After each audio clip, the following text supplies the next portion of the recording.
This time, on the season finale of Highway Through Hell, a logging truck It's winking at me, 700 feet down saying, come get me. becomes Al's steepest mountain recovery.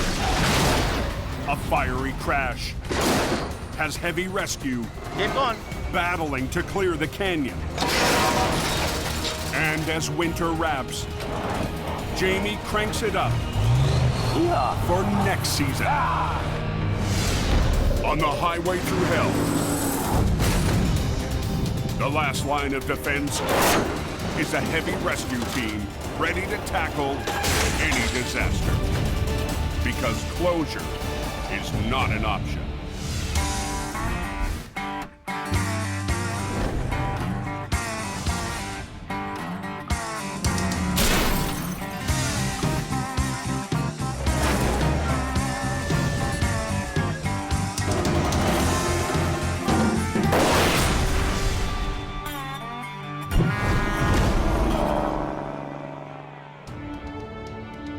How's Coca-Cola? In Hope, British Columbia, I just come down. It's beautiful. the Cascade Mountain peaks emerge from the snowpack. You got a good ride all the way up, mate? Nice dry road.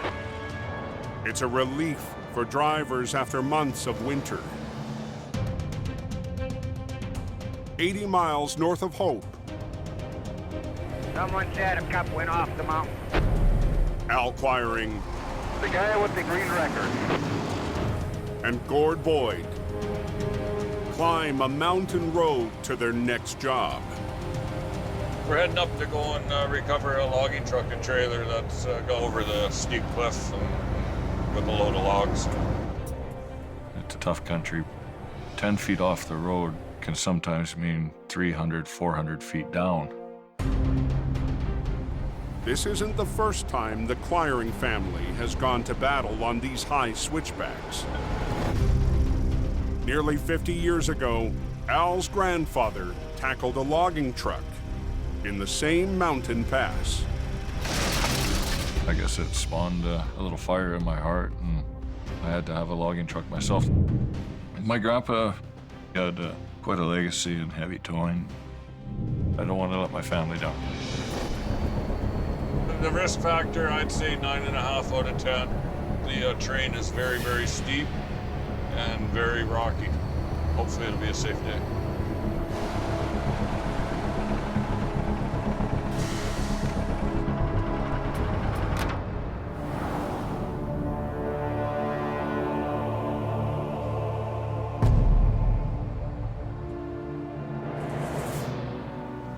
Long ways down.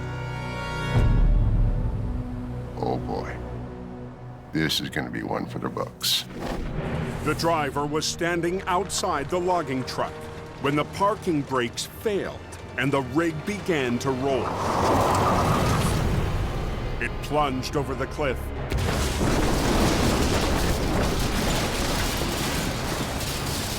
tumbling to a stop 700 feet below.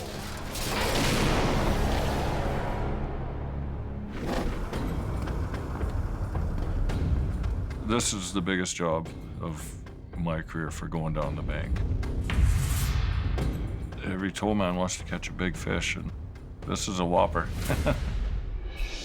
Al's brought in a team of rock scalers These guys are our level 1 first aid. to help with the high-angle recovery. Some of the biggest dangers, obviously, is the falling debris, which could include falling wreckers. Nobody below anything when we're pulling. Okay? Sounds good. Let the games begin. The logging truck is so far down, We're beyond the reach of our winch lines. Al and Gord We're gonna be doing some highline fishing. need to shackle every inch of extra cable together Gordy's gonna be the main prime puller. to try and link Gord's truck to the wreck. We'll use all of this and then some. And hopefully we got enough. We're not gonna know till we start hooking stuff together. You guys can go ahead. Okay. Probably better to the left a little bit. The scalers start the 700-foot descent. I think it drops off on us here pretty good. While up top, Gord stands by to winch. I'm not stupid. I'm not going down a 700-foot cliff. That's just not happening. You can see the blinker, it's winking at me, saying, come get me. But the only person Al trusts with the rigging It's coming down. is Al himself. I want to be the guy at the end of that winch line that's attached it. Watch yourself. And the only way to do that is boots on the ground and down the hill. Al is a special kind of crazy. We've already got all the chokers over the bank. As the cables snake down the slope We're now running on my winch line. through the path of lost logs, it's another hazard for Al and his crew below. They're 4,000-pound missiles on a sheer cliff. You're in a real danger zone. Look out below! Can you hear Al? Negative, don't hear anything. Hey, we can't hear him either. He's yelling something. Darwin! Log! Log!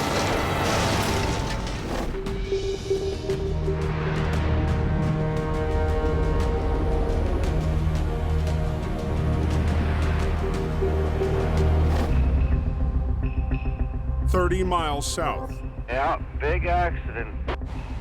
in the Fraser Canyon, It's a complete no-go. Everything being turned around.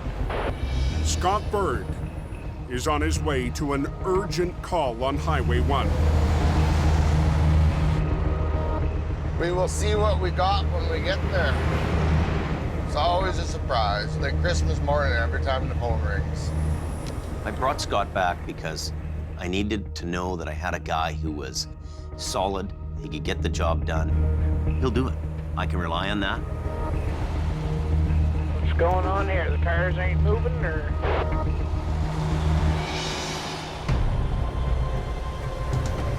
Oh. It's right upside down. A roll-off truck hauling empty bins lay in pieces. The rig lost control, hit a power pole, then broke apart and caught on fire.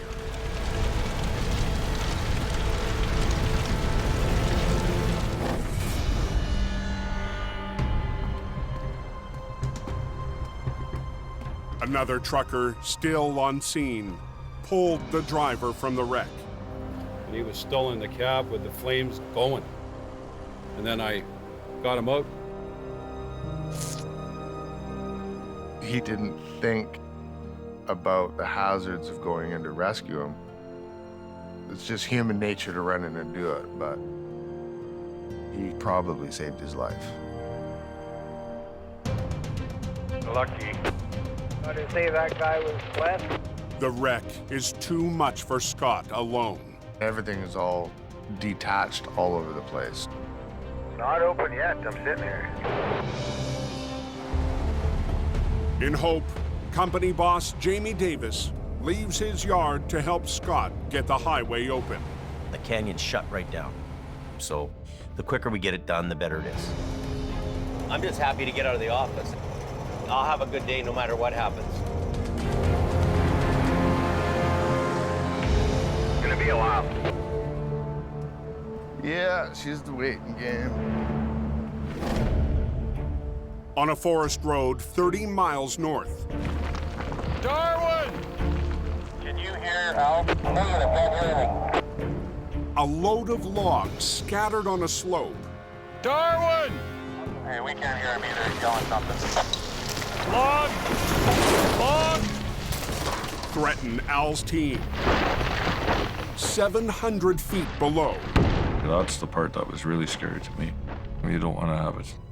Somebody get pinned or thumped. the runaway log is a reminder We're almost there. Al needs to work fast and get everyone out of the line of fire. When he reaches the wreck, This guy's gonna get towed away. Al decides the trailer will be first up the bank, and he has just enough line to do it. When it went off the edge, somehow this trailer must have pole vaulted and landed down. The trailer is pinned down by logs. Cut that log that you're holding into smaller pieces. And Al uses his chop saw on the trailer's metal frame. That should be enough. Now he's crossing his fingers. The trailer won't get hung up on anything We get up over on this side here. as it's pulled up to the road. Back up, boys. If it doesn't want to clay nice and come out in pieces, then we're gonna be in for a real pull. So hopefully just the trailer's gonna break out. Spades down, boom up.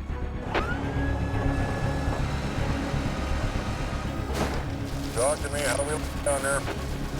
We're just starting to break it apart here now.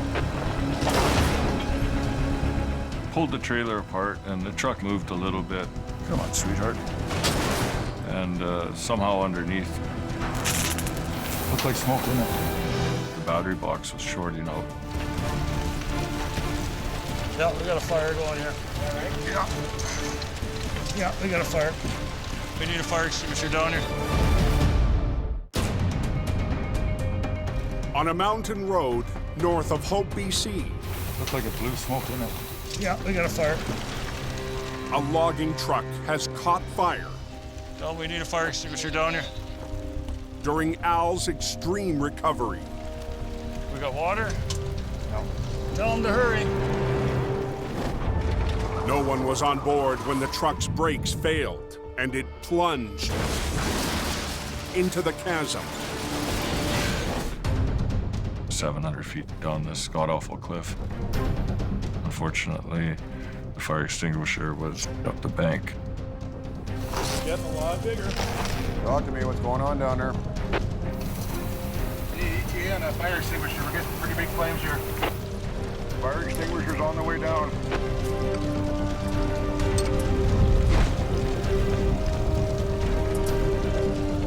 The fire's burning within proximity of 300 gallons of diesel fuel. We throw some gravel in there? Yeah.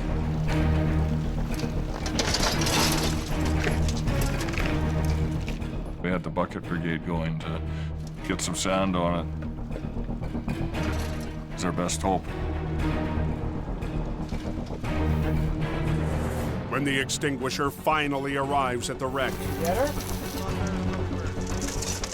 the sand and gravel has the fire nearly out. What about back here? Yeah, I think we got it out. Okay. We were very lucky. Next time I'll make sure to check that list off before we go down the hill. Okay, let's clear out here. Now Gord will try once again to winch the trailer up the 700-foot slope. You've got trees, you've got rocks, you've got logs. Okay, pull her up there, Gordon. I'm relying on Al over the radio. Yeah, keep going. You're good. To tell me when to pull and when to stop. It's just busting loose here. You're literally working blind. It's just a tire. Keep going. Okay. Watch out. Back up, boys. The slightest tug from down below, you can feel it. Okay, keep going.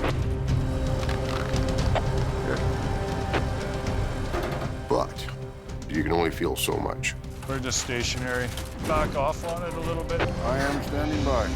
Okay, don't do anything. Okay. The trailer is hung up and refuses to flop onto its wheels. It's gonna roll. It's a lot easier on its tires. Get a timber 8 feet and just kind of lay it against into the top bunk. But Al comes up with a plan. We gotta prop a log up against the trailer so we can pole vault it onto its wheels. Okay.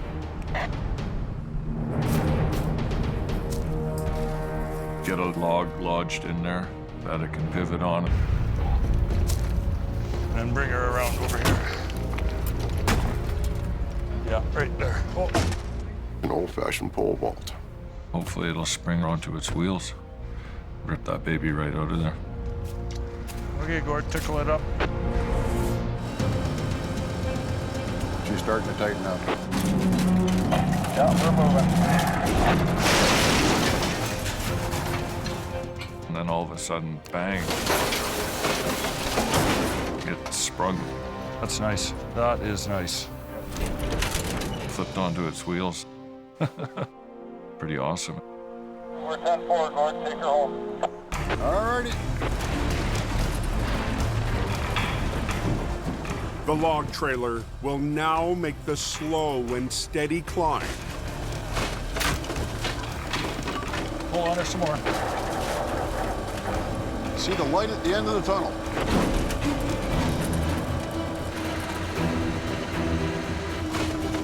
As Al returns to the top, Don't stop until you're on the slope there. the trailer finally reaches the road. Sometimes a good chunk of jack pine is all you need to solve your problems. He's on the road.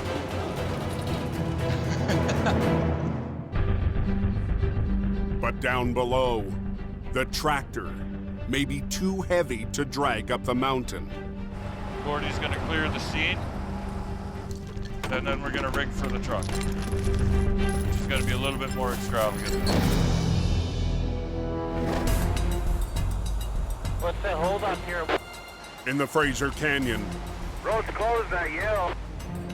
Jamie arrives at the crash site on Highway 1. They're lined up pretty good, eh? Wow. A crashed bin truck and trailer have kept the Canyon Highway closed for the last 3 hours. Quite the deal. We've got this truck totally wiped out, facing the wrong way, and it's on its side. This is a major crash. Earlier today, the truck hit a power pole and broke apart. The driver was rescued from the flaming cab. Scott was first on site. What's going on, buddy? With the power lines out of the way, Jamie and Scott will team up to clear the multi-piece wreck. Okay, I'm gonna go past the wreck, turn around, I'll do the back end. You can do the front end, just put a line on it, low pull. This winter, Scott's been Jamie's steady hand and most trusted operator. Scott and I, we're a team. We're gonna make it happen. With Jamie winching from his classic 16-ton Army truck, and Scott using one of Jamie's top-of-the-line 50-ton wreckers, they'll work together to flip the tractor. You ready, Jim? Pretty smashed up, that cab. I'm worried about this hood. It's so damaged, it's like a piece of fiberglass in a slingshot and letting it go. Okay.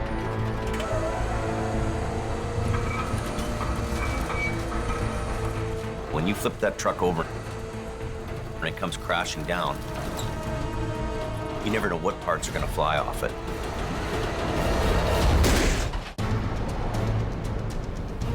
Anybody know if Highway 1 still closed there?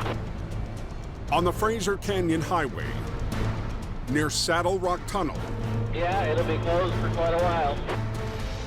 Jamie and Scott You ready, Jim?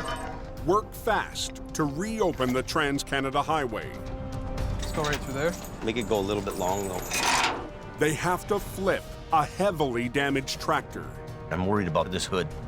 It's like a piece of fiberglass in a slingshot and letting it go. It could end up flying apart and hurt somebody. It's gonna happen right in a second. You're gonna have the glory, Jim. Take her away.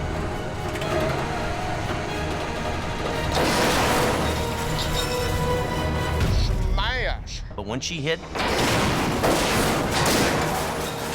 hard. The hood held on. That's great. Let's get this wreck out of here. As Scott moves the tractor down the road, We're gonna put this container over next. Jamie sets his sights on a piece of the wreck still blocking the highway. Run the other one up, and we'll drag it across. A 2,000-pound cargo bin. Priority one is get the road open.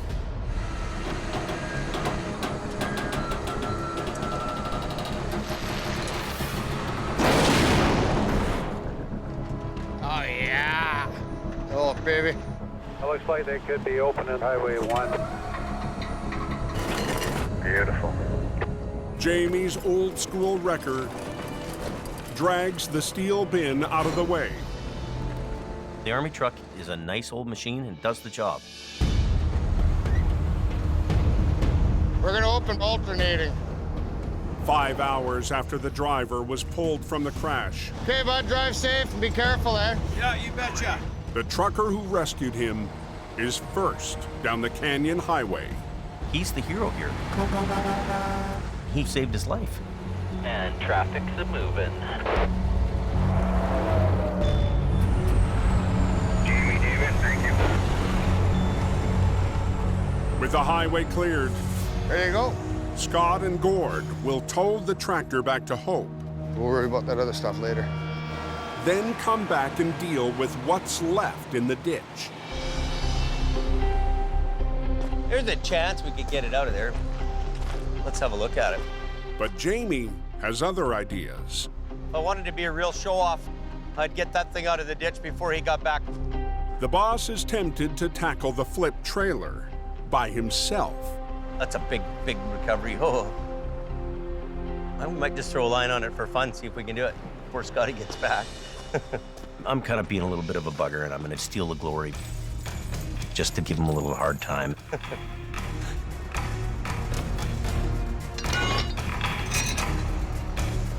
No matter what happens, it has to come over. Jamie is gambling his old Army truck will come through one more time. A bit of a pull here.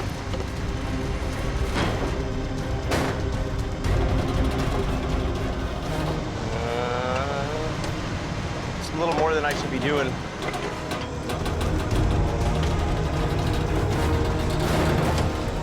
That thing's jammed in there.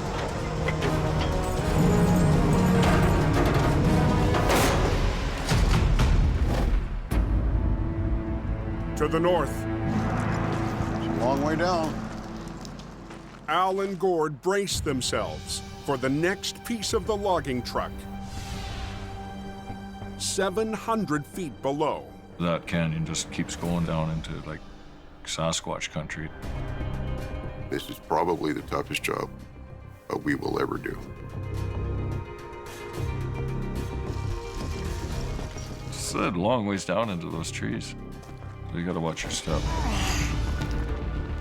At the crash site, the truck's tractor is still weighed down by massive logs. The truck was probably 30,000, 35,000 pounds. Let's give her a cut and let's get pulling.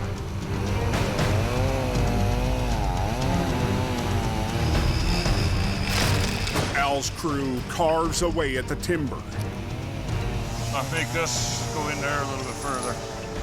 to give Gord's wrecker a chance up top. How you guys making out down here? We're all clear at the bottom here. Okay, we're ready. Okay, start the pull.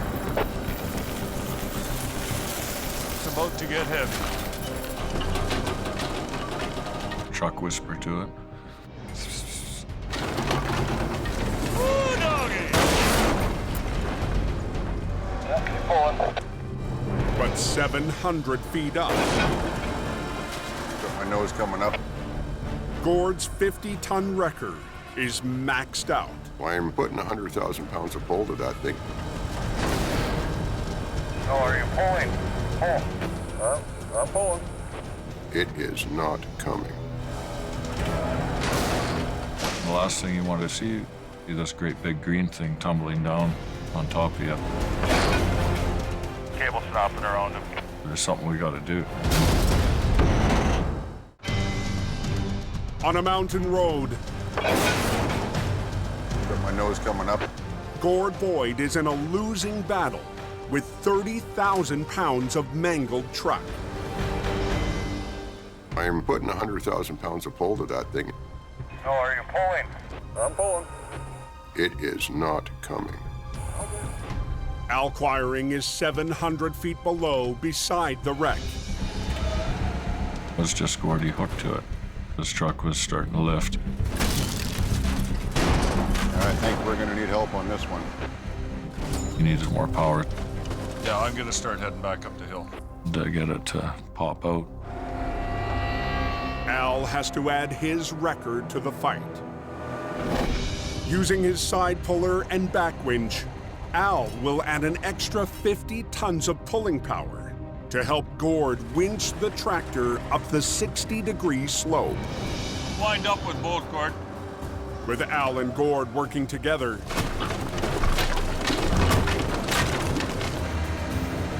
Yeah, you're picking the frame up now. the wreck finally starts to roll. But it has to get past hundreds of feet of logs and trees. Can we just keep pulling or what? Sure, you might get tight on you though.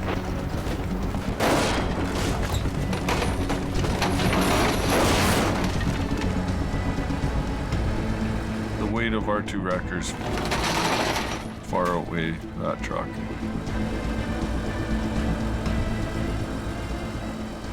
She's not coming up quick, but she's coming up. The more we pulled up the hill, the lighter it got. Just kept shredding to pieces. Top log loose on the frame, I think he's going. Copy. But as the tractor inches up the bank, Still a ways down there. Al's goal to be out before dark is slipping away. You don't want to be working in the dark. Hopefully we get this thing out of here before nightfall.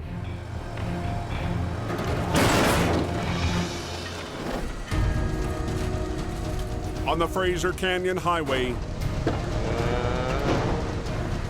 Jamie and his army truck try to flip a 14,000-pound trailer and cargo bin. Scott's at the yard, dropping off the tractor. So the boss attempts the recovery alone. Bit of a pull here.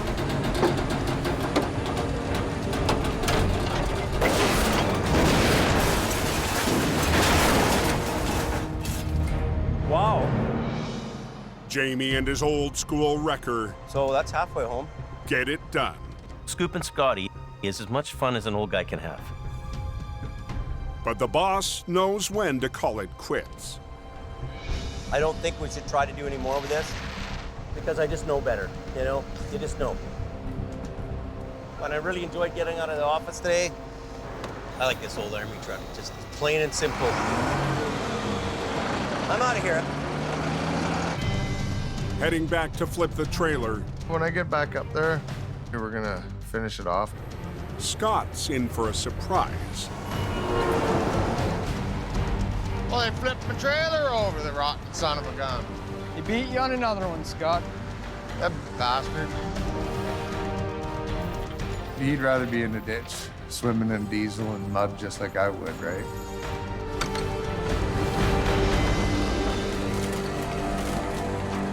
That's all right by me because I know that as he's doing that, he's got a good laugh going on. This thing should be pretty fun to tow. It's ugly.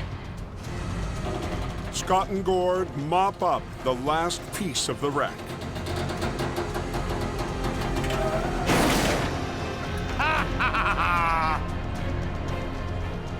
Love it when a plan comes together. We're just gonna chain her down and get the hell out of here. Hopefully Jamie's got that fire cooking. Scotty's done this a long time. He understands the game and he plays it well.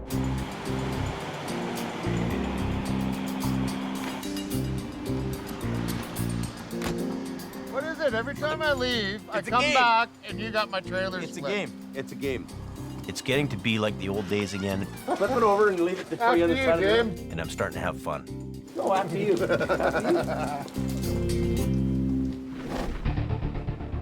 In the hills north of Hope, Let us back it off here a bit. Al's deadline on the logging truck wreck has come and gone. We're out of light. Pull up on it. But with the tractor still crawling up the bank, Al and Gord press on. One of the golden rules is be out of danger before nightfall. All kinds of things to be worried about. There it is. Okay, let's go, Gordy. Give her both there, Gord.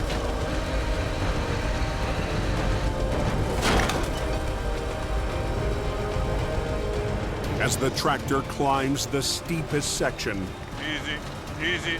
the risk goes up. We're pulling off the side of the truck, getting off the end of the boom, so I'm kind of in a very dangerous spot. You don't want to have a cable snap back. Whoa, Gord,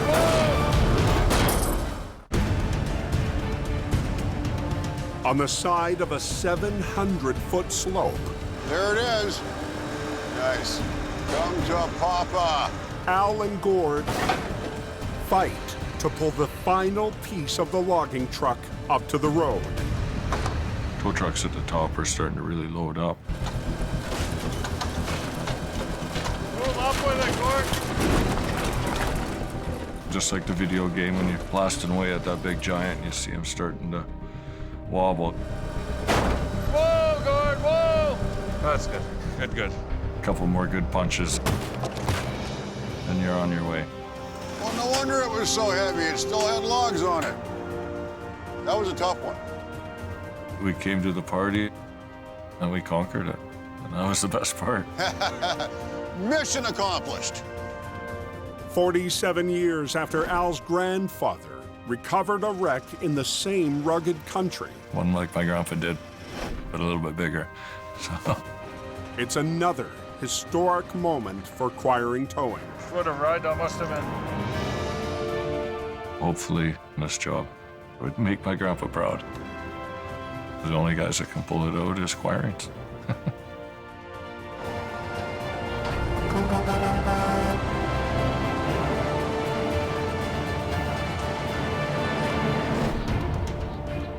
But this winter, we've had a few for the record books.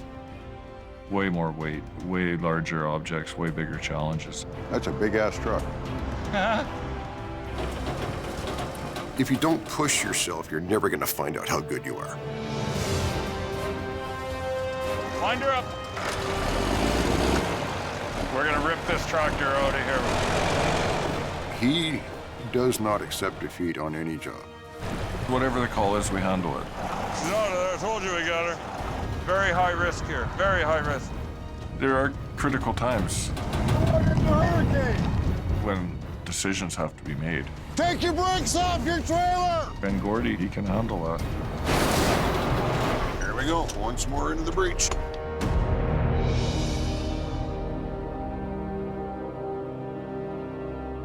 We're given a responsibility. Do whatever it takes to keep the highway open.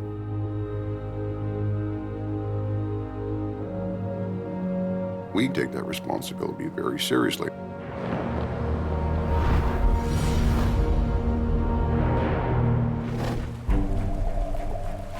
As the last days of winter melt away, Oh, the Coke is beautiful, man. an unexpected call has Mission Towing's Nick DePerrin heading up Highway 5. It might be nice and sunny, but the temperature in the air is still a little bit cold, which causes black ice and slippery sections on the highway. Here's Max it up at the top of the Coke. We received a call that they have a jackknife tractor trailer. Whoa. Ay, ay, ay. The rig hit a patch of black ice, jackknifed, and clipped a power pole. The driver's very lucky the lines didn't come down on top of his truck. Oh, it got the pole there. Yikes. Is that axle ripped right out of it? Holy. The pole ripped the front axle out of this thing, so it's not gonna be an easy hook up and go. We want to clear the highway as quickly as possible. To get the wreck off the road, Nick's called in heavy operator Neil Wakefield. Wow. Here, the front axle's ripped right out of it. Oh.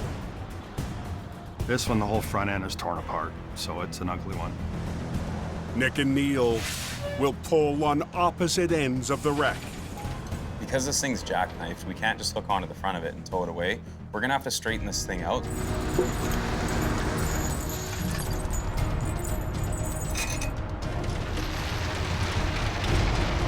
He's gonna start pulling, Neil. Hopefully it comes without too much trouble, Ready? because it's stuck in there pretty good.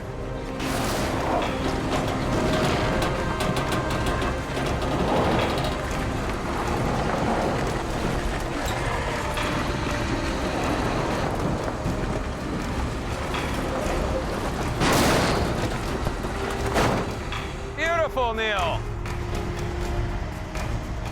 Beautiful.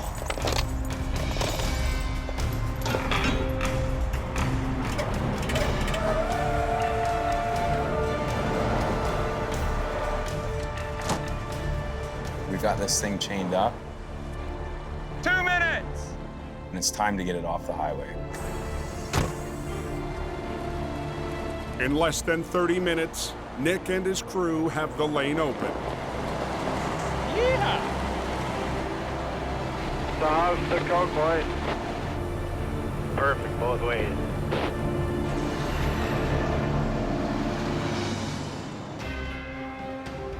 Two hours later, back at the mission yard, Nick checks in with the man who pulled him back into the world of heavy rescue. What's up, dude? What's happening, brother? Oh, you know. Big brother Jordy. It's great to have Nick back because it's pressure off of my shoulders. This year, mission towing suffered a terrible blow. The devastating fire completely burnt our whole business down.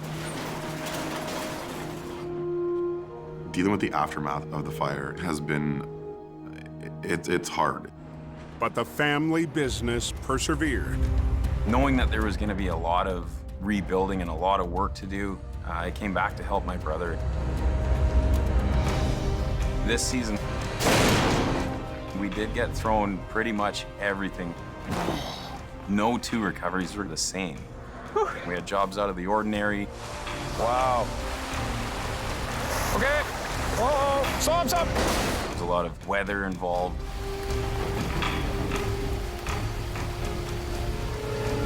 You get everybody clear? Serious, devastating accidents. That's crazy.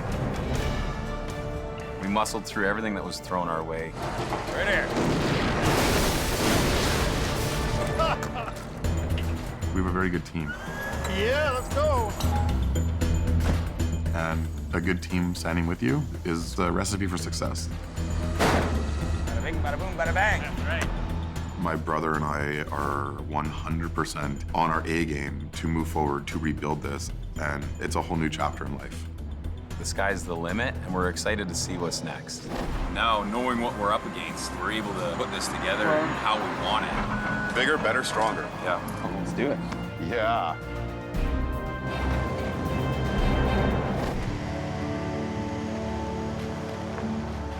With winter winding down, Jamie is also taking stock. Looking back over the past months, feels like things are happening, things are getting better. So I don't come into work hating coming to work. Since we shrunk things down, it's just better. I'm sleeping at night again, I'm happy again. No nonsense, way better, way better. As long as I can get Mighty Mo on the road and show you how to do the hill. Oh. Okay, I better go do my stuff. But Jamie won't be satisfied this season until his final project is complete. Today we're gonna go pick up Mighty Mo, and I'm really excited to drive it home and do the finishing touches. For Jamie, getting Mighty Mo back on the road will mean bringing history back to life. It's my truck, paid for. It's all period correct.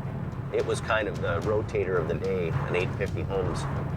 That old truck is going to go out and do the same job if you know what you're doing. And to be able to drive that around this winter is going to be just fabulous. It's a big day for me to be able to go in and pick this truck up.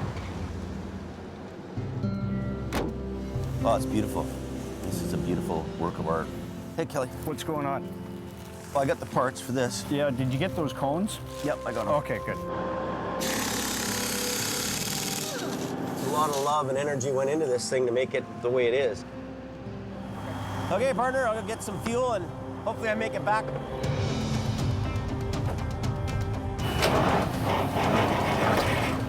I hope I don't have to get towed home. It's a big day for me to be able to go in and pick the truck up. Oh, it's beautiful. I'll go get some fuel and hopefully I make it back.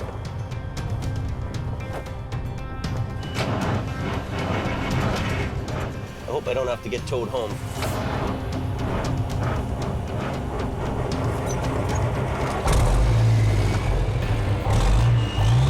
Yeah.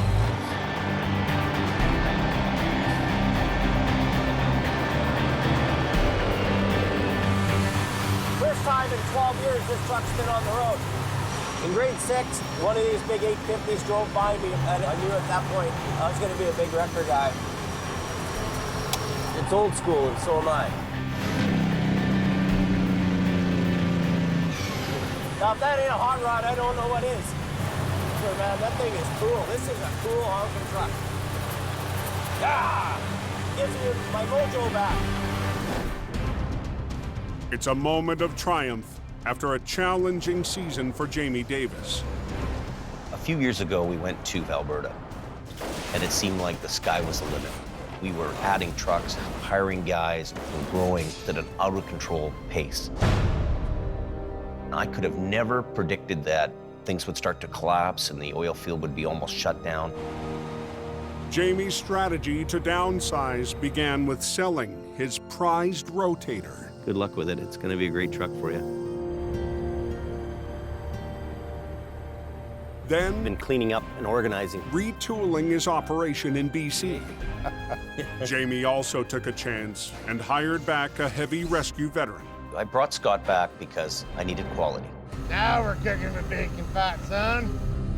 His personality is, rough around the edges. Before you do anything, check with the scene coordinator. But you go to do battle, you need to know you got a warrior by your side.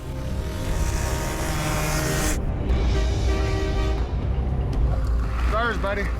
You're my hero this week. And he was kind of the glue to the team. Pull, little mambo, pull! He's been a real pillar this season. Yeah, showing you how it's done, son. Showing you how it's done. Jamie's got his whole fleet up here. But this winter, Jamie had to say goodbye to a key member of his team. I got a position with another company. Wow. Colin, he's a self-contained towing army. Decent, Johnny, decent. Well, we're just gonna put the sunroof back on. I miss him because he was a very good worker and he did the job. Just another day at the tow yard. With Colin's departure, Jamie's Alberta operation soon followed. Bottom line is, you can only lose for so long. I think what it did, though, is it taught me that less is more.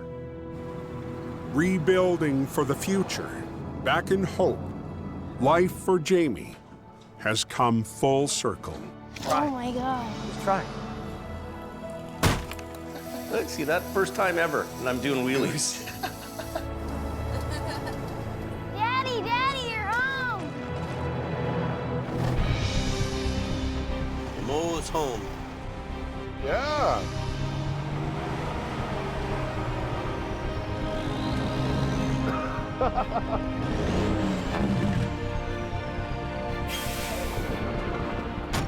Yeah, she's home. I can't wait to take Mighty Mo out next winter and do some recoveries in the snow. I don't know what next winter's gonna bring for us, but we've got the crew, we've got the gear, and we're ready for whatever's gonna come our way. This is gonna be cool. Bring it on, I'm here.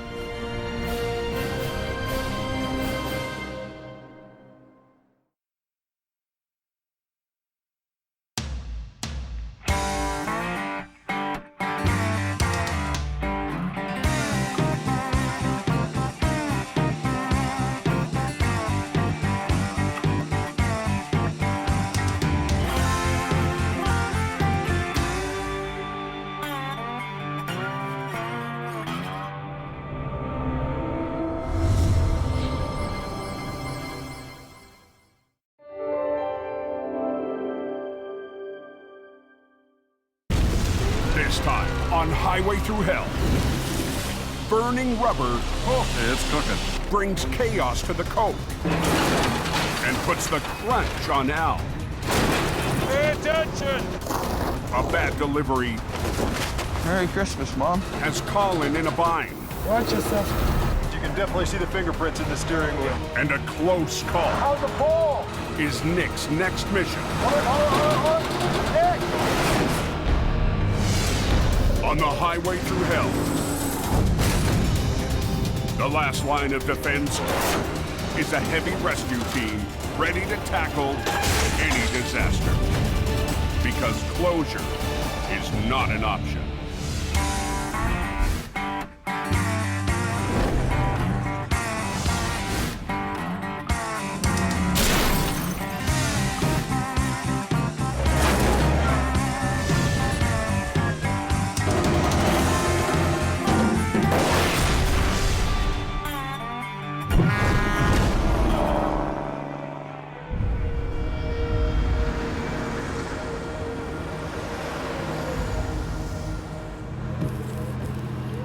What's the cold like? Snow all the way. It's beginning to look a lot like Christmas. Mid-December on the Coquihalla Highway. They're calling for over 20 centimeters of snow and slush up there tonight, guys. The holiday season doubles traffic to more than 10,000 vehicles a day. You'll get bad weather conditions, lots of transport trucks moving freight. The whole thing can add up to a really bad day sometimes. There's 3 or 4 trucks all caked up halfway down the hill. What a way to start their Christmas holidays. By 8:20 p.m., jackknife semis have paralyzed all southbound lanes. Until we can break that logjam southbound, they're gonna have troubles. Highway Supervisor Richard Enns has called in heavy wreckers to clear the mess. Quiring towing, he's put in a hard day here. He's been very, very busy. I saw Quiring on his way down there to straighten him out.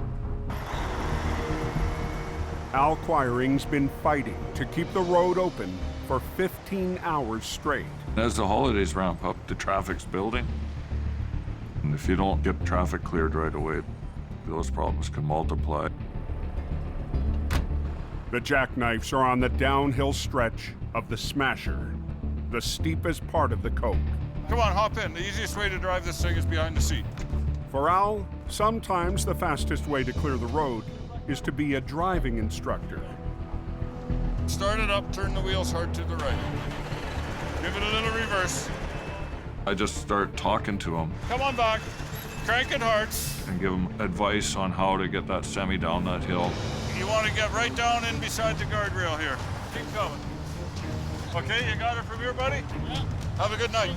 Okay.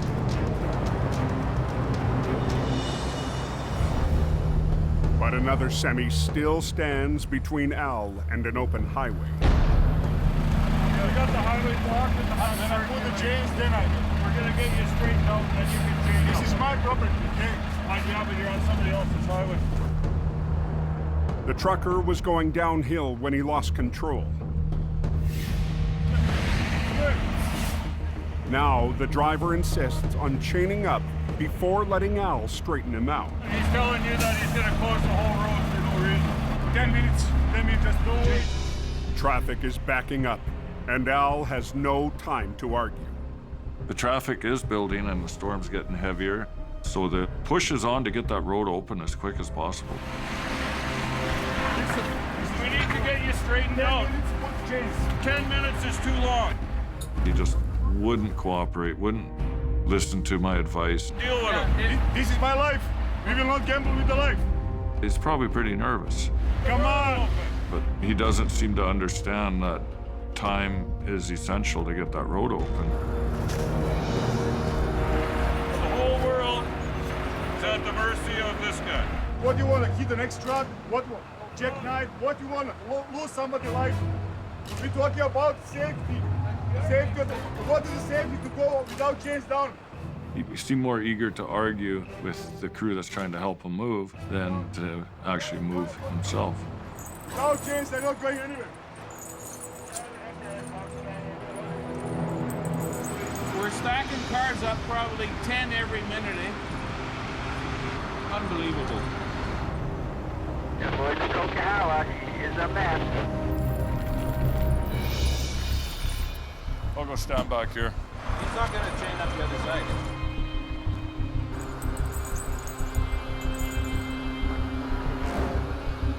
So you're going to have to start following instructions. Charlie Victor, as soon as you come up here, we're having troubles with the truckers.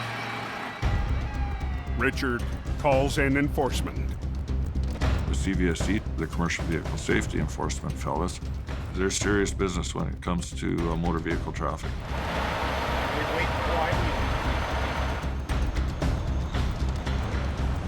Let the authorities hash it out with him.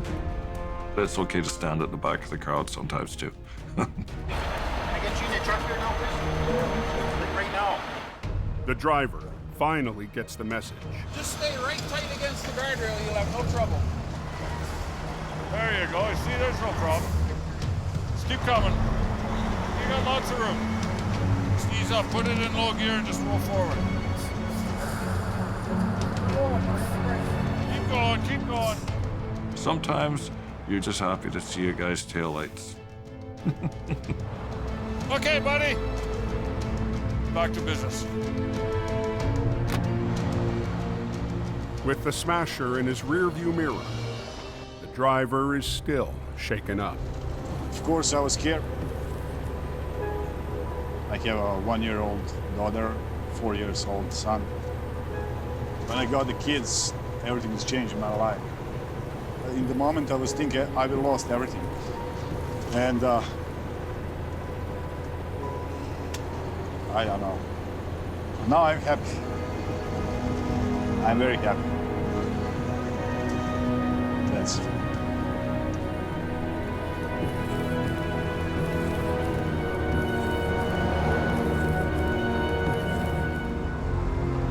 Looking like northbound. I heard something about a closure at Coldwater. 10 miles up the highway, Apparently the truck's on the northbound side and it's on fire now. All trailers engulfed right now. a truck fire has brought all northbound lanes to a crawl. How did the driver make out? Truck driver was okay. The fire started after the vehicle jackknifed and the truck's battery ignited. They letting anybody buy that fire yet? No, you can't go anywhere. The Coke is backing up fast on the week before Christmas. It's gonna be a long night. And highway's closed northbound. Up to the last turnaround is Bright Creek. Okay, thanks a lot, driver. Jamie's lead flagger, Robert Muckwa, races to the fire. It's very important to have traffic control in place before the tow truck gets there.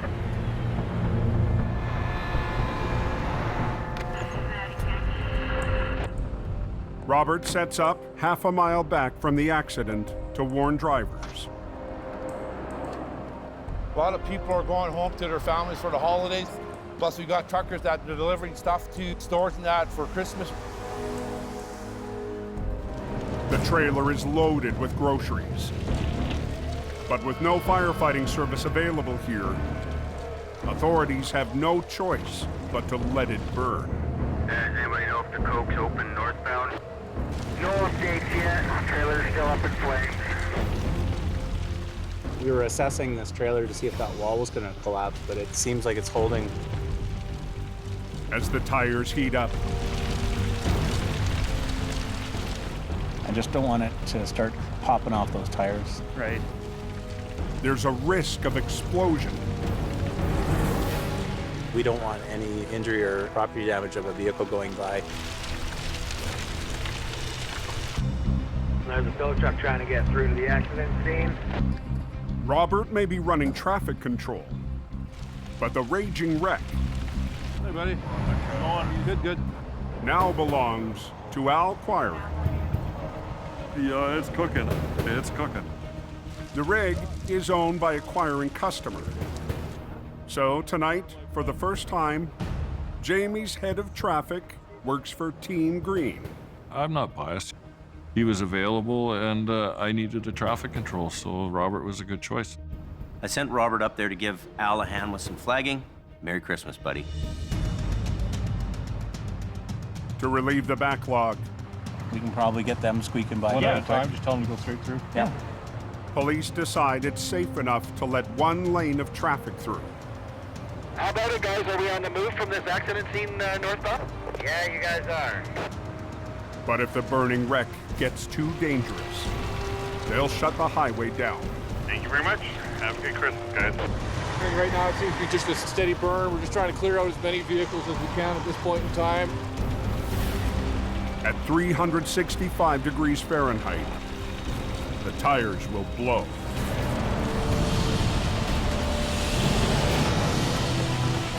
When it builds up pressure, this explodes. You can hear them. Just wait for it to slow down.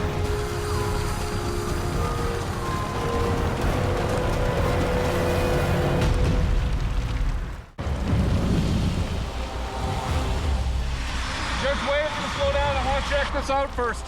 On BC's Coquihalla Highway, This don't look good. a burning semi has holiday traffic on hold. Truck, trailer, everything's engulfed. Al Quiring's on scene to deal with the carnage. Yeah, it's cooking. It's cooking. The risk of exploding tires has forced police to shut down the single open lane of traffic. Biggest issue is the tires exploding. So once they're done burning down a little bit, then they're going to let the traffic start rolling again. Is it still one lane or what's going on there? Hopefully we can get one lane open here soon. Close so she burns out. Drivers with Christmas cargo can only wait and watch. Would be nice to be in Calgary in the morning. Don't know if we can make it now. Finally, just before midnight, Very dangerous. the last of the tires have nearly burned down. Al and Robert can get close enough to snuff out the flames. A first for both, working together on a wreck. It seems kind of odd that they're working with us, but I had confidence in Jamie Davis's traffic control, definitely. Well, to get it cooled down a little bit anyway. With the fire dying down, Al and Robert discuss a plan to get the traffic moving again. Want to be putting the speed down from 120 Yeah. to 90 to 60? I'll leave you my extra signs.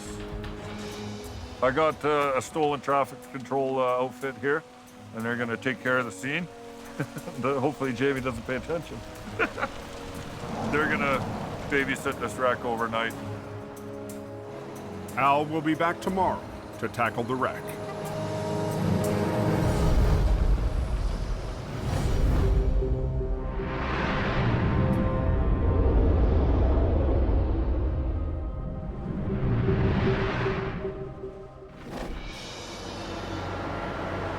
Early next morning, on Highway 16 east of Edmonton,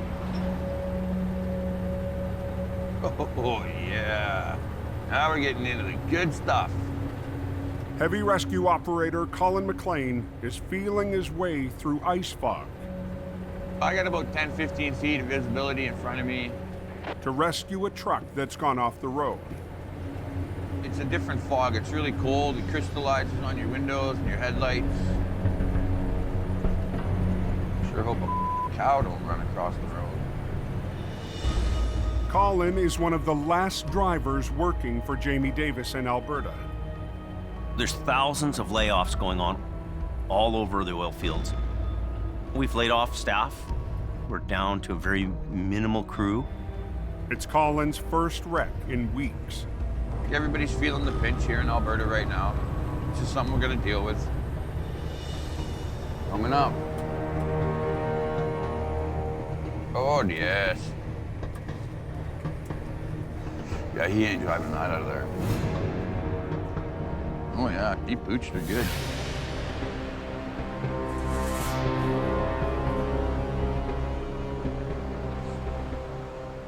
The driver lost the road in the fog. Morning, boss. She's in the ditch good, eh? A bad day made worse because he's the owner of the 5-ton. It's going to be costly to fix this. More money than I make a year. Fully loaded full of crates of mail. We're loaded. The damaged truck is packed with Christmas mail and holiday packages. A mail load is the load that you don't want to see in the ditch at this time of the year. You know how important it is for those presents to get where they need to go. Big, big priority. You blew the roof out of it. If I try to roll this over, there's nothing here holding that in. So what'll happen is I'll go to roll it over, all the mail is just gonna stay in the ditch. And you're not gonna be able to drive this away. The truck's totaled. He's definitely not driving this truck away. We start off loading this and getting it onto another truck. That's the first step. The truck's back door is damaged and can't be opened. But Colin has a plan. I'm gonna get my truck down in here, and I'm gonna punch the door out. The door's anyway, right? It's Oh, what do you mean? well, it's already the whole truck's But the driver insists on leaving the door untouched. This one is damaged, for sure. Yeah. We are not going to fix this, but the door can be reused. Well, He thinks there's a better way to get at the parcels. Let's rake one part of this. Through the roof. no, you're gonna end up hurting yourself. Grab it, go slow with it. Come on. Yeah, there you go. Just take the whole roof out. It's kind of what was holding in the mail, though. So, Merry Christmas, Mom. There you go, Ismail. The job's on hold until another truck and team of workers arrive to transfer the cargo. Now just let it sit. Don't hold it. Just, all right, hold it. The truck has sustained so much damage to it. If we don't empty it and we operate it, we're gonna rip the truck into pieces.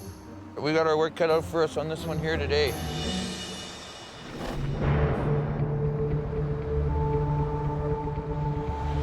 On BC's Coquihalla Highway. What's the Coquihalla like? I heard something about one lane that was open northbound. Yeah, there's letting everybody go around now. Al Quiring has to get the charred remains of a loaded transport truck off the road. Roasted potatoes.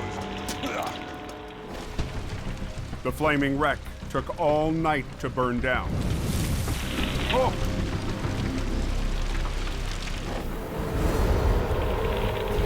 There's nothing left other than bare metal and crow food.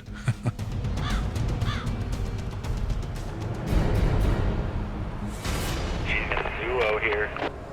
Heavy holiday traffic has been squeezed down to one lane for the past 12 hours. I wouldn't take the Coke there northbound, and she's lined up there pretty good. Just grab this, throw it in there. We'll break the out of here nice and easy. Al's brought in a demo crew and an excavator to get the smoldering wreck off the highway. Just tear it apart with the hoe. Yeah, I think that's a good plan. Why couldn't it be a beer truck? Our money truck. That's the one we're waiting. 30 years, I'm still waiting for the money truck. Copy, Al. And Robert, Jamie's top traffic controller, is back to help out Al again. You there, Robert? I'm here, buddy. I'm here. Al knows that I know my stuff. I'm there to keep everybody safe. I make sure. And we're gonna break the truck out of there. We'll load it up on the low bed there right away. Hopefully by then we're gonna have the big demolition trailer. Okay. To keep the cleanup moving and traffic rolling, Let's fold her down into a nice pile. Al will have to keep the excavator away from the single live lane.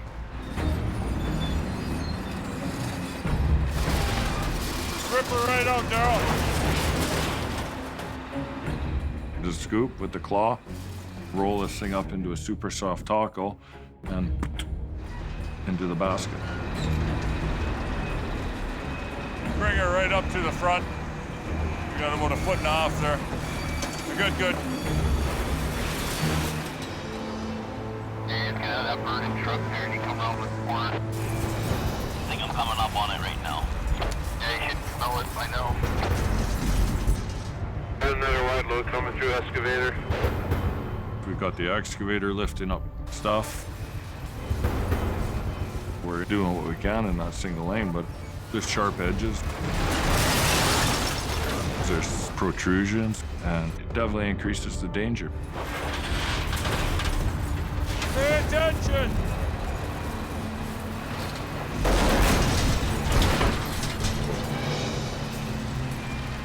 Two hours into the cleanup, the first load of the charred wreck What a mess. is ready to roll. Merry Christmas, Al. Yes, sir. Thanks again. All right, see you later. Yeah. But the rest of the burned out trailer must be broken down before it can be hauled away. Hey, Al, demo trailer's here. Robert, you want to challenge?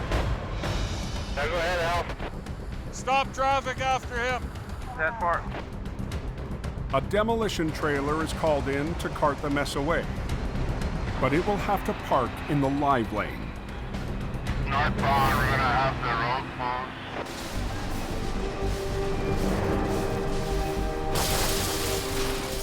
When you stop traffic, you've got 5 to 10 minutes, and then traffic is going to start to back up. It's important that you keep that traffic queue as short as possible. But the mangled trailer is taking longer than expected. When you got big bulky pieces, you can't stuff it in there as easy. Run! Hey, anybody tell me what's going on? Well, we were moving. We came to a stop again here. Traffic is piling up. Okay, just traffic backed up, stop the signs, you're right on the corner. Is it by my first set of signs, driver? Yeah, there are about 20 cars that open the signs now. Oncoming vehicles now have no warning. My biggest worry there was somebody else coming around that blind corner and... Hey, Al, do you copy? Quiring, do you copy? I got a line up behind me. Northbound on the Coquihalla Highway, Stay in the fast lane. We've got traffic hold for now. Al's crew works fast to remove the last pieces of the burned out semi as holiday traffic stacks up. Backed up, stop the signs, you're right on the corner. All lanes are now closed for the excavator and demolition trailer. Is it by my first set of signs, driver? But Robert can no longer warn oncoming traffic to slow down. Yeah, there are about 20 cars that open the signs now. Hey, Al, do you copy? Al, I have to release the traffic because the traffic's past my signs. But 20 minutes after the closure, Getting all the debris and everything off the road. Al's got the job mopped up. We're gonna open the road. Okay, watch out. Okay. We're getting the traffic going. Looks like traffic's moving here. Have they got a lane open now? One lane. That's what we're liking. Have a nice day. Have a nice day. Merry Christmas. Could be a door greeter for the Coquihalla. Beauty. Looks better than it did last night. Very good, buddy.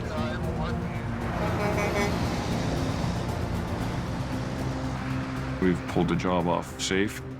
We got that traffic moving as quick as possible. It won't be long till turkey dinner. Thank you very much. Have a good Christmas, guys. Merry Christmas to you too, my friend.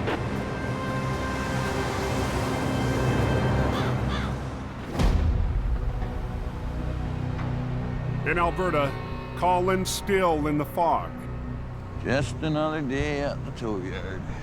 waiting for a wreck full of Christmas parcels to be unloaded. The entire integrity of the roof has been blown out. There's too much weight in it. If we were to upright this with all that mail, we just have mail everywhere. At 2 p.m., a salvage crew arrives to get the mail on its way. Every year there's a mail truck, and every year we're gonna hustle to get that mail so that those presents get to where they're going. Okay, so everybody grab a corner. Ready? Well, why don't you just get it right up on the road, the straightest way there. I helped organize those guys so that they could get the mail delivered.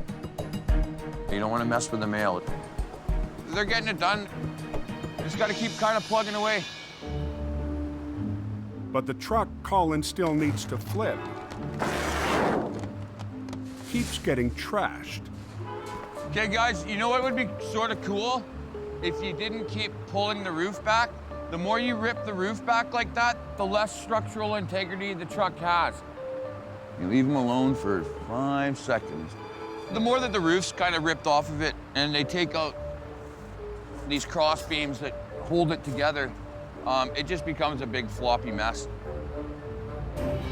As fog starts to lift and the wreck empties out, Colin moves his truck alongside to start the recovery. I'm pulling up beside the vehicle, and I'm just gonna pull the thing right over beside me. Like most heavy rescue trucks, HR 117's winch lines are at the back.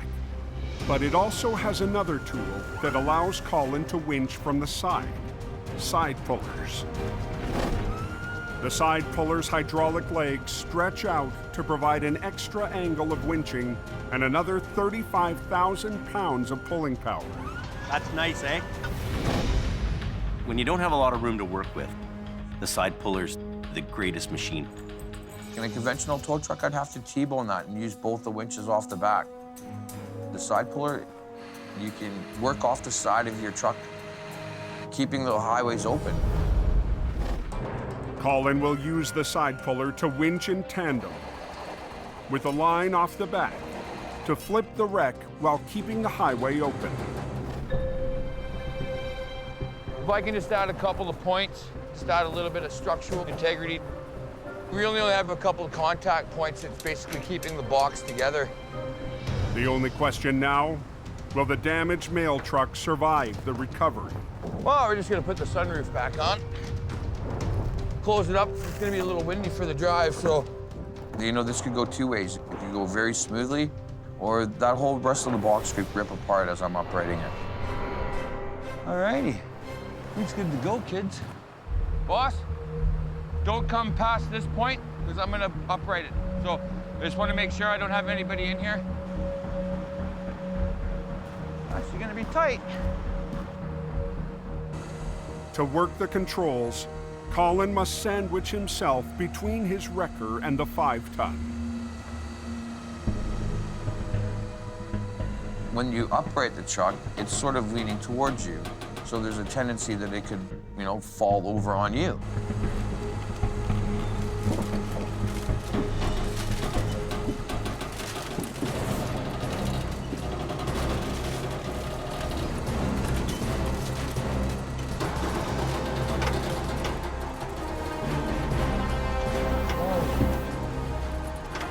I might even be too close to it. Watch yourself. Watch yourself, mister. In Alberta, Actually gonna be tight. Colin's feeling the pinch. I might even be too close to it. Trying to flip a 5-ton truck just a few feet from the wrecker's controls. I definitely don't want it falling on me. The truck's ripped roof also makes Colin's side pull unpredictable.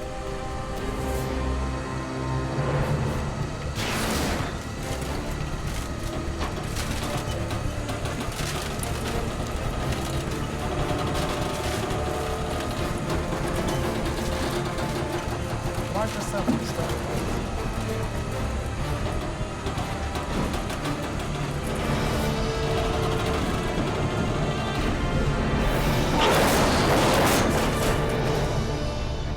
Decent, Jimmy.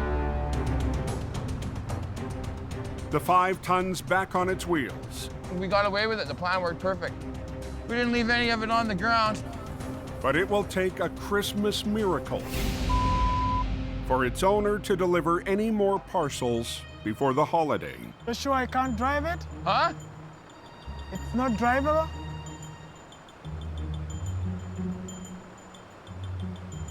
No, Ismail, that ain't drivable, buds. Not at all. It's a bad day for business. I feel bad for him. Sometimes it just really sucks. He's okay. His cargo's still intact. Those are the important things. Everybody's gonna get their Christmas packages. You just gotta kind of look at the bright side of things, and I'm sure he'll be all right. That's a win. That's a win all day long.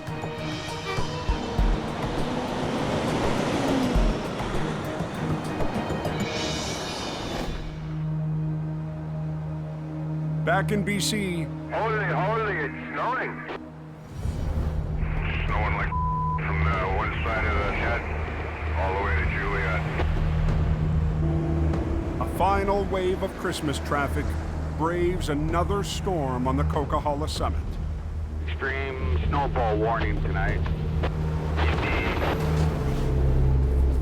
10-14. Highway Supervisor Richard Enns monitors road conditions. You all right, John? I thought you said this was over. It isn't over till, you know, that special lady sings. Quiring Towing's Gord Boyd hasn't had a break since early this morning. That sloppy flakes. For some reason, it always seems to storm the weekend before Christmas. Last trip before I shut down for Christmas. You're home for Christmas and stay there. All it takes is one person to do something stupid, and that's it, the highway shut down, which is where we come in. It's backed up at the top. Now hold your traffic leads till we get that sorted out. Quiring 5-5, quarter 10. Tow truck's already backed down. Thanks, Gord. Nobody's going anywhere. Santa's not going to be happy. A surprise traveler is trapped in the queue. For the whole month of December, I wear my hat. Today is my last day before Christmas, my last run. I'm hoping to get the roads open soon. Gord closes in on the spun-out semi. I got one.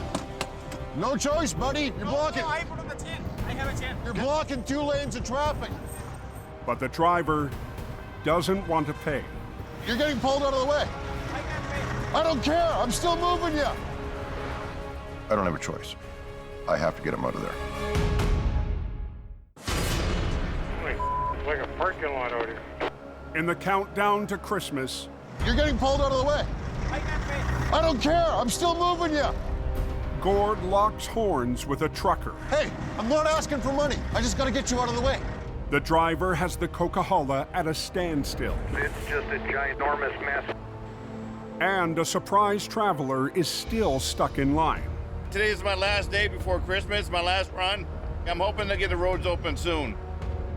Because it's Christmas time, you really want to keep things moving along. Relax. I got to move you.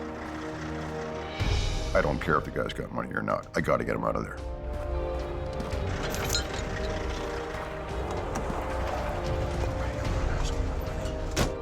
I don't want to pay. I don't want to pay.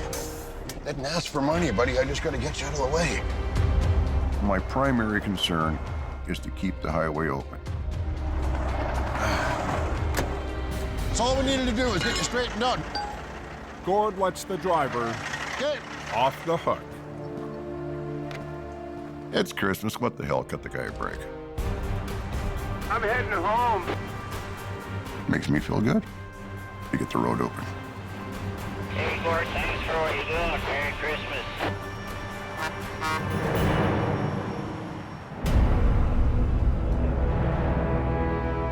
50 miles west of Hope, Dang, it's raining pretty good. in the Fraser Valley, 3 truck wash today. the storm has unleashed heavy rain. Oh, the closer we get to Vancouver now, it's starting to rain harder. At 3:30 p.m., Mission Towing's Nick DePerrin gets the call for a wreck on Highway 7. It's cold, it's raining, it's not gonna be fun. I don't really know what we're up against, but we have to get in and get out because we have a very important night tonight. The crew is expected at Mission's Christmas parade this evening. But for Nick and heavy operator Neil Wakefield, duty comes first. Apparently the truck crashed in the ditch there. That's not gonna make for a very good Christmas present. A box truck has crashed into a ditch, narrowly missing a power pole. It's my second day with this truck. It's a brand new truck. I am in so much trouble. Yeah. You can definitely see the fingerprints in the steering wheel. The truck's empty, but because of its tight position beside the pole, Nick and his crew have limited angles. Quite often, the truck in the ditch is very simple, but this one's a little more complicated. What we need to do is bring the truck straight back and prevent any collateral damage to the truck falling against the poles. The truck didn't hit it when it went in, so it can't hit it when it comes out. Back and bringing it with it, so we'll get you into position. To get the job done quickly, Nick's called in a local tow operator. We needed a second truck on this job. We can go to the suspension on the front and come over top of the tire. Okay, so... Yeah, just bring it back to here. Beautiful.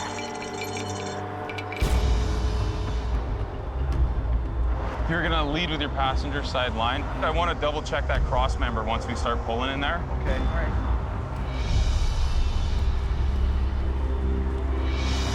Let Larry take a bit of pressure. Let's see how that works for us. As Neil pulls on the back end, the other wrecker will redirect the front end away from the power pole. We've got inches to pull this thing out and not make a mistake. It could be a catastrophe. Whoa! How's the pole? It's right up to the pole.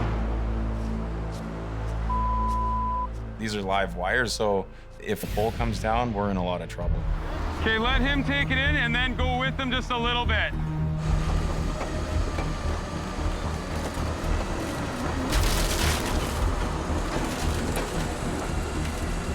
We're clear that pole now. The 5-ton still needs to make it up the steep ditch and onto the road. This one's gonna take a few different steps to finesse this thing out of here. They're aware we're gonna have to turn it, shut it down? Okay.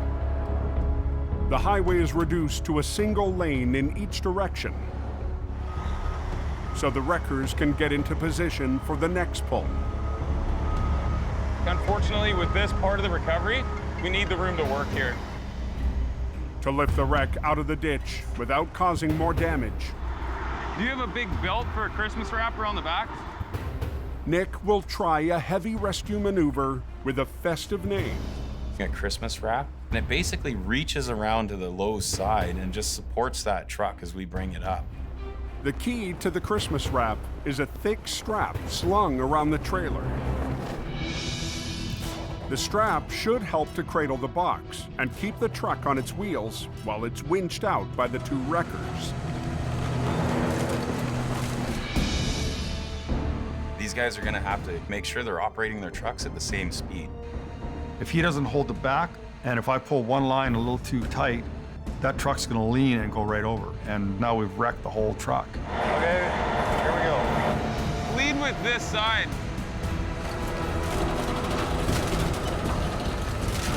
You want to start taking that one up a little bit? Hold it.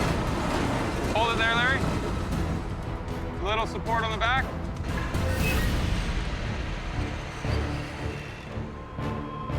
Slack it off just a little bit.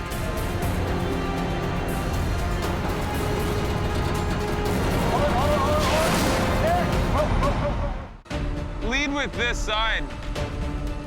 On Highway 7, hold it there, Larry.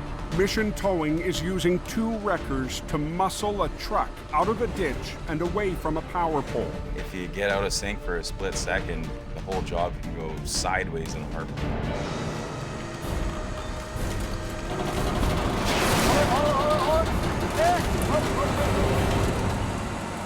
Okay, hold it there. The trucks were out of sync for just a split second, but Neil caught it right away, and we're good to go. Where you need to be very gentle on the controls. That's where being experienced helps. With the Christmas wrap supporting the back end, Neil repositions his wrecker to get the truck fully out of the ditch. We could close that down for just a couple of minutes. We'll be one more shot all the way out of here. All right. Police stop all westbound traffic for this final stage.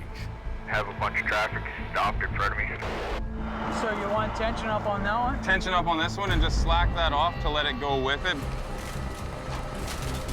Okay, slow it down just a little bit, Larry. Beautiful.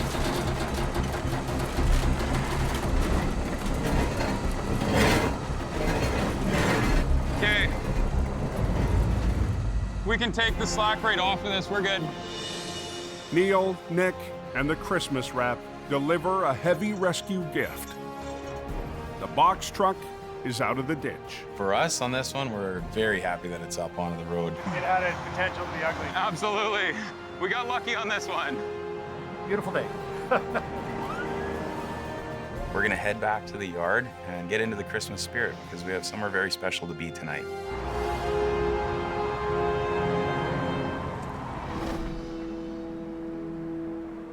As night falls, thousands gather in Mission for the annual Christmas parade. Most of Mission City is there, lining the streets of First Avenue. Parade night. Mission Towing readies to roll out. Fresh wash job. To add a dash of red to the community event. This is a parade that my family has been involved with since I was a little kid. We're ready. We look forward to this every year. Merry Christmas! We have a few trucks leading. One of the traditions is that one of our trucks always hauls the Santa Claus float. We really enjoy giving back. And if it wasn't for the people in our community, we wouldn't be here as long as we are.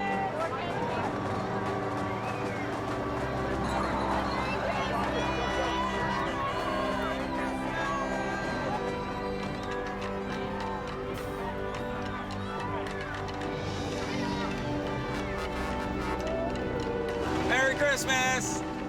It's great to represent our business with our trucks and everybody see us taking part in the parade. The general public always thinks that tow truck operators are bad people. That's a very common thing in our industry. Merry Christmas! But we're not all bad guys. The towing industry is full of great people.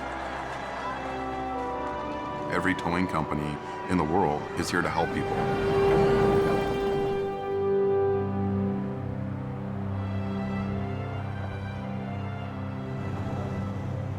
The level of commitment and sacrifice that tow truck operators make, it's unbelievable. They miss Christmas, they miss family events, and go and look after people and help people 24 hours a day, 365 days a year. Without question. You're paid for your service, but it's more than just the money. It's a way of life. Yeah, we're gonna go in another truck. You're gonna stay nice and warm now? It's a huge, huge responsibility that we undertake to be in this industry. Hey, buddy. That's a nice one, dude. Cool. This is the kind of call that makes a tow truck driver feel good, because you're helping a family get somewhere safe. It's about helping people up there more than trying to get hold of people's credit cards. I understand that I'm sacrificing my family time so other people can get to spend time with their families. I feel good about doing that. Okay, when I lift, you lift. When I shift, you shift. Good. When we show up, people are just in a bad situation or having a bad day. Really, we're just there to help. Okay, have a good day now. Thank you so much. You're more than welcome. We look after you. That's what we do. It's a good feeling. Thank you, sir. You have a super Merry Christmas. Next time on Highway Through Hell. Take your brakes off your trailer! A Coca-Cola cowboy. Wrong. Truck to poke ass. Why Gord Boyd Stay off my hill. never backs down. There's a totally different side to them. The mountain's iron grip puts the squeeze on Johnny. Stuck bad, bro. And a rolling wreck That's crazy. has Nick at the end of his rope. Oh, champ! Hold on. Let it out!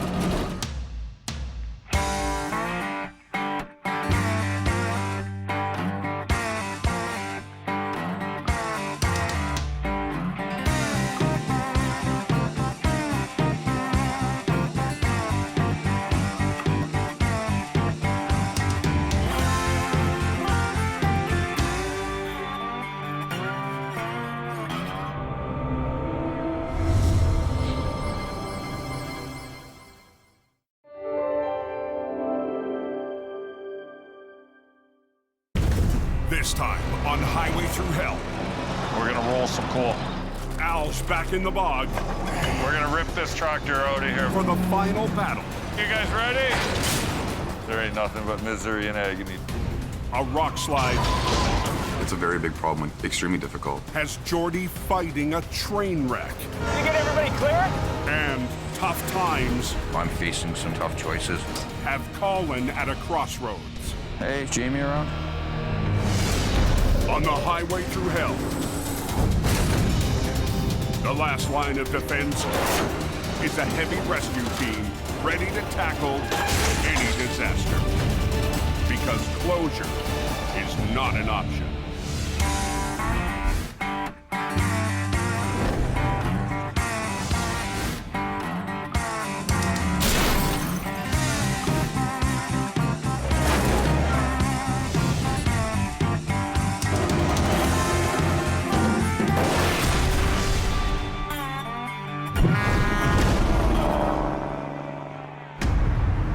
The Coke's a real joke tonight. Snowing like crazy all the way from Merritt. High in British Columbia's Cascade Mountains, a storm system from the Pacific Really iced up all the way over. has just unleashed hell. Heavy trucks and passenger cars on the Coca-Cola Highway have ground to a halt. It's a mess. Some of the guys were starting to slide crossways on the road. We've seen 9 cars on the ditch so far, a couple flip trucks, 2 smashed up semis, just a little ridiculous out here. At the highest point on the Coke, it's chaos. And as soon as you pass the snow shed and you're up there, and you feel the dynamic of weather, you feel the snow and the ice and everything that goes along with the Coca-Cola.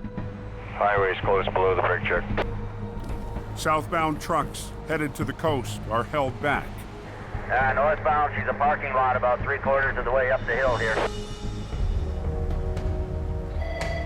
Jamie Davis towing. From his yard in Hope, BC, Jamie Davis dispatches his top driver, Scott Berg. One of them nights, it's the big storm of the winter. Well, if this is any sign of what's to come, we're in for it. Tie your shoes tight, it's gonna be a ride.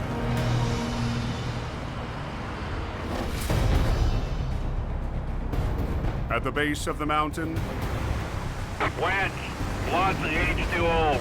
just outside the town of Hope, Ah, you gotta be kidding me.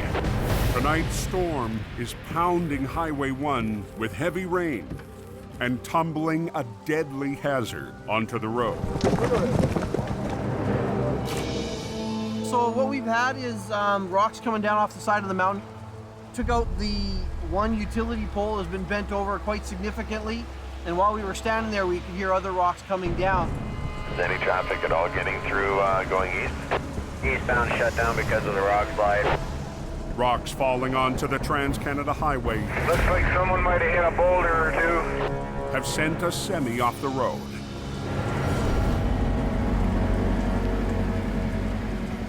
Mission towing has been called in. This area is notorious for rock slides. It's very dark. The rain is pouring hard. You're not going to see them until it's too late. Jordy will lead the recovery.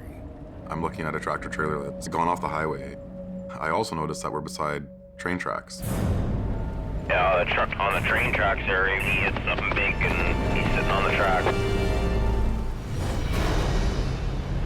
The semi struck the rocks,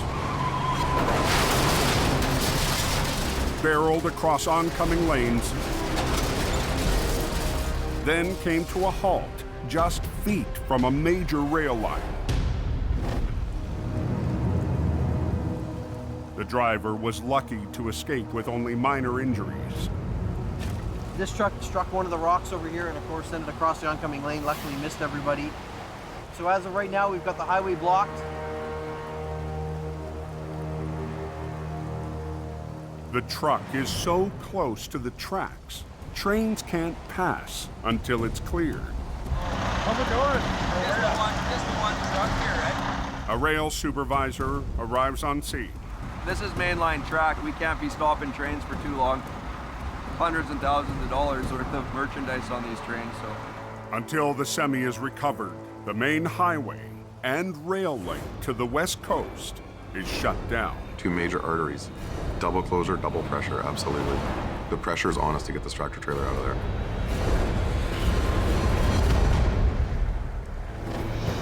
High on the Coquihalla. How's the coke, drivers? Chain up steady.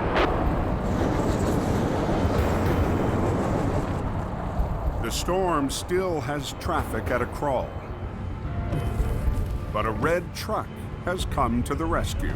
Jamie Davis, tow truck hauling everybody up the hill. All hell is broken loose. Scott Berg will try to get the coke rolling again, towing semis up the steepest section of the highway. It's just crazy. There's trucks spun out everywhere. You know, it's just total chaos. When you see me starting to roll, start using your foot up on the clutch, don't overcook it or nothing. Do that, I'll hit you and away we go. But the veteran operator can't win this fight alone. Hey, Mike, do you copy? Yep. Scott's called in the newest member of Jamie's team. Okay, got one here, right? I'll get that spot. Mike Reynolds is usually fixing Jamie's trucks, not driving them. It's a pretty crazy evening up here. Tonight, Mike will get his first shot on the mountain and a chance to prove himself to Scott. Earlier in the season, Okay, Mike, what's Mike doing? Mike? Scott's patience was tested by the rookie. Okay, Mike, would you go hook onto the trailer for me, please? Sure you don't want to do it for me? Jamie's lead wasn't sure if the newbie could follow directions on scene. Before you do anything, check with the scene coordinator. Jamie's the owner of the place. I'm the scene coordinator, okay? Tonight, where are you at, Mike? Yeah, just pull over on the side of the road here. We've got one spot. Scott is hoping to turn things around. I want to take Mike and I want to slowly start mentoring him and teaching him the way that we need to do things. If you're willing to learn, I'm willing to teach. With Scott busy on his 8th tow-up of the night, Mike will have to tackle any problem by himself. Every truck has to have chains on board. Huh? You got some? No, I'm short time shift. Oh, well. You got a tow pin up front? Perfect. We'll get up there in no time. In or done? Jamie's got his whole fleet up here. I think it'd be pretty fun to be running a heavy rescue truck. Jamie and Scott, the seasoned pros. Living the dream.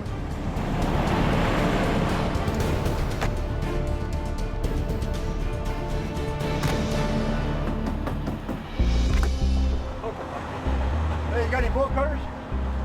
Yeah. I can't get this chain off. Oh, give me 2 seconds. When Scott needs a hand, Hey, Mikey, on there? Mike answers the call. White truck in front of you. Cut his chains off the driver's side for him. Sounds good. Turns out this driver I put my chains on down the bottom of the hill there, and they peeled off and got caught in the axle. is also new to the Coquihalla. I'm a prairie boy. This is the first time, because I've been on the Coquihalla. Let's put it this way, we're on the highway to hell. That's what they say. Right? Thanks, man, I appreciate it. No trouble. Have a good night, boss. You too. I don't like it. I'm going back to the prairies. But keeping up with Scott won't be easy. Yeah, showing you how it's done, son. Showing you how it's done. After Scott and Mike's tag team on the mountain, the chaos is finally under control. Some people say I'm a little rough to work with, but we worked pretty damn good together that night. Move! Scott is a boss. He's pretty loud. I don't mind talking back to him, and he can take it. Good ride up, that's for sure. On Highway 1, You want to come over somewhere with her, or what do you want to do? Jordy DePerrin's in a race to clear a wreck. An accident that shut down the Trans-Canada Highway and a major rail line. The pressure is on for sure right now. I'm really feeling it.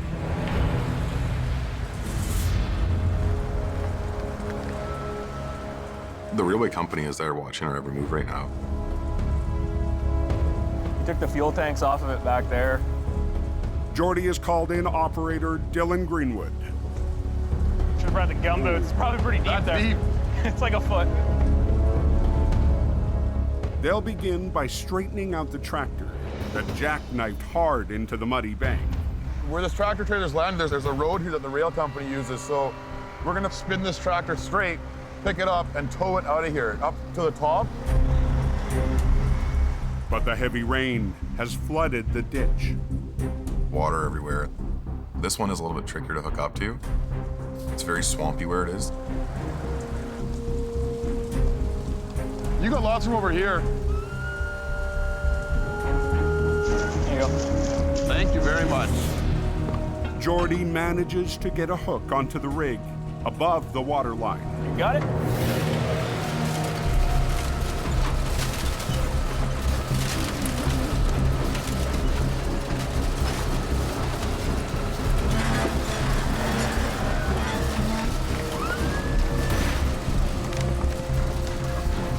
Hang on.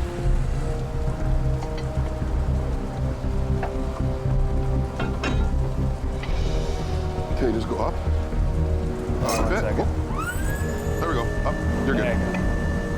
The wreck is ready to be towed away from the tracks. Just before it starts pouring, eh? So the morning's first scheduled freight run can pass by. I got you another call back time here, so. Hopefully, man, we're gonna pick this up. The trains to go slow. Thank you. We have 40 minutes to be out of there and get it cleared for the next train to go by. But the semi's brakes are still locked up. If this takes air, we'll be out of here. Like 5 minutes, 10 max. If it doesn't, we're back in that little cagey brakes off.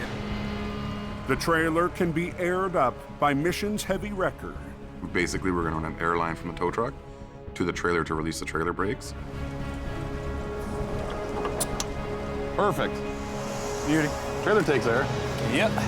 But the air tanks that feed the brakes on the tractor See if it holds air. No. It's out, eh? Yeah. were damaged in the crash. The main problem is the air tank's been ripped out of the tractor. The entire brake system is controlled by air, so with no air tanks, you can't build air pressure to release the brakes. Working in the dark, Dylan tries to manually release or cage the brakes. That's dedication right there. Laying in the mud to cage the brakes. Yeah, I try. It's a very big problem when you have a time limit. They gotta get it out of here as quickly as possible. We got trains coming.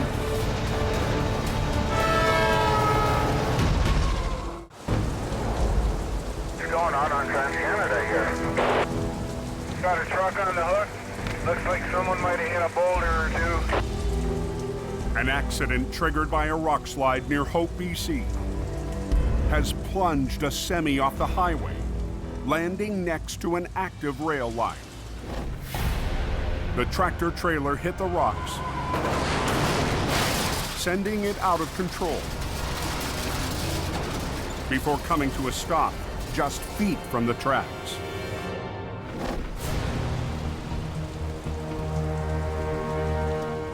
It's just a miracle that everybody walked away. It's a good accident. Now we get the challenge of getting it out of here. All the airlines are ripped out, so... The railway and the highway remain closed until Mission Towing removes the wreck. Oh, we got a train getting close here. Jordy and Dylan have 20 minutes before the next train is scheduled to pass.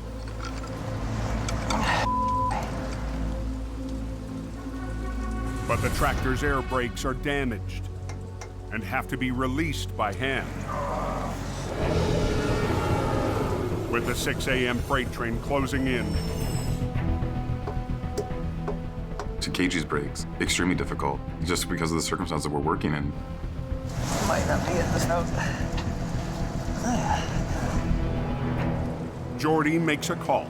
All the airlines are ripped out. So we're gonna try and get air to the trailer and just drag it out of this puddle, and we'll cage the brakes off of the tractor. Okay. They'll have to tow the trailer with the tractor's wheels still locked up. You get everybody clear? With the pressure we're under, we've made the executive decision to just drag it out.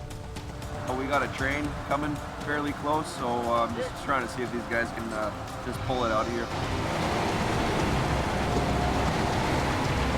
Dragging the wreck just feet from the rails.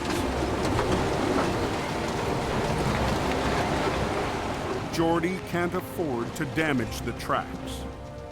You know, you kick the wood out from underneath the tracks, the track gets bowed out, a track is bent, you could derail a train. But as dawn breaks, Semi's out of here and we're good to go. We're good to run trains and everything's safe. the railway and the highway are finally clear.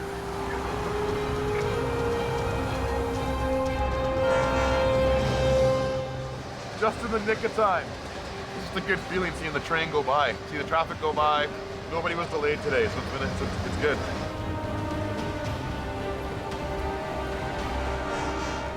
This was a challenging recovery. I'm very pleased that this recovery is out on the road and we can all go home and dry off.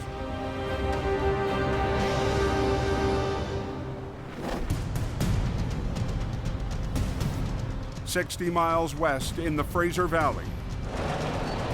Good morning. Come back for more action? Al Quiring's back for round 2. Put the hook in there and give it some more lift. A muddy off-road recovery that might be impossible, even for the king of the coke. Not every day is a Coca-Cola towing day. Game on, right? A 70,000-pound excavator swallowed by a peat bog has already beat Al once. Head down that heartache road. There ain't nothing but misery and agony down there. Last week, when Al started the job, Today's the day, buddy. there were 2 machines trapped in the bog. Give her some throttle. Use the winch. Al and his dozers wrestled one out of the muck. Woo! Take her to home. But the second excavator buried deeper. Come on, pull on her. Would not surrender. What did we bust? Chain. We'll just get some bigger and put on there. Float her up, Joe. Today, Al's back with a new plan. Rig onto one of the excavator's tracks instead of its boom arm. And punch a hole through the thick metal. And I had to get in there with the oxyacetylene torch and cut me a hole. The water in the bog is now low enough to expose the top of the tracks. That was freezing, frigid water that's wet. It gets in your boot, and then you're cranky for the rest of the day. Come on. Trying that. Al rigs a cable more than 2 inches thick to the new hole.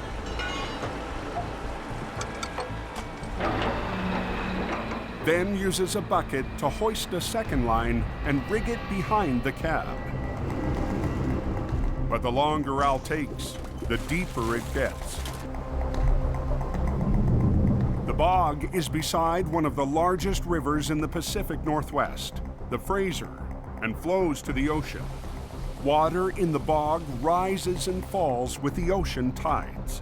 You're in a swampy situation, so you got water coming from all directions. Tonight, the lunar cycle is expected to trigger the highest tide in a month. That's how high we're going to fill up, and that whole cab's going to be underwater, all the electronics. Al's client is nervous. High water could turn his $250,000 machine into scrap. The electrical components to run the grapple and stuff, very expensive. He wanted that out of the waters. We're filling up with water, so we're going to try and get it up out of the water there.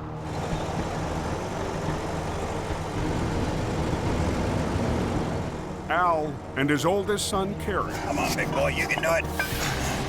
Help the crew rig the excavator to 3 D9 cats using Al's custom-made triple hook.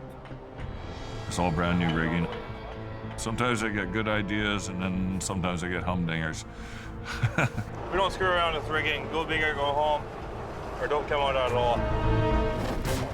With all cables connecting through the triple hook, the dozers will pull like a team of horses to break the excavator free. Tighten her up. That piece is engineered for 125 ton. And to make it easier to pull the excavator up the bank, Al's about to tilt things in his favor. We use the excavator to tip the machine back. Adjusting the angle to allow the tracks to slide up the bank. We're just getting all the big cats all warmed up here now. We're gonna have three D9s pulling. We're gonna roll some coal. We're gonna rip this tractor out of here. Okay, you guys ready? Al's D9s and their powerful winches. Wind her up. Get to work. That's a 140,000 pound capacity winch. Give her some throttle. It'll still pull a lot more than that.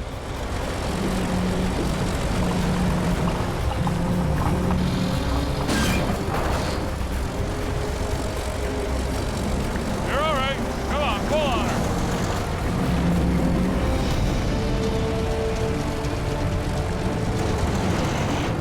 Put all that power into an 1.5-inch cable. Keep your head down. You can tighten it about 1 more foot.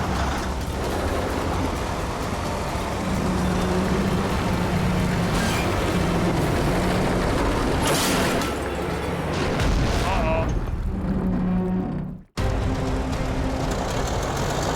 You can tighten it about 1 more foot. In the Fraser Valley, Al Quiring is finally near the end of his battle in the bog.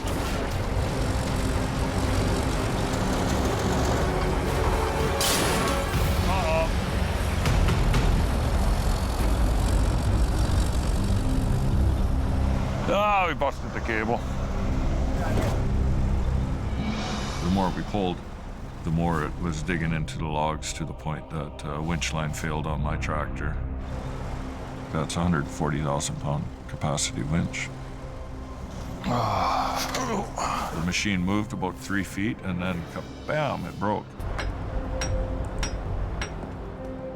Al's only consolation, the excavator's cab should be high enough to be spared from rising water tonight. We're gonna be out of daylight here soon anyways. To help guarantee the machine would stay out of water, we had to hook 2 machines on it. So that's what we did. All right, let's roll.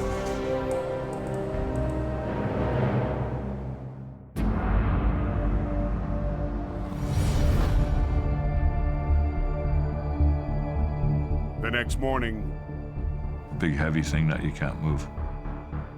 Big problem. The machine's not running, the tracks are locked solid. Al has a new idea to get things rolling. The idea is to get to the gear, yeah. With the tracks out of the water, Al will try to unlock them. We're gonna have to pull the final drives out of here. And maybe we can finish the job without breaking anything else. There's so much resistance and holding power in those tracks. Undo the bolts, pop the gear out, and then it's free rolling. Yep. Grab this. Okay, my friend. There we go. Yeah. Heavy, eh? Expensive too. Just remember that part when you're thinking heavy. Yup. The last one, huh? Sometimes the last one is the hard one. Right here, With the gears out, she'll free roll now. Al and his crew get ready for what they hope is the last pull. Don't f up the winch line. There's no guarantees. That's the thing. Hopefully you're not going to keep breaking stuff. Put her in gear, lad. Sometimes the only hope you've got. Just let her go. Just roll up.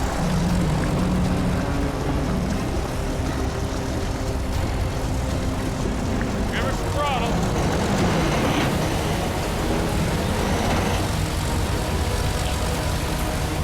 You're all right. Come on.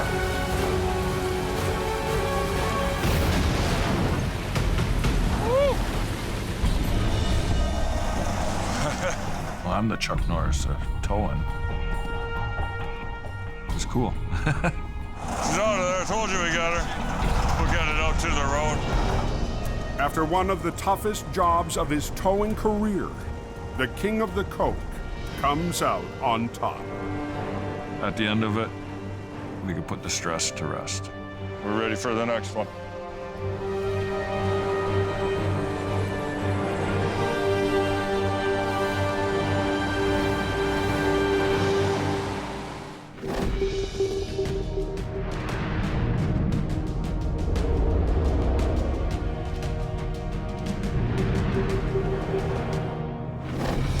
Advised I'm on scene.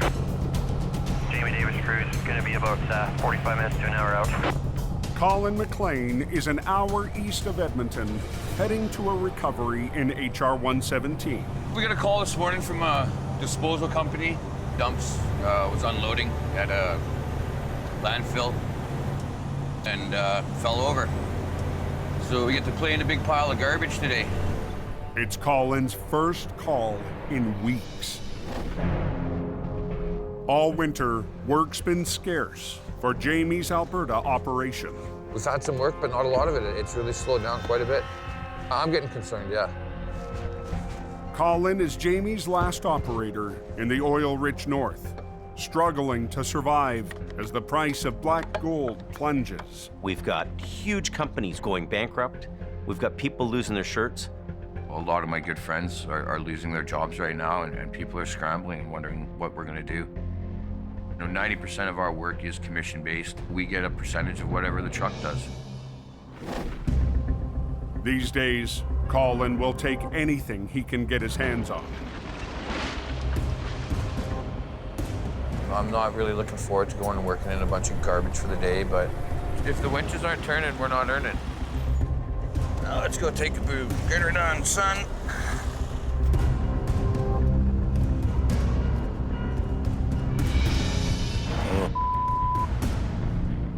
The truck fell over when a frozen chunk of garbage shifted during a dump.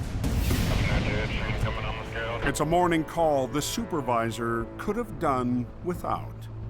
All right, well, let's take a look at it. This truck isn't even 4 months old. Brand new. She's hurting unit right now. The dump trucks use a hydraulic cylinder to raise the angle of the box up to 50 degrees. I don't think it'll collapse because that stem is bent, eh? On the cylinder. Yeah, that last one. Colin needs to collapse the hydraulic cylinder before he can flip the truck. It definitely would be a lot nicer to bring it over with the bucket closed as opposed to the bucket up. That's a lot of you know what I mean? But the bent cylinder may prevent the box from fully closing. Okay. When it went over, it caused the ram that opens up the dump and closes the dump to banana.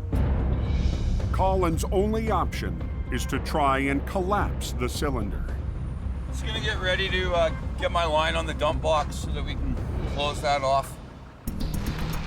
I'm gonna run a cable to where the cylinder attaches to the dump box, and I'm gonna slowly winch the dump box towards me, and that hopefully is gonna close the cylinder without too many problems. A plan that has the customer on edge. I could tell he was a little bit nervous. When a supervisor's looking at a brand new truck laying on his side, he's feeling the pressure. I'm hoping that we can save the cylinder on the end dump. Hopefully she plays nice. Okay, you just want to kind of keep an eye on that? Yeah. No, I'll be watching her. All right, let's see how she goes. Try not to wreck it.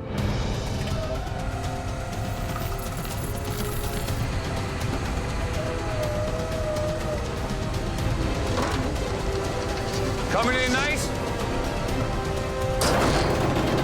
I don't think it's going. Whoa. All right, let's see how she goes. Try not to wreck it. At a landfill in northern Alberta, I'm worried about this. Colin is trying to compress a fully open dump truck before flipping it back onto its wheels.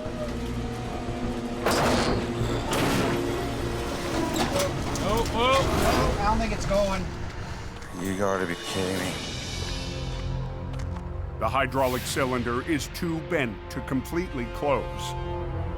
It won't collapse all the way, which is not a good thing. Colin will have to try and flip the rig with a 10-foot gap between the box and the frame. Well, we're gonna lift from there, for sure. But the high center of gravity could topple the truck as it swings back onto its wheels. Colin will rig one high line to the back of the box, while running 2 lines to the truck to winch the unit over.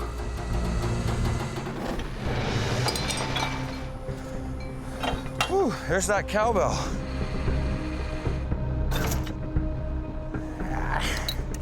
Perfect.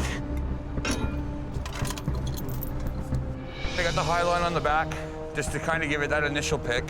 And then I'm at the drive tires and at the front axle, so she should come over pretty good. We'll just try to bring her over with least amount of damage. Okay. Hopefully. You don't want the truck on its wheels and the trailer on the side. I'm starting to winch. I just got a sick feeling in my stomach right now.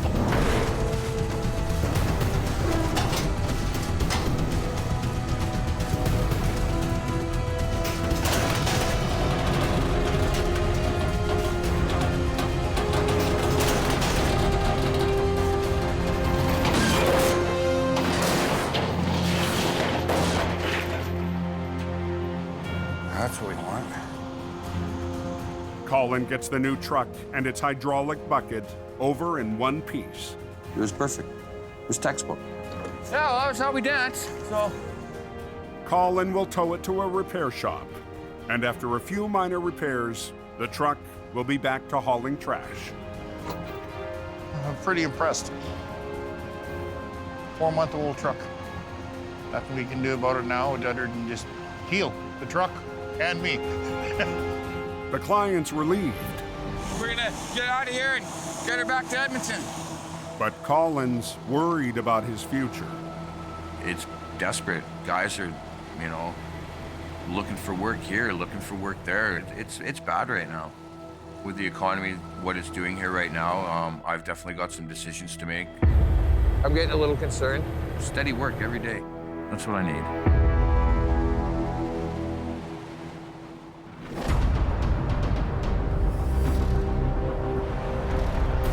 I'm not sure what's happening down below. I heard something about a smash up down there. On the coke, 44, copy. 10-4, go ahead. Robert is dispatched to a wreck on the outskirts of Hope. Okay, I'm on way back that way.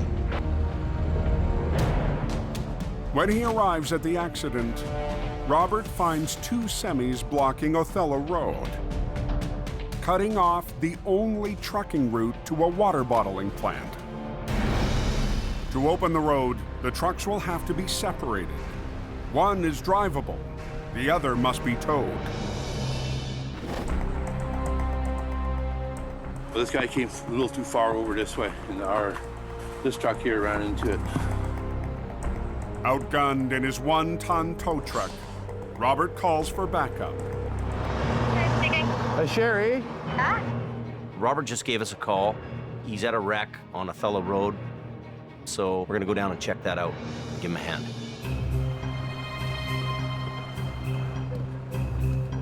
By the time Jamie arrives, traffic in and out of the plant is at a standstill. These 2 trucks are blocking the whole hill here, and it's the only route in and out of the water plant. One looks drivable, one doesn't. Gotta move everything back, okay? The first rig is able to back up and pull to the side. Okay, stop there. Don't go no more, no more, no more. Just stop there. You'll end up in the ditch over there. But the driver will have to wait Bring the army truck down. until the other rig is cleared off the road. To disconnect the damaged tractor from the trailer, Mike unhooks the 5th wheel. That was almost too easy. Take your lowest gear and just go. Easy does it down the hill. We're gonna tow the tractor away. Okay, I'll back up and get this tractor. I'm gonna hook onto the trailer and move it. We're gonna be opening the road about 2 shakes. I say 2 shakes in about 45 seconds. It looks like this thing's just gonna be an easy job. Tow one tractor away, haul the trailer away. No big deal. But as Jamie drives away, That's how you do it. the last semi spins out.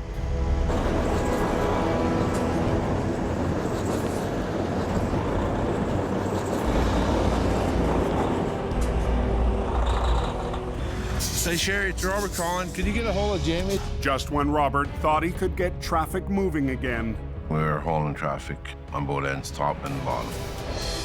the truck has jackknifed across Othello Road. Just stay where you are. This guy's probably gonna go off the side.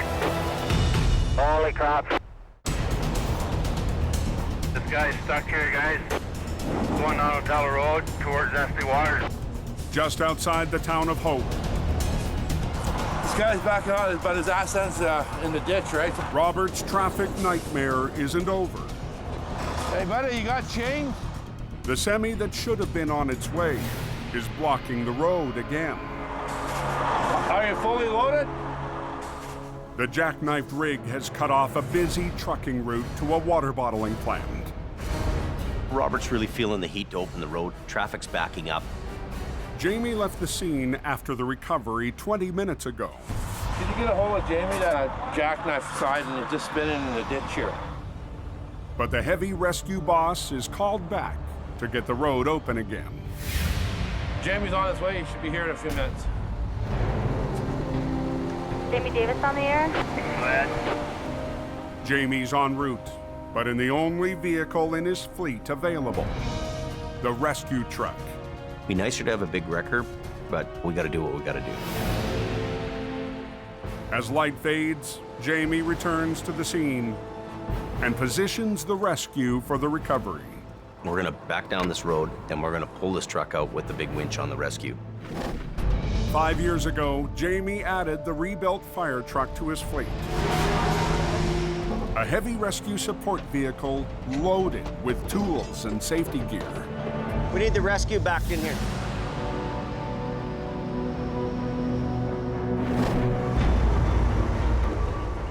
But it's also equipped with a 25,000-pound hydraulic winch. Can you pull that? Yeah. Okay. No lightweight when it comes to recovery. It can do a lot of pulling, this truck.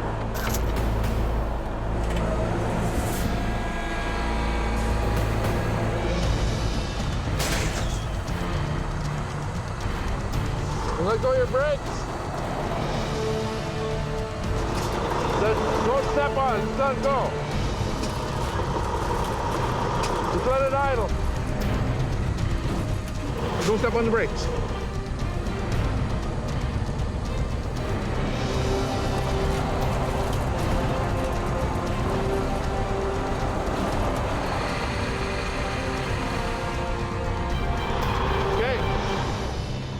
If you know how to run that machine, it'll do a lot of work.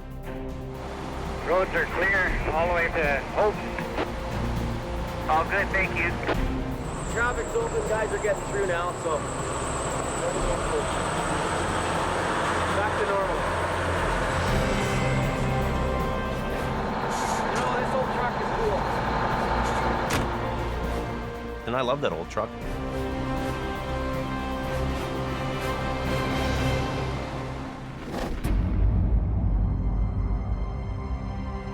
It's a cold morning in Alberta.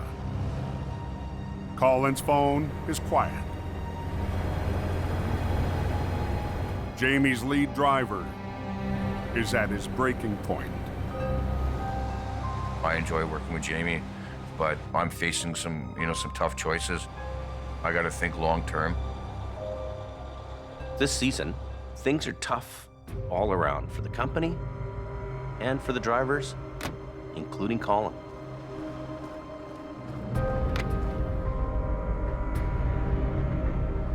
Jamie Davis, hi. Hey, Sherry, it's Colin. Is Jamie around? Yeah, 1 second. Thanks. Colin's on my line. Is he? Colin? Okay. How's it going, old man?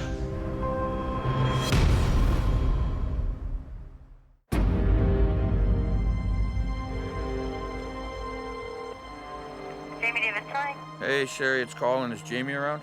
I stuck it out as long as I could, and it's killing me. I've definitely got some decisions to make. Colin's on my line. How's it going, old man? Pretty good. How about yourself? Ain't not too bad. Yeah, I got a position with another company that I couldn't refuse. Wow. Yeah. There's no ifs, ands, or buts about it. I've got to move on. Yeah, well, it wasn't an easy decision, let me tell you that, right? I'm frustrated with how slow it's been. You know? This season, things are tough all around for the company, including Colin. I loved working with you guys and, got to run some of the best equipment in the industry and all that. But bottom line, at the end of the day, right, I got bills. No money's no money. No money's no money, right? So. I get it. I get the numbers weren't there for him. I understand it. They're not there for me either. 2 winters ago, Colin joined Jamie's team as heavy rescue expanded into oil-rich Alberta. Get over! Nice, decent, Jimmy. Decent. It seemed like the sky was the limit. I mean, we were adding trucks, hiring guys, and growing almost at an out-of-control pace. Colin filled an important role, being one of our lead heavy drivers. Come on!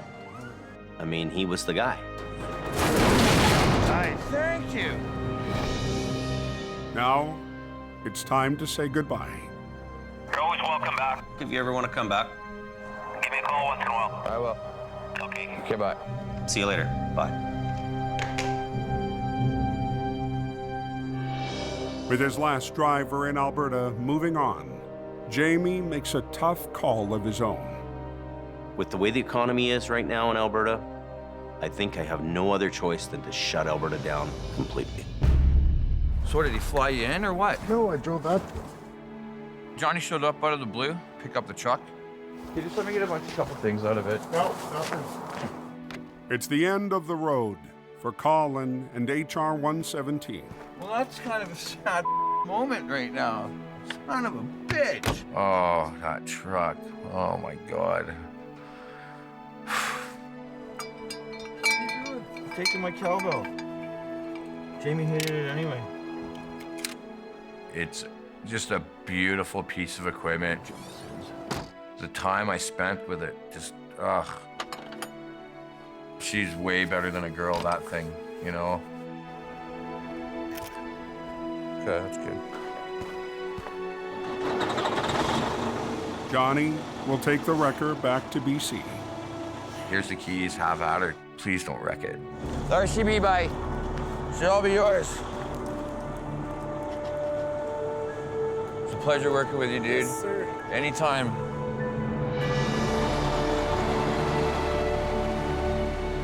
I had to watch it drive out the driveway. It hurt. I'm gonna miss her. My first love is running heavy wrecker. It always has been, it always will be. Everything I wanted to do, I achieved, and I achieved it working at Jamie's. You never know, maybe one day again, we'll be in the ditch together. Next time on Highway Through Hell. There's carnage all over the place. A lost load becomes Nick's tangled wreck. Hold on! Oh, crap! A canyon crash. 50,000 pounds of wood. Has the boss This is going to be a tough job. bringing in backup. Put the rotator in on an angle. Holy. And an urgent call Did she get hit? for one of Jamie's crew.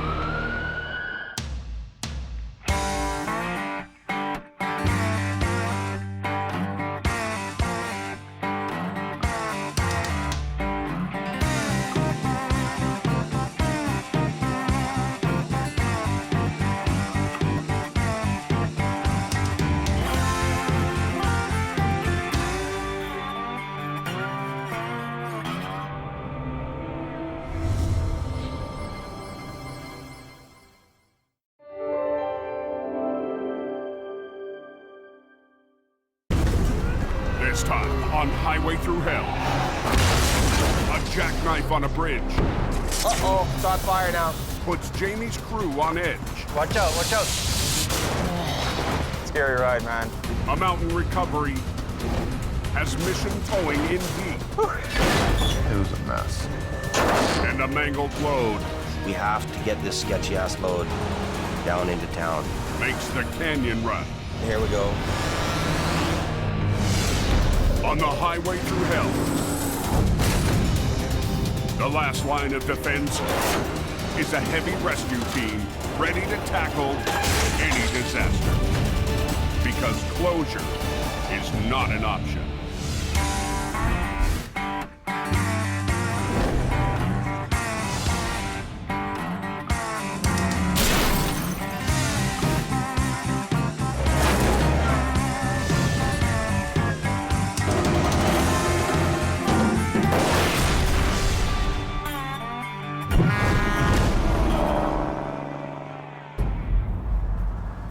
How is the canyon there, driver? Snowfall warning of Linton, Boston Bar. British Columbia's Fraser Canyon Highway. Before the Coquihalla came along, the canyon was the only route. It follows the same winding path laid down in the 1800s. Get ready. Expect lots of snow. Officially part of the Trans-Canada Highway, Highway 1. Engineers carved the route into steep canyon walls, with tunnels and bridges just wide enough for 2 lanes of traffic. It's the low elevation option through BC's rugged coastal mountains. There it is, snowing heavy in the canyon. Today, a blast of heavy snow There's a good couple inches of snow there. has turned the canyon into a slippery mess. Pretty bad, isn't it? Chain up, lights are on, going west in Boston Bar. Even at its highest point, the canyon is 2,600 feet lower in elevation than the Coke summit. Smash is a little nasty up there. Snowfall heavy enough to trigger the tire chain-up lights is rare. Highway 1 should not be forgotten about. It is the original highway through hell. Hope Search and Rescue. Page out for MVA. Just after 12 p.m. Truck's tangled up on a bridge here and it's blocked off. Gonna hang it over the bridge almost. A wreck on Spasm Bridge shuts the canyon down. Nobody's going anywhere. Are you the driver? No, I saw it happen. Is he okay though? We can't see him. The driver is trapped in the cab, inches away from a 350-foot plunge. You got any cuts or anything?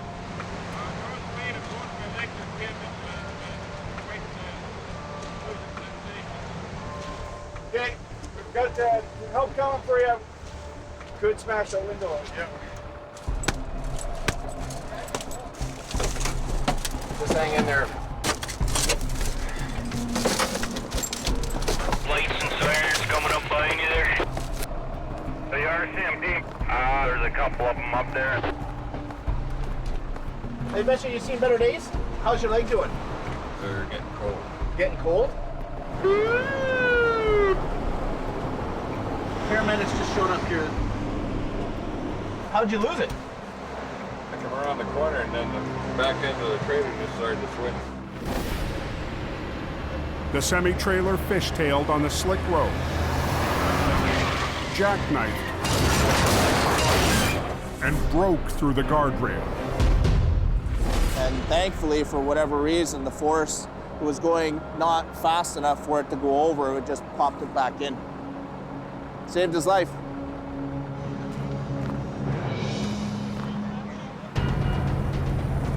"25 miles away, Ken Monkhouse races to the scene from the valley. We're going up to Spasm Bridge. Buddy driving it is still entrapped. Last winter, Ken left Jamie to work for Mission Towing. Seen better days. But he missed life and hope, Thank you, sir. Have a good day. and the chance to run a heavy record. Really happy to have Ken back. I'm happy that he's there. This is one of my first opportunities to get in there and show him I got what it takes to be a member of the heavy rescue team. We're gonna get up there as quickly as we can, but we don't want to crash too, so. Jamie Davis is already en route. Everyone is on their way here, okay? At the crash site, The railing's still pretty intact? Yeah. first responders rush to get the trapped driver out.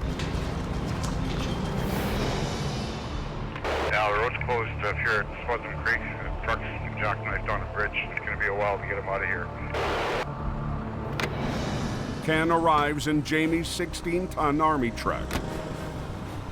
That would be a nightmare. Surprised the cab stayed on. Rescue crews brave the damaged bridge to get the injured driver. They're in the part of the truck that's hanging over the railing on the side of the bridge. Your stress level does not get any higher. After a quick assessment, Ken calls Jamie Davis for backup.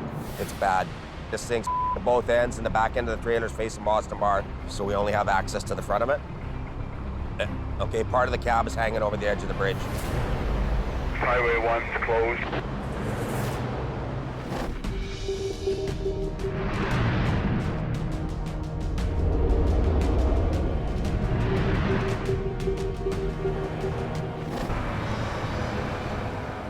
Canyon shut down, traffic bottlenecks onto Highway 5. Snowing heavy all the way to the top. But the same storm system is hammering the cove. Are they making us chain up? Yeah, you need them on. This way. On the sand. Drive on the sand.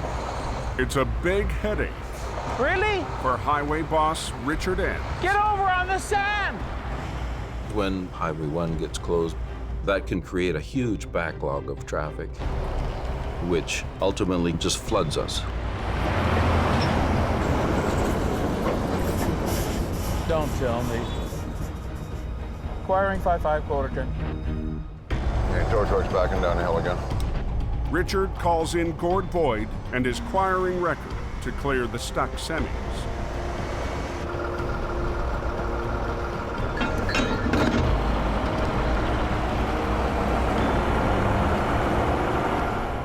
I keep pulling until they tell me to stop.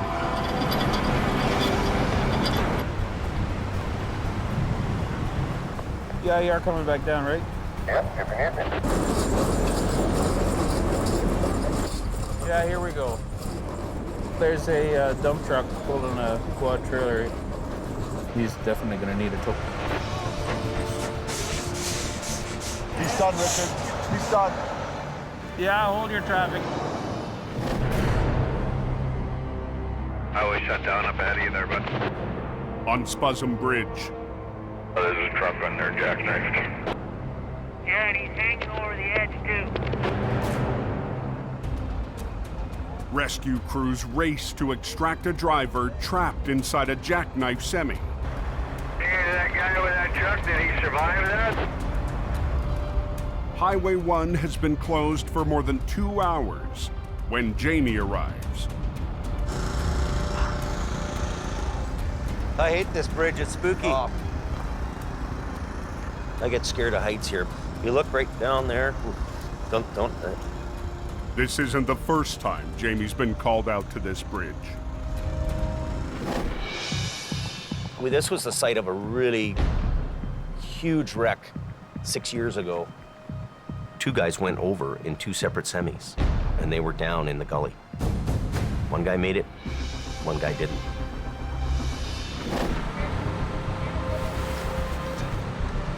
Okay, keep coming. Today, it's a different story. The guy that crashed this truck is alive and well, which is amazing. This guy is lucky.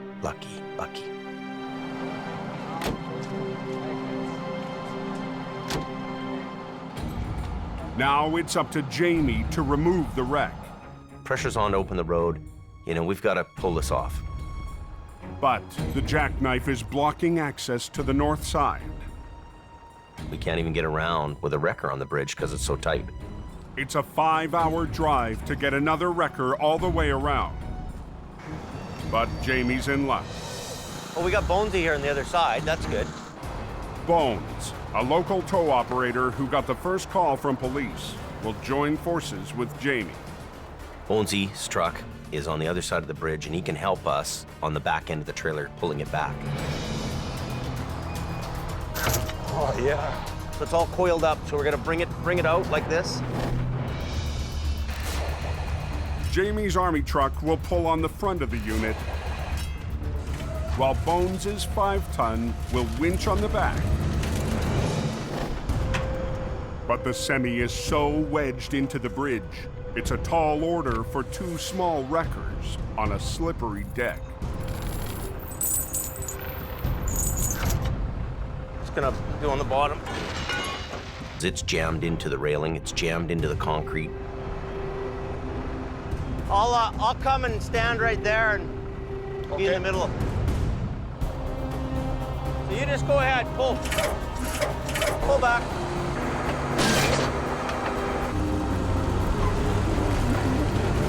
Slide back, eh? The bridge deck is really fighting us on this job. Just boom up, boom up. This is gonna be a really tough job. Canyon's closed. Anybody know what's going on Highway 1 near Spasm? Oh, there's a truck jackknifed on the Spasm Bridge. Yeah, I heard it's going to be closed for hours. In BC's Fraser Canyon, So you just go ahead, pull. Jamie, Ken, and local tow operator Bones struggle to clear a jackknife hanging off a slippery bridge. We've got the middle of a bridge deck. We've got, 350 feet down. Cab's totally crushed. It's sliding back, eh? Everything's sliding back and nothing's moving. Only thing's moving is our trucks here. Okay, now just stop. The bridge deck is like a polished rock surface. I put that spade on. Oh, okay. And the trucks aren't biting, they're just slipping on the surface of the deck. Okay, let's get the deck truck up. We're both maxing out, so a little bit more on this one, it'll help us. Jamie drove a deck truck up to haul away the crushed cab. It's got a big 25,000 winch on here. Now he'll add it to the mix We'll run it off the end of this deck. and see if 3 trucks will be enough to unfold the wreck. Can I have that block of wood? Thanks. That'll work. But we've got the army truck on one side of the bridge, pulling on the trailer. We've got a flatbed to pull the cab around, and we got Bonesy's truck on the back end. The pressure's on. I mean, we've got to get this thing open. So just pull to what you can pull. Don't overdo it, right? I'm following your direction. Pull, pull.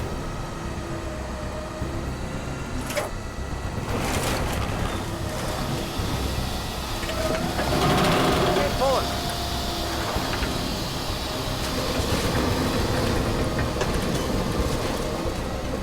All right, front end's up in the air.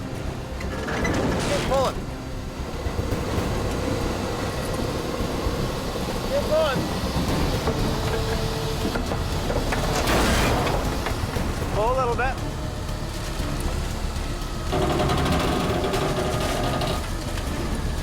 Front wheels are coming off the drop. Good job. We're into the railing now. Okay. Okay. Now stop for a minute. The 3 trucks are maxed out. We're working in some really tight quarters here, and we're right on the edge of the railing. We're like in a tunnel, basically trying to unravel this thing. Just be careful in case. I wish I had a rotator right now. A rotator is equipped with a boom arm that can swing out to reach wrecks in tough spaces. Good luck with it. It's going to be a great truck for you. But over the summer, Jamie sold it to cut costs. It'd be really nice to have a rotator. We could reach out and pick that cab up and bring it around. We don't have one. Yes, sir. Hey, buddy, we have to have you up here. I need as many people as I can. The jackknife won't budge. So Ken calls in the last truck available today. Bye-bye. I got Scott coming up. We have to get this wreck off the bridge to get the road open again. So there's no way around that, right? Nope. So you tell me how the coke holds up there? Back on the mountain, It's not worth it, man. The 5's not worth it. diverted traffic is clogging the cove. Idiot. What are you doing? I told you to stay here till the plow trucks go past. Richard is still fighting a battle to keep a lane open for his plows. If you would have thrown those chains on, he could have been on the way now. Once the semis are all stopped, they're done. Yeah, drive out in the snow where you're gonna spin out.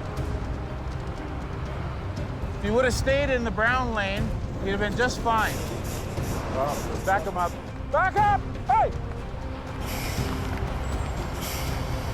Just when we're trying to get traffic flowing. And I got all excited because the Coke was open and damn it. It's gonna be closed for a while is what you're saying. On Spasm Bridge, Fuel leaking all over the place. a jackknife semi has heavy rescue in a tight spot. No space to work. Fluids leaking all over the place. Oil, fuel, it's slipperier than heck. Gord's here now, he can help too. Swampert Gord Lundeen and Jamie's lead operator, Scott Berg, show up in another flat deck. We can tie Scotty's truck off to you. When I got there, we strapped the two trucks together. Scott's truck will anchor Jamie's flat deck on the slippery bridge. We're working in a really tight little area here. Hopefully we can do it with all 4 trucks. Okay, you guys pull. Stand back. Watch yourself. Everybody watch out.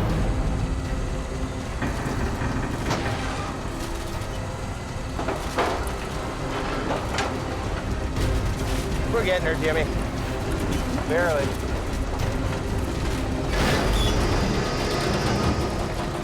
There we go, buddy.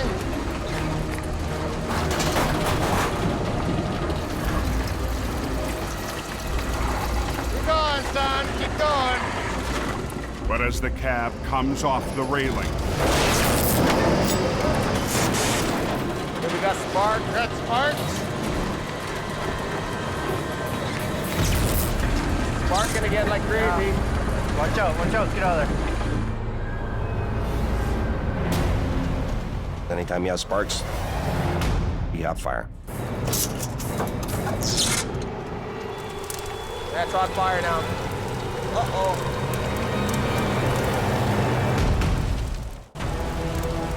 Uh-oh. It's on fire now. Got a fire extinguisher? an electrical fire has flared up on the bridge wreck. Watch out, watch out. Getting it about halfway around, all of a sudden, wire arcs out, and this unit catches fire. Send me these batteries. Get a Crescent wrench. Got a Crescent wrench? Jim. Here.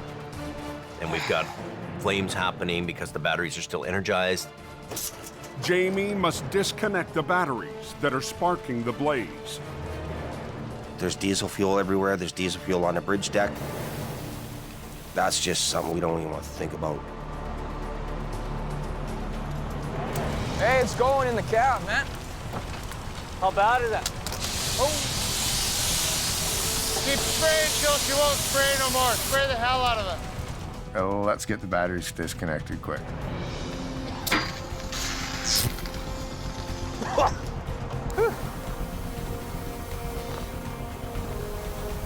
Is it out? Is it out? Get to the fire station!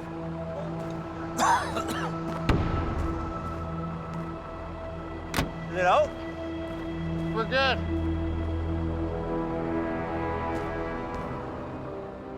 If that fire hadn't have been put out, the truck would have burnt, the bridge would have been condemned, we would have lost everything. Okay, good. Pull. Traffic's been diverted, but the jackknife on the bridge still has the highway shut down. You only have 2 lanes. You can't use the shoulder of the road because there's no shoulder of the road there. I'm gonna move my truck off the cans and I can't get the other way. We're just about done.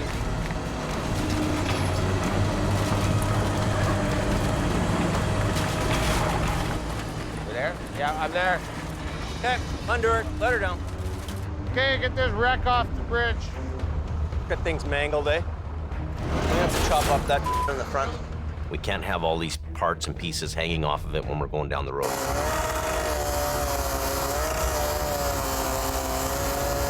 After 3 hours of battling the wreck, Yeah, I think we're good. Jamie and his crew are 1 pull away from opening the road. Ah! We've got the old school know-how.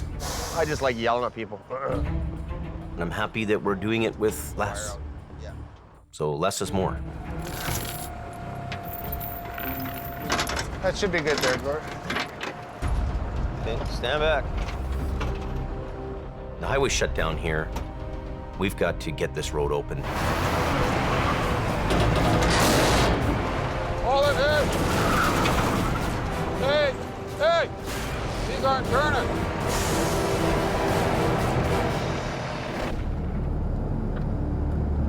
Any of you southbounders, I don't know if you can fit through or not, but there is a couple trucks all over the highway. As light fades up on the coke, There's 4 no posts sitting across the 2 lanes, the middle lane and the hammer lane. another crash threatens to bring traffic to a halt. This truck right behind me here, he's impacted the guardrail significantly. The concrete barriers called no posts have created another hazard for the highway maintenance team. This day just gets better and better, don't it? Richard needs to engineer a quick fix. So the supervisor takes matters into his own hands. Gonna stand these guardrail up and just temporarily position them.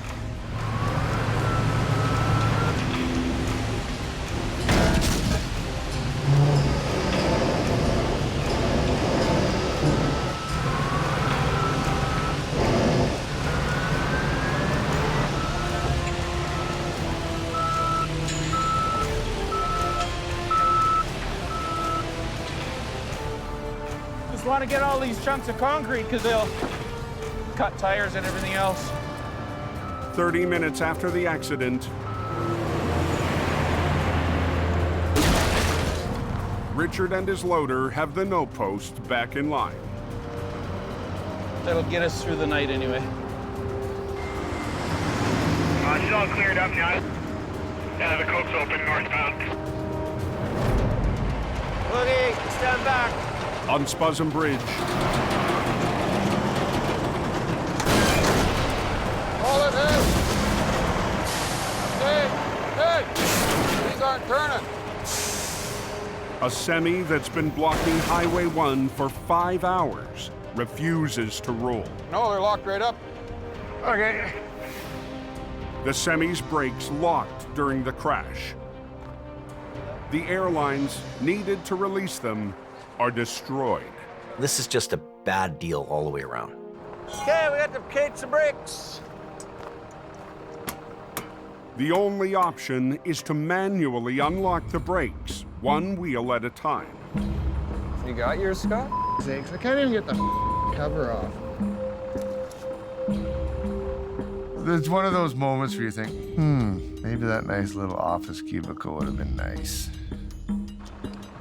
You want me to crank it from up top, Scott? I can't move it. Be warm and dry and not stinking like diesel and I want out of here.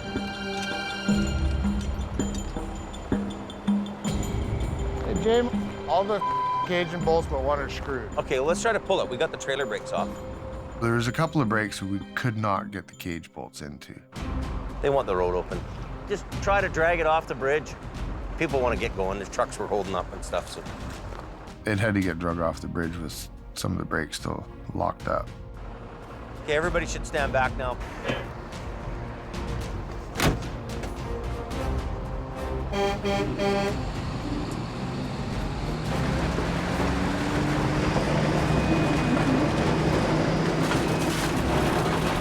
There you go. One more truck off the road.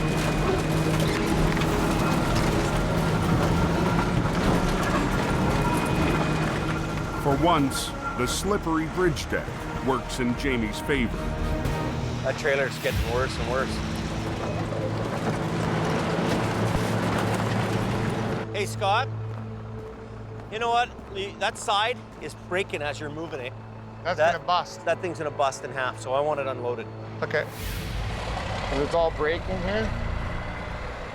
And if this snaps anymore, the whole load's just gonna wind up on the highway, so.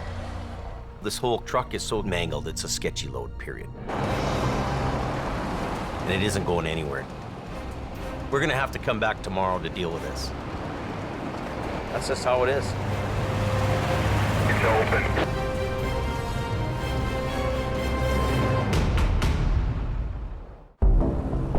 After yesterday's heavy snowfall in BC's Fraser Canyon, Oh, what happened there? a 30-ton wrecker and support truck make the steady climb up a logging road. The road conditions are pretty bad. When you're dealing with ice and a steep hill, it can be a little bit difficult. Hell of a long way down.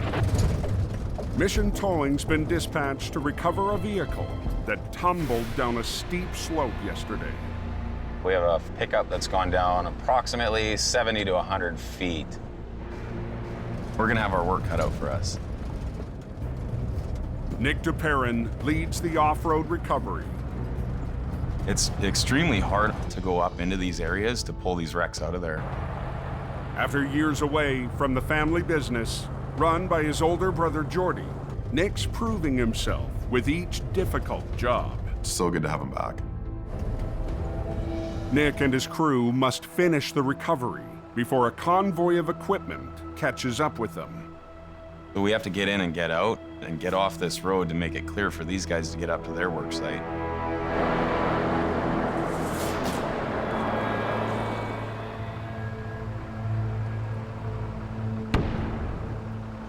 Wow, scary ride, man.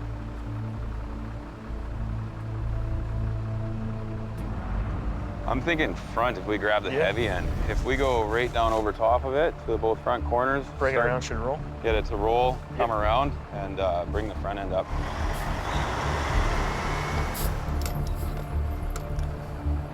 Driver Dylan Greenwood is also on scene to muscle the wreck up the bank. Good to go? Yep. Dylan has a lot of experience with working up in the mountain. They'll need more than 70 feet of winch line to get the wreck on the hook. We gotta be pretty careful today because we don't want to break any ankles.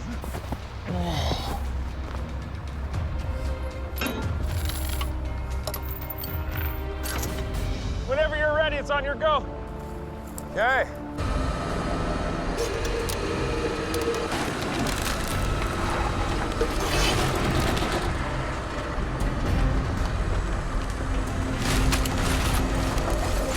That's a little better. Beautiful. Hold it there. Can you slide me another chain down that line? Okay. Incoming. Nick re-rigs to move the pickup up the hill through a wall of brush and snow. Coming up. Showtime. Both lines in. Both of our lines hooked to the tow hooks allows us to essentially walk it up the embankment.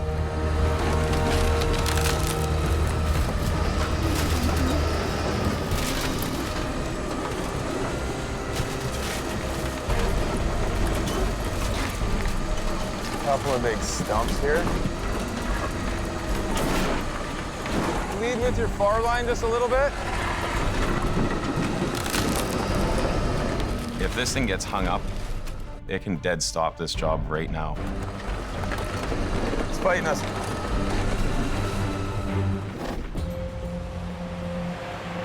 It was really icy up here yesterday afternoon. 22 miles south on the Fraser Canyon Highway. They're slowing you down, alternating. Traffic is moving again across Spasm Bridge. Highways is putting in a temporary guardrail so that the bridge is safe today.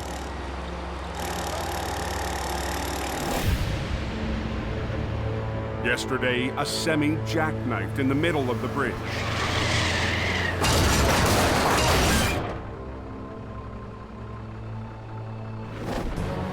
After the trapped driver was freed. Uh-oh. It's on fire now. Heavy rescue overcame obstacles one after another. to clear the wreck off the bridge and open the road.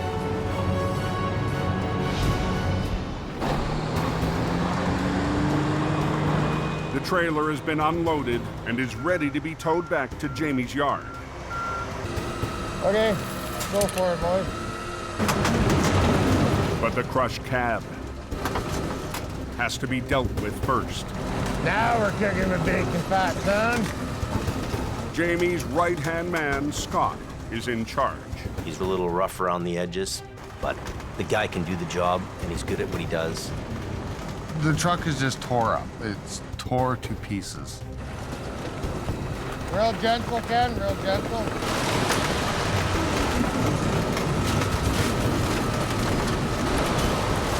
Good, good, come on, nice. Like it was meant to be. But the twisted tractor is far from ready for the road. Yeah. Right there is good.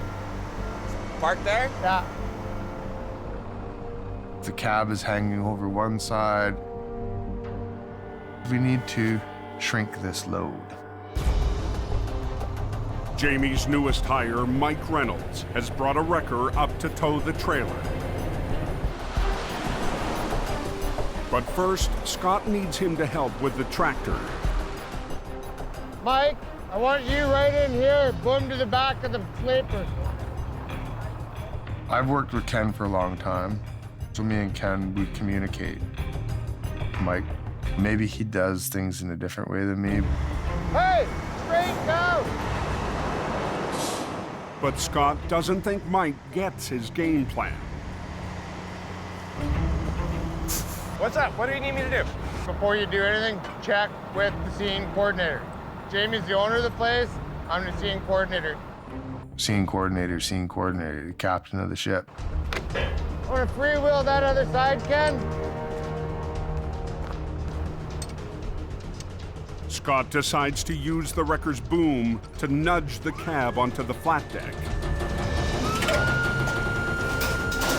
Just get the boom inside of the jockey box, lift it, gently push it over. But the battered load isn't cooperating. Just absolutely no integrity left to any of the body panels on this, so we don't get nice square box loads. We get nothing. I can't leave until that thing's going down the highway.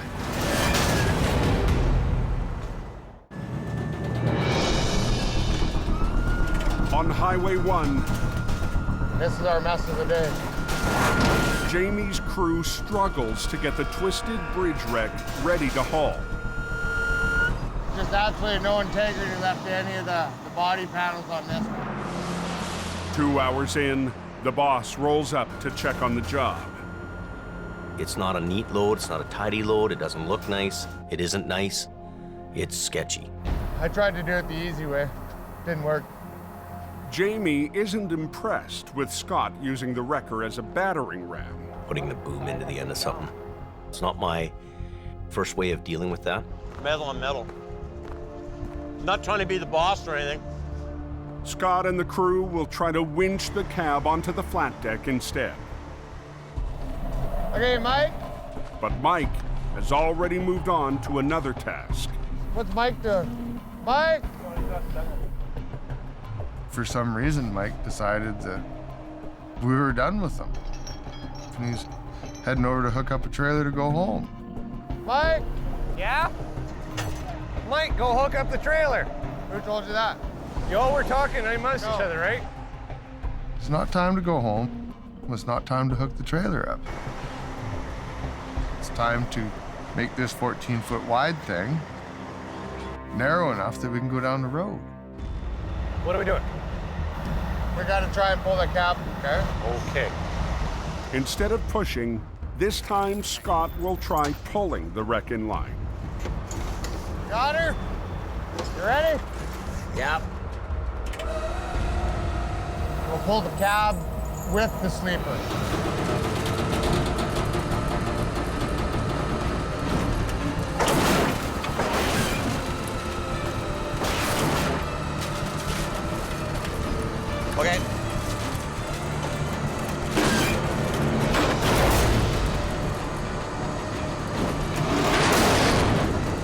That's better.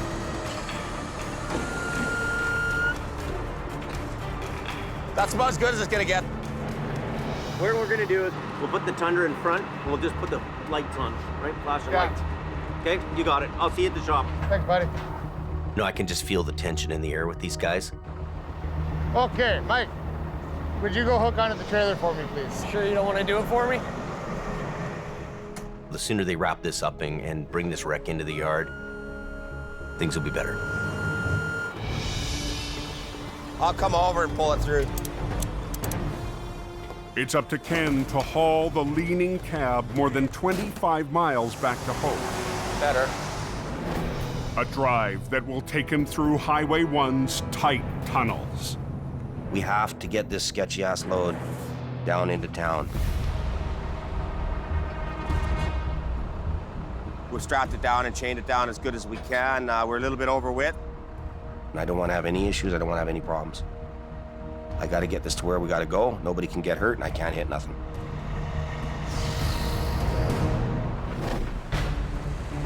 Swing it over about 2 feet. A little further. This side just a bit. 22 miles away above the Canyon Highway. And I'm gonna ease off on the brake and then we're gonna start going. When I say ready, let's go. Mission Towing's under pressure to finish a steep recovery and get off the logging road. It's fighting us a little bit. That's what I'm talking about. Inch by inch. It's coming beautifully. Perfect. We steered right around those big stumps. Good. That's good. That is that. It feels good to have this thing up onto the road. Mission accomplished. Let's go. The convoy that's been closing in will be clear to pass. It looks like we're gonna get out of here in time without stalling them at all.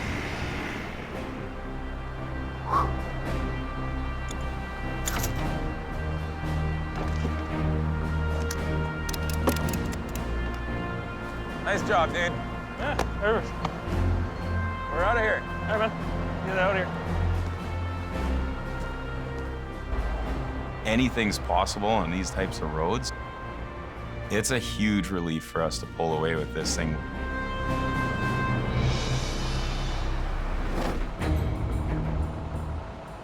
On Highway 1, A couple of short chains and a couple of binders, and away you go. yeah, Ken gets ready to haul the bridge wreck back to town. But the precarious load better would make any driver nervous. This is a load that you don't want to do, but you got to do it. We're doing it as safely as we can. Okie dokie. Robert will drive ahead to warn oncoming truckers. We've got Tundra piloting vehicles, flaggers front and back. It's now or never. We gotta go.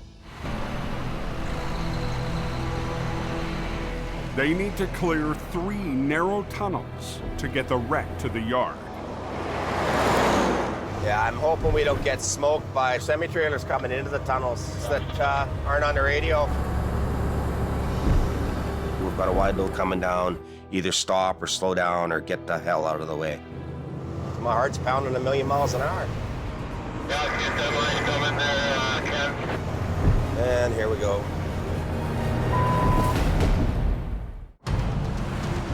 Got the tractor on a flatbed and it's real banged up.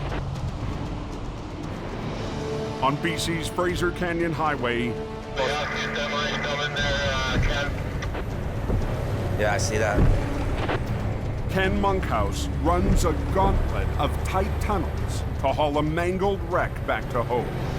You letting these guys know coming towards Sailor Bar that they got a wide load coming through the tunnel, Robert? Yes, they are. I got them stopped here. It's coming. It's probably 13 feet wide. And we're driving through sketchy-ass little tunnels.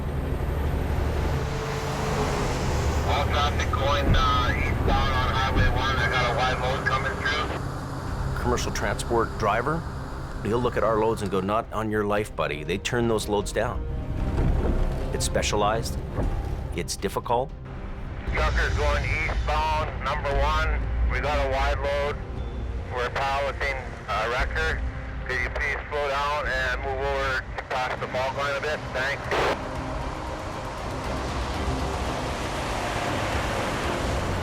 Ken has 2 more narrow tunnels to go.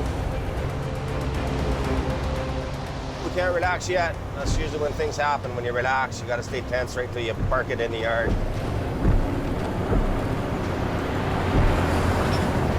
And now it's getting really foggy. Wide load into fog. Come around the corner there.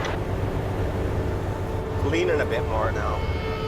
You're sweating with your hands on the steering wheel, looking out of your mirrors, but with pins and needles.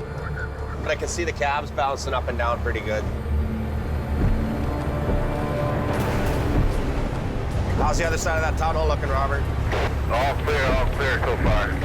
Are you coming through the tunnel now? Yeah, I'm just coming in now. 10-4.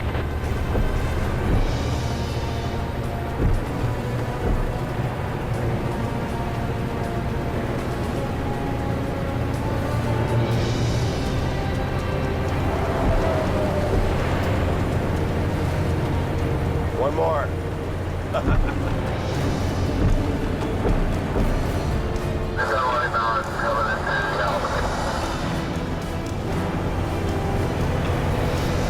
Okay, I'm clear of the tunnel, Robert. It's good to get out of those tunnels. Ken makes it out of the canyon.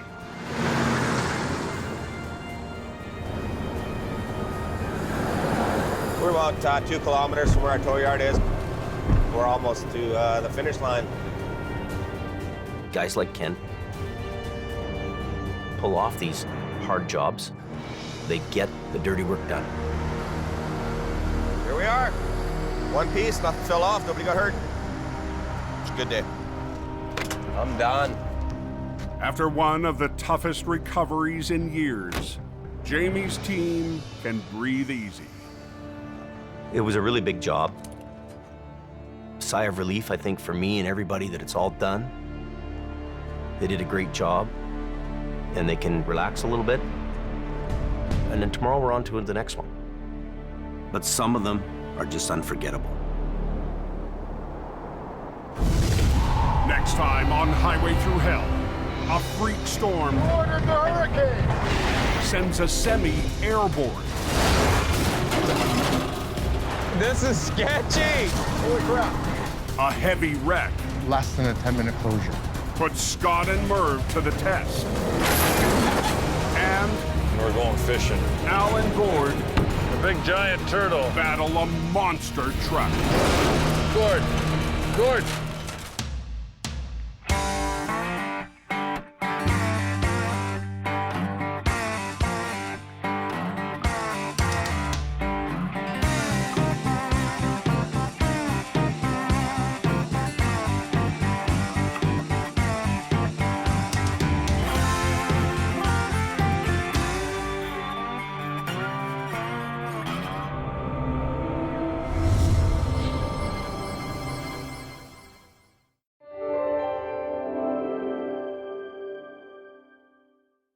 This time on Highway Through Hell. Closure in the canyon. There's 2 trucks banged up down here.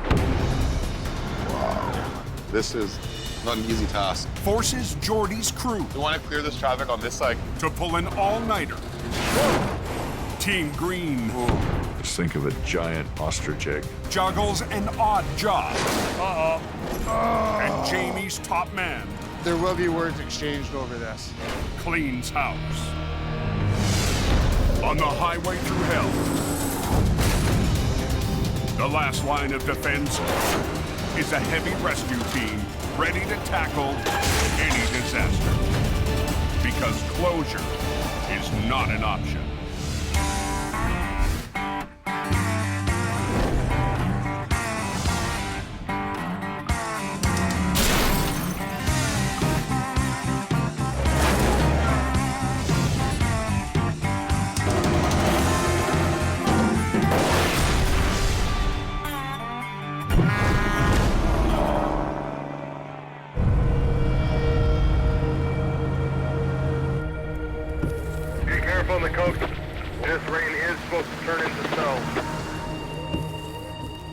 Watch on you. Start coming up the head. On BC's Coquihalla Highway, It is definitely sticking up its locust. a late-night storm has caught drivers off guard. When you head up the Coquihalla to the top of the mountain, you're heading into the eye of the storm. Oh no, she's a snowing. You're in your own little hemisphere of weather and trucks and snow plows. Clouds heading down the hill.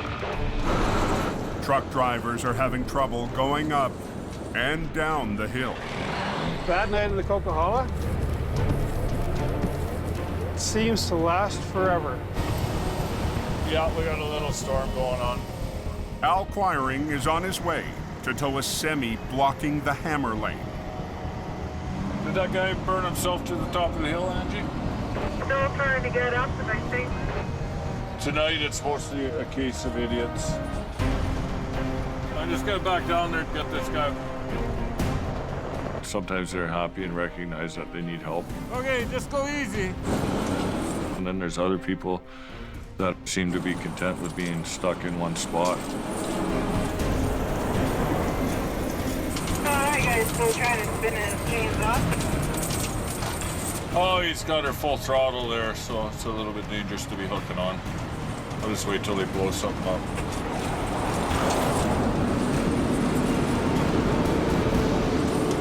Al meets up with highway maintenance. Idiot Phil's here tonight. But the driver just won't give up.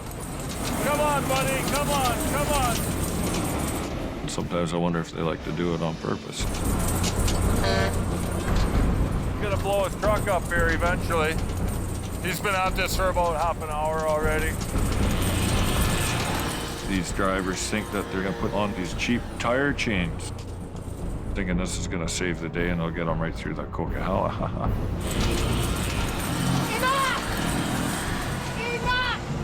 Finally, You're getting towed! the ice and everyone's patience has worn thin. See, watch out.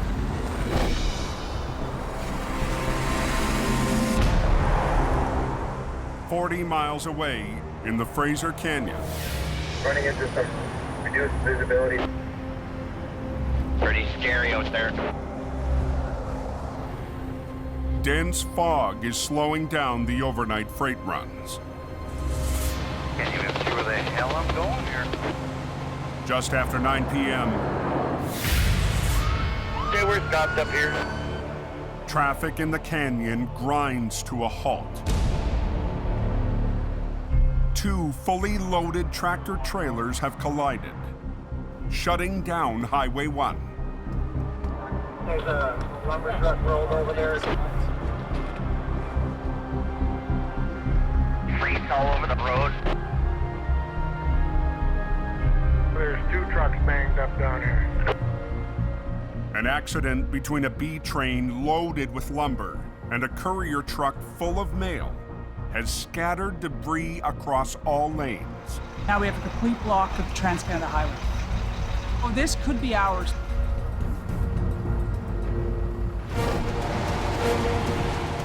The lumber truck lost control in the fog, left the road, and rolled onto its side. Moments later, coming from the same direction, the courier truck jackknifed hard into the B train. Both drivers escaped injury. The courier driver is still on scene. There was no way I was going to be able to stop. Slammed into him at about 100 kilometers an hour. Scared the you-know-what out of me. They're gonna need some heavy equipment to clear all this. Hey, buddy. Was fully loaded with lumber. Mission Towing already has one driver at the wreck. We're having a party on Highway 1. 10 minutes later, Jordy DeParent arrives to lead the recovery.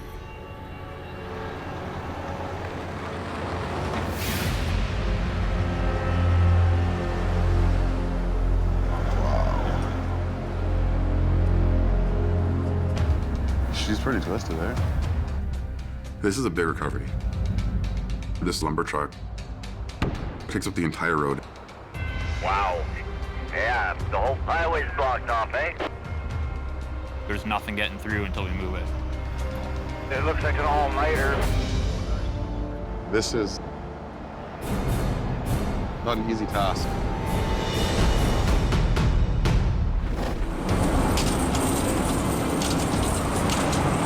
Back on the coke. Come on, buddy. A driver blocking a lane, Enough! trying to get up on his own, Enough! has run out of options. You have no choice! You're getting towed! You're gonna cause an accident! Highway maintenance gives Al the green light to do his job. Thanks, Al! Some people just can't think beyond their own self. After a 30-minute holdup and 3-minute tow-up, How much is that there? the trucker An arm and a leg, buddy. learns a tough lesson. You'll probably put 300 miles on your truck.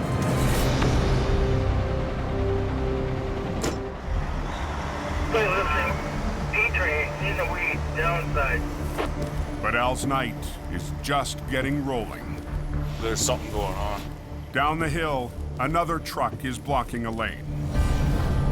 It's getting worse by the second. All because of one guy down here. What are you doing? Just kidding. It looked like he steered off and into the snowbank to stop the truck because he was panicking. Can you get going? Because you're in a bad spot here. You're going to cause an accident. Somebody else is going to smoke into the accident. Put the phone down. We're trying to get the road opened up here. If you can pull that down, how much? Pull you down the hill. You know how stupid that sounds? He wanted me to tow him down the hill. Well, if you hook onto that guy and something goes wrong, you're now a 200,000-pound missile coming down that bobsled chute. And God help anybody getting in your way. If you don't want to move it on your own, we're going to move it for you. We're going to... He's got the door locked now. Oh, let's go get the cops up here. They're coming for you. Woo, woo, woo, woo. A commercial vehicle safety enforcement officer arrives. You can't wait here. We got hundreds of vehicles up there waiting to go down. CVSE comes and they show him the badge and show him the riot act. Never read tonight, eh? Must be the moon. And he finally agrees to put the chains on. It's a good word of advice, buddy. Don't come back here till you got winter tires, eh? Chained up. Are you ready? Lots of room, buddy. You got lots of room. The truck Nice and slow. heads down the smasher. You gotta go back up the hill then? Yeah. I don't know if it was Friday the 13th or full moon time, but it seemed everybody was wearing cranky pants. One of those nights on the Coquihalla. Down in the Fraser Canyon, Somewhere at the back here, nothing's moved up front, has it? No, not yet. a collision between a courier truck and a B train loaded with lumber Lumber everywhere. has choked off Highway 1. Did he ever do a number? Jordy and his team get to work. We want to clear this traffic on this side coming down. On the massive multi-stage recovery. Get that one out of the way. Operator Dylan Greenwood hustles to move the lumber truck's rear trailer far enough You're good there, Dylan. You're past it. to open a single lane of traffic. They're gonna be opening up one lane. It's about time.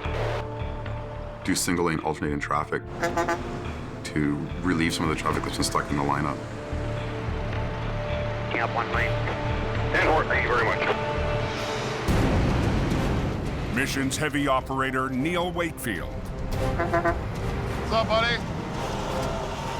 Welcome to the party. and Jordy's brother Nick It's a game plan, fellas. have all arrived to help tackle the mangled mess. There's carnage all over the place, and we're gonna be here a little while. unpin the rear trailer, do it on its own? Yeah.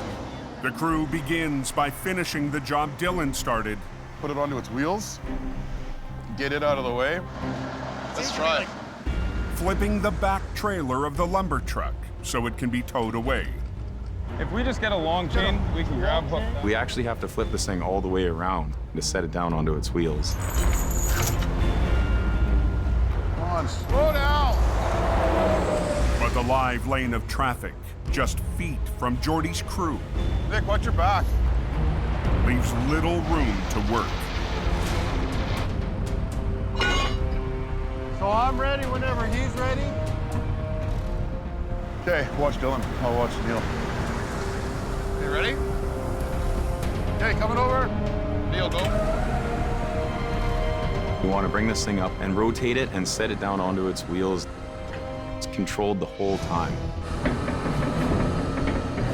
Keep that line. And just get ready, because it's going to want to swing.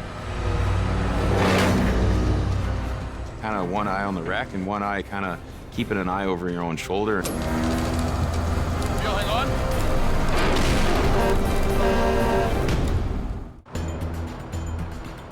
There's a lumber truck there, wiped out.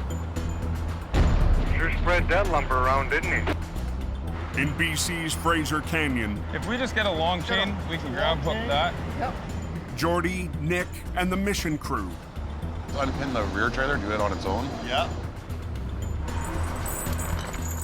clean up a spectacular wreck on Highway 1. This is a major wreck. There's 2 trucks and trailers destroyed here.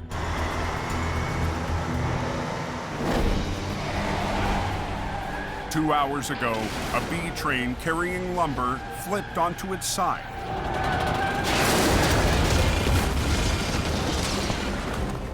Seconds later, a courier truck slammed into the wreck. So I'm ready whenever he's ready. Okay, coming over. Jordy's crew is trying to flip the back trailer of the lumber truck. Get ready, because it's going to want to swing. Hang on, Neil. Let Dylan catch up. To roll it onto its wheels next to a live lane of traffic. Now start taking this line in. Up with the boom a little more. There we go. It's going to swing a bit. It's going to swing in. There it goes. We want to bring this thing down onto its wheels, controlled the whole time. Now lead with this low line.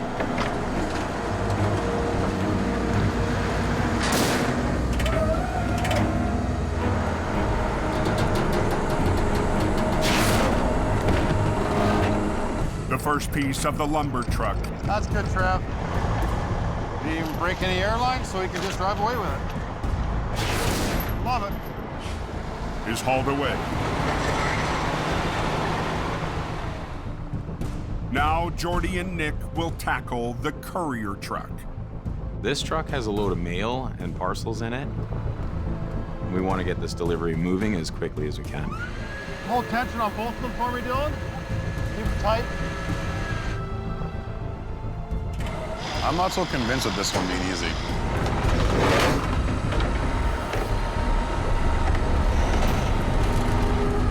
The tractor trailer is badly jackknifed. As the crew gets a closer look, Kind of ugly, eh? the extent of the damage becomes clear. Not much we can do with this one. Nope. This thing's in rough shape. It's not going to be an easy one to tow. Jordy's team has to improvise. Just throw that chain on there. Okay. To get the front of the wreck on the underlift. I'm sitting on number 1 in that friggin' lineup. With traffic on Highway 1 still at a crawl, I'll just say the least, I'm really pissed off. Hey, Neil, take it back to Hope, drop it, fly back up, then we'll do this. the courier truck is on its way. Lickety split, nothing to it. Booyah! But the toughest part of the recovery, the rest of the lumber truck, is still to come. We have one more part of this recovery to finish off, and now the pressure's on. Put up, smash that in. Like a bad game at Jacob.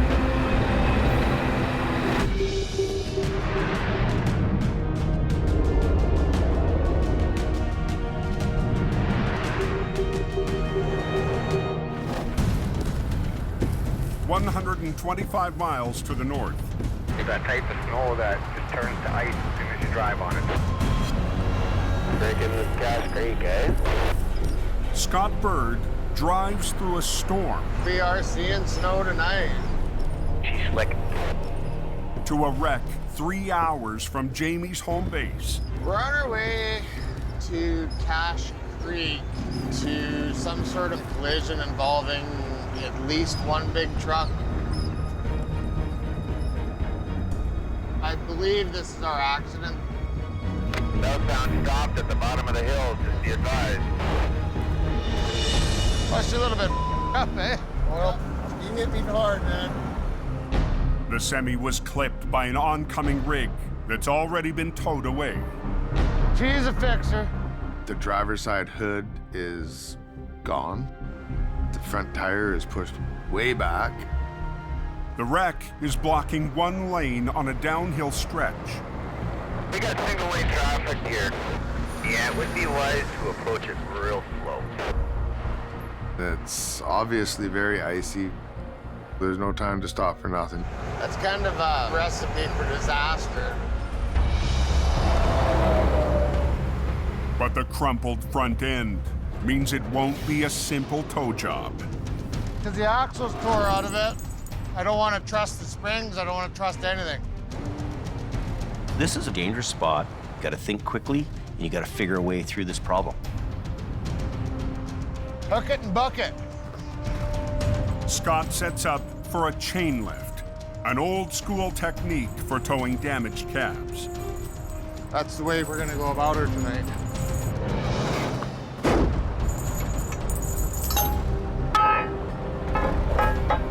It's the old Truckmaster style hookup.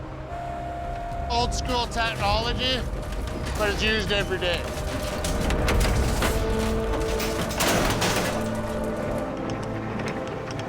Unhooking it. Scott disconnects the tractor from the trailer, so the units can be towed separately back to Jamie's yard in Hope. Now I gotta go underneath and pull a drive line out. But before Scott can haul the tractor away, he needs to prep it for the road. I'm thinking, hey, this is gonna be easy. So we got the shaft out. We can open the road, make it a little safer for everybody. Air it up, hook it up, and go. Put an airline on this and we're out of here.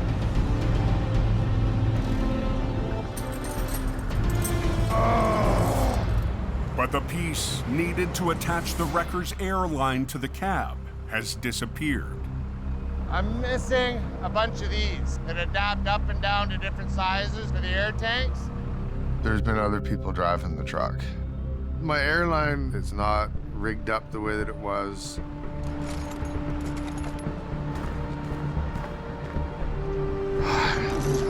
Marbles. Scott suspects the part is at the yard in Hope, a 3-hour drive south. That's the bucket that had everything in it that one man would ever need to tow. And now it ain't there. I don't have an end on my airline. I ain't got all. They're alternating traffic. On a highway near Cache Creek, 3 hours from Jamie's yard. Scott Berg is in trouble. I don't have an end on my airline. I ain't got all. Scott's missing a small part needed to air up and release the brakes on a damaged tractor. Somebody else can use my truck. You don't put all away. Without the part, Scott can't tow the wreck back to Hope. Ah, come on. I should have had that thing picked up and moved off the road within 5 minutes. My hopes and dreams of a quick lift and go were very rapidly crushed. Now here I am on the side of the road looking like an idiot. But Scott isn't giving up. I can get it off the road. It's just a matter of finding enough pieces to do it. I had to get creative with some plumbing hardware. Scott improvises a fitting for his airline. Okay, that's that. Bada boom, done. Scott's nearly ready to roll, but won't let go about the missing part. Chasing around after stuff because somebody didn't put it back the way that they found it. We can't do this on the side of the road. There will be words exchanged over this. Okay, the tow truck is leaving.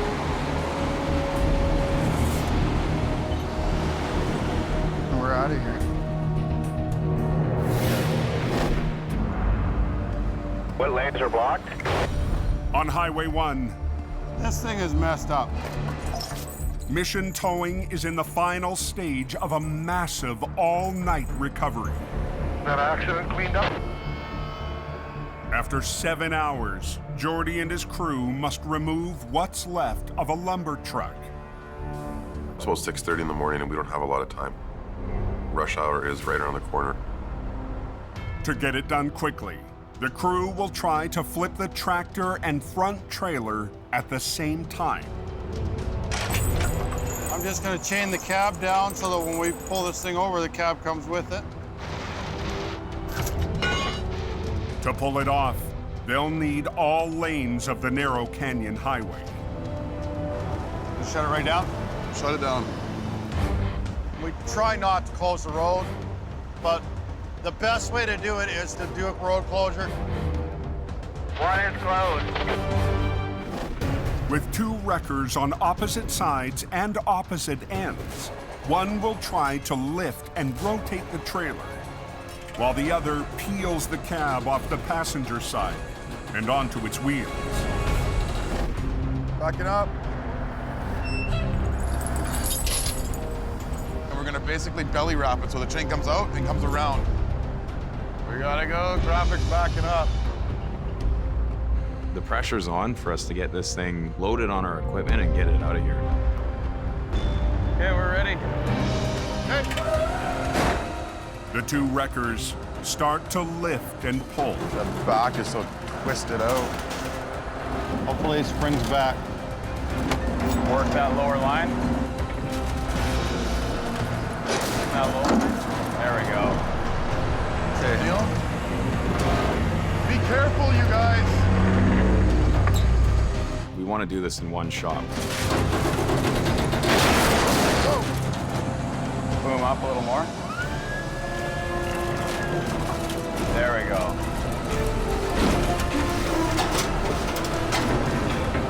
Just like that. Beautiful. Sweet. Grab the trailer and winch it around just to free up a lane to let some of the traffic get by. Sitting here waiting for this road to open. Go ahead, Neil. Once that's out of the way, you guys can open it up again. But we're trying to do this before daylight, before the rush happens on Highway 1 here. Are they letting any traffic through there on the accident yet? Yes, sir. Roger that. Highway's open. Very, very, very impressive. But the job's not over. Tractor and trailer must now be separated before being towed away. There we go. We're happy to have this thing basically on the home stretch now.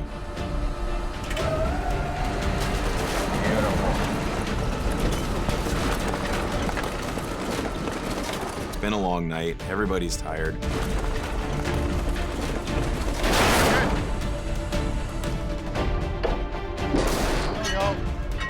We're looking at the time and it's coffee o'clock now.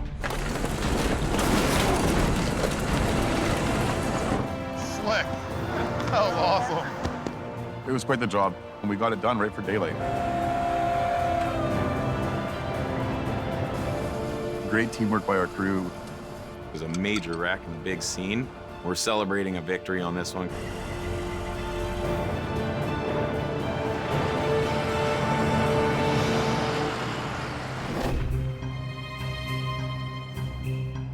After a tough night, Scott Berg's back at Jamie's yard. All right, you dirty sons of bitches.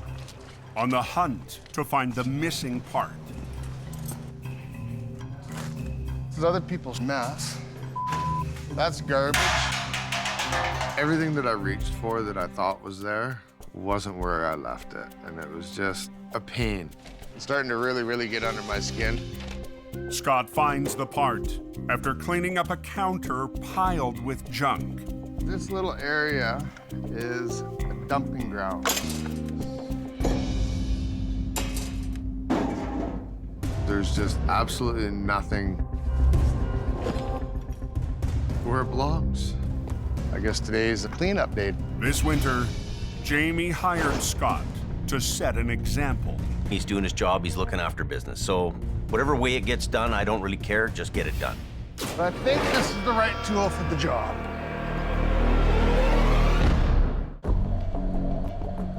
At the heavy rescue yard in Hope, This little area is a dumping ground. Scott Bird's still fuming. It's just a cluttered frickin' mess. But I think this is the right tool for the job. He's sending a message to the rest of Jamie's team to put their tools back where they belong. Yeah, I gotta get the stuff out of here and moved. As Scott finishes off the crew junk table, the boss returns. Got us some firewood for tonight. Wow. He's taking the bull by the horns, a little rough around the edges sometimes. Well, I don't mind this. I think this is a pretty good idea, actually. But I can trust he's gonna make the right moves. It's good. It's getting really clean in here. Things are gonna work out. In the Fraser Valley, Big Green to the rescue. Al Quiring heads down a back road to a strange call. Yeah, cement mixer overturned into a creek. See what the action is when we get there.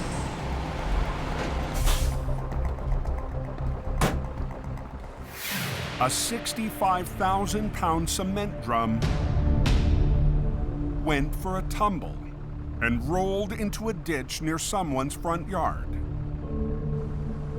It was parked near the edge of the driveway when the driver turned the mixer on. Without thinking, fired the truck up. And when the drum started spinning, The truck has already been towed away. But the cement-filled drum won't be so easy. just think of a giant ostrich egg. That's really heavy. Al's right-hand man, Gord Boyd, and his 50-ton record Let me get down to the bottom side there, Al. have been called in to help. That's the kind of job you don't want to screw around on. You want to get in there, you want to do it right. Well, it's through. But the big egg isn't built for easy rigging. It's slippery in the middle and it'll slide right off. Al and Gord managed to wrap a sling and shackle around each end. Topside is, here we go. The drum doesn't have wheels on it. It's bulky, it's awkward. It's going to take some finesse. To drag the 30-ton drum out of the ditch, Al and Gord will use nearby trees to anchor their wreckers and double their winch lines for the pull.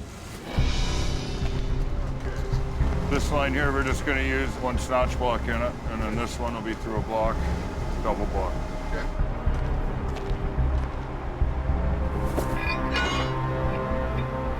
There you go. Beautiful. That'll work. We've done some extra safety rigging so we don't flip over.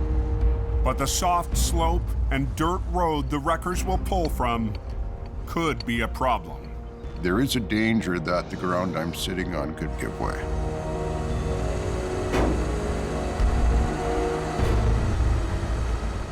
Gord and Al tighten their lines. Anytime you're around those kind of conditions, you've really got to be on your game. Use both lines there, Gord. Just bring it all the way.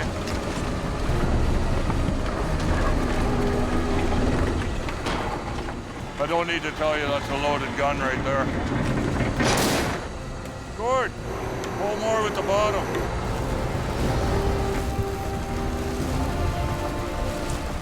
As the drum reaches the top of the bank. Hold it, Gord. The ground starts to give. Just wait. That's the last thing we want. In the valley. Use both lines there, Gord. Al and Gord fight to pull a 65,000-pound cement mixer up a crumbling bank. Bring it all the way. Near the top of the road. Hold it, Gord. Just wait. The fully loaded drum is digging in, carving up ground the heavy wreckers are parked on. There is a danger that the ground could give way. I don't want to see this. Where'd our shovels go? Here's Gordy and I tied to this 65,000-pound ostrich egg. After clearing the path, Okay, out of there. Al and Gord ease the drum out of the ditch. Boom, out with it, Gord.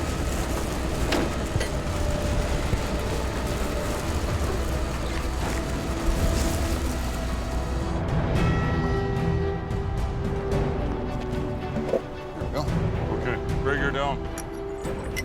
Reagan did his job just like it was supposed to. We did it right. It worked. Okay, that's part of the battle. Now the fun part.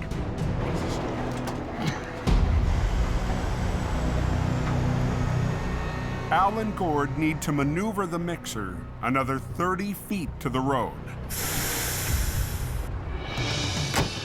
What we're gonna do is just hopscotch it out.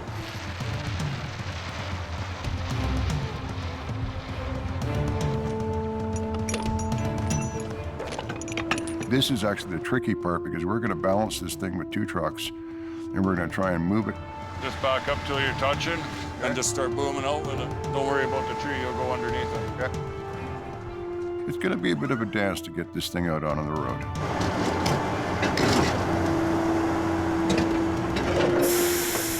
Boom out and I'll pull it as far as I can. Okay, I threw them all the way out, and I've got the weight. Keep bringing it.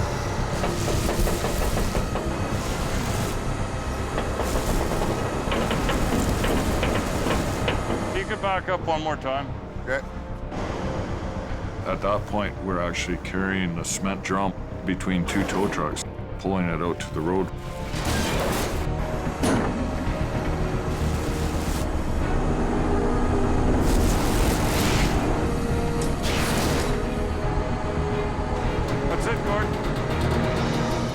Out. With the drum on the road, a flatbed rolls in. Get this thing loaded and get it out of here. To cradle the big egg for the ride home.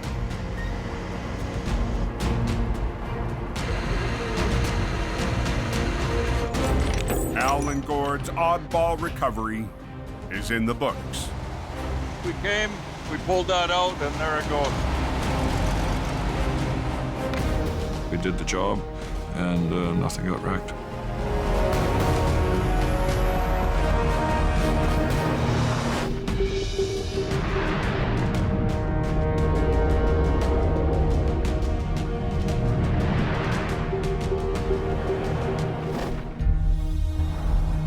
Three hours east.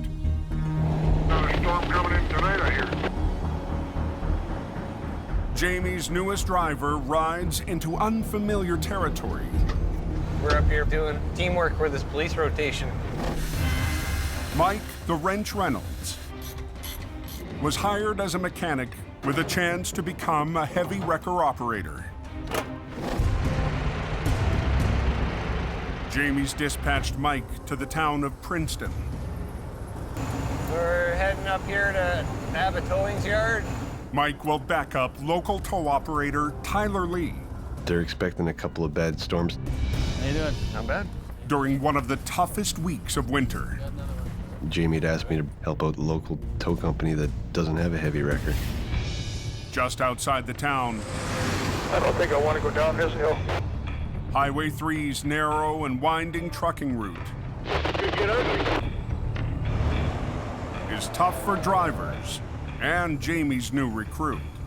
Highway 3 has all kinds of different dangers to it. It has steep hills, winding corners, and it has huge drop-offs. So we're gonna camp out here and take on whatever work we can get. Mike's visit doesn't go unnoticed by the locals. What are you guys doing? That's the closest I've ever been to them. Mechanic, tow truck driver, a deer whisperer.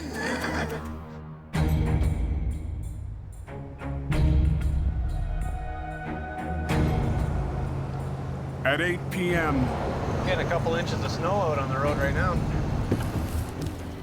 Mike heads out to Whipsaw Hill. Whipsaw is on Highway 3, and it's the same steep hill as the Coquihalla, just add a few more curves to it. Trucks spin out on it just like they do on the Coke. 11% downhill grade. Slowly slipping down this damn hill. 20 minutes into the Whipsaw stakeout, Trucks biting and clawing and scratching and trying to get up. Mike's on the move to a spun-out heavy load. All the way to Princeton. So, There he is.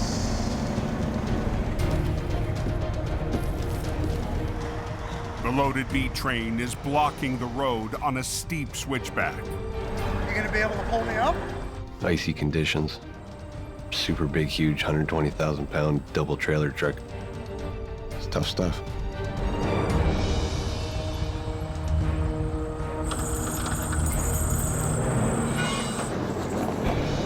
But on his first tow-up of the night, Come on, you freaking newbie. Mike's having trouble getting in gear. He's rolling. Waiting in there. After 10 minutes, Going pretty good. Mike gets the trucker to the top of the hill. Thanks a lot. Have a good night, Ed.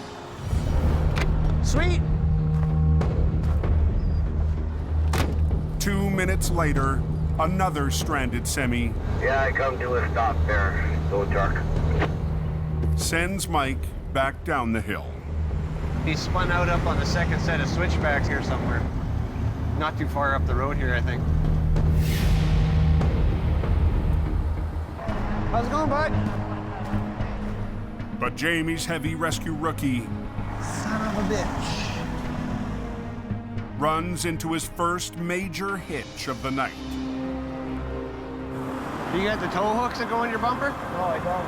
Oh. The tow pins on the spun-out truck are missing. It's not too awesome not having the proper tow hooks with the guy in the truck. That's the worst case scenario for doing a heavy load pull-up up a hill. If Mike can't come up with a plan, Where are they? traffic will stack up on the slippery highway.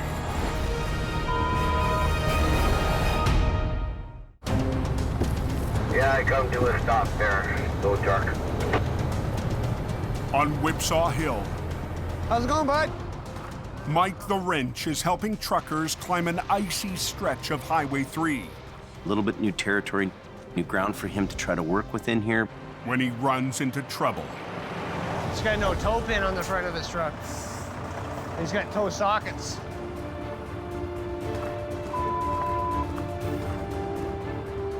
I'm not impressed with this situation. Mike's only option is to attempt a modified chain lift. We're gonna hook a chain around his front axle and go off a low point of my truck so we don't pull up into his bumper. A risky move for a rookie operator.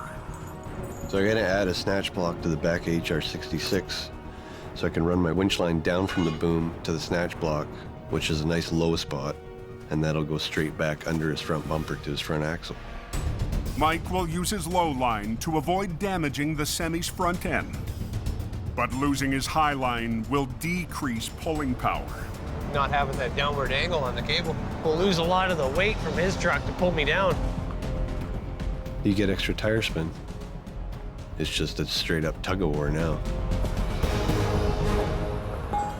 We're just gonna go first gear low. Yeah, all the way up there. Okay, I'm ready. All right, take it on. All right. The fully loaded semi puts Mike's 25-ton wrecker to the test. Going slow, but I'm going up. That was pretty easy, eh? Yeah, 10-4. Mike troubleshoots his second tow-up of the night. Feels pretty awesome. Getting off this road. Then moves on to one more. Then we got another guy called in.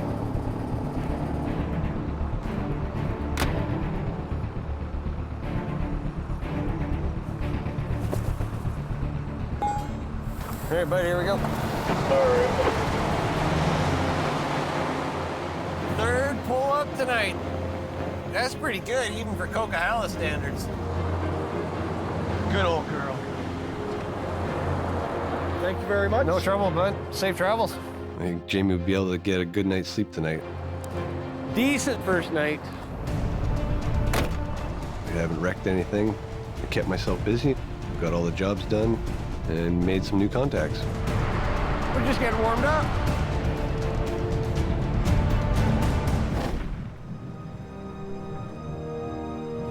Back in Hope.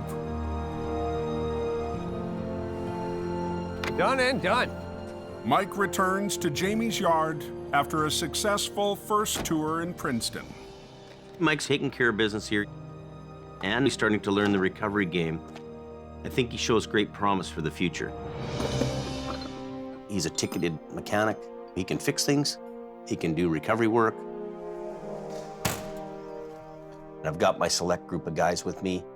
Well, good job. You pulled it off. Really good job. He's a valuable part of the team. All right, we'll see you later. You Gotta betcha. deal with the office. It's a good feeling. I don't have to second guess sending him on a job. I know he's gonna handle things.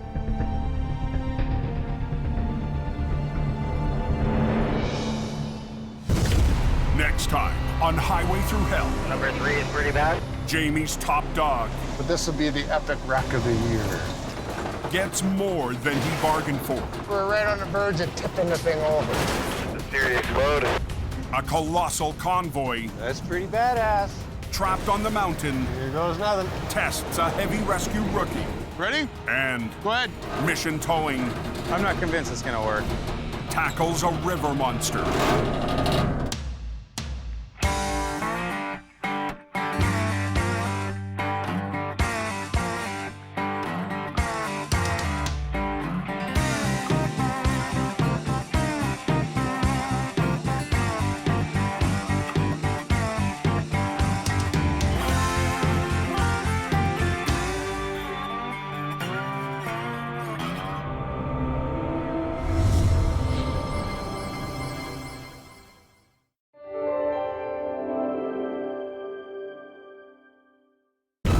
This time on Highway Through Hell, a terrifying tumble. Oh, he's alive. Plunges the mission team into a daring recovery. It will go over. Uh-oh. A frozen truck becomes Scotty's roadside mystery. Yeah. She's all blown apart here. And Colin and Jamie use air power The wall's coming out of it. to battle a bulging load. Whoa, whoa, whoa, whoa, whoa. On the highway through hell, the last line of defense is a heavy rescue team ready to tackle any disaster. Because closure is not an option.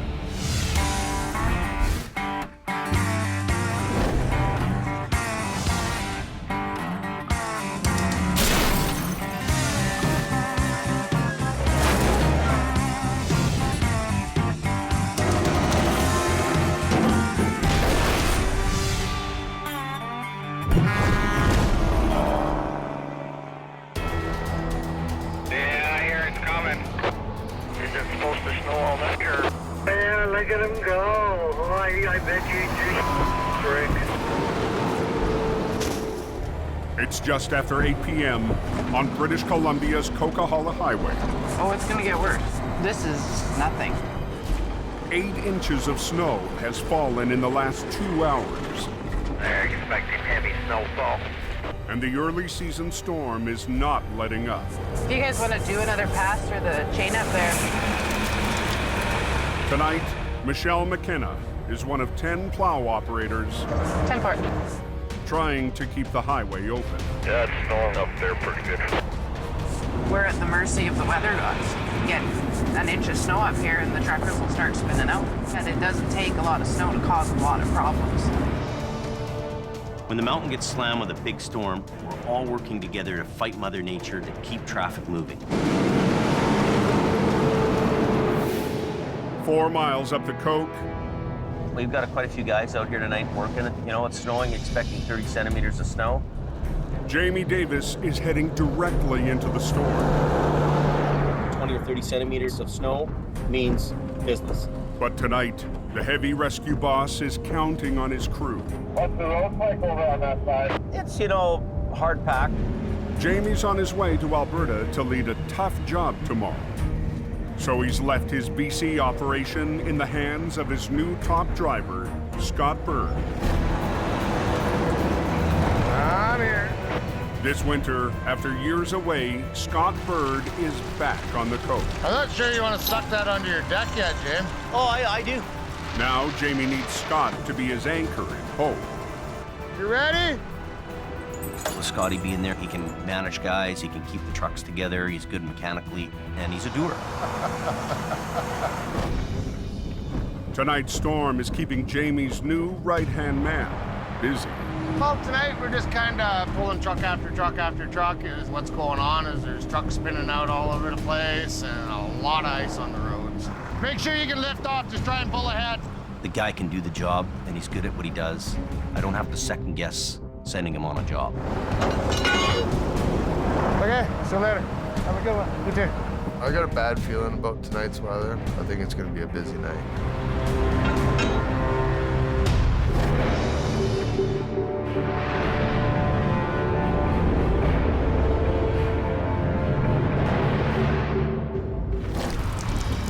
Down in the valley, a 4,000-foot drop in elevation. Holy, the wind is raining like a bastard. The storm has unleashed torrential rain. Distant rain, it's hell going north. We got a fire truck up here on our side. Mission Towing has been dispatched Dispatch search and rescue. to an urgent call. There's all sorts of fire and police cars there. Pickup truck has gone over an embankment down into a creek. Operator Neil Wakefield is behind the wheel of Mission's 35-ton heavy wrecker. We're concerned that somebody's trapped, maybe underwater. There's a rescue truck coming up that way too. Someone's having a bad night tonight. Racing to the crash site, Mission's new on-scene coordinator, Nick DeParent. Going the way you are. Nick recently returned to help his older brother, Jordy, run the family business. My brother and I are on the same page. We were trained by the same people. We were raised in the same industry. This is a very high-stress scene, really. It's certainly not a good sign seeing the search and rescue headed up here. Hopefully, if there is somebody in it, they're still okay. If not, it's going to be an unfortunate circumstance tonight.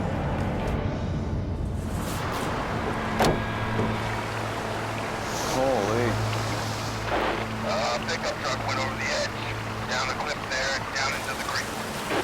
It's actually called Suicide Creek, is its nickname.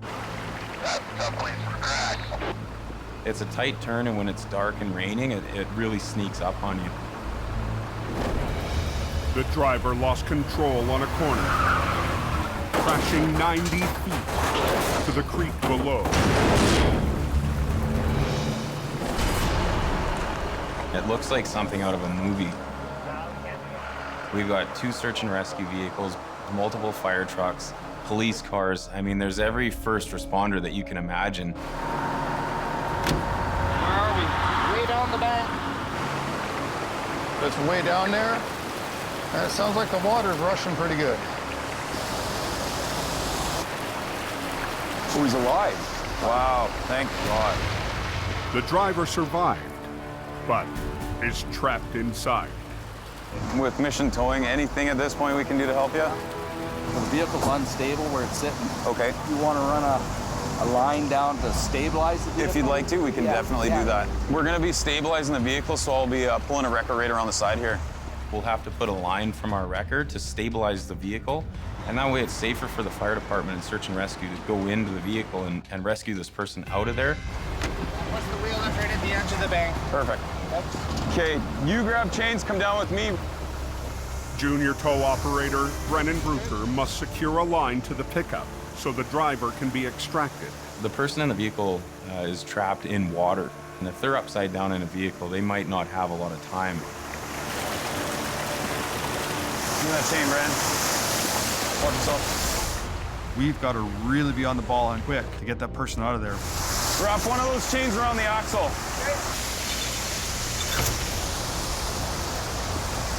Take up the tension. Just snug it up, but don't move the vehicle. With the wreck secure, the rescue team moves in to get the elderly driver to safety.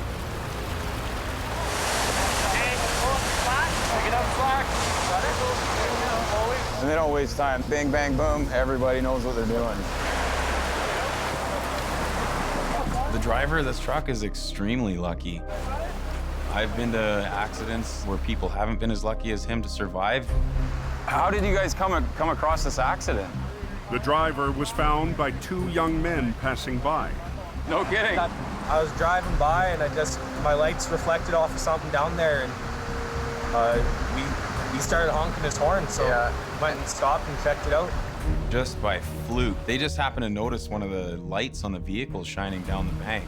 They made a decision to go down. If they didn't, the guy in the truck would not have made it through the night. The 911 callers also got stuck just up the road. Tomorrow, I can come up myself and pull your truck out for free for what you guys did here tonight. Appreciate it. Anytime, guys. Thank you. That was the best case scenario. These guys have done their job. It's our turn to do ours and bring the vehicle up. But as search and rescue drives away, Nick and his team lose their powerful lights. Shine it by the front wheel again? That's the most unfortunate thing is all the fancy lights are gone too. So it's a lot darker. That's one hell of a situation. The number one danger is the dark. We're talking about moving water, a steep bank, and the rain. It's a very complex recovery.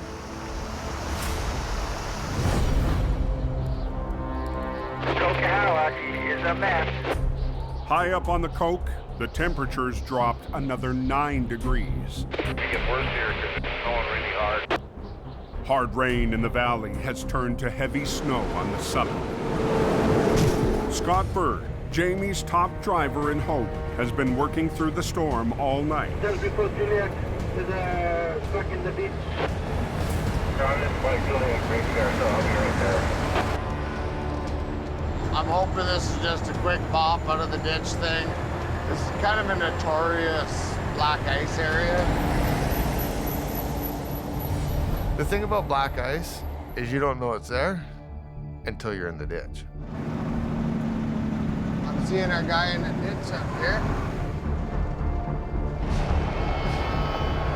Quick pull right on the back of his tractor. Tonight, Scott has an extra pair of hands. Jamie's newest recruit, Mike Reynolds. So this is number 3 here. So this one over here, we got to put a motor in. In the summertime, I quit my job at an automotive shop and took a resume over to Jamie Davis. We need to pump out 7 trucks within the month. Can you do it? Was pretty much hired on the spot.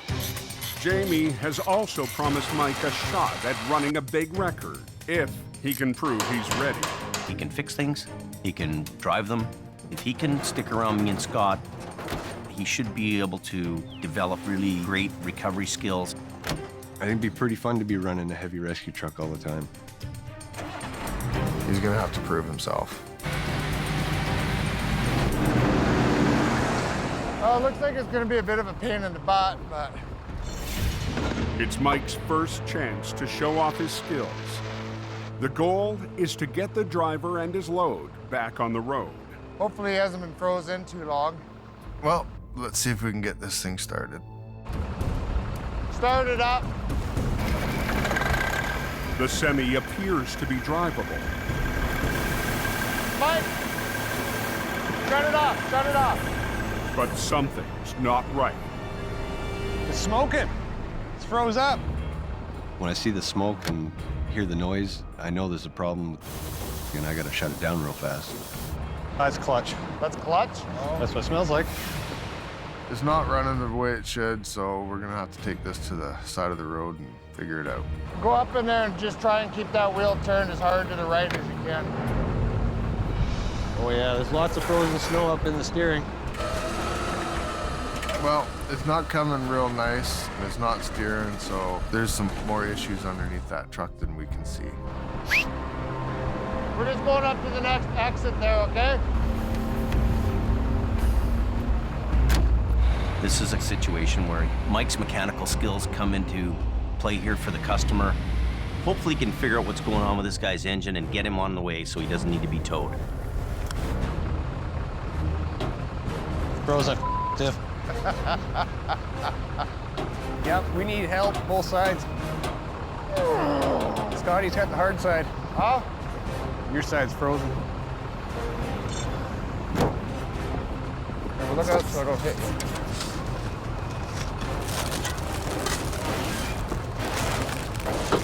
Okay, do you want to lift this side? I'll lift the other side. Okay.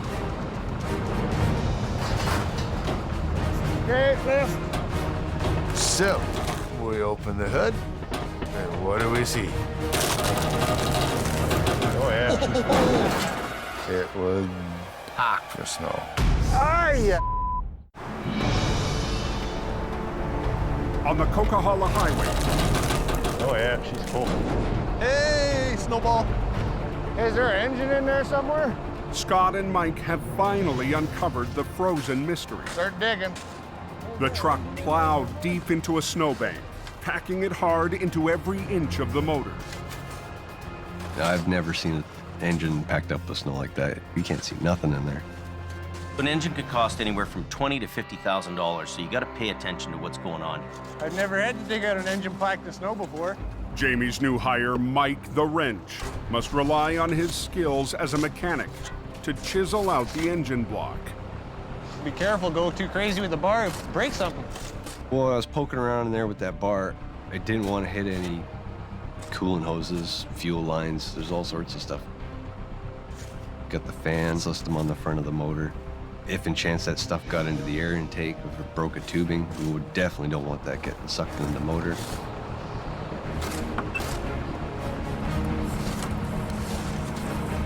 We're gonna fire it up. Mike gets the engine running and does a quick inspection. How's the oil pressure look? 60. Check the clutch travel. Make sure it's not binding. You're very lucky you didn't even bend your bumper. The driver can get back on the road. Pretty lucky for the most part. Looking like I'm getting ready to get out of here. Okay, let's get moving, boys. It's always a good feeling when you get something out and the guy's able to drive away.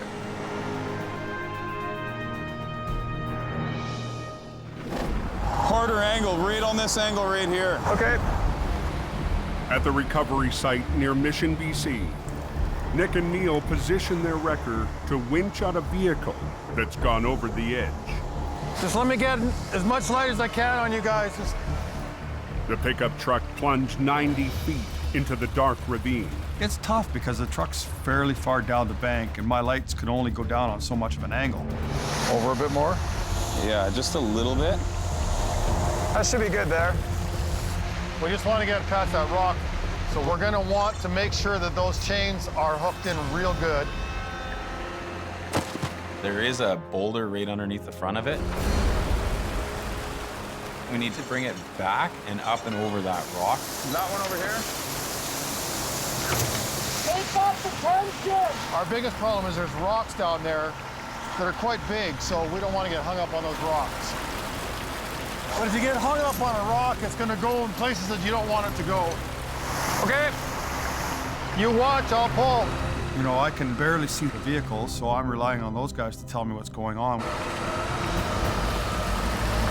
Do I need to boom up, Nick, or are we good? I'd boom in and up a bit. Okay. Winch? Yep.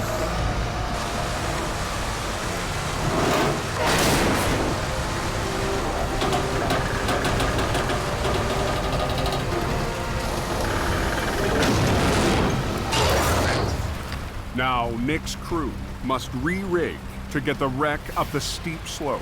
We'll just go to the tow hooks. We'll put both on right now. Yeah. Somebody's gonna be a little chilly. It's your lucky day. We have to go into the water, and this water is freezing cold. Pull back through. Keith. It's not somewhere you'd want to put yourself unless you had to be there. Here, I'll feed you some slack. Got it. That's honestly the coldest water I've ever had to take a dip in. Woo. The plan is to run 2 winch lines from Neil's wrecker to pull the pickup up the rocky cliff. Now we're gonna tighten them up. Just double check everything here as it's tight. And then once it's tight, you guys can come up and we'll do the recovery. Very good.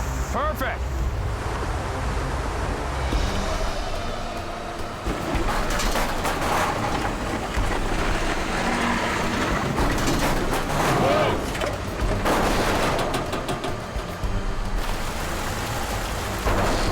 Keep an eye on that spool. Both.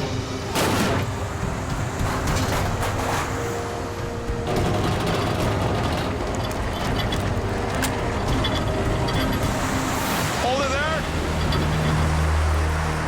Something's going on. We can't see all the obstacles, and the vehicle gets hung up. We're gonna tear that thing to pieces. Uh-oh. On a mountain road near Mission, BC. Uh-oh. Stop. Nick and Neil's attempt to winch a truck out of a deep ravine is dead in its tracks. Right at the bottom of the stump. We're sitting against this tree. It's against the tree? The pickup tumbled 90 feet down a rocky slope. The driver survived and was rescued 2 hours ago. Now on a line lowered down from Neil's 35-ton wrecker. Grab your truck, point it a little. The truck is hung up on a stump. We're only about 10 feet from the bottom, so we haven't made it very far into this recovery. Oh. So as soon as we try to pull it, it wants to tip it up that way, and Okay, so what am I it will hooked go on over. Reese, what I need you to do is come around the outside with your truck and get it into position. A 1-ton driven by junior operator Reese Griffiths was brought in just to tow the wreck away. We're gonna run a line off your truck. Now Reese and his small truck could make or break the recovery. There's all kinds of things going through my mind. Is it something our 1-ton's gonna be able to help us get through this? Straight to that front corner right there. Nick is betting the extra line from the 1-ton will be enough to steer the pickup around stumps and rocks as the big wrecker hoists it up to the road. He's gonna be pulling it, but just guide it this way a little bit. Couple serious obstacles to overcome. Hoping for the best, but expecting the worst. Ready? Yep. Okay.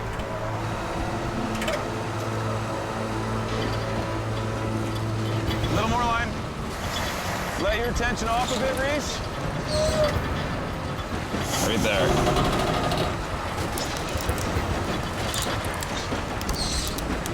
Perfect. The pickup is finally just 20 feet from the top. Hold it there for a sec, Neil. Okay, just totally slack off, Reese. We're almost over the road. Want to give me slack on this one? At this point, to us, it looks like it's a clear shot straight up the embankment. I'm just gonna drive ahead with it. Okay. This is where Neil's gonna work his magic. Yeah, buddy. All right. Sweet. Beautiful. Where's Reese? Hell of a job, brother. It was an extremely difficult job, not something that we're doing all the time. What'd you think of that one? That was a good one. Yeah? For everybody to pull together and everyone to work as hard as they did tonight, I still need a hot tub, boss. it was a rewarding feeling for our crew. Okay, out of here, time to dry off. But Nick and Reese will be back up the road tomorrow to fulfill a promise to the young men who helped save the crash survivor. We still have another major part of this, which is get these heroes' vehicle that we promised when we get out for them.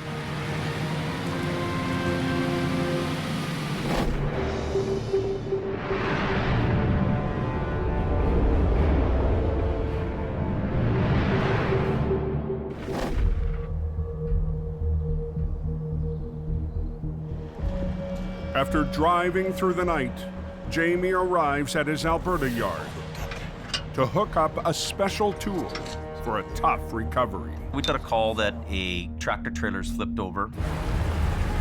Jamie's towing his airbag recovery system to the wreck site 120 miles north of Edmonton. Down there, Colin?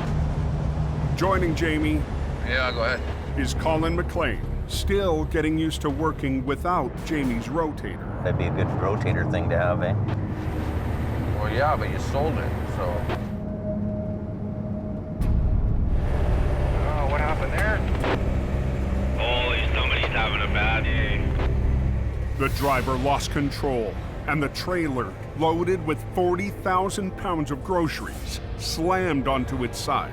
Looks like the trailer flipped over and the truck stayed upright, which is amazing. She's a gooder. Jamie will use the airbag system to try and right the trailer without blowing the cargo out the side wall. It's a full load, and it's all sitting on the wall. It's my reputation. I've told the customer I can lift this trailer up fully loaded, and I'm gonna do it. There's more weight in here than you think. That seems good. On Alberta's Highway 55, she's a gooder. There's more weight in here than you think, and it's all sitting on the wall. Jamie and his crew need to right a trailer. That seems good. With more than 40,000 pounds of cargo pressing on a side wall. My job is to bring value to the table for the customer here. Having this trailer break open and having groceries fall out the side of it wouldn't be cool. We'll need all these hoses. Here, grab that. Jamie will use his inflatable airbags to gently raise the loaded trailer off the ground. And then the last one will be over there. We're gonna put bags in. We're gonna blow them up a little bit, and then we're gonna drop one down, shove it in a bit more, lift, put it in. So there's a bit of positioning we're gonna have to do with the bags. Jamie has used his airbag system in the past on some of the most fragile loads. She's ready. Airbags, you know, you may only use them twice a year. But when you need them, And the further down you get, the better. it's gonna pay off. Colin is Jamie's top heavy rescue operator in Alberta, but today, he's glad the boss is on site. This is my first airbag recovery in 17 years of towing. There you go, James. I'm excited about it. Be a good learning experience. Keep going. You see how we're already getting some lift over Yeah. there? I'm just looking at how the bags are kind of picking up against the wall, making sure that it's actually lifting the trailer. We're going to be real careful with this guy right here. You gotta remember that the wall is very flexible and it's also very weak. So you don't want to put too much pressure at any one point. You try to lift too much of the trailer at one time, you're gonna collapse it. So you lift a little bit, little bit, little bit. If you get too greedy and you lift too much in one area, you'll end up blowing the wall out. But as the trailer lifts higher, Colin spots a big problem. Look at this wall here, eh? This is all blown apart here. Issue on this side. Oh, is it ripped? Having a cracked wall on the side after you start lifting is not something you want to see. Damn. We got to stop this right now or we're going to have a big fail here.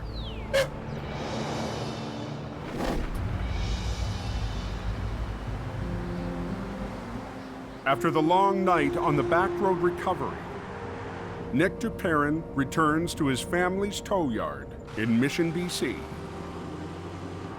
Big brother. What's up, dude? You get your feet wet today? Yeah, I did. Yeah. It's good. What's happening? Not too much. After 4 years away, working for another tow company, Nick has returned to help his older brother Jordy run the business. We work so well together. We think the same way. We know what each other's thinking when we're on a job. Family's very important to me. And one of the most important things about our family is the family history in our business. Our grandfather and our great-grandfathers started this business in 1954. A lot of family memories. Jordy and Nick's grandpa Wally still owns the company he started with his dad 60 years ago. That's the one that burnt down. But it's been one of the toughest years in the family's history. 3 months ago, a fire devastated the business.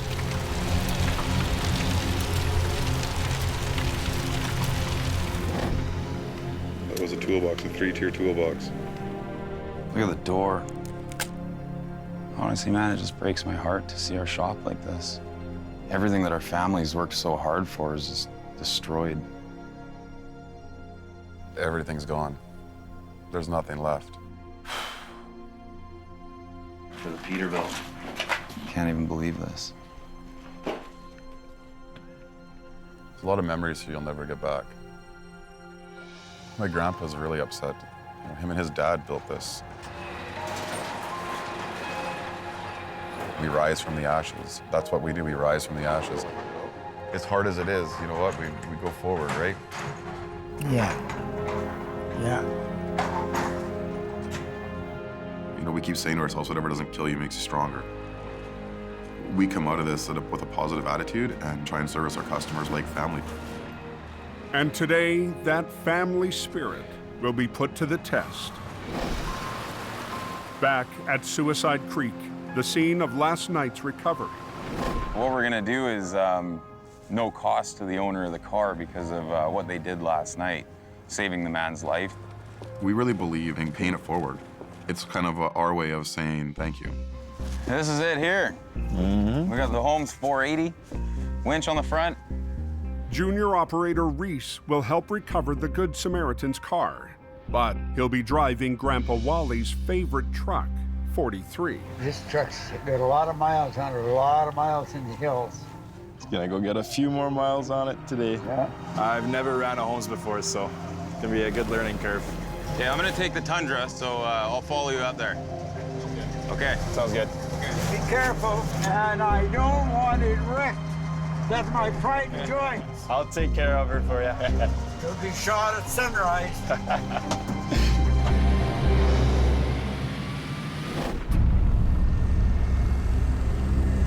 Hey, Jamie. Back in northern Alberta, Oh, no. Collins discovered a tear in the wall. This is all blown apart here. A trailer loaded with 40,000 pounds of groceries is coming apart at the seams. A section of the wall has opened up from another section of the wall. It's ripped rivets. That's bad. If Jamie keeps lifting where the airbags are set, the wall could fail.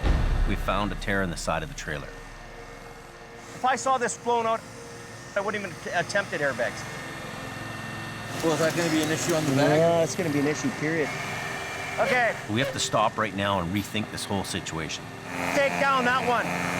The tear in the side is a bit of a sketchy deal, but it's my reputation. It's my name on the door. I think we gotta take one of these ones out and put it there. It's up to me to do a good job and save the customer money and not cause a worse mess than's already there. Take this third bag down and move it over. Ah, right there. Colin helps reposition an airbag to try and seal up the wall. If you're lifting on both sides of the tear, you're doing this.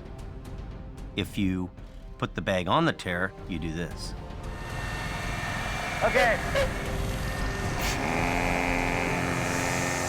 Using the airbags, we're able to put the metal all kind of back together. It brings the tear together. It doesn't separate the tear. It's risky to your equipment. You might end up, cutting a bag with the sharp edges, so it's a bit of a gamble. This is the critical time right now. The wall is holding. The guys need to rig up here a little bit now. Get your tailboard right here on an angle. You want to be pulling right here. Now Colin and operator Johnny Tipton will use their wreckers to lower the trailer back onto its wheels once the airbags have done their job.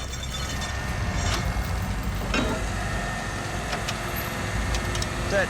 This should be good.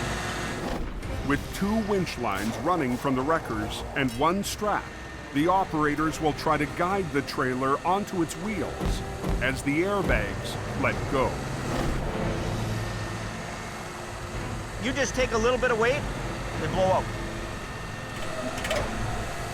Pull your bottom ones first. Do the bottom ones and only do the top if you have to. Whoa. The groceries are starting to fall down inside here. This guy's at the maximum now. It's gonna pop out first.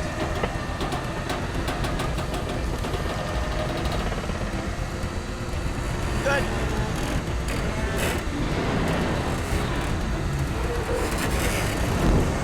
So perfect. Good. Oh, see, there he goes. The air cushions have done their job.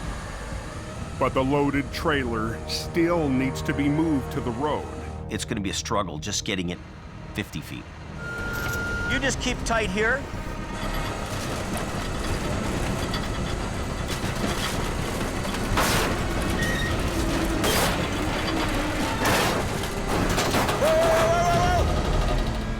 Wall's coming out of it. The force of the pull makes the back wall bulge out even more. Damn. This trailer's going nowhere. This is kind of a, almost not doable because of the rivets that were blowing out of there. You can just see it popping, right? It's gonna break. All bets are off. If we try to do anything more with it, you're gonna not even be able to tow this thing back. It'll be so wrecked. Gotta rethink this whole deal.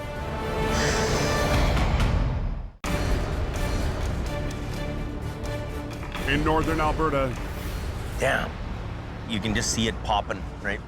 Jamie's attempt to lift a fully loaded trailer out of a ditch has come to a grinding halt.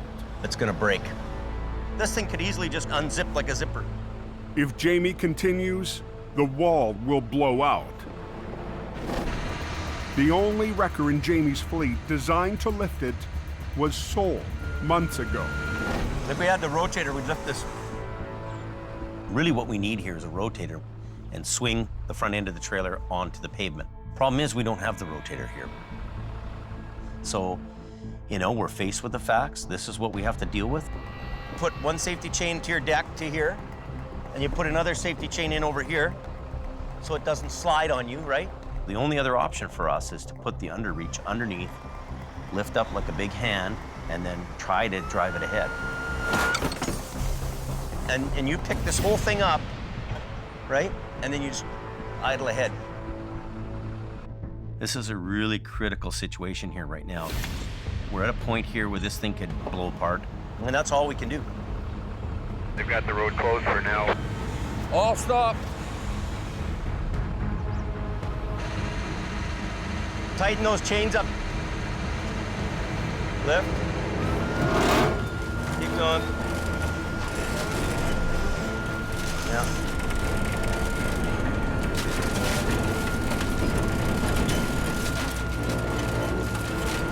Okay, so what you do now is you just go straight ahead, okay?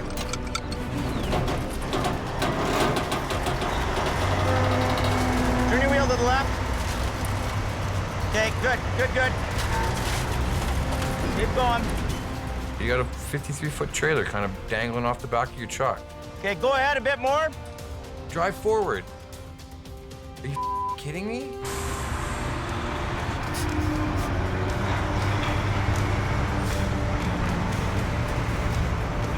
Crank it to the left.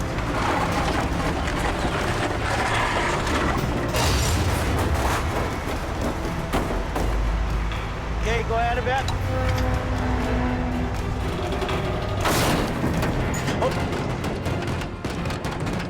These are the kind of things that makes your hair stand up on the back of your neck. This trailer is just about ready to break apart.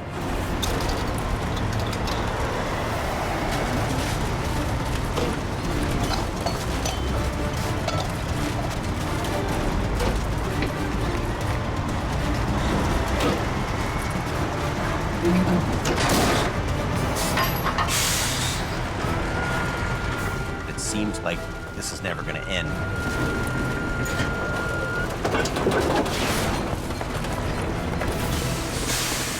Another couple inches is all we need. We need this much.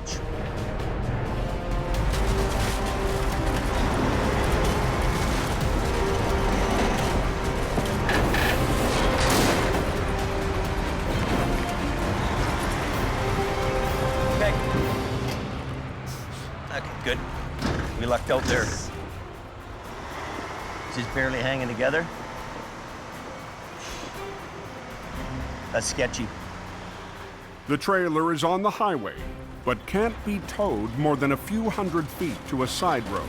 We're gonna be really lucky if this trailer even makes it just to that pullout over there. We've got to come back tomorrow and unload this trailer. Is that all opened up there now? Southbound is open.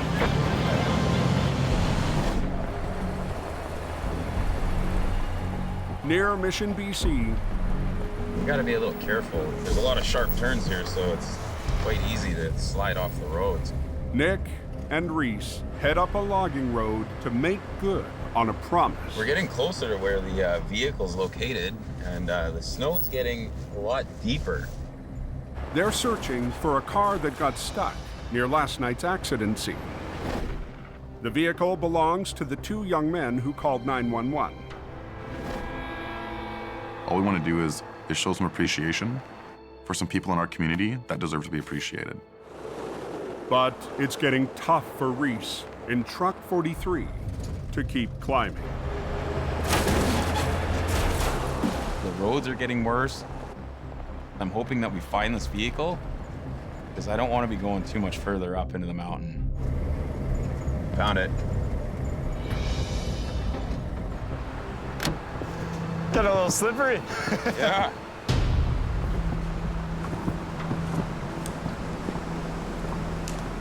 Only obstacle I see is this log that it's sitting on.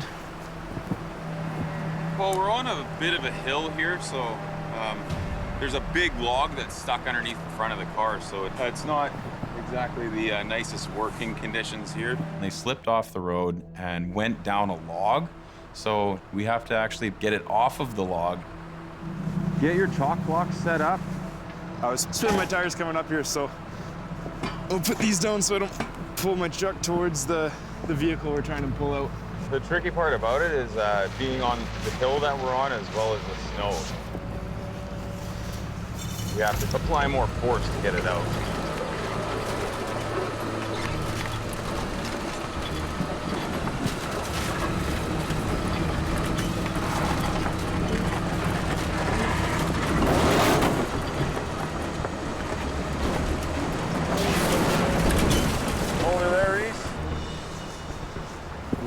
A lot of sticks and stuff that's jammed underneath.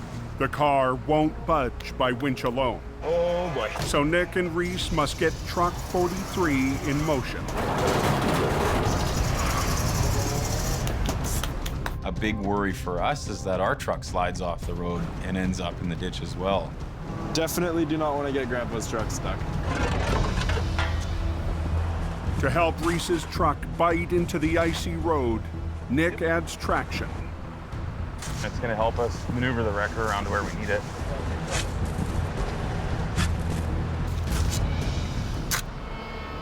But a sudden shift in the weather forces him to rethink his plan. Yeah, we need to get out of here quickly. Starting to see some snow, so this is a game changer for us right now. The weather can change really quickly up here. All of a sudden, we can be in the middle of a snowstorm and be in a lot of trouble. I'm thinking before we try moving your truck, let's bring the Toyota up and we can run the snatch block off the Toyota. Redirect and down to the front of this. Yes, sir. Nick will use his truck to redirect Reese's line to increase their pulling power. We're gonna put the Tundra to the test. We're gonna give it a shot. We need to get out of here quickly.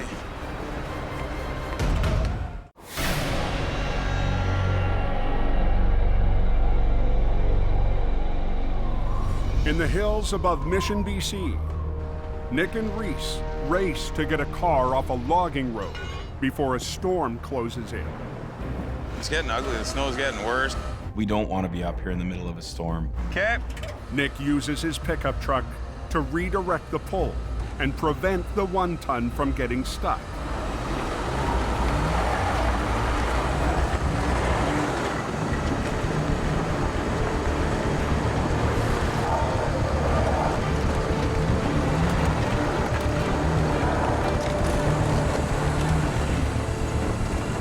Awesome.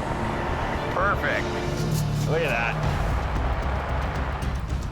Look at that. Reese, man. Nice job. The car will soon be returned to its owner at no charge back in Mission. You know, it's a great feeling for us to pay it forward to them. For what they did, for saving a man's life, was a really good feeling for all of us. Didn't get stuck. Now I gotta get back down the hill.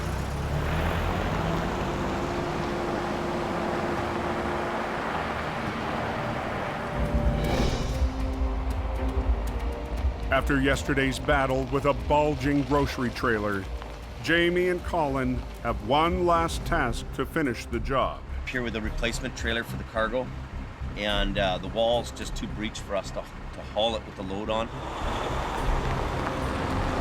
This trailer's got a broken frame, it's not going anywhere, and it's gonna mean a whole day of unloading. The trailer's tweaked, so the door is jammed. So the best thing to do is just punch right through it.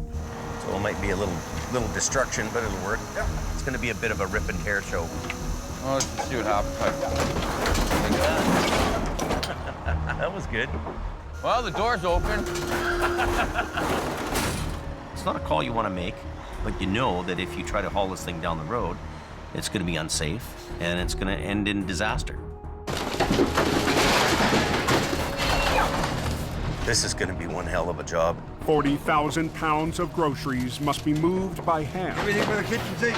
Before the broken trailer can be towed away. Yeah, it's a pain in the ass. It sucks. Get organized here and start hand bombing. You're on a scene like that, it's all hands on deck. It doesn't matter if you're the swamp or the boss, you're moving boxes. Not wrecker pickers, it's trailer pickers. This is a valuable load, and if we can recover 2/3 of it, you know, that's a savings to the trucking company, and it's also a savings to the insurance.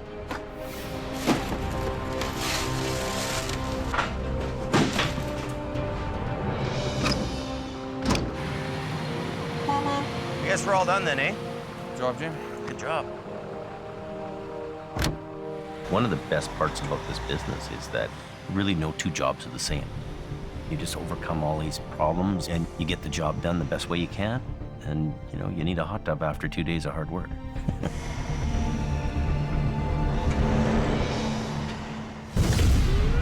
Next time on Highway Through Hell, a crash on a bridge It's on fire now. puts Jamie's crew on edge. Watch out, watch out. Scary ride, man. A mountain recovery has Mission towing in deep. It was a mess.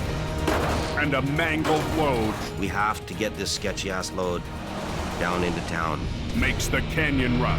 Here we go.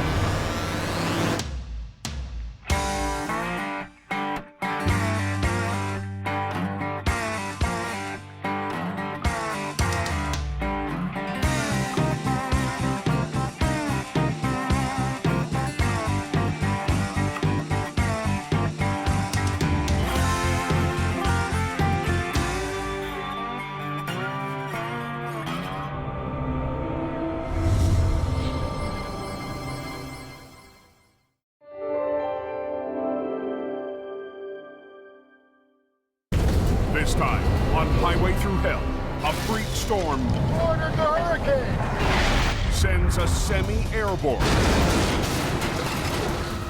This is sketchy! Holy crap. A heavy wreck Less than a 10-minute closure. puts Scott and Merv to the test. And We're going fishing. Al and Gord Big giant turtle. battle a monster truck. Gord!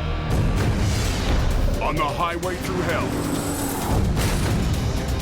the last line of defense is a heavy rescue team ready to tackle any disaster. Because closure is not an option.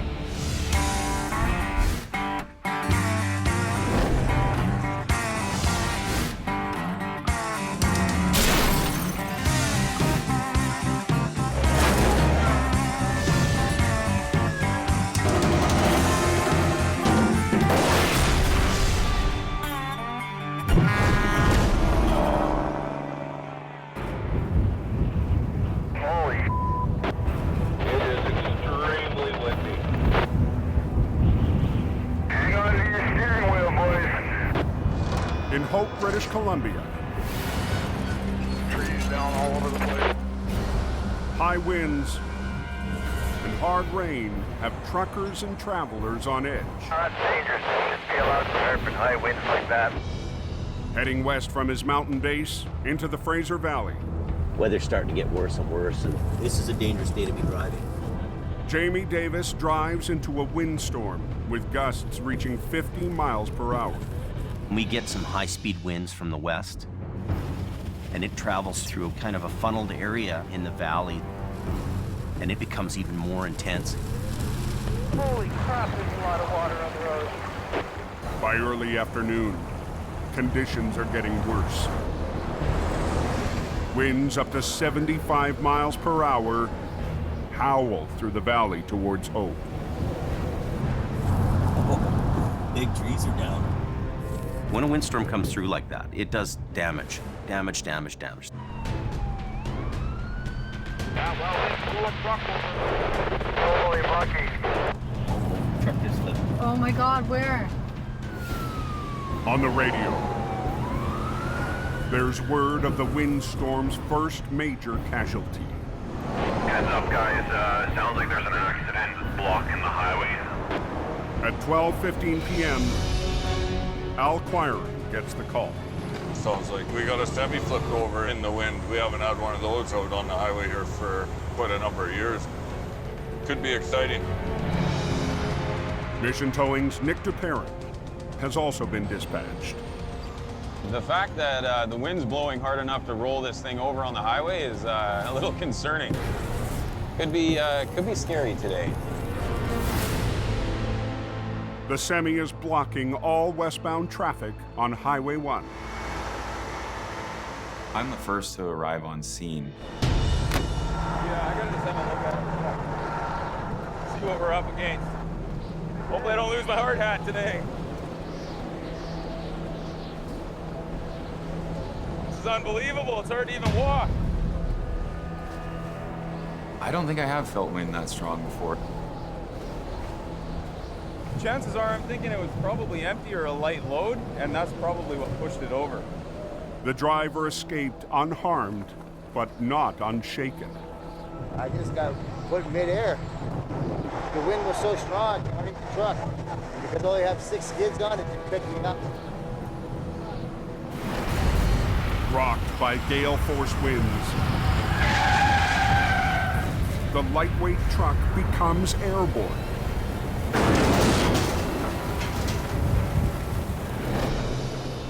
I was about 8 feet in the air and just hung on for dear life.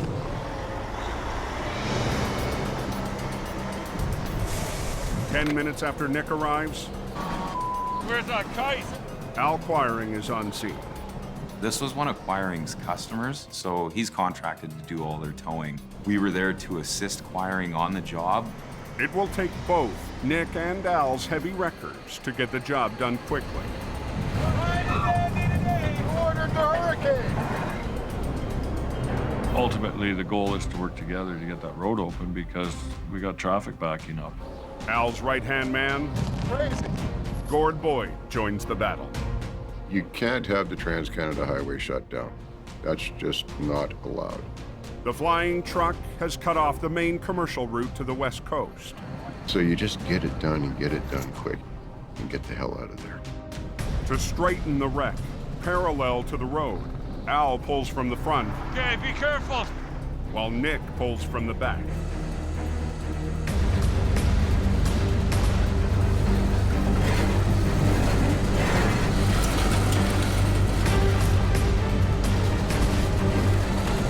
I've never felt wind that strong. Not on land.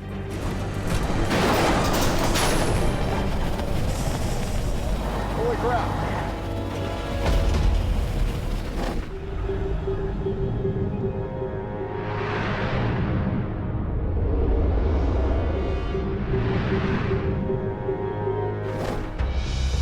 What's it doing up on the cove there? Blizzardy slushy is starting to accumulate. High on the Coquihalla Highway, the same storm system is hammering the summit with heavy snow. Driving up here is a completely different animal. When you get that wet snow, you can slip out at any second. Okay, 103, you can turn off your airboard. Jamie Davis has sent one of his operators into the mess. Lead flagger Robert Muckwa. So 103, I'm going to be heading her down to another tow. I'm still Jamie's #1 flagger. I go and scout in case somebody hits the ditch. Robert works the coke. He's out stopping if people broke down. Now he's into a 1-ton truck, and he's doing a really great job at that. There's a car spun out. We're just coming up to it right now. Yeah, that's the one. You're in a bad spot, eh? Yeah. I'm trying to get this young lady on her way right away. In case another vehicle comes along and slams right into her. Last winter, Robert's first season on the coke. Stop! Stop! A close call nearly claimed his life.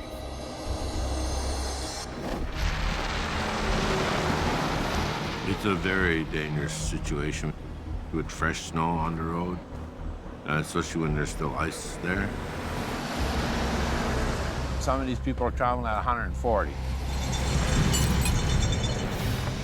Come get in the truck. Yep. Roll down your window. Crank your wheel this way.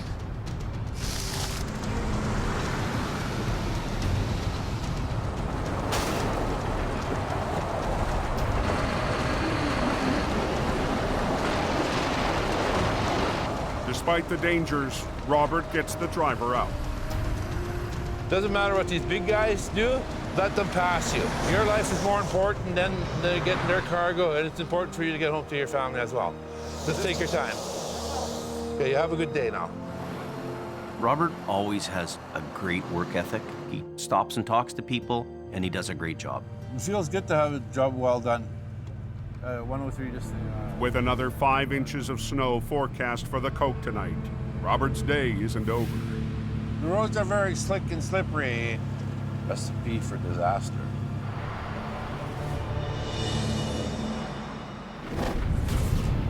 Oh, it's pretty windy down here. Down in the Fraser Valley, The highway's so closed at Ennis Road. Yep. high winds are making it nearly impossible to clear a wind-blown wreck off Highway 1. I've never worked in wind like that, and it really complicates things. As Al tries to straighten out the semi, the wind blows a hook loose.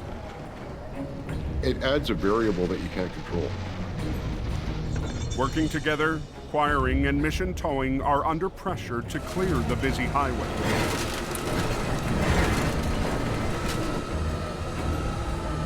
They got the truck coming over there. Watch out.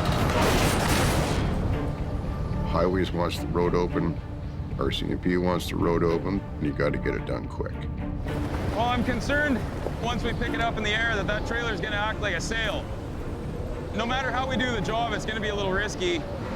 We're gonna do an all-to-drove jelly roll. Just pick it up and then rotate it right in the air. Okay. No worries, he'll walk you through it. Al and Nick will perform an end roll. With their two wreckers on opposite ends of the trailer, they'll slowly lift, then roll it back onto its wheels. A technique Al nicknamed the Aldergrove Jelly Roll.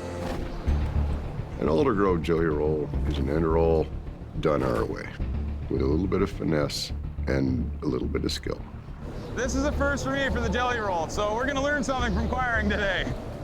But in a windstorm, Al's trademark move could end badly.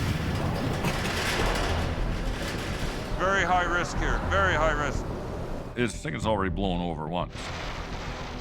Hook it right on the fifth wheel pin. My biggest fear is the wind catches it, flips both wreckers over. Now we've just wrecked everything. This is ugly. Ah! Don't do a thing! Dude, this is sketchy!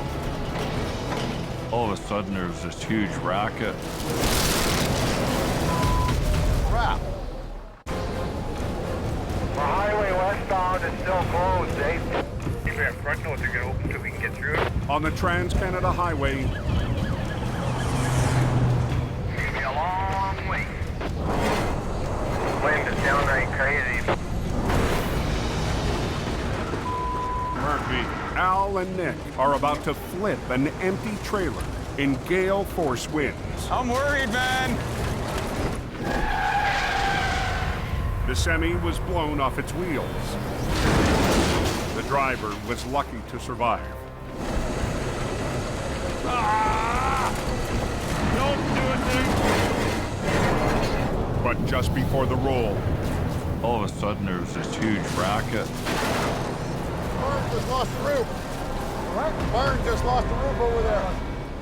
Turned our head, and here goes this big barn roof like some scene out of a tornado movie. Al has to rethink his plan. I can put my side outrigger down, but We're fighting that wind big time. You know, if a good gust comes in, our sticks are right up. I was worried about the stability of their truck. Their truck is quite a bit lighter. We're going to just err on a bit of caution. We're going to put the other wrecker in here and hang on to it just in case the wind comes in here and catches this thing and takes this thing for a ride. To help add some weight to the recovery, good. Al's son Kerry arrives with a 20-ton wrecker. Okay, snatch blocking up. With Nick's wrecker tied down. Good, that's good, that's good. Al's hoping the extra weight is enough to keep Mission's wrecker on the road. As soon as that trailer starts to come up, the wind's gonna be pushing against it and fighting us the whole way. Okay, be careful. When we picked the trailer up, it moved like 3-4 feet in the air. You could actually feel the wind on that trailer. Keep that tire skipping right on the ground. Keep that tire on the ground. The winds aren't backing down, so Al adjusts his roll maneuver. Lower your winch line there, Nick. Hey. Keeping the trailer's wheels anchored to the ground. We get this thing up in the air, and the big wind comes, it's already knocked her down once, so. There's a chance it might go over one more time yet today. It's always in the back of your mind that something's gonna happen. Let her down. Let it down on your red. Let it down on your red.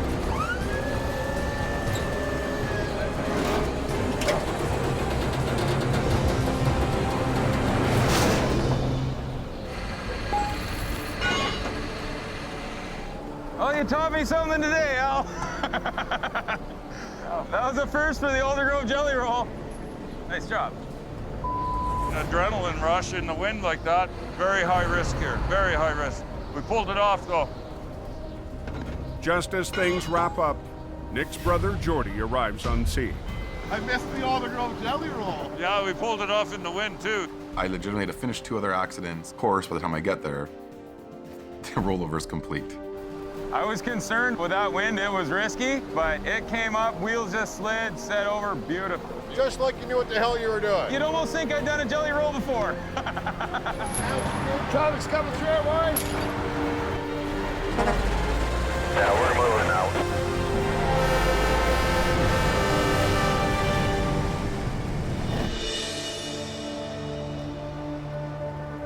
Bit of a nightmare that ain't over yet.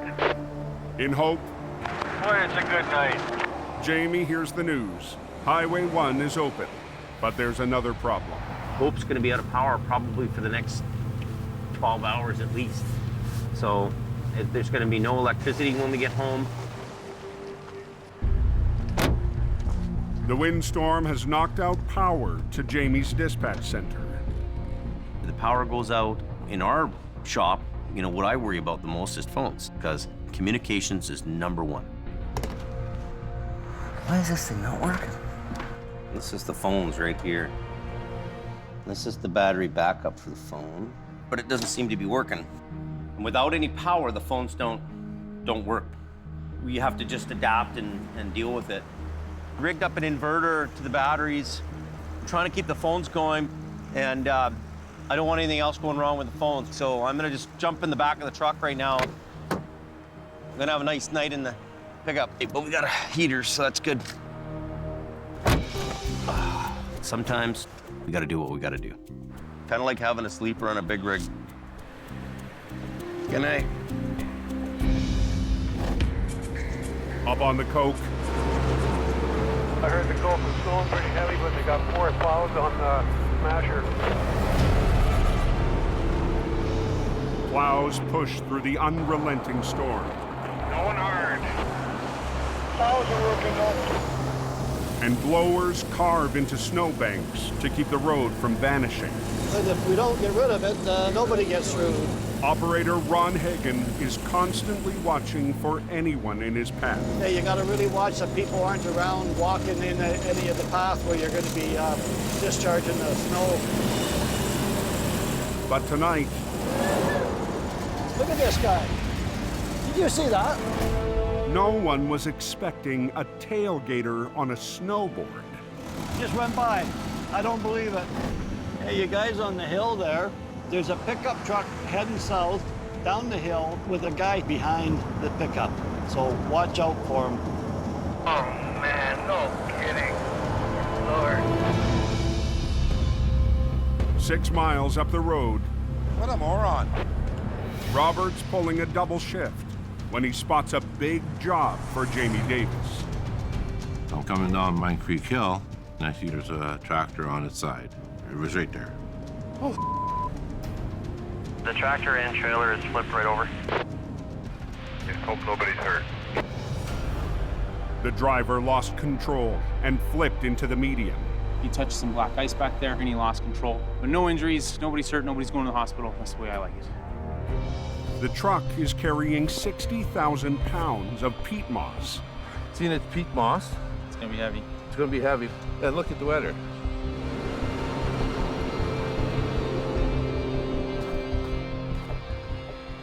Robert takes photos, then calls Jamie.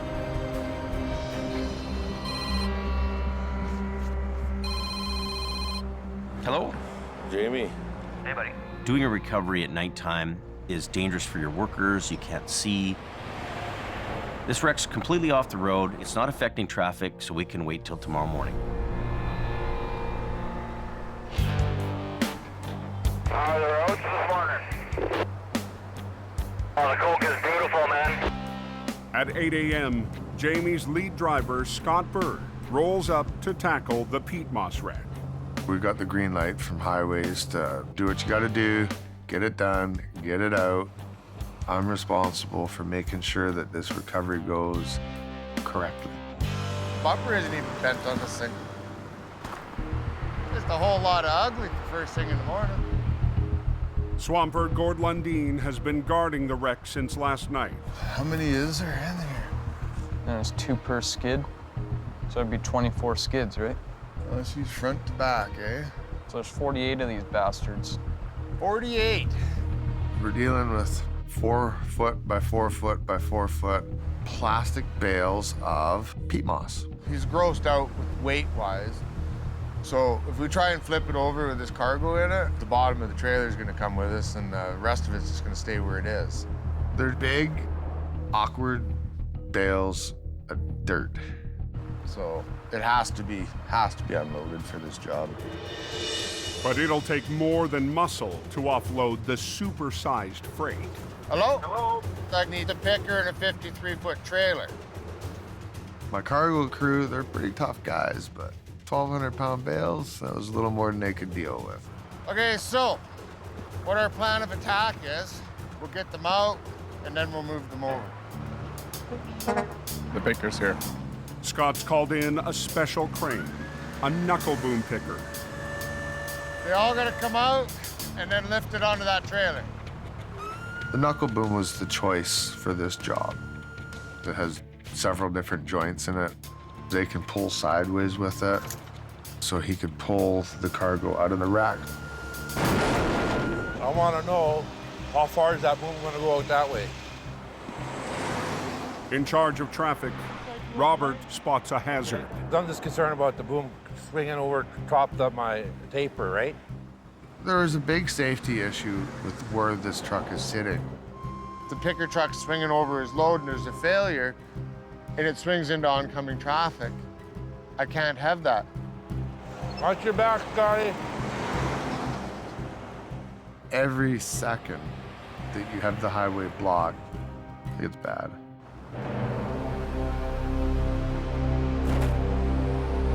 Hey, all good, buddy? Yeah, haul it out. Heads up. You gotta do the job, and you get it done as quick as you can get it done.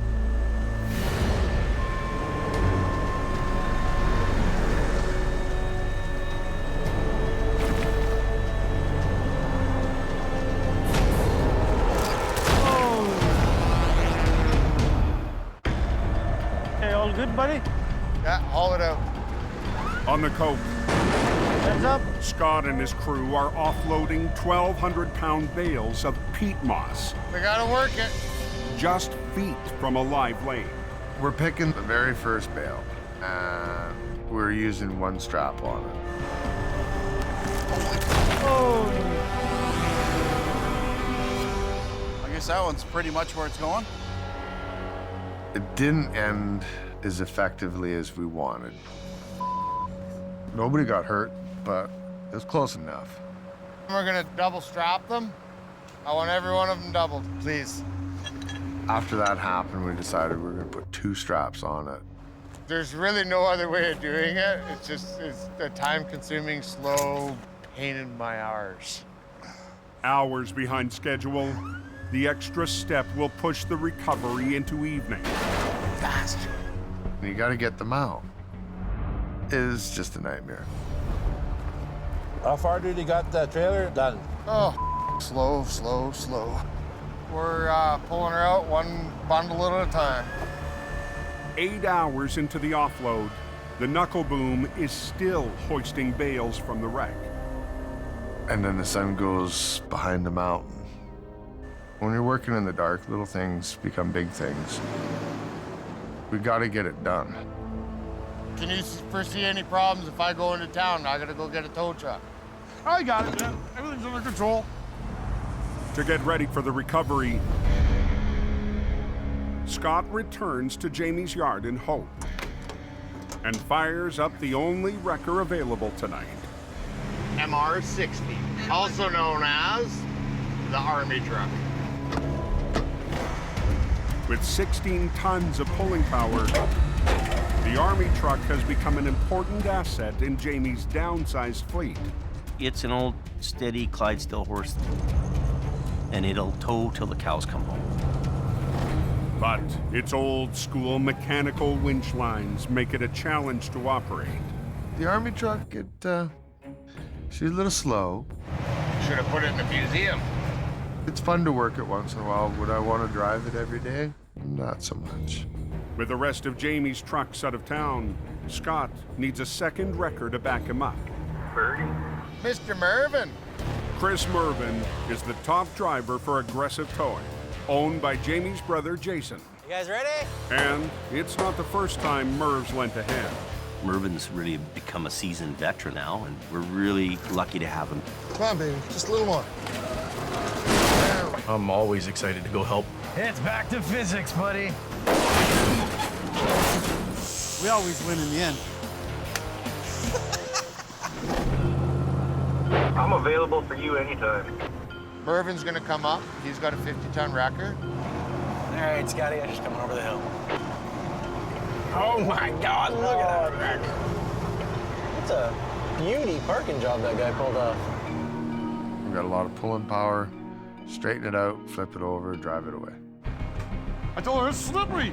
But the big flip can't begin until the last bales of peat moss are out of the trailer. Right on, big shooter. How's it going? Oh, slow.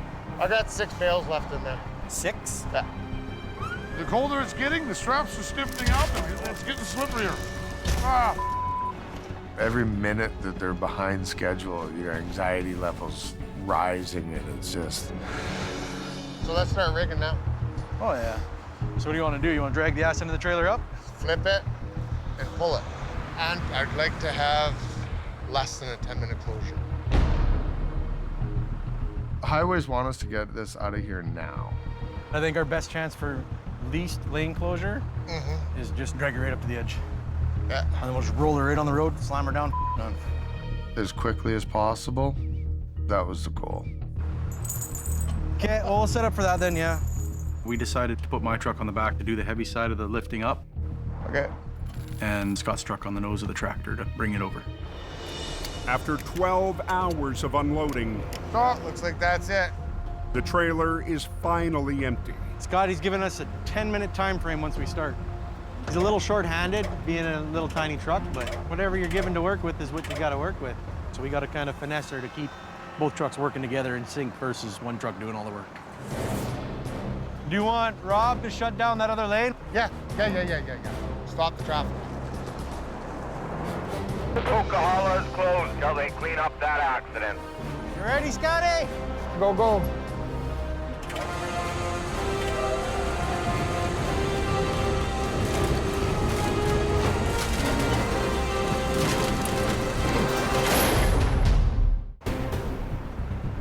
The Coca-Cola is closed now. With all northbound traffic shut down, You ready, Scotty? Go, go. Scott and Merv have 10 minutes to get a semi back on its wheels and open the highway. How long is that road to be closed for? Who knows? We've got this window to deal with, and you don't want to be the guy failing. Scott's old-school Army truck must keep up with Merv's modern 50-ton wrecker. Merv's winches work a lot quicker than what I have. When you're working with older equipment, you definitely have to pay attention to the other truck. If you operate 2 wreckers at different speeds, worst case scenario, we tear the trailer in half. Hold on, Merv.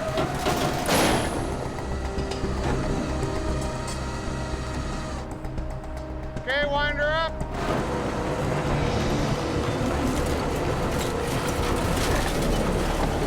That's good there, Merv. Okay, let's loosen off and rig up to the top. The wreck is within 10 feet of the road. Scott and Merv can prep to get it back on its wheels. Now we're gonna re-rig in order to flop the truck and trailer back over. What's going on here? Happy, go forward. Happy, go, go. Yes. Done. Okay, He is. pulling. I gotta get on this before Mervin outdoes me. Middle line, Merv! Hold on, Merv! Okay, wind her up.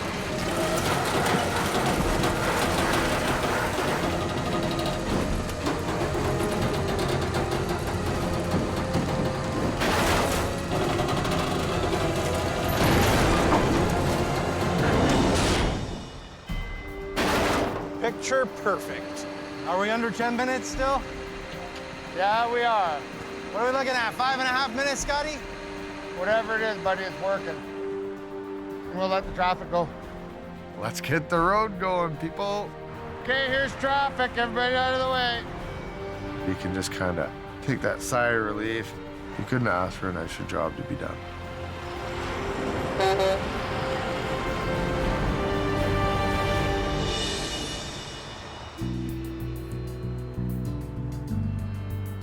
Here's the whisper of wind nowhere. Trees dead calm.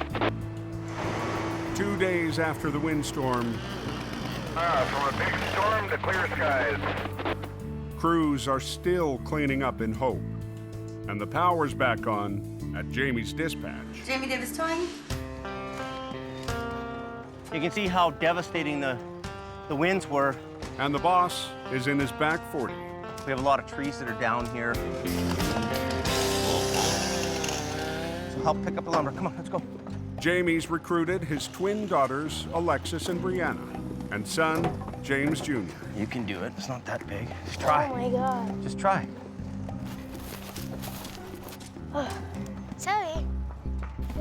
So we're gonna load the wood in the back of the Tundra and get a heaping truckload full.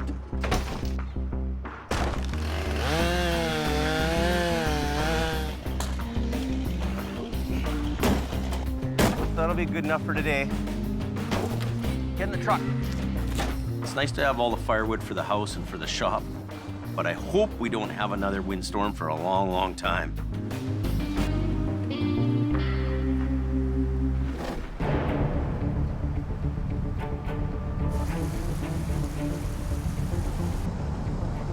"90 miles northwest.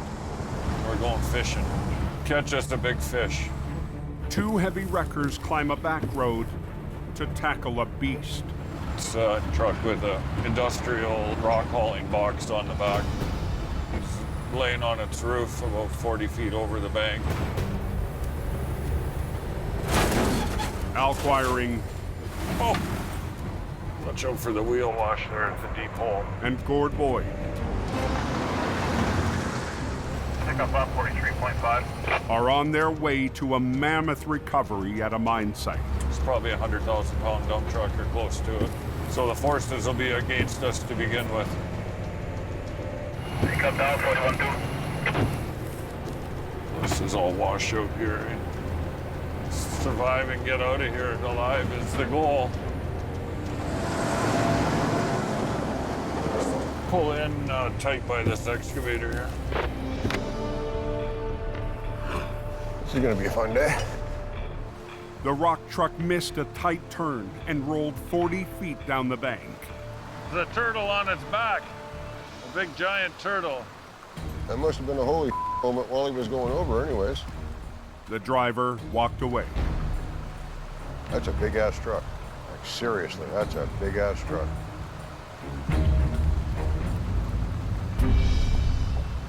That thing weighs as much as both of our wreckers. The only real damage to that thing is the mirror. This truck is the size of a house, 100,000 pounds, 15 feet tall and 14 feet wide. They call them a West Coast fat truck. Real crazy. This is crazy. Yeah. Gordy and I have a lot of experience, but a job like that maybe only comes across a towman's desk once or twice in a lifetime. We're gonna be doing some pulling. Hopefully we're not outgunned. Want to walk down and see if we can get a hook in the frame on the far side? The Goliath will be the ultimate test for Alan Gord. It's not gonna get out of there on its own. The sooner we start pulling on it, the sooner we're gonna be out of here.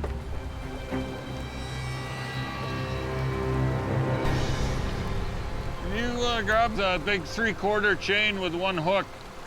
You mean this one? Yeah. Oh man, that's sloppy. Before they can rig up, it's not good. Gord gets a feel for what heavy rains have done to the muddy slope. Hillside is water soaked. I think the forecast is for rain. Got it. Oh yeah, sure. I can get up the bank. My foot's sunken up to my ankles. That's a problem. Don't want to see a water problem develop here. Once the ground gets saturated with water, it becomes unstable. Grab one of my big 5/8 sling hooks. Yeah. If that slope fails, there's a good chance it'll start tumbling and take the wreckers with it. Hey, we're gonna have a problem there. Look at that. That ain't good. You're gonna go for one hell of a ride. And it's gonna hurt. Holy crap, that's slimy.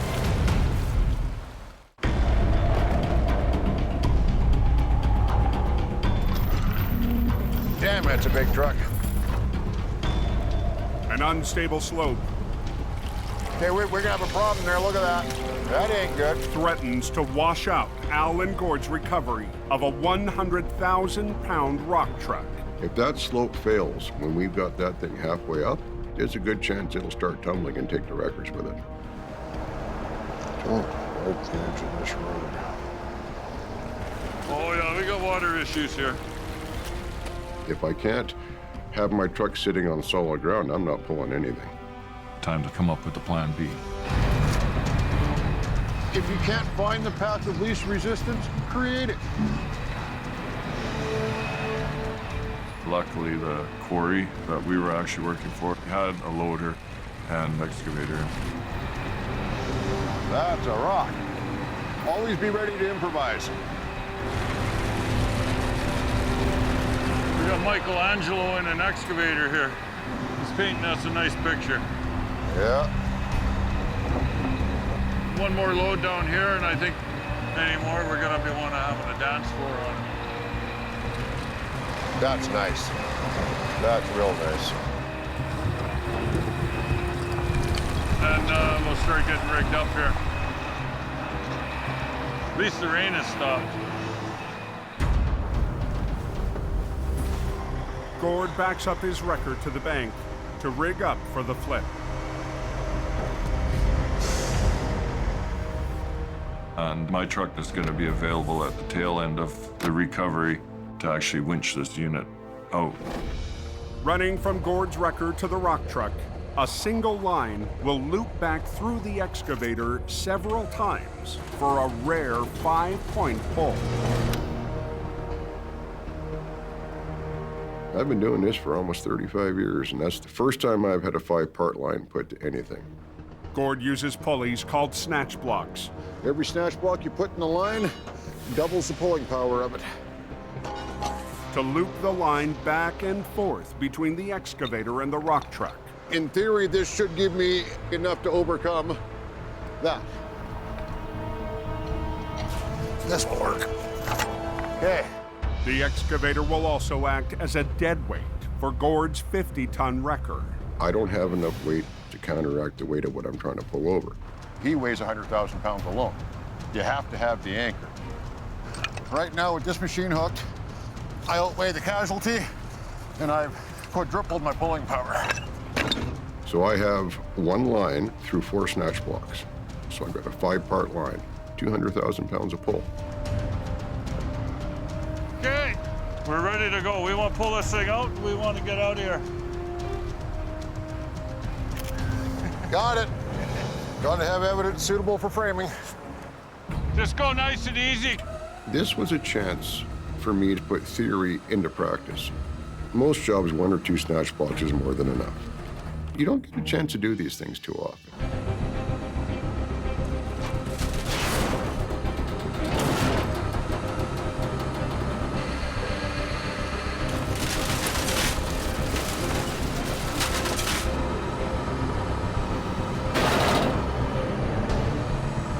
Ah, here it comes.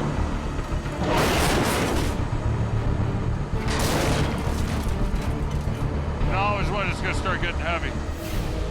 The hard part is getting that big fat turtle onto its feet. Come on. Start to piss me off.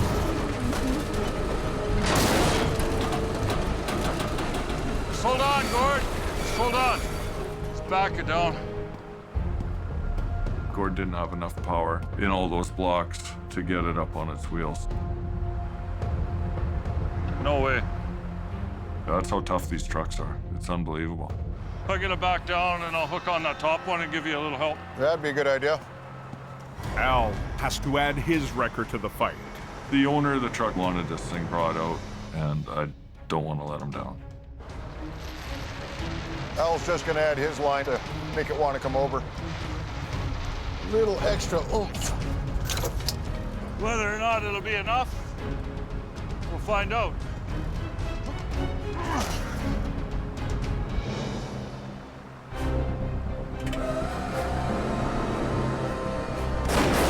Okay, go easy, Al.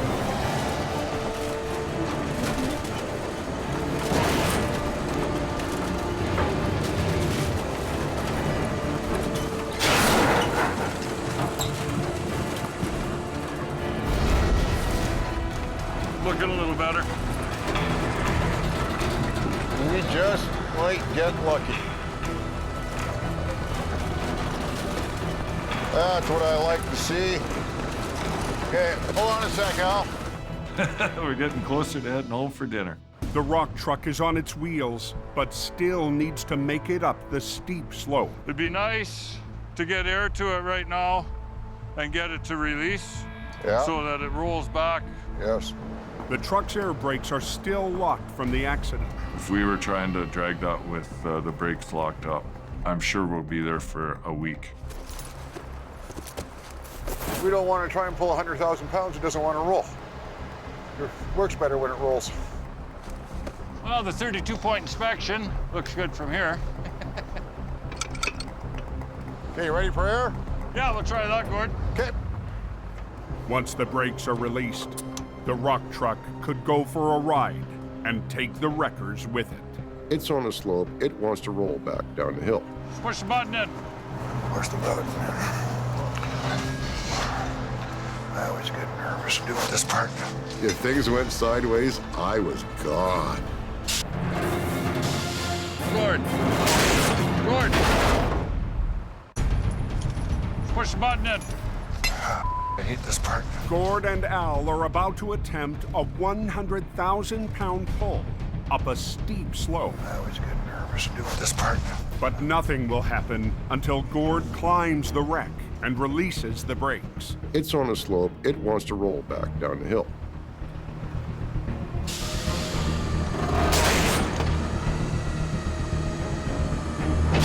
Gord.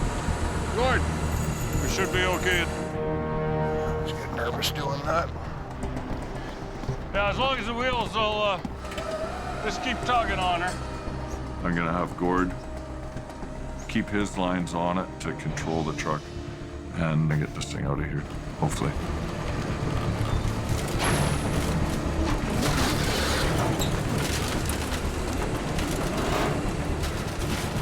Just keep tugging on her. Thing ain't gonna get out of there on its own. There she's rolling.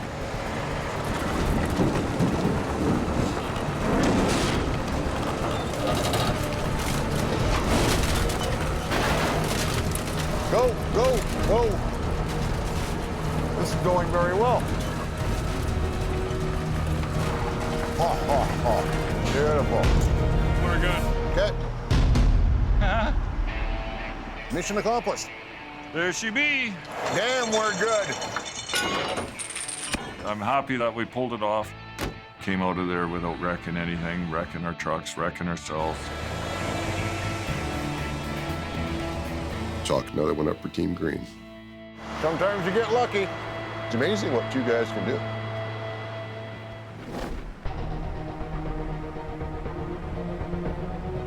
So far, so good. You're all fair and clear up here. Battered by a windstorm 2 days ago, life in Hope, BC, and the highways that run through it Copy that. has returned to normal. Be careful, be safe. That's what we're liking. Nice dry road. But for Jeff McLaughlin and his airborne truck, it's still a struggle to understand how he survived that day. And I thought, there's no way. This isn't happening. Before I knew it, it's like an airplane. I hit the highway, the windows smashed, and the sparks were flying inside the truck. This driver is very, very lucky to be alive. They don't know how I walked away. I don't know how I walked away. And I love the road. I love the mountains. It's gonna take a little more than that to get me out of the truck. driver, those workers are out there on the highway, putting their lives in danger to help people. The risk factor is huge. Next time on Highway Through Hell, burning rubber it's cooking. Brings chaos to the Coke and puts the crunch on Al. Pay attention! A bad delivery Merry Christmas, Mom. has Colin in a bind. Watch yourself. You can definitely see the fingerprints in the steering wheel. And a close call How's the ball? is Nick's next mission.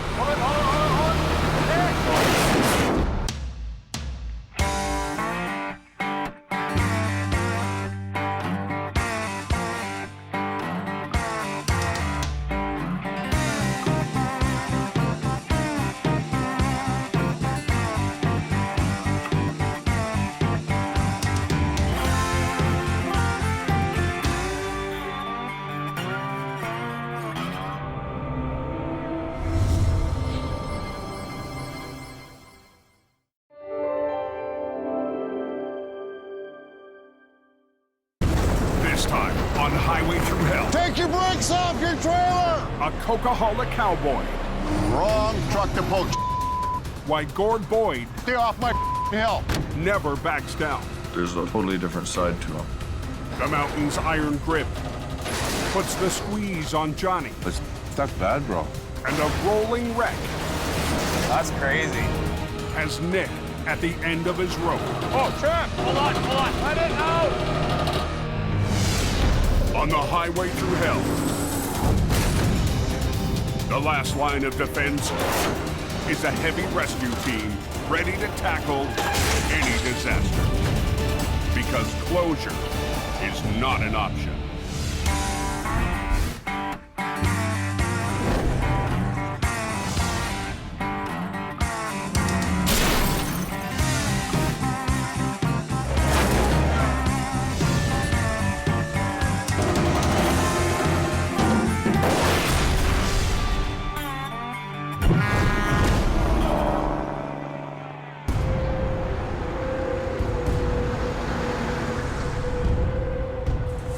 Anybody out there tell me what it looks like going up that Coca-Cola?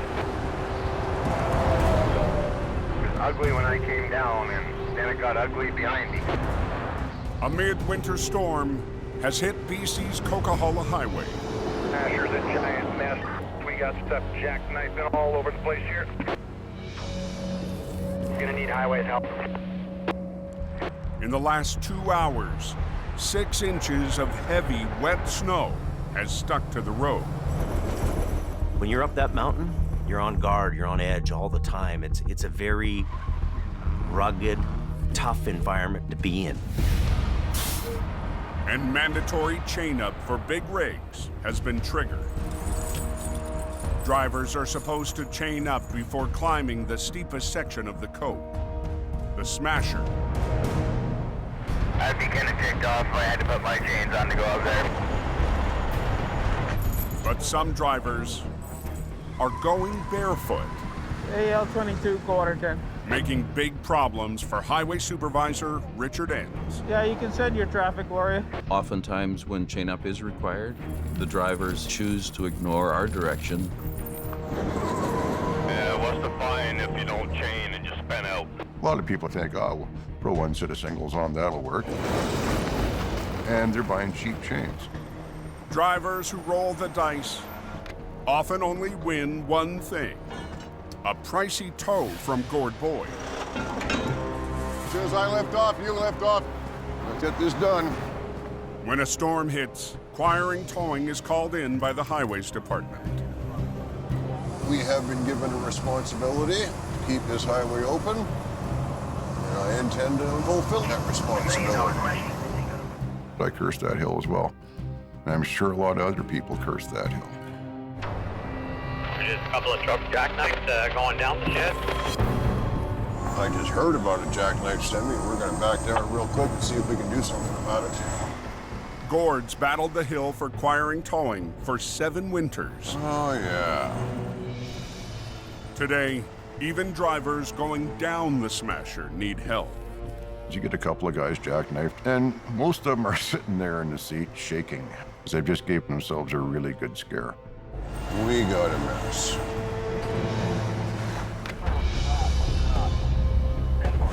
Okay, here's what I want you to do. Put your trailer brakes on, put it in gear, turn your wheel hard left. I'm trying to tell the driver what he needs to do in order to get down the hill safely. Okay, keep coming, keep coming, keep coming. Now remember, keep your wheels rolling. As long as your wheel, okay, brakes off the trailer. One down.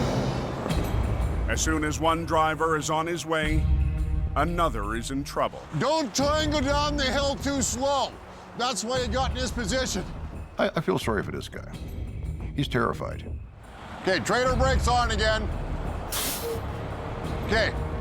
I need him to overcome his fear. Come on. And to let the truck roll. Okay, come on.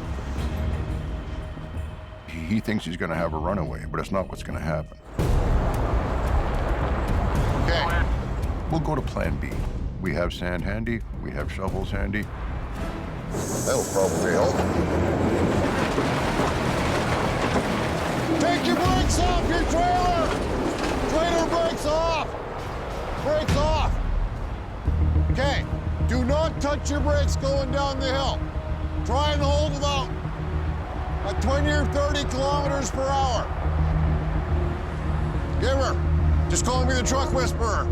Big relief to see him going down the hill. Now I can concentrate on the guys coming up the hill. Oh, we got guys spun out all over the place. With too many truckers not chaining up. I got two B-trains spun out side by side in the top corner, and I'm behind them. Gord's patience is wearing thin. This guy here tried one set of chains and he's stuck beside you. How many sets of chains you got on? I have one set of chains. One set of singles? And it always works. And I would have been fine until this car got spun out beside you. You know what? Put more chains on. That is what irritates me. He's blaming everybody else but himself.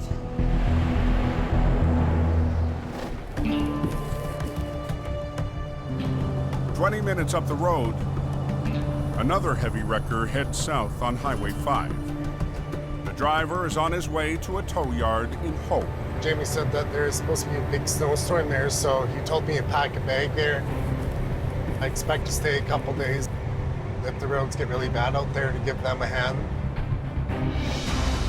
Born and raised on the prairies, Johnny Tipton has worked for Jamie Davis in Alberta for the last 3 winters. Johnny is a survivor. He should be on a tow truck survival show. He is just a go no matter what. I like driving truck. I like being by myself. I like the varieties of work that we do. Coming down, Johnny. Alongside Colin McLean, Johnny's conquered big wrecks on the flat prairie roads. Johnny's got a quiet confidence about him, for sure. He knows what he's doing. It's just Johnny. Good to go.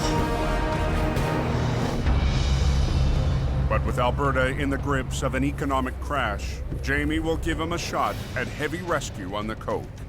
Alberta's slow. There's nothing going on there for him, so I think this is our best bet. I've never driven this road, so I'm not sure what to expect. I've heard stories about this highway. Definitely in unfamiliar territory there. This is a whole new environment for me. The Coca-Cola, you gotta respect it, because it can end your driving career in a heartbeat.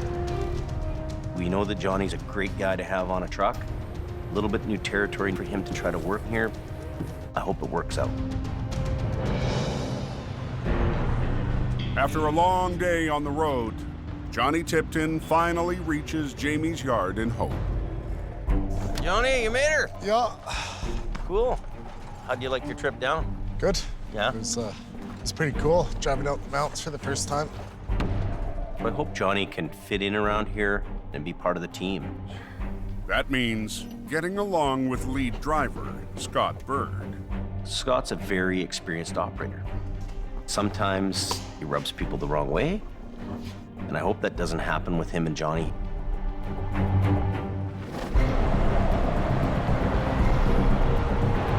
Oh, it's a sticky Matt. It's got some pretty slippery spots, not the best. Up on the coke, the snow's not letting up. Every time you come back down this hill, it's like a different world. Al Quiring has now joined Gord on the battle. We have a lot of those kind of drivers that just don't think ahead. Al's on his 5th tow-up of the last hour when he passes a small car in trouble.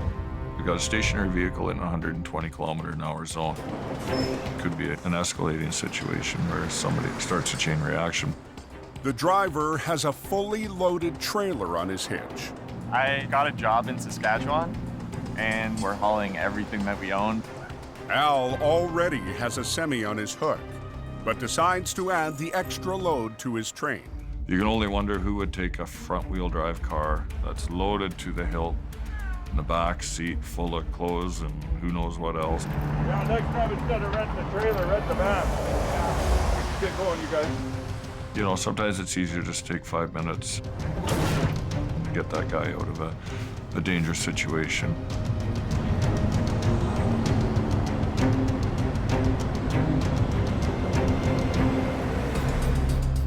After climbing to the top of the summit, Al gives the driver a break.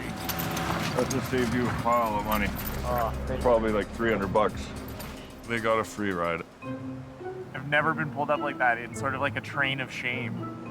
It would have made my day if they'd have whipped out a grilled cheese sandwich or a hamburger fresh from Hope. It's another case of happy to see their taillights in the distance. Have a nice day. Here's what it is, eh? You betcha.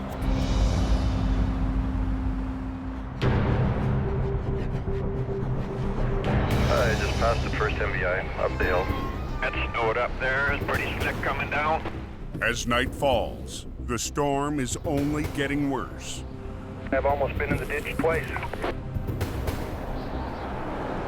Now all this traffic's gonna polish this road up nice like a skate rink.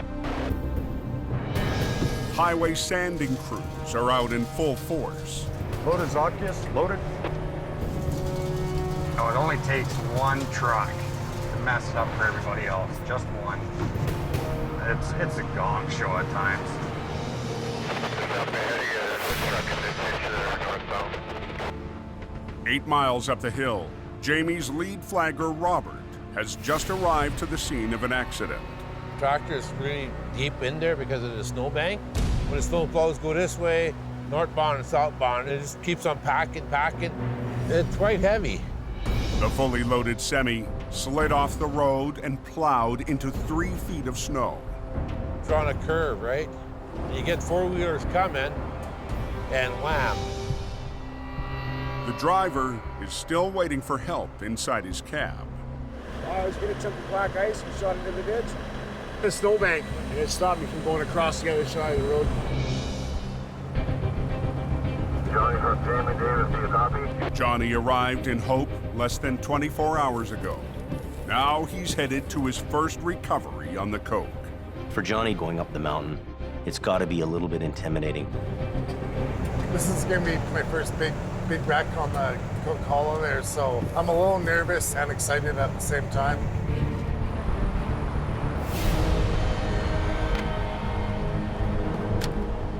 Johnny's out of his element.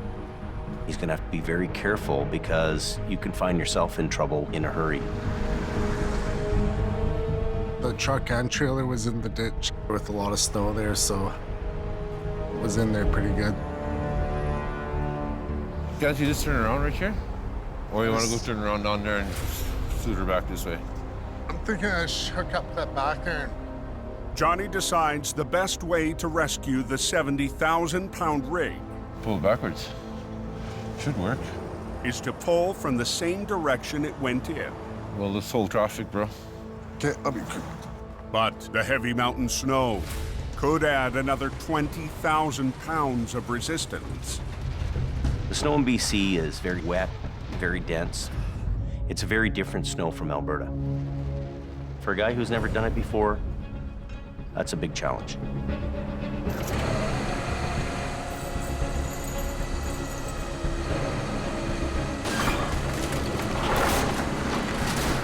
In reverse. even with the driver trying to help. The truck won't budge.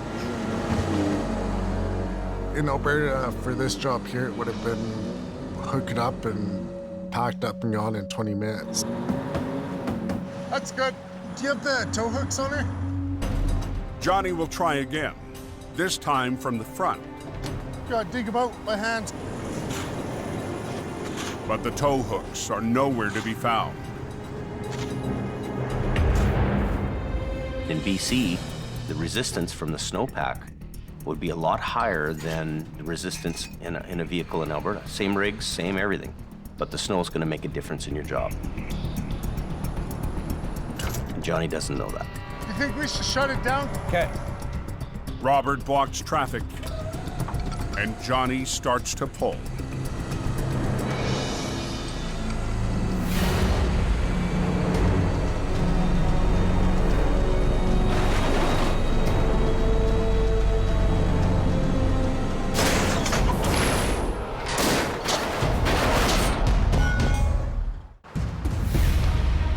Anyone know what's happening here? On BC's Coquihalla Highway, Now we're blocked here going northbound. They're pulling this truck out. a semi locked in heavy snow. Snap. Has stumped operator Johnny Tipton. They snap the pin? Yeah. The snow's iron grip has sheared off the toe pin. This is sucked in there so good. It's Johnny's first recovery on the coke. No, I was hoping it'd be a little more simple than this, but it's a whole new environment for me, that's for sure. There's always some curveball that comes from somewhere and kicks you in the ass. Johnny needs a new angle to get the driver back on the road. Thinking right here, slide it out that way. That's a pretty deep. So Yeah, that's what's holding us that's up what's right fighting us right there. So It's like the snow is a big hand and it has a hold of that truck. To help break the suction, Johnny decides to pull from the side.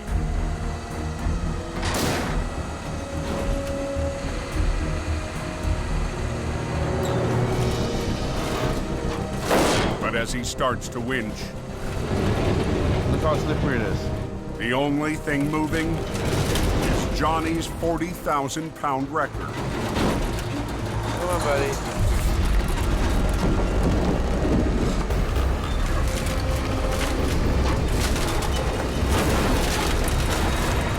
Come on, buddy. Come on. The dense snow refuses to let go of the rig. six, man. Johnny has run out of room. He's a fish out of water. You got to adapt to your surroundings. You got to learn fast. You got to learn on your feet. And you got to come up with a new plan. Oh no, she's snowing. 6 miles south, And VSA 12, he didn't make it very far. He got to the top corner. Gord Boyd is back on the mountain. There's two spun out just outside of the shed there. They're both in the slow lane. Sometimes the snow comes down so quick and so hard you just can't keep up with it. Let's go see what this fellow's problem is. Another driver on one set of tire chains has spun out on the smasher. He didn't make it very far. Buddy, what are you doing? As soon as I get a second truck stopped beside you, the highway's closed. People who just don't get it. You're in the middle of the highway, you're blocking the highway. God, these guys drive me nuts. Everybody says, well, nobody can get up this hill. And I go, well, let's see. Have you got tow hooks? You got it in? Lock? As soon as I take up slack, lift it off and just start grabbing gears. Oh, yeah. You know, if it had chained up properly in the first place, we would never be having that conversation at all. I just got both of us up the hill. What's the difference? Oh, hey, I know what it is. I got chains on all my tires. But as Gord heads back down the hill for his next customer, That better not be a truck you got on. it's already on the hook of another tow truck. Battle plan is quite simple. Win. Win against the mountain, win against the competition. If you're not going to play to win, there's no point in playing at all. Wrong truck to pull. That's my customer. Hey, back off, buddy. I got here first. Unhook it right now. Out of both of us, I might be the registered gun owner, but Gordy's the one with the short fuse. You should have waited for me, buddy. There's always a green truck on the hill. Hey, unhook it right now. I don't take from anybody. I refuse to let a bully get the best of me. That's just not going to happen. Stay off my hill. Tow truck's all jacked around down here. I am not afraid of anybody. Nobody bullies me.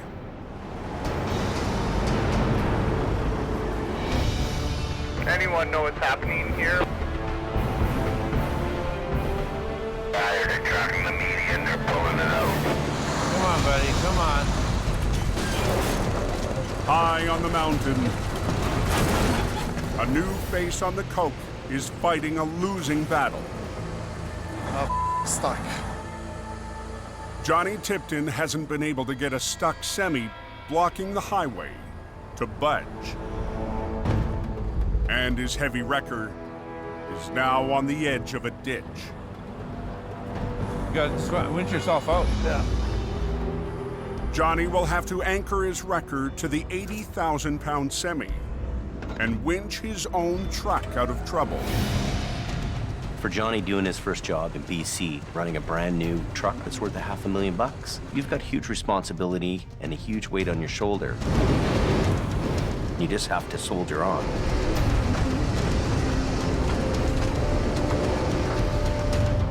With Johnny's wrecker out of the way and one lane open, They're letting us through right now. Robert waves traffic through.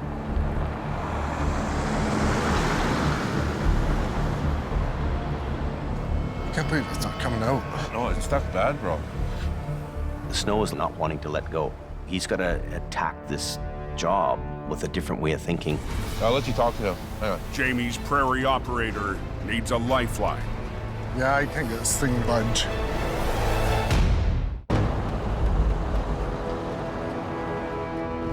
Can't believe it's not coming out. No, it's stuck bad, bro. A semi stuck in heavy mountain snow has Jamie's newest mountain operator in trouble. When you're out of your element and things aren't going right, you got to figure a way through this problem. I'll let you talk to him. Hang on. Johnny calls for backup. Hey. Yeah, I can't get this thing to budge. Snap the tow hook there. It's not budging. Does hurt the pride a little bit to call another operator to come show you how to do it. I just got a call from Johnny, and he's having a problem getting his truck out of the ditch. Jamie's lead operator, Scott Berg, is on his way. I don't really understand how he could be having a problem. That truck he's driving can pull a bloody mountain over. I'm a little rough to work with, but that's just me. It's how I am, you know. If you want help, you're gonna have to put up with the abrasiveness. Johnny, what's going on, bub? You tired? Sometimes he rubs people the wrong way, and I hope that doesn't happen with him and Johnny here. I hope these guys click and they make this job happen without any sparks flying. Let's go have a looky-see. Were you skidding backwards and... Oh, we're digging down. So you got him out a little bit? Yeah, I got him out a bit there. Ole. You go into the ditch, you got hot tires. The hot tires are gonna melt the snow, and then the snow is gonna refreeze it. And it just grabs a hold of it. You're biting off a little more than you can chew. Holy. The guy's plowed himself in really good.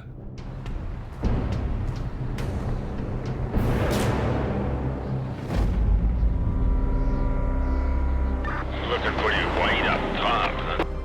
By midnight, traffic heading up the mountain has finally tapered off, giving Gord Boyd time to think about his clash on the highway tonight.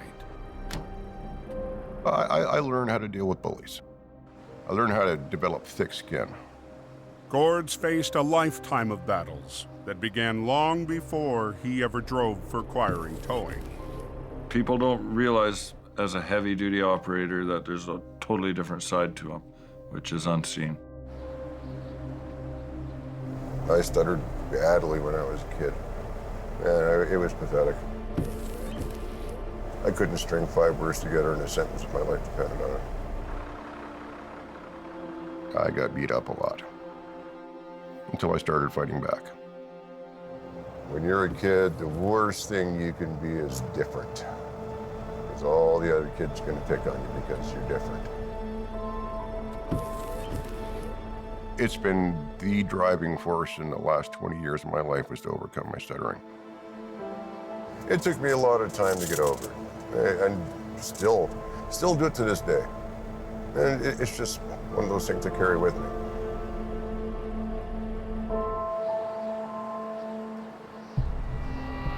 Hold on the hill just past going up out of the snow shed. Yeah, I'll get the highways guy down there.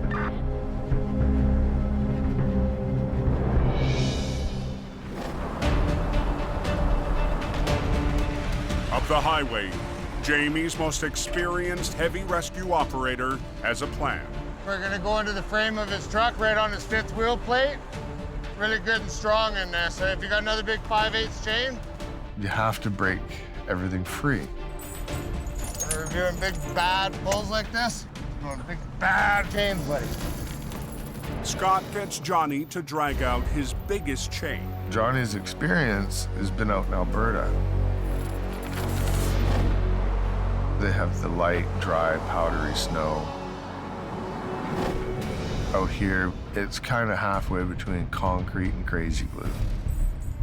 You get stuck in it, it's gonna hold on for a while. But even after 3 failed attempts, Grab that heavy son of a bitch right there, would ya? Scott refuses to finish the job. I can just feel Johnny's frustrations with this because he's never been defeated until the Coquihalla defeated him. Coaching from the sideline, Scott makes Johnny work the controls. Just go on your hand controls, don't worry about the remote. Pull! To free the tractor, Scott chains up to the 5th wheel, the solid connector between rig and trailer.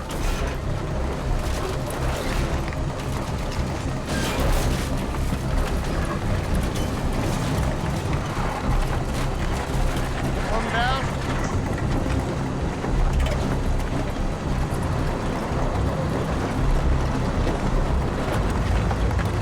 Hey, Johnny, kick her loose. Get yourself turned around, Johnny. And Scott has another tip for Johnny. Can't do a big long pull here on this, Johnny. I said you gotta do short little jobs, little short plucks. Run a line down to this chain here again. Okay. Give him a little tuggy-wuggy. We're just gonna do another little pull at the back there. I'm gonna get the guy to leave his wheels the way they are for a few minutes. Good enough? Yeah. Just move it around a little bit, pull, pull, pull, pull, get everything set up the way you want it. Put your boom in. Pull, little mambo, pull! Robert lets 1 lane of traffic pass by. Pull!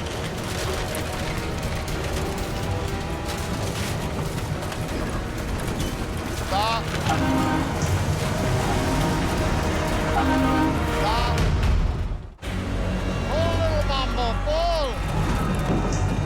On BC's Coquihalla Highway, Stop. Johnny needs to hit reset on the last stage of his toughest recovery. When I was pulling there, it was kind of taking the weight off my front end of the truck. You gotta pay attention to what your truck's doing. Pull! It's just experience. It's a learning curve. Hey, Robert, shut her down.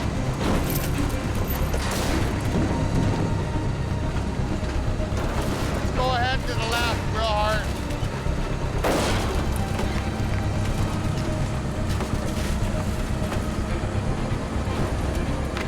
Turn your wheels hard to the left.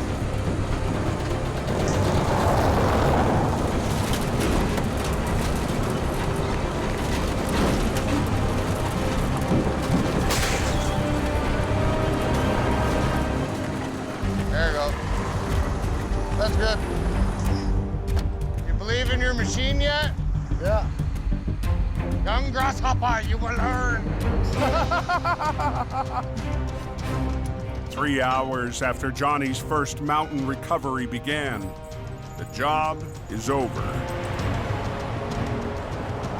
I'm happy now, we're out, so he's just gonna tow me up. That'll be it for me. Thanks for helping me out, man. Scott didn't come there and just take over the job. He just showed me what I should do to break it free. There's always different little ways of doing things. You're just learning something tonight, right? If I didn't have the respect for Johnny that I do, I would have just kind of pushed him over, and I didn't want to do that to Johnny because Johnny's a great guy. He's taking a big bite of the pie. He should have just took little ones. And he's learning. Burton's. Scotty did the coolest thing. He mentored Johnny along, and I'm really proud of him for doing that.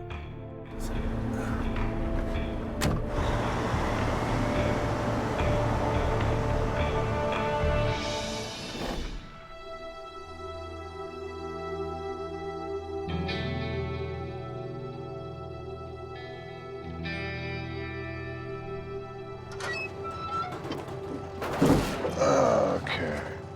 On a rare, slow morning at the Quiring yard, Gord gets a visitor. Hi. Hi. What's your name? Caden. Caden? I'm Gord. A 9-year-old who shares Gord's passion for tow trucks. You like trucks, do you? Yeah. Yeah? Like these big ones? And something else. He's going through the same thing I went through, and I really feel for the kid. I was just wondering what that looks like. There's all my recovery chains and the blocks. We had a house fire, and then he didn't speak for quite a few years. And when he started to learn to speak, we noticed a speech stutter. I kind of just stutter when I'm excited about stuff or something like that. It's a story that hits close to home for Gord. In 1967, I was 7 years old. Standing on a street corner, waited till traffic stopped, took 2 steps and got hit by a motorcycle. And immediately after started to stutter. Back in the 60s, no one knew what PTSD was. That term didn't even exist. No one saw the connection between childhood trauma and stuttering. Do you want to see the inside of the truck? Sure. Hop in, I'll jump in the other side. You hop in there. This is my office. This is so cool. It is cool, isn't it? This thing is built to pull. This thing is built to pull anything. So people giving you a hard time at school for your stuttering? Yeah. There's gonna be a couple. And you know what? There's always gonna be a couple guys. I used to stutter really, really bad. Like seriously, and it bothered me. It just really bugs me when people bug me about it. You're not alone, believe me. You're not even close to being alone. I wish I'd have had someone like me when I was his age to talk to me, because I didn't have that. Everybody thought I was broken. Probably the coolest truck I ever seen. Right on. So it's really impressive. Thank you. I'm glad you like it. You know, I really do hope I help the kid a little bit, because I remember what it was like when I was a kid and going through that, and kids are cruel. You have yourself a good day, Caden. I'm glad you came by. Bye. Bye.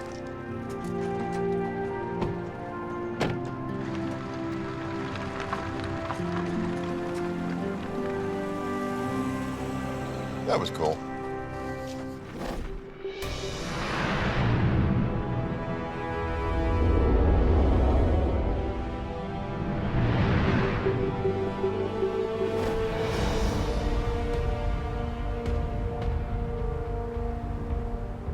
"50 miles northeast, in the backcountry near Harrison Lake, BC.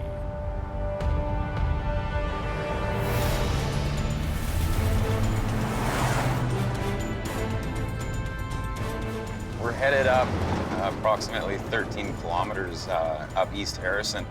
Mission Towing's Nick DePerrin climbs a dirt road to his next recovery.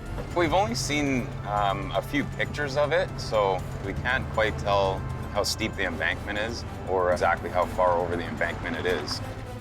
Along with his pickup, Nick's brought the only tow truck in the fleet that can make it over the tough terrain. You have to climb up to get into where this vehicle's located. A 1-ton with 4-wheel drive. We don't have any heavy-duty 4-wheel drive wreckers, and hopefully we're gonna have enough muscle to pull this thing out. Wow. Wow. This thing's a lot further than I thought it was gonna be. That's crazy. This is gonna be a gong show. The SUV was parked on the edge of the dirt road when the ground gave way. Fortunately, no one was on board. Now, with the help of junior operators Trevor and Reese, This will be fun. Nick will try to winch the wreck 250 feet up to the road. First thing we'll do is we'll grab the front driver's corner. Yep. Get it onto its wheels, spin it around so the nose is facing up. All right, Reese, you and I are going down. Hope you ate your Wheaties this morning. I did not eat my Wheaties this morning. Trevor is gonna stay at the top and run the truck. And I'll be bringing Reese down the mountain with me to give me a hand rigging this thing up. To get the pulling power needed for the job, Nick and his crew must double their lines. Our 3/8 line off the wrecker has a working load limit of 3,500 pounds. Hey, Trav, as straight as possible, okay? It increases that by 2 times to utilize the wrecker to its maximum strength. Where are you at, guys? Right here. Okay, you watching? See it? Oh, there you are. That one's passenger, this one's driver. But the SUV is so far down. Is that as far as that one goes? Hey, Trav. That's it. They can't run a loop from the wreck to the tow truck. How much line do you think you got, Trav? It's got 150 feet of line on the driver's side, and we're about 120 on the passenger side here. We're not gonna have enough length to reach all the way out to the casualty and bring it up. I thought that was gonna be the end of the day.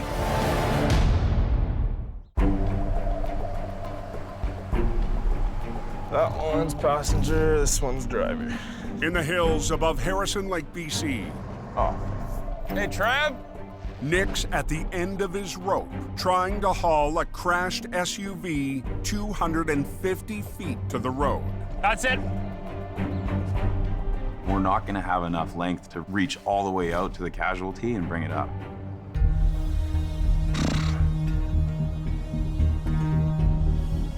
See the other shackle right there? But Nick has one more idea.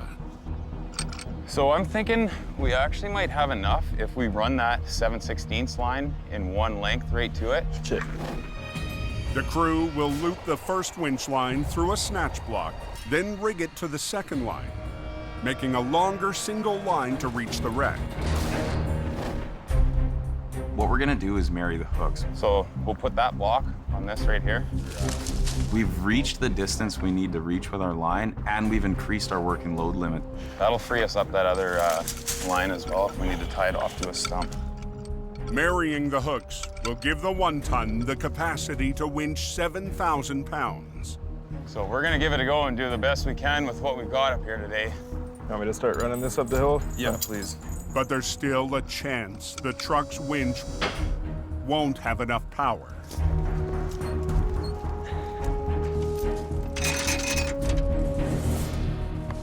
Hook that onto that hook.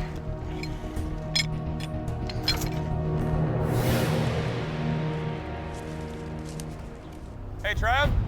Yeah. If you start taking in your lines, we're hooked up. Okay. We're not totally convinced it'll be a 100% success yet.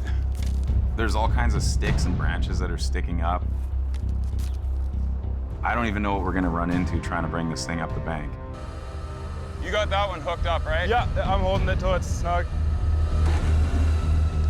If we snap one of our lines by overloading it, we're not gonna be able to do this job, and we're gonna have to head back to the shop.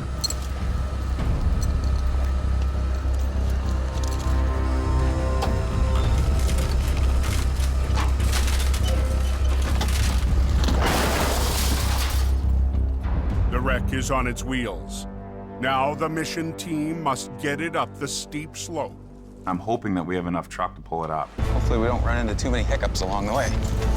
Let's just see if I can turn the wheel. As long as it doesn't get hung up on anything, we should be okay.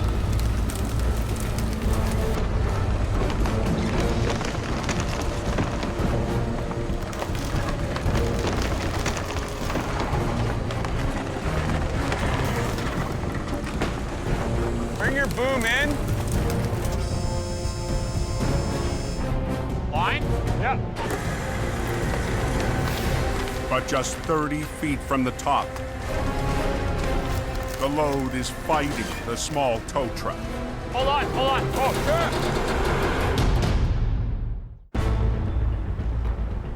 sure. Bring your boom in. Line? Yep.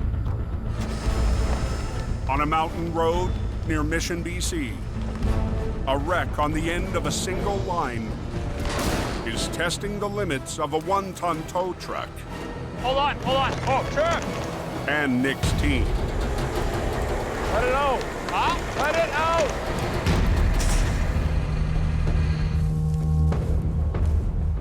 We're just hung up on a stump that's under there. There's a stump jammed underneath the one side of it. It's brought this recovery to a complete halt, and our truck is maxed out trying to pull on this thing. Okay, can you try letting it go down, see if we can go back over that stump? Okay.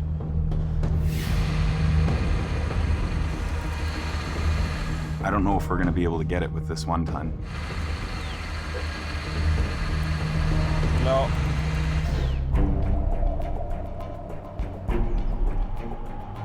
Only got a couple hours left of daylight. We have enough obstacles during the day. At night, this job's gonna become impossible. We don't have a lot of options up here, so I'm just gonna grab a log and try to put some leverage on this thing and see if we can get it to pop over this stump. Pick it up? Yep. Okay. Work your passenger line first to bring it this way a little bit. Okay. And then just walk it up. Walk it up. Wherever it gets hung up, work that other line to try and guide it up through there.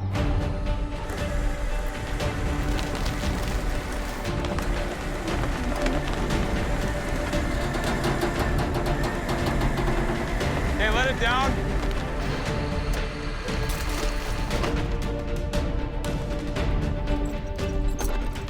So hopefully it pivots a little bit and comes off that stump. Okay.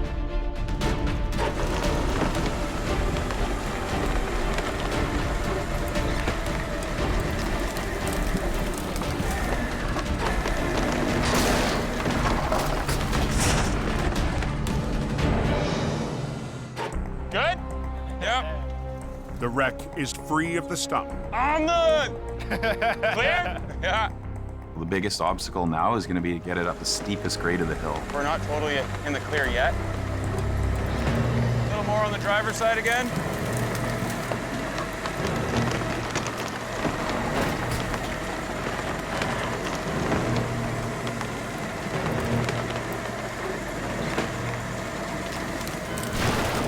All right. Lead with this side just a little bit. Bring your arm up. Okay, right there, bring your lines in. Okay, work your brake and your throttle at the same time.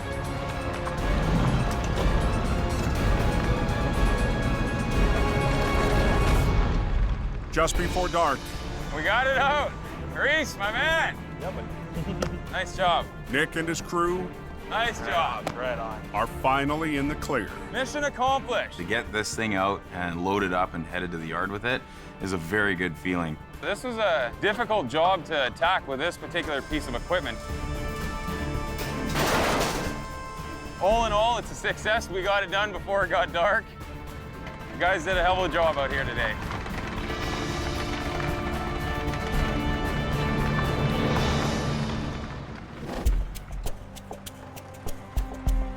The next morning, at Jamie's yard in Hope, Johnny. What's going on, buddy? Well, this is it, man. Yeah. Living the dream. Johnny Tipton is still recovering from his rough night on the Cove. The weather and the environment here is so much different from Alberta, right? This industry is a tough industry because you're getting different jobs thrown at you all the time. A couple little learning curves you'll go through, I'm sure. It's not the first one, it won't be the last one.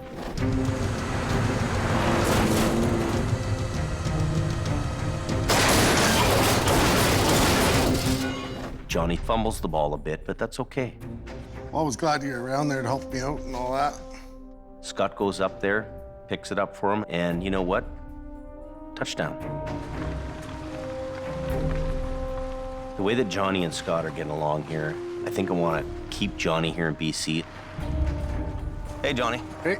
Hey, I need you to put your BC plates on. So we'll take the Alberta one off and bring it back to me. You can't expect your guy to know everything about everything. I guess Jamie is confident in me. I'm happy that I'm out here working now. Johnny's got the right attitude, and a good attitude goes a long way. Hey, Johnny. Everybody that's working here now is kind of upbeat. It just seems to be working really well. Oh, I'm glad Johnny's here. I'm supposed to fire Scott, and you're taking over. Yeah. Oh, so Who's gonna help Johnny pull trucks out of the ditch?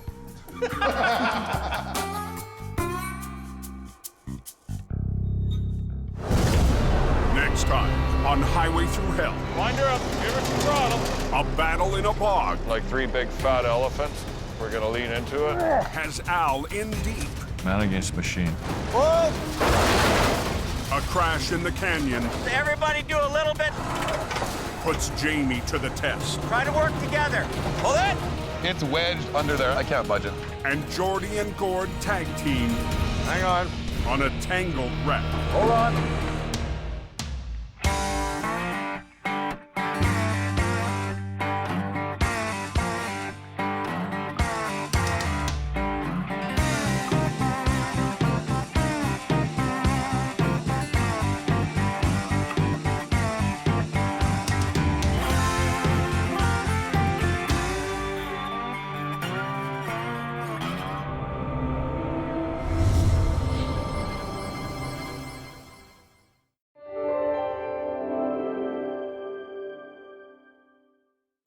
This time on Highway Through Hell. Number 3 is pretty bad. Jamie's top dog But this would be the epic wreck of the year. gets more than he bargained for. We're right on the verge of tipping the thing over. It's a serious load. A colossal convoy That's pretty badass. trapped on the mountain Here goes nothing. tests a heavy rescue rookie. Ready? And Go ahead.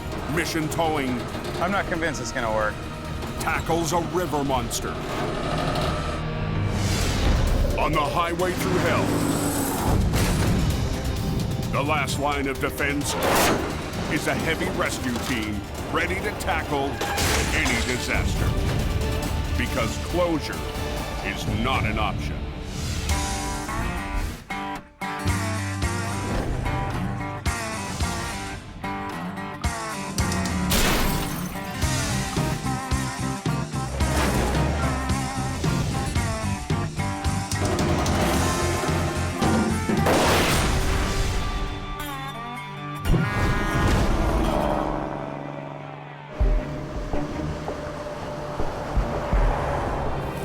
What's it doing up on top? Well, it's letting you know that spring's not here quite yet. A spring storm has hit the mountains near Hope, British Columbia. Anybody know what's going on with Highway 3? Probably a couple inches, but it's snowing all the way across the Sunday Summit. Jamie Davis towing. At 10 p.m., Scott Berg gets the call. Well, I was gonna go up to Coke and do some work up there, but I just got rerouted up Highway 3. Scott's dispatched in the biggest heavy wrecker in Jamie's fleet, HR 117. So number 3 is pretty bad. Instead of climbing the Coke, Scott turns east onto Highway 3. There's a truck in the ditch. Yeah, watch yourself up there. A customer of ours called, and one of their units is spun out up by Sunday Summit. Sunday Summit is the second highest point of elevation on the southern route, with 1,000-foot drop-offs beside the narrow road. It's skinny, it's windy, it's up, it's down. You gotta be on your game to play on this road. Highway 3 is not to be forgotten about. It has all the dangers of the Coquihalla and more. An hour into the drive, There's our guy. Scott gets his first look at the job. A Super B loaded with lumber that has slid off the road. I think it'll be a pretty easy job. It's a pull-up. I've done thousands of them. Get my line out, pull the guy up, kick him free. But the truck's driver knows it's worse than it looks. The road missed that way, and I just started sliding over into the ditch.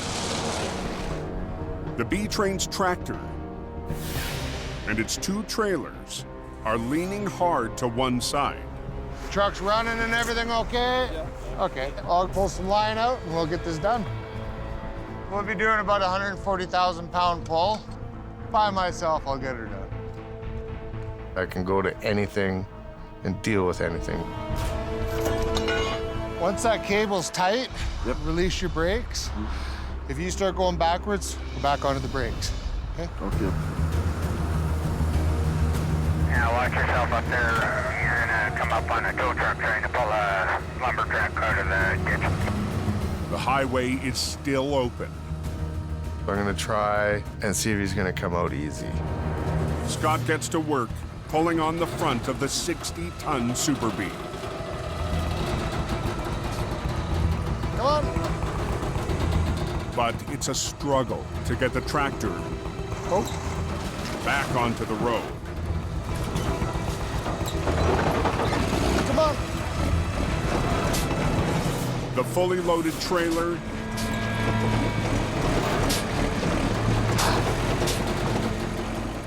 refuses to budge. Gravity is my biggest enemy right now. Scott will have to try another approach to get the heavy trailers to move. I have no choice. I have to have the whole highway shut down. I need you and Robert up here flagging. Fast. It was supposed to be a quick and easy job, but Jamie's top operator is hardly panicking. But this will be the epic wreck of the year, where I pull a loaded Super B out by myself and he drives away. That's the way it's gonna happen.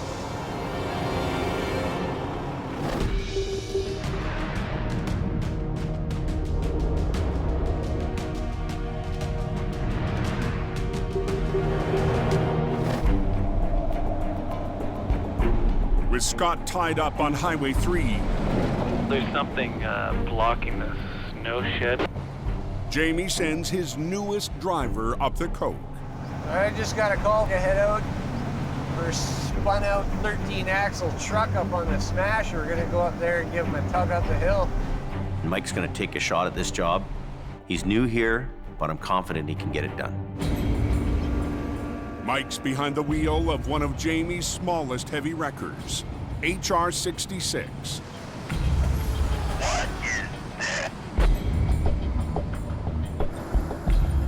As he arrives at the snow shed, That's pretty badass. the job takes on a whole new dimension. The first thing I see is the back end of this big, huge trailer. Up ahead, Yeah, there's a bunch of big loads stuck up there. Mike discovers 3. There's more than one super load in the convoy. Sorry. Sucks to be you. 2 more oversized loads hauling oil field equipment are stuck. These are massive, massive heavy loads. Each one of these things weighs about 240,000 pounds. The 3 enormous units were no match for the steepest section of the coke. Once you start climbing, your weight starts going to the back. And when it starts going to the back, you start losing traction, eh? And all of a sudden, wham, bam. The convoy's lead driver needs the oversized loads up the hill tonight. These oversized loads run under permit, and they only have a certain window that they can travel during a 24-hour period. And if they don't get through, it could cost a lot of money. These trucks are 13-axle tractor trailers that weigh about 5 times as much as a regular tractor trailer load.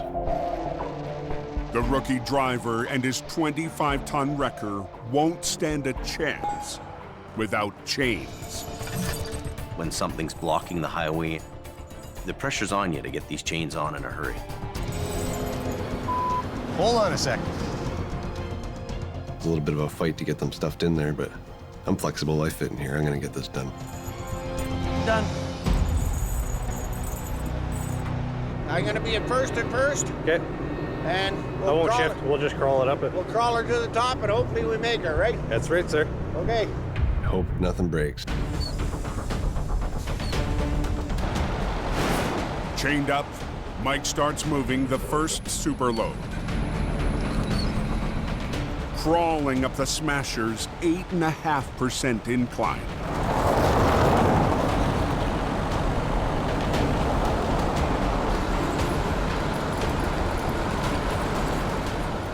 I'm watching on my mirror, making sure that my winch line's tight. I'm staying in the same path as the truck.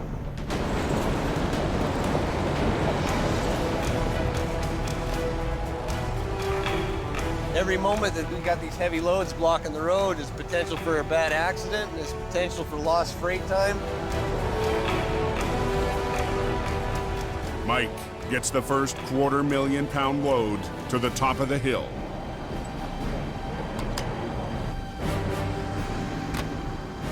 That's a little weighty. Yeah. Back down the road, 2 more wide loads remain stranded. All right, so you go down and get the other guy. Okay, white truck's in the barn. Sweet. The convoy's permit is set to expire in an hour, so Mike heads down the cove. Tow truck backing down the granny lane of the Smasher. The fastest way he can, in reverse. It's super hard to see out your mirrors, and especially when you got headlights coming at you. Gotta be careful, driver.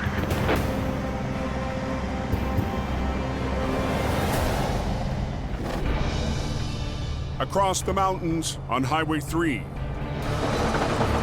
Come on.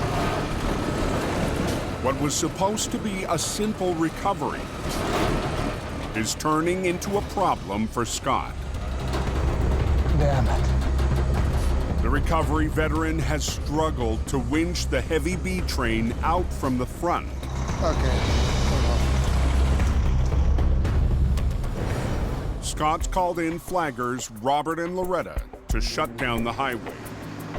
You have to slow down to come around that curve, right? So I'll let you know when I get down there. Closing the highway will give Scott room to pull from the side. Narrow truck's coming up and then Scotty's coming out. We'll be stopping all traffic. It's not a pull-up. It's a pull-out.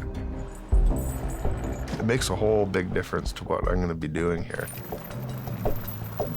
Scott rigs 2 double lines to the lead trailer to work the lumber truck back onto the road.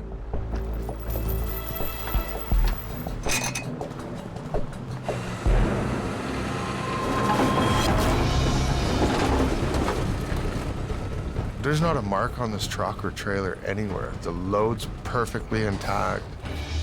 So now the pressure's really on. With more than half the B train out of the ditch, Scott re-rigs for another attempt at pulling from the front.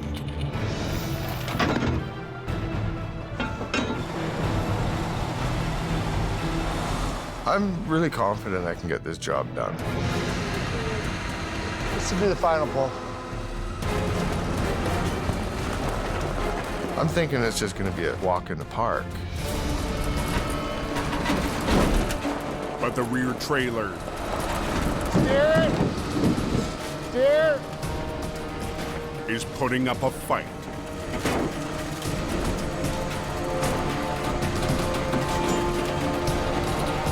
I noticed the back trailer is starting to tip over. 100,000 pounds of lumber threatens to spill. If the back trailer goes over, it's going to take the front trailer and it's going to take the truck over. And if I'm the guy that flips that thing over, I'm going to be kicking rocks down the road looking for a new job.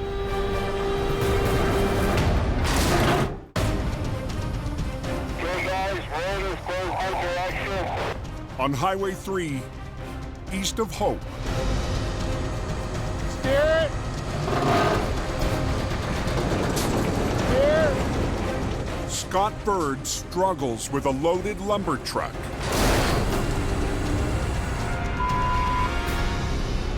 Threatening to topple onto its side. Damn it. Weighing more than 100,000 pounds, the tilted B train went off the road. Unfortunately, we're right on the verge of tipping the thing over.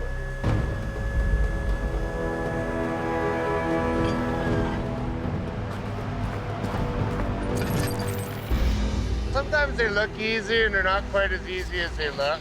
And it's right at a very crucial point right now that if I do the wrong thing, I'm gonna have a big problem. Working with only one truck, Scott repositions to try and break the back of the B train free.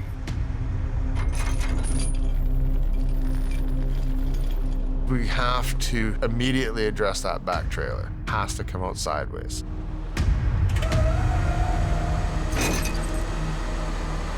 With a truck and a set of trailers and a load, it's nothing for $400,000 to be sitting there. So I don't want to screw it up.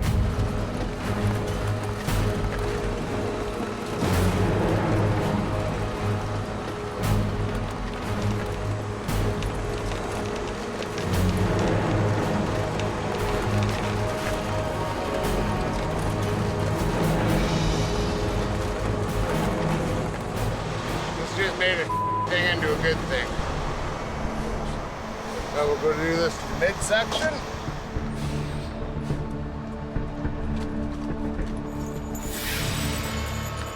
I'm going to put it back on the road without a mark on it. That's the way it's got to be done.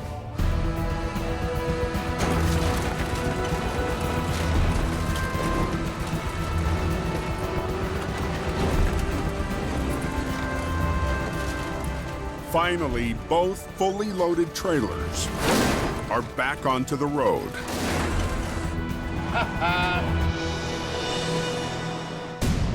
Hey, I have another problem. But at the front of the rig, So it won't start. It won't start? Nope. all the fuel has shifted into one of the tractor's 2 tanks. All of his fuel's gone down to the downside tank. The driver can't start the truck.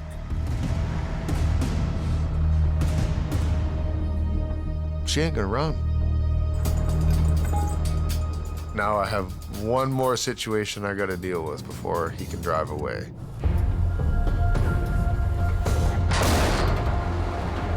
Okay, I gotta try and false start this fella here. Okay, driver, Scotty's almost got him out. Not much longer. Excellent, thanks for the heads up. Okay, let the clutch out. I'm gonna try and jump start it now. If the clutch start works, the driver should be able to get on his way. Give me a thumbs up if it's running.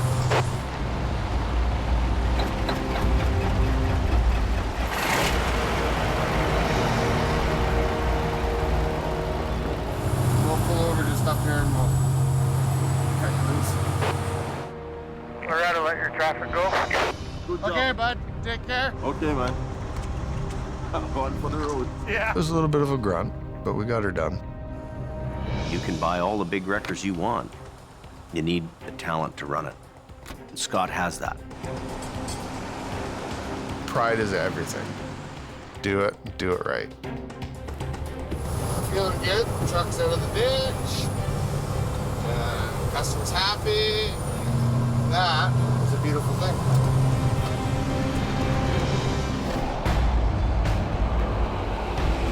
Back on the coke. Tow truck's backing down the granny lane of the Smasher. After getting an oversized load to the top of the Smasher, Mike Reynolds backs down to try and get the rest of the massive convoy moving. It's a little intense backing down the hill, especially when it's your first time.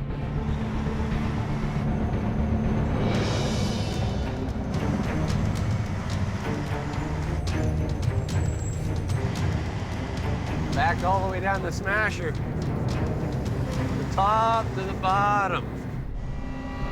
But as Jamie's rookie rolls up to the second wide load, another tow truck is already hooked up. Tri-Drive here is having a little bit of trouble with their load pulling up. The wrecker struggles to haul the 240,000-pound unit up the steepest stretch of the cove.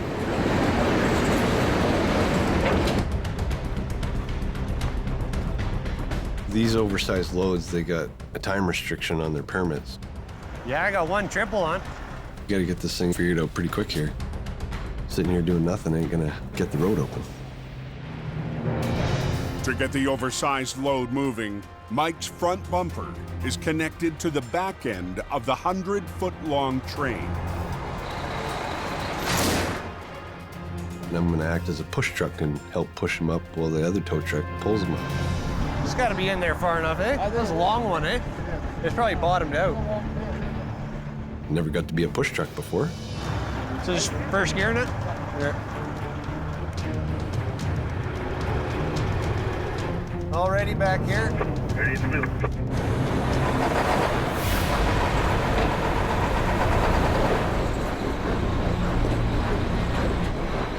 Even with Mike pushing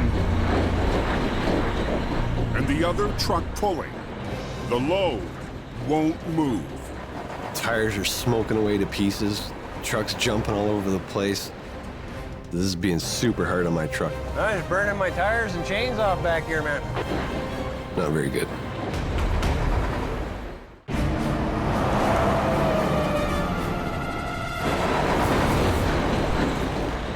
I'm just burning my tires and chains off back here, man. On the steepest section of the coke, another oversized load is too much for Jamie's junior operator.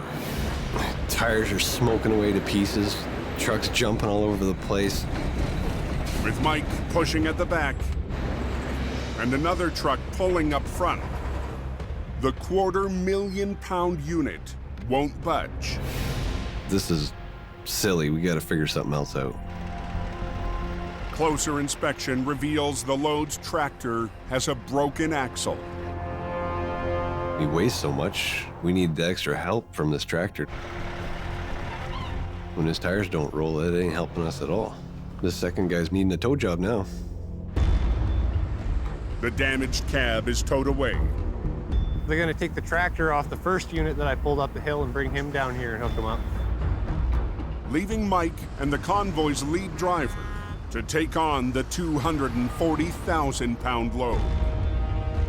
It weighs over 4 times as much as HR66 does. I'm gonna put it in bull low and 90 under. Start under this, I just got bull low. Okay. Right on carbs and lost. So here we are.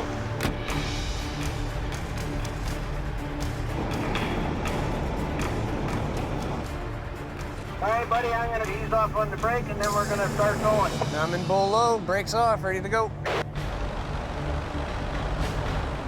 Bull low is the lowest gear Mike has in HR66.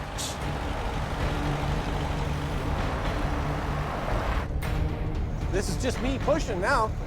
With no tow truck up at the front.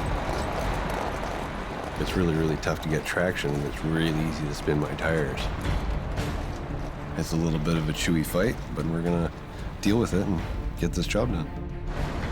Stay in the hammer lane right to the top. Guys are towing a tractor up the hill here. There exploded. Okay there, Mike, we're gonna slow it right down and then we'll come to a stop there, okay?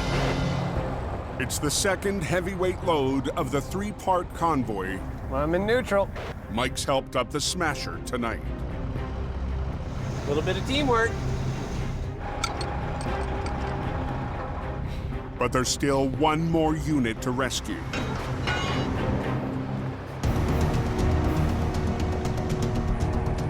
A third rig spun out in the fast lane south of the snow shed. Back and down the smasher. We got big truck a minute trying to get up this road. I mean, we got to get in here and get this thing cleared up fast.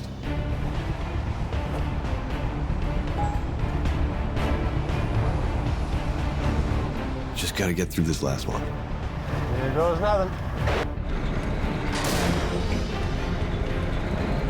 We gotta go right because we're gonna have all those trucks behind us spinning out. With more than 100 feet of oil field equipment in his rearview mirror, Mike crawls through the shed towards the finish line. We're almost done. We're almost out of here. Gotta earn my stripes here. This might be in the top heavy load department.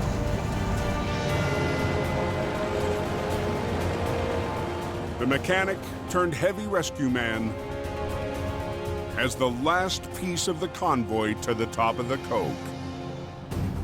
No small feat for the junior operator.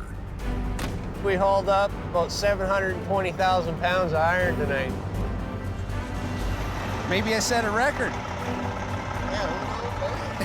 You get thrown into these jobs to learn it by the seat of your pants. This is what you got to do. You got to try these things and you get better at them. Good luck to you guys.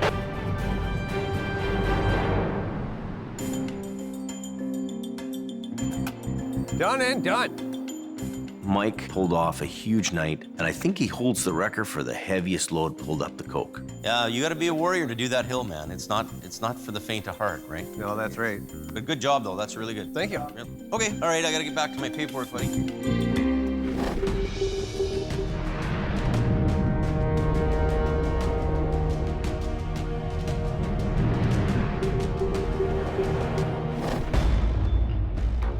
The next morning in the Fraser Valley, Mission Towing has just been dispatched to a different kind of heavy rescue. We're heading out to a mill that's been torn down. Jordy DePerrin and a 30-ton wrecker are heading down to the docks of the Fraser River.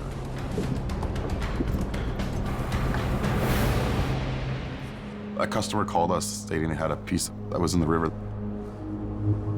You're walking into this job blind and you don't know what you're really getting into.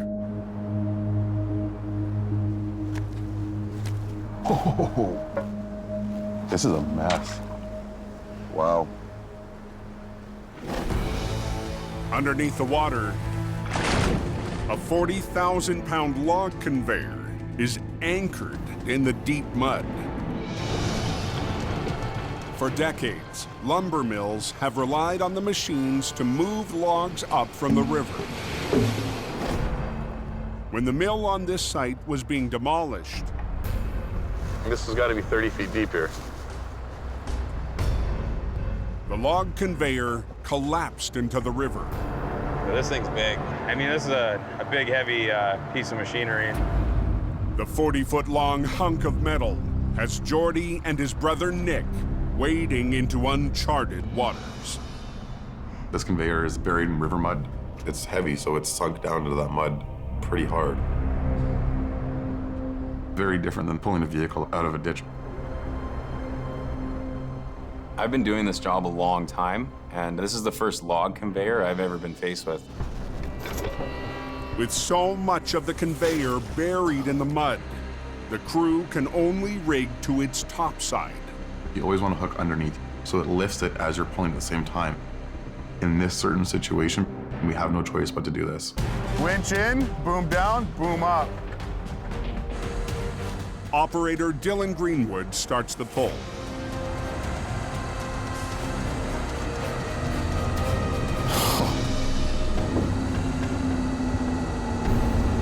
He didn't budge it.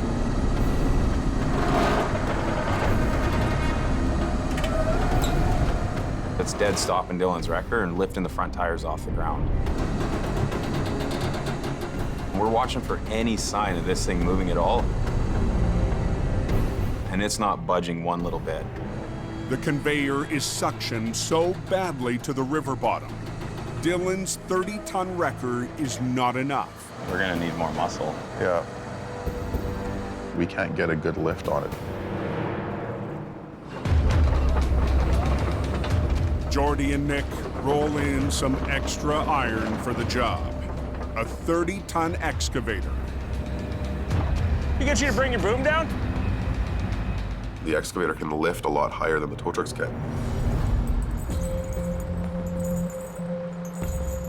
This is definitely one of those jobs where we make it up as we go. Hook onto this thing and give it our best.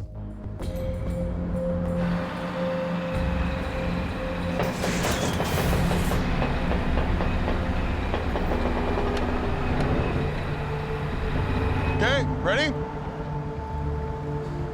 Go ahead.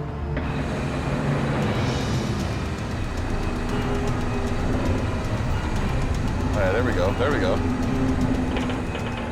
The excavator's high-angle lifting power. Keep going, brother. Raises hopes. And it's starting to move. We're very happy about it. We're working with him to lift and pull at the same time to get it up here. We're taking half the ground with us. But as the 40,000-pound relic finally starts to rise, Like pulling a boat anchor out, eh? it begins to plow up another obstacle. The resistance that we're trying to overcome is overcoming us right now. We're gambling right now with this one. Dylan! Dylan! Stop. Stop. No.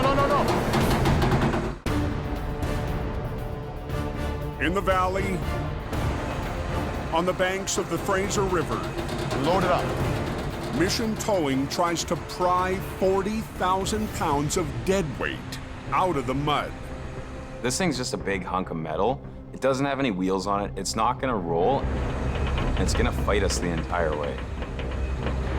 As it finally starts to move, the log conveyor builds a wall of mud, pushing the limits of an excavator and a 30-ton wrecker. Dylan! Dylan! Stop. Stop. No. Sinking in down here.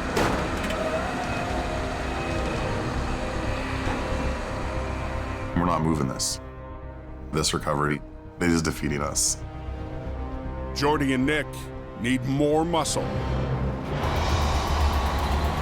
Mission Towing's 35-ton wrecker and driver Neil Wakefield.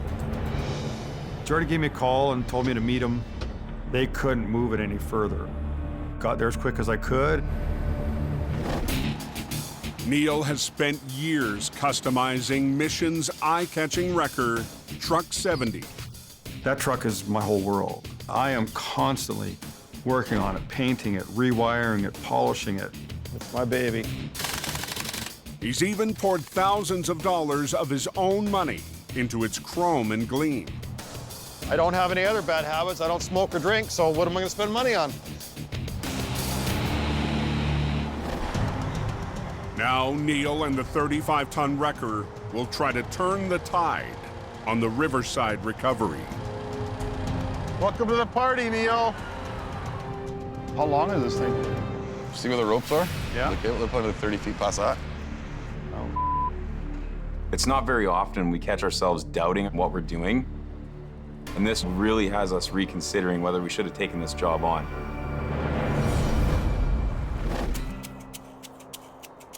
In hope, Here, take this to E and ask her where she puts all those. Jamie's at his yard, Sherry? behind a desk, for his least favorite task. Trying to pay the bills, that's where it's at. So we're gonna do that right now. Do you want me to get that? But out front, his stepson, Brandon, has a new role. Jamie Davis Towing. Sakes. You're in the wrong gear. Brandon's been working for Jamie since he was 16. Whenever I head up to a wreck, I'm always kind of a bit worried because I've had so many close calls with getting hit. Get over! What? Brandon, he just walked off the road. Brandon decided that he didn't want to flag anymore, and I understand that because it's dangerous work. Fast and efficient. This winter, Brandon's been helping out around the office. Every day I do their banking. I take their merchandising in and I sell their merchandise. I do dispatching. I do billing. There you go. I do invoicing. I do filing. I do faxing. I think I'm gonna make the all-star team this year. Hey, Brandon, let me try that thing. Show me how to use it. Look, see that? First time ever, and I'm doing wheelies. Good for him if he wants to try something and get to work and do something.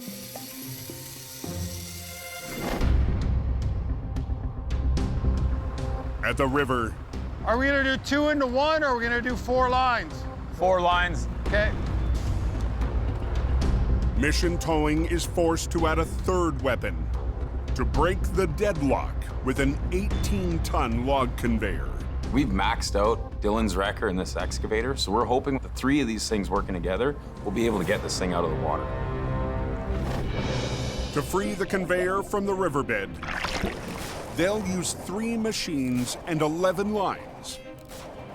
The pair of wreckers pulling at an angle and the excavator lifting from above. How much more do you think you need, Dylan?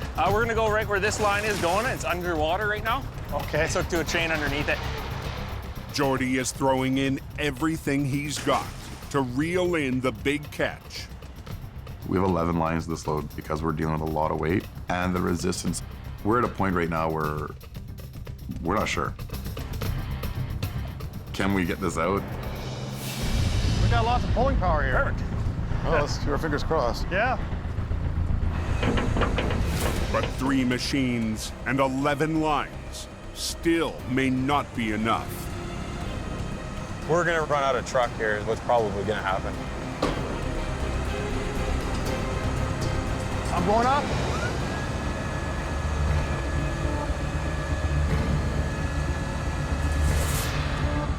There's nothing worse than walking away from a job.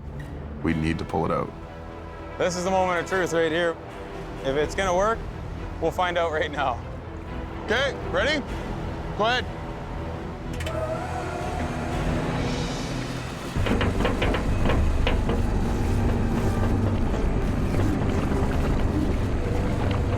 Finally, the massive hunk of steel.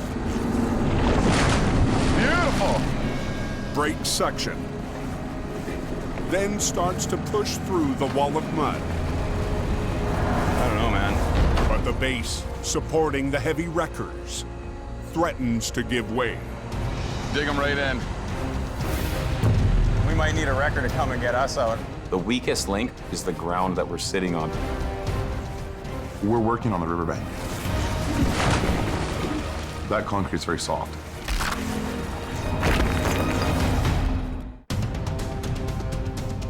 On the banks of the Fraser River. I don't know, man. I'm not convinced it's gonna work. Mission Towing is losing ground. Stop! Fighting to reel in a 40-foot catch. It was moving. So are we. Dig them right in. Okay, ready? Go ahead. As Jordy's wreckers pull on the 18-ton conveyor, they punch through the old pavement. Keep going, brother. There we go. But with 2 trucks, 1 excavator, and 11 lines on the job, Jordy's crew makes a breakthrough. Sweet. And all of a sudden, it just sort of jumped. Okay, we're gonna actually get something done today. Beautiful, Neil. Beautiful. I'm not feeling defeated anymore. But the recovery is far from over. The massive relic must now be maneuvered past old pilings and a 15-foot retaining wall. This is going to be the hardest part. The fingers are crossed.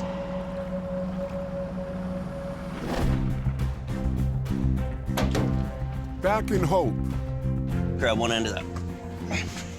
Jamie loads up for a trip he's been looking forward to for weeks.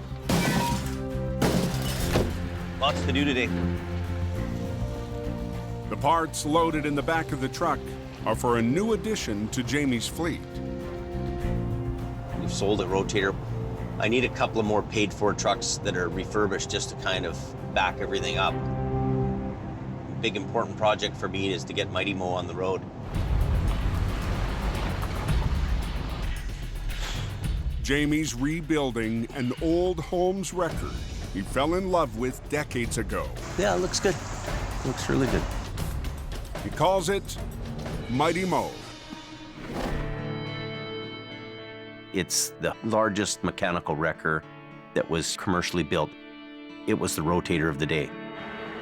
Mighty Mo is a big machine. It's by the USS Missouri.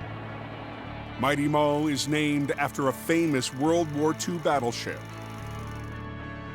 Jamie's got the love of the old school towing. He still likes it.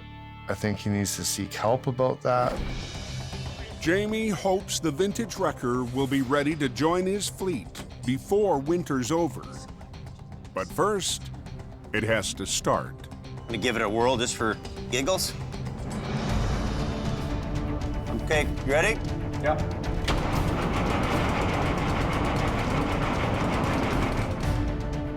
It's old school, cool kind of truck. Is it pumping up, Jamie? There's no electronics, there's no onboard scales. It's all manual labor. We had one fault code on the dash, but it ran. We'll figure it out. That's part of the game. I can't wait to take Mighty Mo out and do some recoveries in the snow.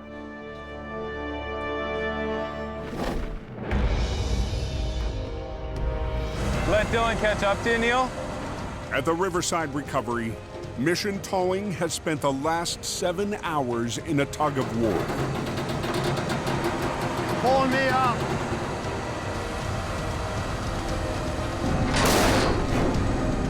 We've worked so hard to get it to where we're at now. Our fingers are crossed. The 40,000-pound log conveyor is free from the mud. But Jordy's crew needs to lift it past a row of wood pilings and a 15-foot retaining wall. Take some weight up.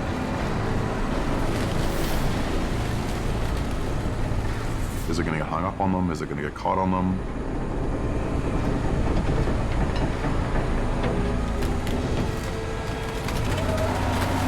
Hang on, we're pulling against each other right now. Hang on.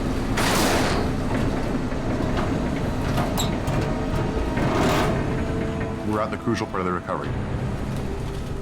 This is the do or die stage. There we go.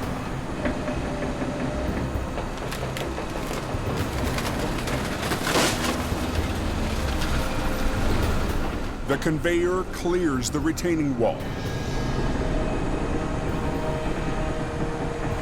Neil, hang on.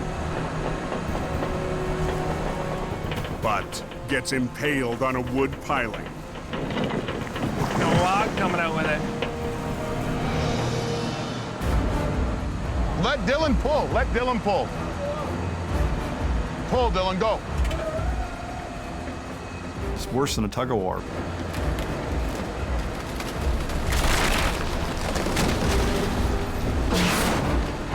It just doesn't want to move. The only play Jordy has left They ripped these frickin' things right out. Who cares? Yeah. is to try and tear the conveyor free.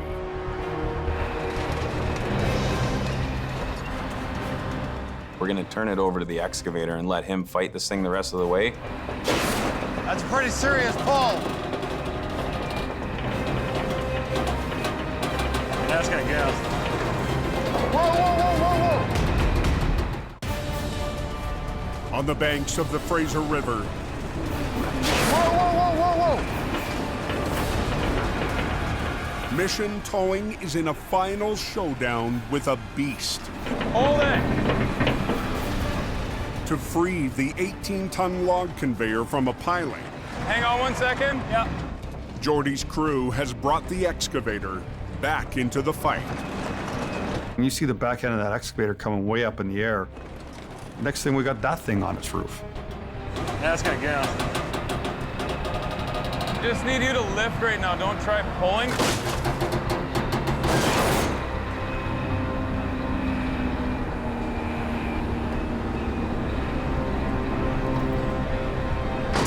There we go. Go. Oh, yeah. Finally, after 10 hours, the conveyor scrapes up the bank. Good, I'm gonna have to call you back, okay, honey? Daddy's finishing the job. And Jordy gets a reminder of his most important appointment of the day. I got a hockey game to make. I need to leave in a hurry because I'm on my way to my son's hockey game. Okay, I'm gonna go. Good job, buddy. See you later. Thanks, Dylan. Hey, big brother. Later, dude. Good Nice job. job. We love a challenge, and we love to do something that people say cannot be done.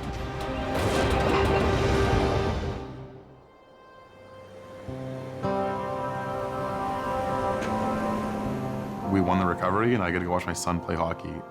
It's a win-win for everybody. That way, push through, push through. All your stress from work goes away when you come to the hockey rink and watch your son play. That's why we do what we do for our kids, right? It's a big part of our life. Stay on it, Dave. Stay on it, stay on it, stay on it. Come here. I have 3 beautiful children. My son, who's 10. Hey. What's up, buddy? I have a daughter who's 6 and another daughter who is 19 months. My children will be the 5th generation to mission towing. I'm very excited for that. Okay, let's go. Jordy is not alone. I got Junior with me here tonight. That's the life of a towing family. It's a feeling all heavy rescue operators share about what's most important. What you deal with every day makes you realize that life is short, life is precious. The value is really the small things in life.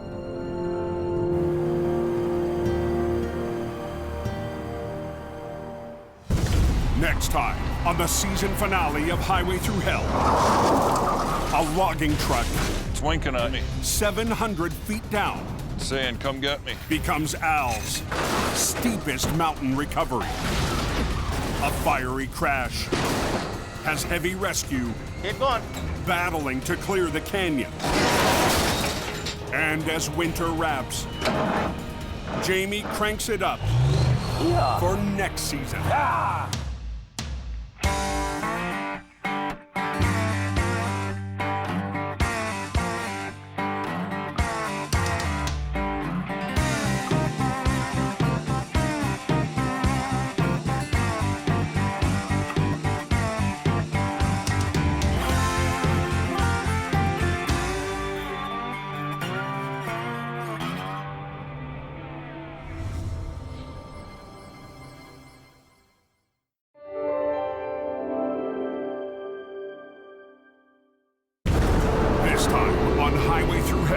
Wind her up, give her some throttle. A battle in a bog. Like 3 big fat elephants. We're gonna lean into it. Has Al in deep. Man against machine. A crash in the canyon. Everybody do a little bit. Puts Jamie to the test. Try to work together. Hold it. It's wedged under there. I can't budge it. And Jordy and Gord tag team. Hang on. On a tangled wreck. Hold on. On the highway through hell. The last line of defense is a heavy rescue team ready to tackle any disaster. Because closure is not an option.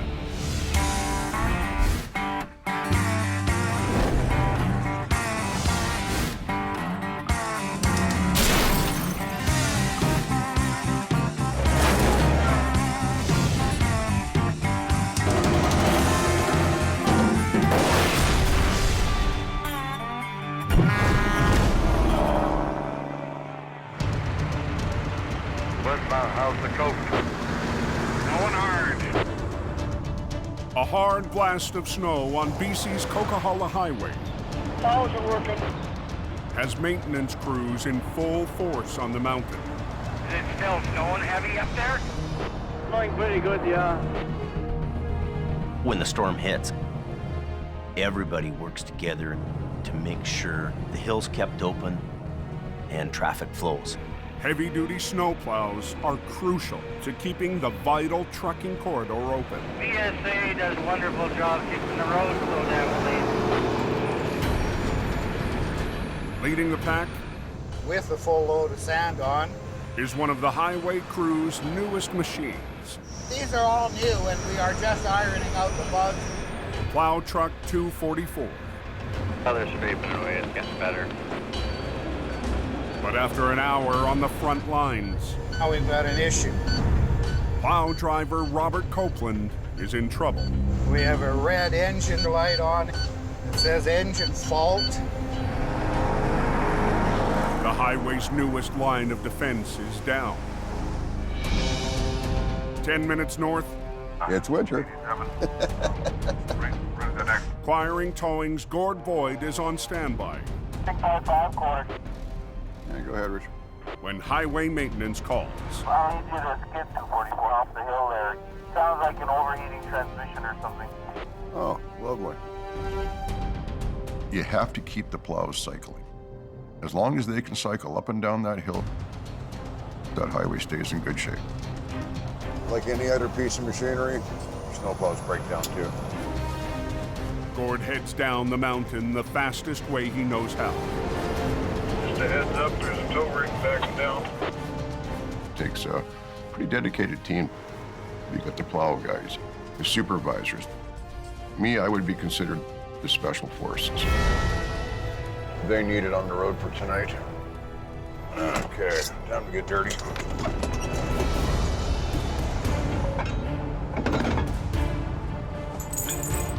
And more heavy snow is forecast for tonight. I'll tell you, to a snowplow. If it snows again, they're gonna need every piece of equipment they got, including this one. Okay, let's get this thing under here. I gotta get it back to the shop so they can find out what's wrong with it. At the maintenance yard, the pressure's on to get plow 244 back on the road before the next storm. Now you can play with it. Thanks, Gord. You're welcome. One more. Okay, right there. If mechanics need to order new parts, the plow could be benched for days. The rock got in between the fan and then hit the inside of the rad. 2 pinholes, enough to shut the truck down. 2 hours west in the Fraser Valley, another quiring wrecker is headed into battle, but not up the mountain. Not every day is a coca holiday. Most days, We gotta hustle and bustle. Al Quiring is king of the tow-ups on the coast. Now we're cooking with gas. There she be. I'm not bad, but I'm not as good as Al. Al's the best recovery guy I've ever met. Today, the Valley has drawn Al into a once-in-a-lifetime job. 2 70,000-pound excavators swallowed up at a work site. Somebody got stuck. They went in with another machine and buried the second. This is going to be a big job. The massive machines could be lost forever if Al can't pull them out of the quagmire. It's all peat bog. It's goop. Claims everything. Down in California, they call them tar pits. To give himself a fighting chance, Some days it's a bulldozer recovery day. Al's ditched his wrecker and mobilized a different type of iron. We're using cats. Well, you would never get any of that chrome in here.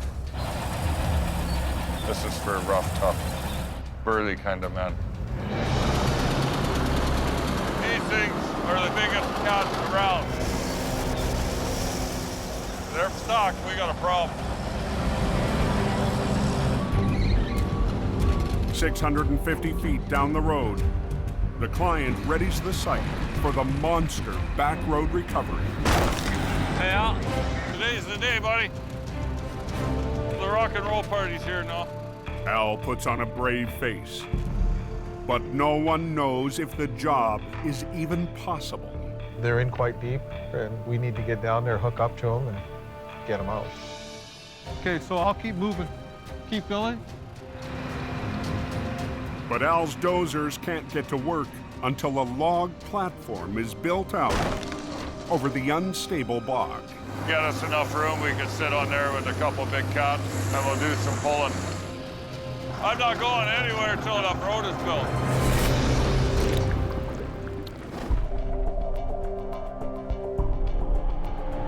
Up on the coke, Is it snowing up top yet? Tonight's forecast is still calling for another 8 inches. Near the summit, Shove it my way just a little bit. highway crews race to get the newest plow back on the road. 2 pinholes, enough to shut the truck down. The radiator was punctured by rocks, but replacing it won't be easy. Trying to twist it.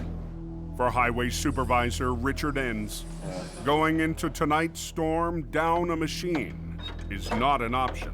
Hopefully we'll get her back up again. Which way? Yeah.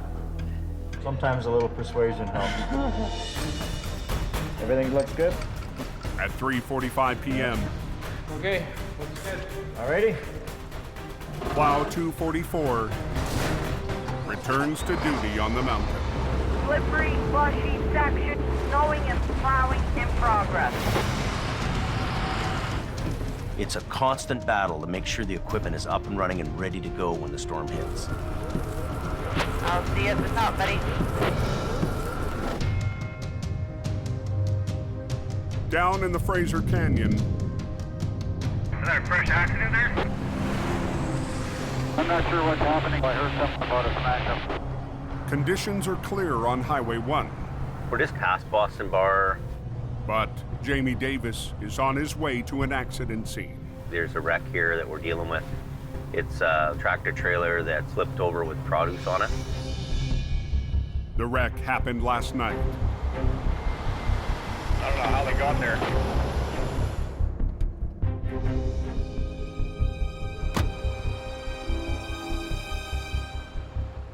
This thing is just too hooped.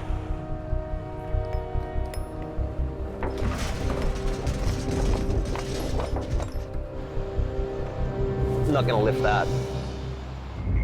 Scott Berg, Jamie's top operator, has just arrived from Hope. When I got up there, I seen a bunch of concrete barriers knocked out of the way. I see a trailer on its side, and I don't see a truck anywhere, is it? Yeah. And we just have a trailer flipped over. You know, usually the tractor and the trailer stay together. The semi lost control. Struck the barrier. Then broke apart, leaving the trailer on its side. And the tractor nowhere to be found. Well, it was kind of a difficult one for me to piece together. Interesting. On Highway 1, Not paying attention to the road, I'd be guessing. Jamie and Scott have been called to a wreck where the tractor is missing. Usually the tractor and the trailer stay together. Okay. And I don't see a truck anywhere, is it? I don't know. Yeah. It was kind of a difficult one for me to piece together. Kind of a really weird wreck. Finally, Jamie spots the tractor around the corner, 500 feet from the trailer. The tractor is sitting upright down the road, facing back the other way. Jamie also discovers the driver spent the night in his cab. How the hell did he end up on that side? After losing control, the tractor snapped off from the trailer and somehow avoided tumbling off the canyon road. Interesting. Craziest thing I ever saw. If the no posts weren't in place there, there's a good chance that that truck would have went down into the ravine. As highway crews repair the barrier, Oh, look at that. Jamie and Scott get ready to tackle the wreck. Hey, you need a little bit of extra fat on the job? Yeah, a little more fat, yeah. Oh my God. What we have is a great big Greek salad, tomatoes and cucumber. Greek salad's one of my favorites, but I think after today, it's not gonna be so much. Over 40,000 pounds of produce will have to be offloaded before the damaged trailer can be flipped. The structural integrity of the trailer is compromised. Anybody trying to move that trailer with the load in it, it would have been bad. Jamie calls for another refrigerated truck. We can't lift it because we lift it and the sidewall's gonna break. and another team to transfer the produce. You send a truck and trailer here. I'll have the crew reload it, and we'll shrink wrap it and put it back in your trailer. Okay, bye. With the perishable load at the side of the highway, the race is on to get another trailer and clear the wreck. In the valley, It's just an equipment and machinery graveyard around here. Al Quiring's facing the recovery of a lifetime. 2 excavators buried deep in a peat bog. The crew is finishing a log platform so Al's bulldozers can get close enough to tow out the trapped machines. Just like building Alaska Highway. Punch stick road, dirt over top, gravel, logs, peat bog. About that order. Front and center for the pull is a piece of iron with a special place in Al's heart. His vintage 1963 D9 Cat. It's the best D9 that they've ever made. Bulletproof. This particular tractor that I've got, it was kind of a scrap piece of metal. Brought it home, sweet talked that thing, and finally it roared to life, and this made my day. The makeshift platform is ready for Al to start the recovery. How's it look? My biggest thing is we can't get a hold of it right now. The excavator has a tow pin on its undercarriage, but it's buried in the muck. We got about 15 feet to go to get to that pin. Yeah, I know. After a previous failed attempt, a leftover cable still attached to the excavator gives Al something to rig onto. This cable's hooked up, Al. It's a 100-footer. It's hooked up to a shackle right at the pin. You go and hook onto something that somebody else has got off their farm. If you can't see it, how can you be 100% confident with it? If something breaks, things go flying. Last winter, Al had a bad experience with someone else's leftover rigging. That doesn't sound good. So that's why I don't like using other people's rigging. We'll lean into it a bit and see if we can get it to poke its nose up a bit more. Today, Al will pull using the old rigging and hope it holds long enough to expose more of the machine. Hopefully we can nudge it out enough. We could get a big wrap around to get that big on there. I might be able to pull it just enough. Yeah, 10-4.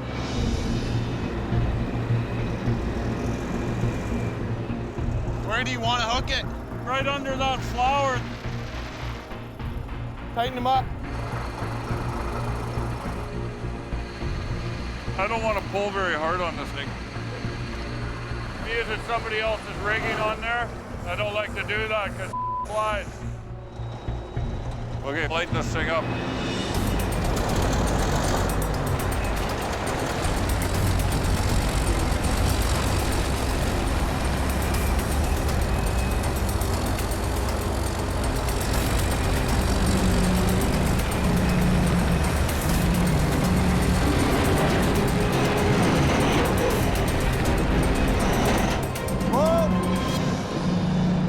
The excavator's 8 feet farther out of the bog. Joe! But Al won't risk pulling on the old rigging any longer. After that, somebody's got to get in and really hook on that. We're gonna wrap around it. And then do the pull. In the canyon, The structural integrity of the trailer is compromised. heavy rescue waits for a crew to move a load of produce out of a damaged trailer. I'm gonna get the driver. His trucks are right off. While waiting for another trailer to haul away the goods. I'll take you home. That's good. Jamie takes the driver back to town. It's a whole lot of peppers up there. With the boss gone, Scott's in charge. We waited and waited and waited. What's in those? A crew finally shows up to start moving the produce. Yeah, we'll take everything from the back. We'll start here. Leading the offload team, is a familiar face from the past. John Rogers was Jamie's lead driver in Hope last winter. 3, 2, 1. And that right there, ladies and gentlemen, is how you do a one-truck rollover recovery with a deck. Yeah, let's just get the rest of the plastic out and then start uprighting everything. Scott wants all of the groceries stacked and ready on the highway before the trailer arrives. We'll just leave it where it was. Scott's an idiot. Oh, some days. But John has a different idea. In my opinion, it's easier to leave it in the trailer, just do it one time. It's easier that way. I want to get the stuff standing up. That's what's gonna happen. I understand what you want to do, but sometimes that's just not legitimately going to work. I'm not gonna argue with you. I'm gonna run my scene the way that I run my scene, and I'm gonna tell people to do what I want them to do. That's my job here. I want things out of there, over here. I don't care. Jamie's put me there in charge of the job. But you're not doing the work. We are.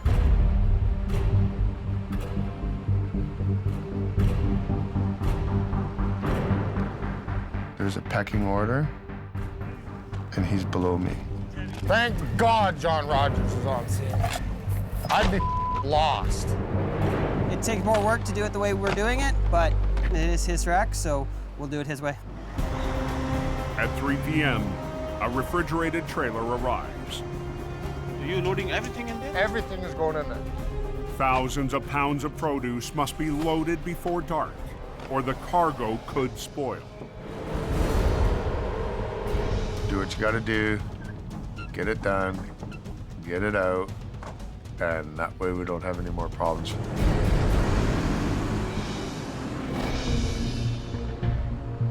In the valley, We got the 2 cats beside and then yours down the middle. Yeah.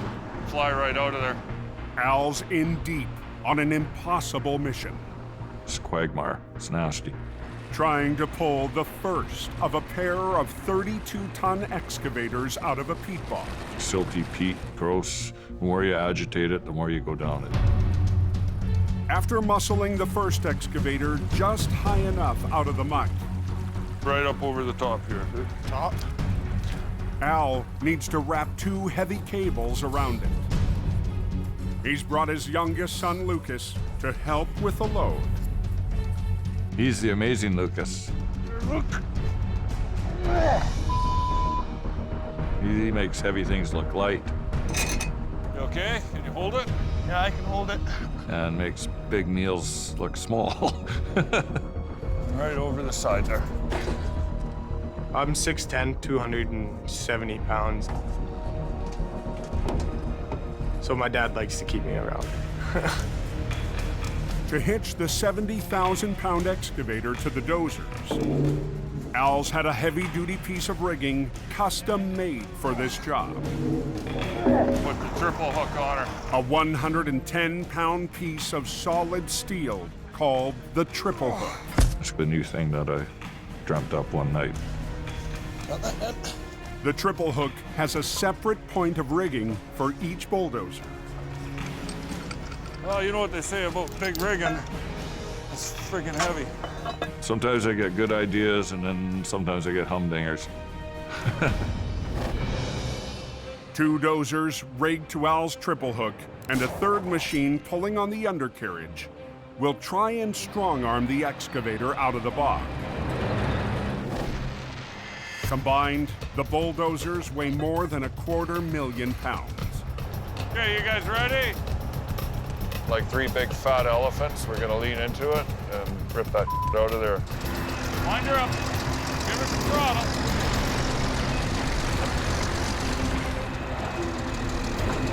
Use the winch.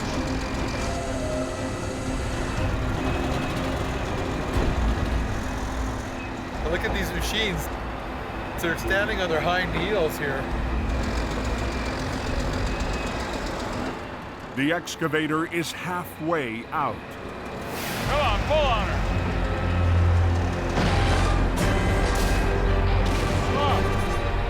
when it gets hung up on the log platform. There's logs underneath. Right in the way. Use the winch. Wind her up. In BC's Fraser Valley, give her some throttle. Al Quiring and his army of dozers. Come on, pull on her. Stop. Can't free the first of 2 excavators trapped in a bog. D7 holding up all the weight now? Yeah. We're working on such soft ground here, there's nothing underneath it. We're just sitting on basically a raft. The machine's tracks are caught on the log platform at the edge of the pit. Dig a bit of that, move this log out. The operation's on hold until some of the big logs are removed. 1 minute you're getting ahead. The next minute, you wonder why you answered the phone in the first place.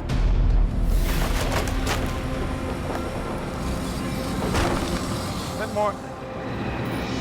But the quick fix could cause the platform to fail, sending Al's prize D9 into the bog. You get that thing buried, or you might be saying your goodbyes to it. I'm not ready for that yet. Let's go straight ahead. Al rolls the dice and gives the signal.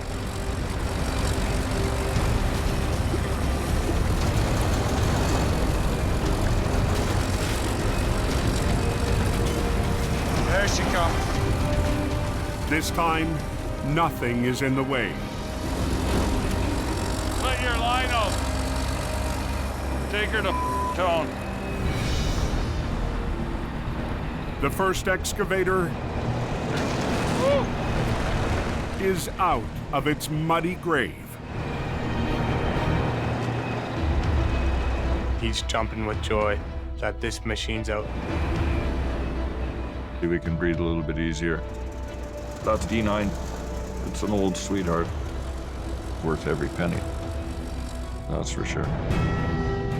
But the second machine, buried deeper in the bog, may be impossible. I guess I'm bringing swim trunks tomorrow. The next one, it's going to take a little bit more preparation and thought. Come back tomorrow with fresh thinking. Man against machine. That's it for today.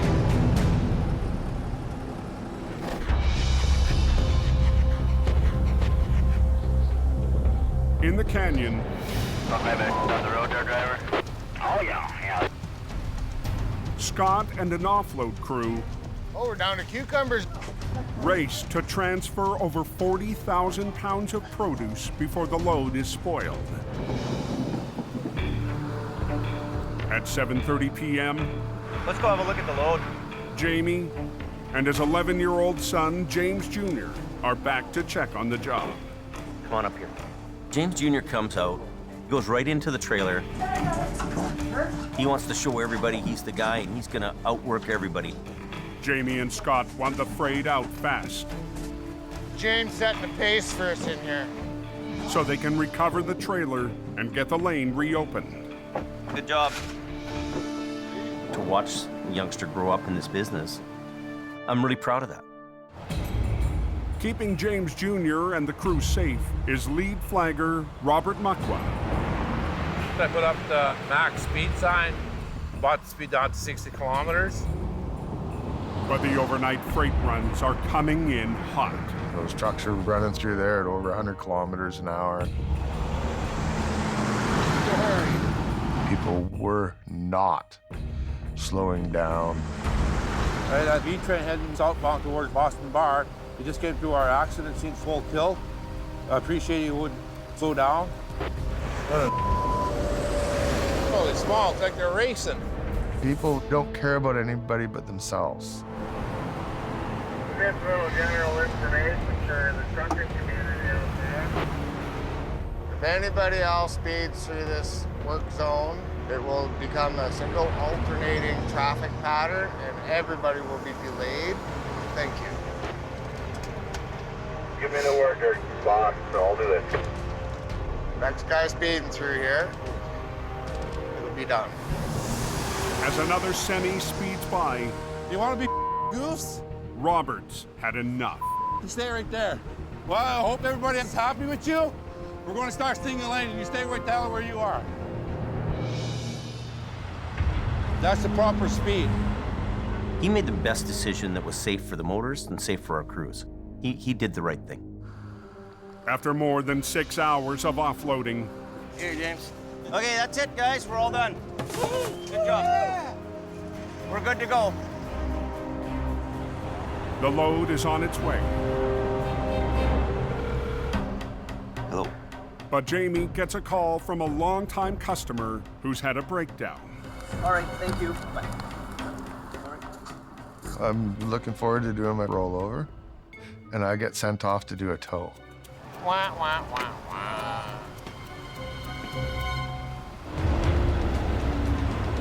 Scott drives away with HR-66, the wrecker that was supposed to recover the damaged trailer. You want to do the recovery? I've been on this job long enough. I want the trailer off the road. Jamie decides not to wait for Scott and flip the trailer with the only trucks available. We've got 3 vehicles that we can use. 1.5-ton truck, a 1-ton, and we have the rescue here. You got snatch blocks? Yeah, I got a snatch block, yeah. With Robert and Gord. Get everything rigged up before we block the highway. And even a hand from John, Jamie will try to pull off the recovery with an unlikely set of trucks. So if we all work together, I'll get each guy rigged up and we'll get each truck in place. Jamie will run lines from the 1-tons and the rescue truck to the highest points on the trailer, hoping it's enough power to pull the wreck back onto its wheels. You're gonna pull low with your boom down, and the snatch block through there and back, okay? It's not something we do every day. I wouldn't want my guys slipping over tractor trailers with 1-tons on their own. And the recovery will have to be done without Jamie's best operator.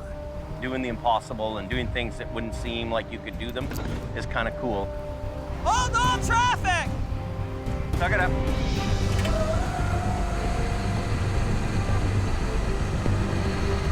Okay, now everybody watch me and I'll tell you how to pull, okay? Take your tension up.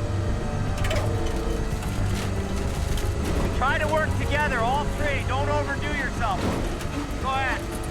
Just everybody do a little bit, Hey, stop. You catch up. Try to work together. Yeah. Mine's faster than theirs is. Do your thing, buddy. Keep going. In the Fraser Canyon, Mine's faster than theirs is. So you just let them catch up, you give a bit. Jamie's trying to orchestrate a recovery. You wouldn't regularly flip over a trailer with small vehicles like this? Using 3 mismatched tow trucks. Go ahead, Robert. You guys go ahead. Keep going. You 2 just keep full tilt. Keep going. Everybody keep going.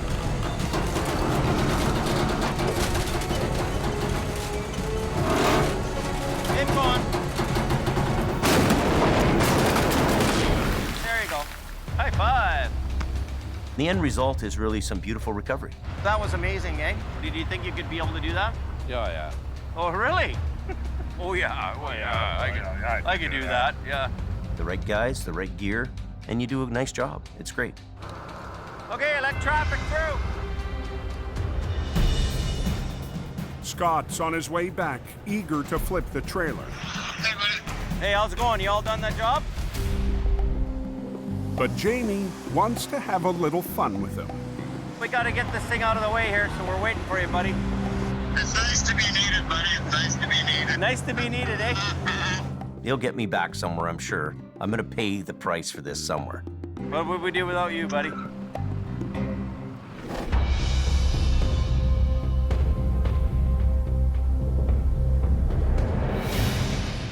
The next morning, falling temperatures have brought a thick frost to the Fraser Valley.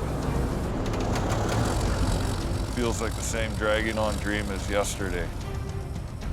Al Quiring is back to take on the second stage of a mammoth recovery. There is no schedule, so we'll make that clear. Rescue the last of 2 excavators trapped in a peat bog. There's one thing about that peat. It will sink you. The 70,000-pound machine has been nearly swallowed up. It's not just gonna hop out of there on its own. The crew has been pumping out water for hours to expose the digger. Right over the side there. So, like yesterday, as he did on the first excavator, There it is. Al can wrap heavy cables around its base and tow it out of the bog. We were barely able to bust that out of there. There's no such thing as a little bit stuck in the peat bog.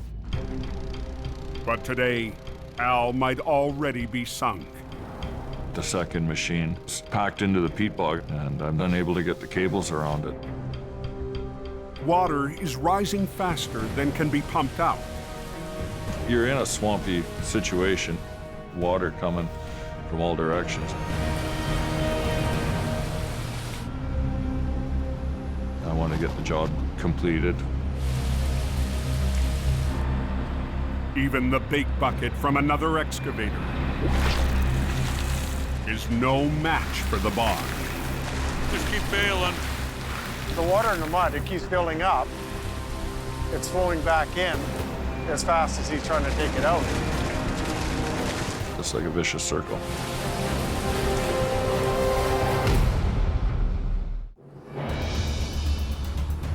In the valley, Al's in a losing battle with a rising bog.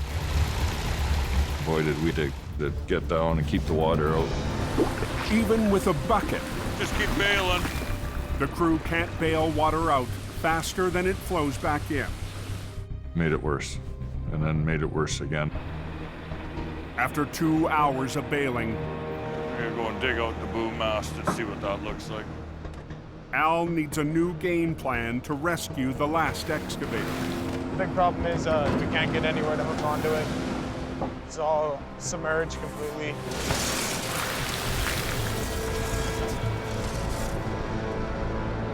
I think we'll grab her right by the turret here, Len.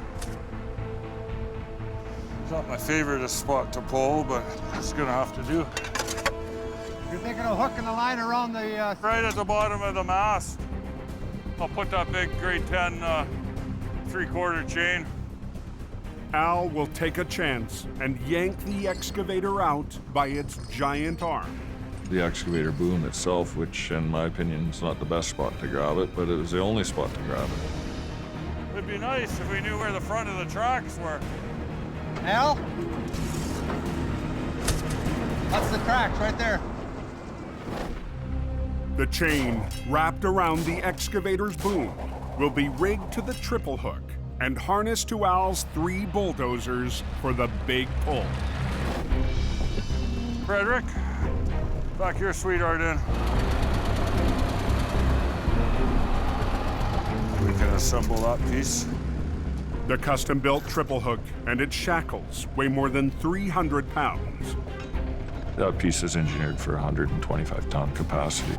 We're good for hooking with 3 D9s and pulling as hard as we can.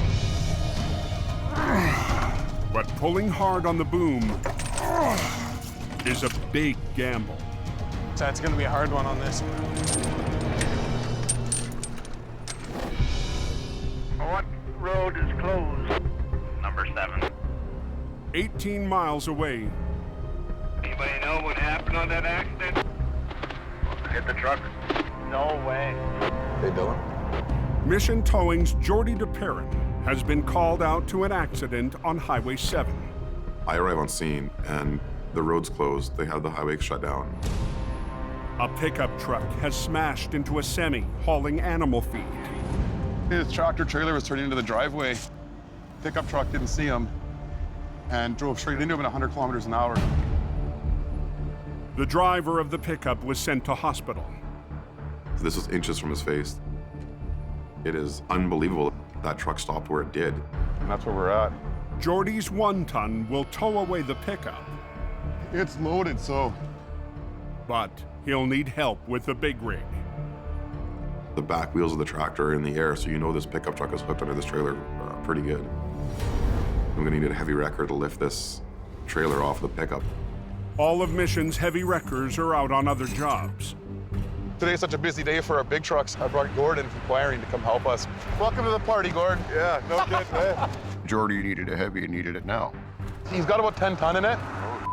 It's wedged under there. I can't budge it, man. You got to pick it up.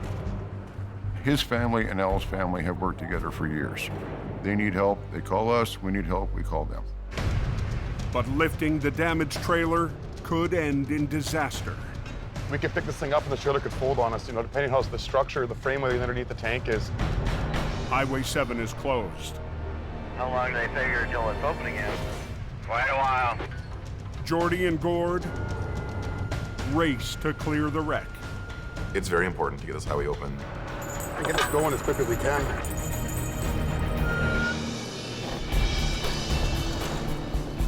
In the bog. Don't jump in, whatever you do. Light is fading.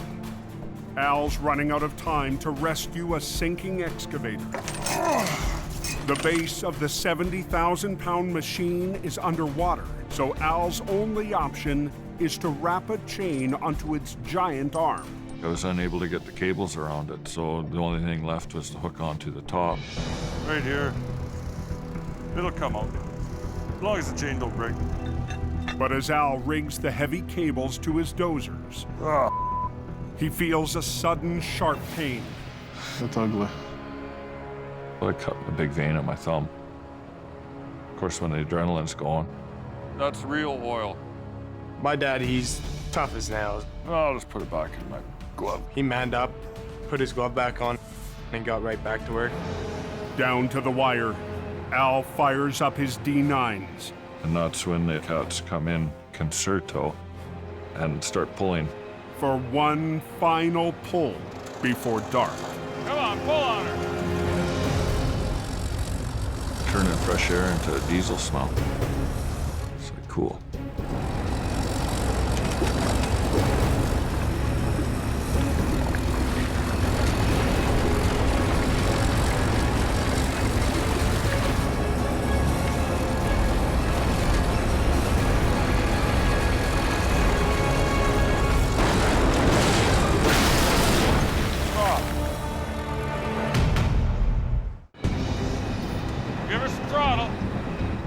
Quiring's in the trenches. Come on, pull on her. Fighting the forces of Mother Nature in one final assault. You're all right, come on. It looked like at first the machine was going to lay on its side and come right out. But it just came in and bound itself up. And then pow! Al's heavy-duty chain was no match for the bog. Chain. Want a shovel, Dad? We're gonna need an excavator. That's a big chain. Snapped like it was a tin can. It's amazing. Definitely a hindrance. The second excavator... We might not get it out today. No, we're not getting it out today. Will have to spend another night in the grip of the peat bog. And Al will have to wait another day to conquer his toughest job yet. Kind of disgusted and disappointed that it didn't come out. We found the weakest link.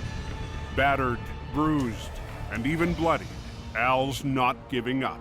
We'll just get some bigger and put on there. As I've gone down this trail of heavy recovery, each job brings its own challenges. So that's that today. Come back tomorrow with fresh thinking. I'm hopeful. I've had that chain a long time. I gotta go home and cry. Can you get through that accident? They got the road closed. On Highway 7. Okay, how are we looking here? Gord and Jordy work together to get a feed truck and a pickup off the road. Helping out my buddy Jordy, because that's the way we do things. Isn't that right, Jordy? That's right. Gord will use his heavy wrecker to lift the loaded trailer off the pickup. It's a fully loaded 3-axle trailer, so it's probably With the weight of the trailer, probably 70,000 pounds. We're going to use the 50-ton capacity of this wrecker to do what it was designed for. I'm going to lift this up so Jordy can pull that pickup out from under it. Gord uses 2 winch lines to hold the heavy trailer steady as he lifts. Worst case scenario, you get it up in the air and one of the cables snaps. Now you've got it only being held by one side and it will roll. Take up some slack. I'm gonna winch on this one. As Gord lifts, Jordy must work in sync. Hang on. To winch the pickup out from under the load. Hold on.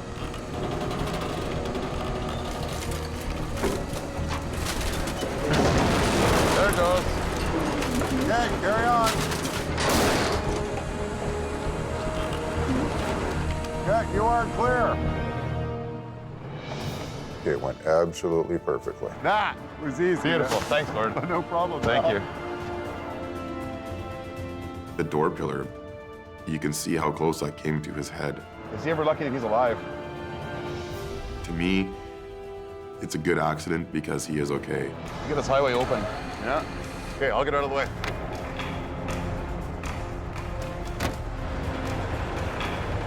Working with Gord is very easy. I get where he's coming from, he gets where I'm coming from. The truck can move into the farm. And I can load the pickup truck and get off the highway. This road's open. The thing I like about Jordy is that, much like Al, he's had the benefit of his father's experience and his grandfather's experience. And you can't buy that kind of experience. I don't give up. Step back and rethink is another story. He does not accept defeat on any job. There's no such thing as can't be done when it comes to elk quiring. Broken everything. There's always a question in the back of your mind. If you're gonna take the job on, are you gonna be able to see it through? Heartache Road. There ain't nothing but misery and agony down there. Next time on Highway Through Hell. We're gonna roll some coal. Al's back in the bog. We're gonna rip this tractor out of here. For the final battle. You guys ready? It's just a machinery graveyard. A rock slide. It's a very big problem, extremely difficult. Has Jordy fighting a train wreck. You get everybody clear? And tough times. I'm facing some tough choices. Have fallen at a crossroads. Hey, Jamie around?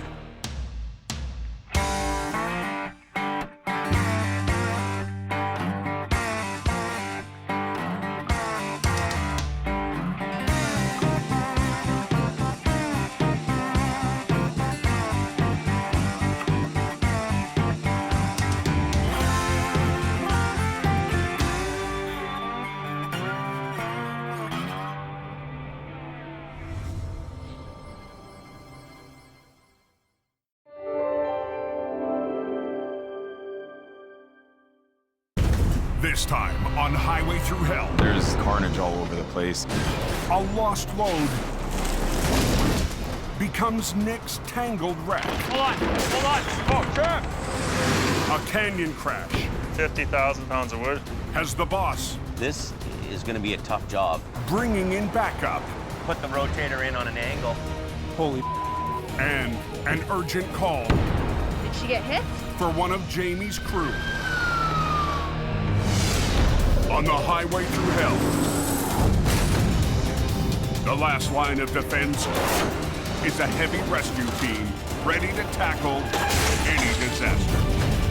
Because closure is not an option.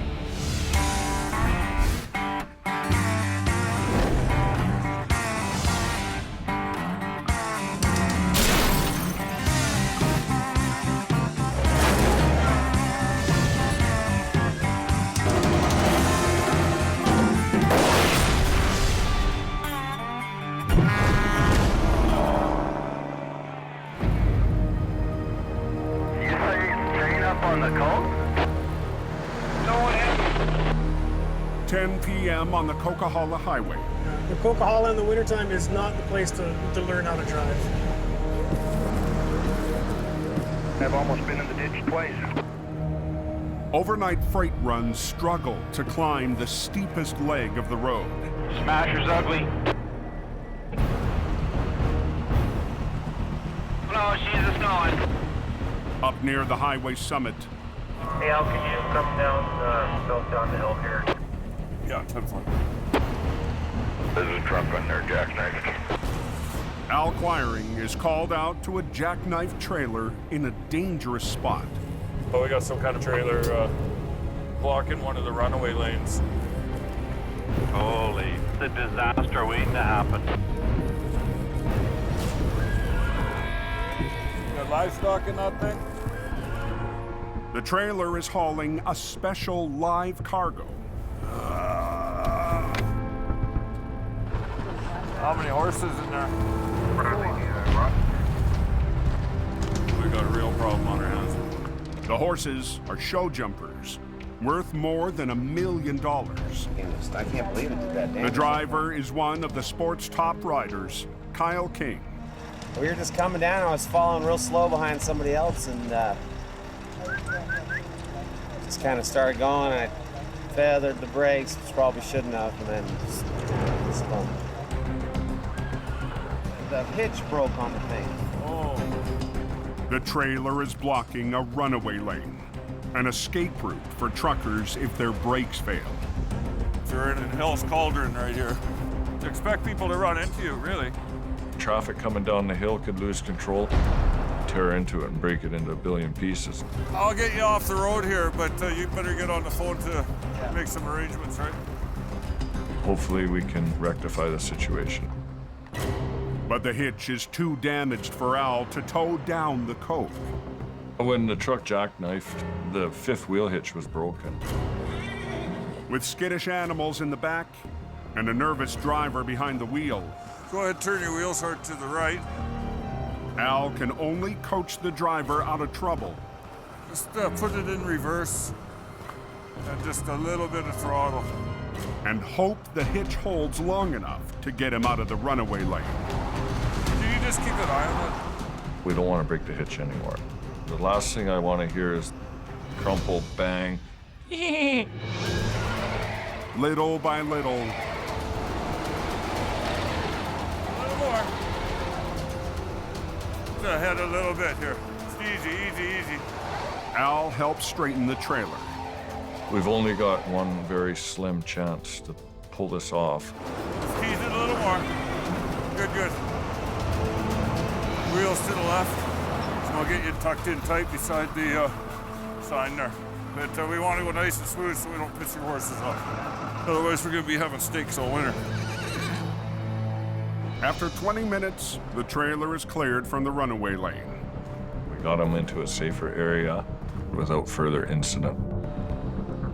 Safe and snug as a bug in a rug. The horses will be transferred to a new trailer and hauled off the mountain.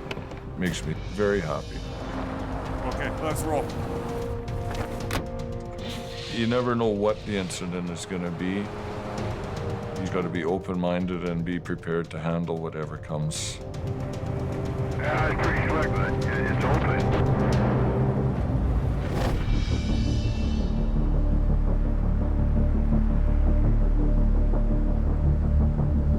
Wow, it's even raining here. I'm gonna wait for hope.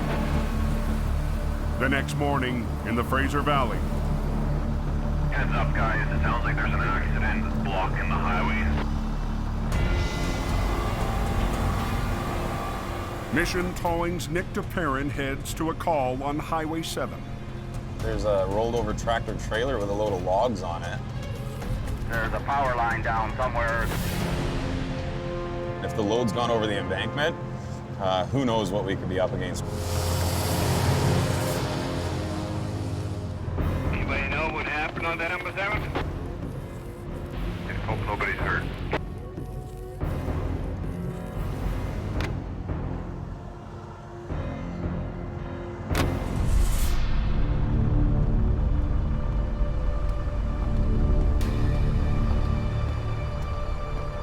It's an ugly one. The flip truck has blocked the road. Power lines are down. and a load of telephone poles lay scattered across the slope below. There's carnage all over the place. This is a major wreck. The semi lost control on a bend, struck a power pole, then launched its load over the cliff.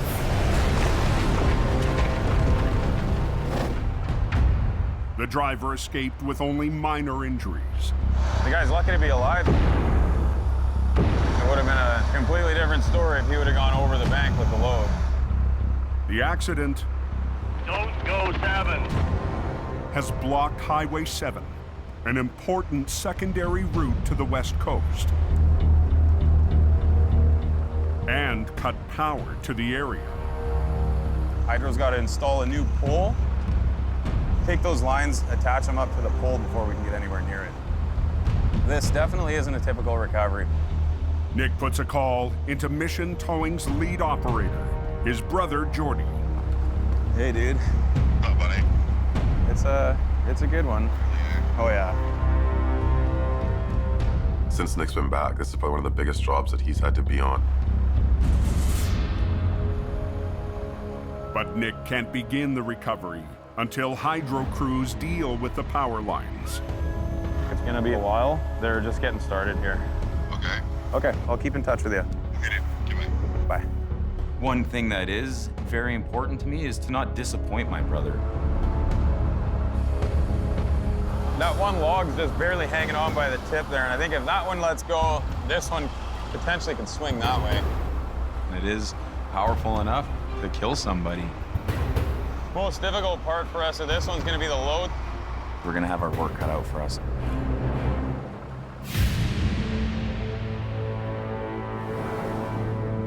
Can anybody tell me if Highway 7's open yet? Still closed. We've probably been here 10, 11 hours now. After waiting into the night, Nick is more than ready to start the recovery. Dying to get to it and start tackling the job. I've eaten 2 lunches since I've been here already. By 11 p.m., the downed lines have been cleared and power restored to the area. All right, boys, it's all yours. You all done? Yep. But the wreck still has the highway closed. Yeah, it's gonna be there a while before they roll it over. Nick's top operator, Neil Wakefield, and the rest of tonight's recovery crew roll in. It's all clear. It's showtime for us. Yeah, let's go. Get this done. Before they can flip the semi, I'm not a fan of the way these logs are sitting. Nick and his crew need to deal with a potential booby trap. It's actually very dangerous. 2 poles, nearly 1,000 pounds each, are tangled with the wreck. The first thing we want to do is get those right out of the equation. We're gonna have Trevor and Dylan attach our medium-duty wreckers and winch them out of the way. The poles are rigged to separate, away from the crew. With it raining as hard as it is, it could be a nightmare. I mean, our straps might just slide right off them. But the heavy poles, under high tension, are unpredictable. Those things can twist and take somebody's head off. Trevor, do you want to get on your controls? Okay, guys.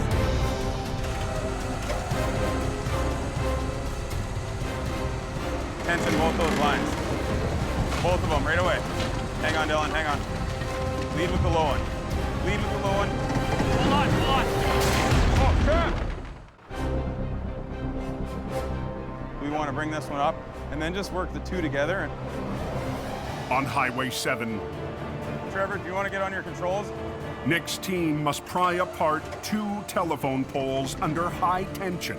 We don't have a whole lot of control over where they're gonna go. We might not be able to get out of the way if one of these logs comes rolling at us. It is powerful enough to kill somebody.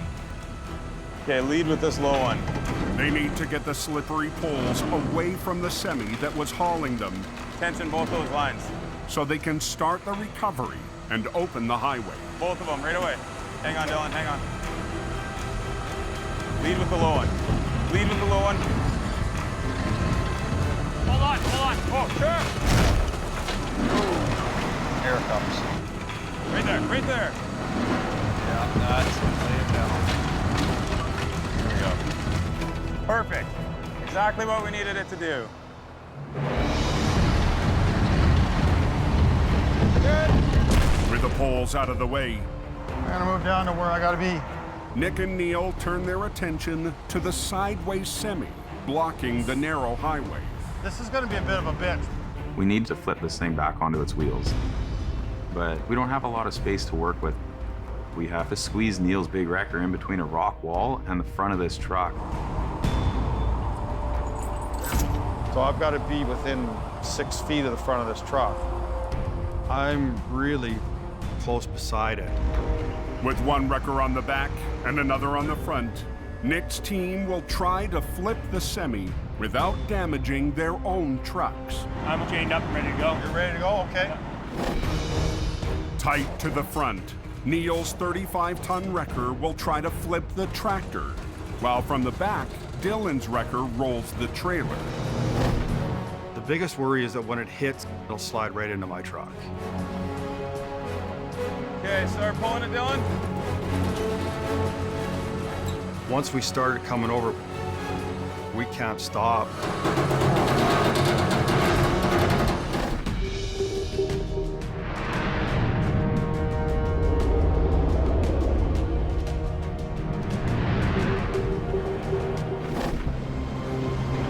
Just going around Shylock up to the top. Other than that, you're good to go. Up near the summit of the Coke, Well, so far it's better than this time yesterday. It's slippery on the road here.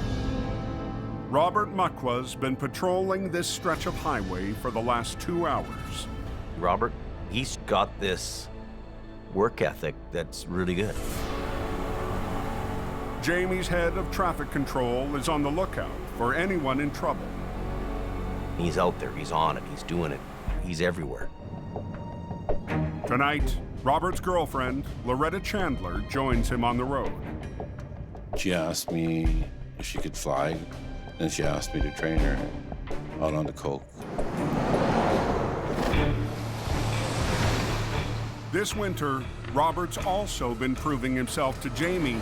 I'm trying to get this young lady on her way right away. As a light-duty tow operator.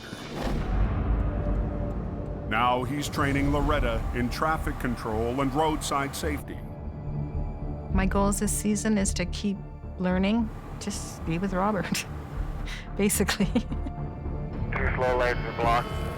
Coming in the fast lane up. As they approach the Smasher, the steepest section of the highway, That his truck broke down? Robert and Loretta roll up on their first test of the night. Holy, buddy, what are you doing? It's bad.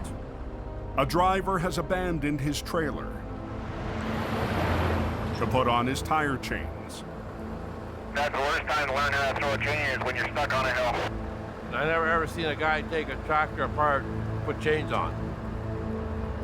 To me, that's pretty stupid. So it's gonna be tight getting through? Traffic squeezed down to one lane on the toughest stretch of the Coke. Robert jumps into action, but in a matter of minutes, the northbound lanes are completely blocked. Okay, pass me that radio, pass me that radio. All tractors coming northbound. Can you stop at Box Canyon, please? We got another truck spun out. Robert tells traffic to hold.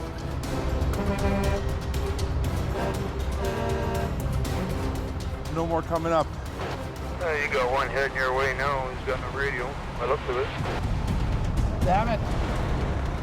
But one driver doesn't get the message. That's screaming up there. 3 other ones behind him. They don't even have chains. Good night here, okay? Okay. Do up your jacket, BB, okay? Okay, okay. Robert sends Loretta down the hill to warn drivers. Okay, we got another idiot with no chains just went by me. Then calls for backup. Hey, Scotty.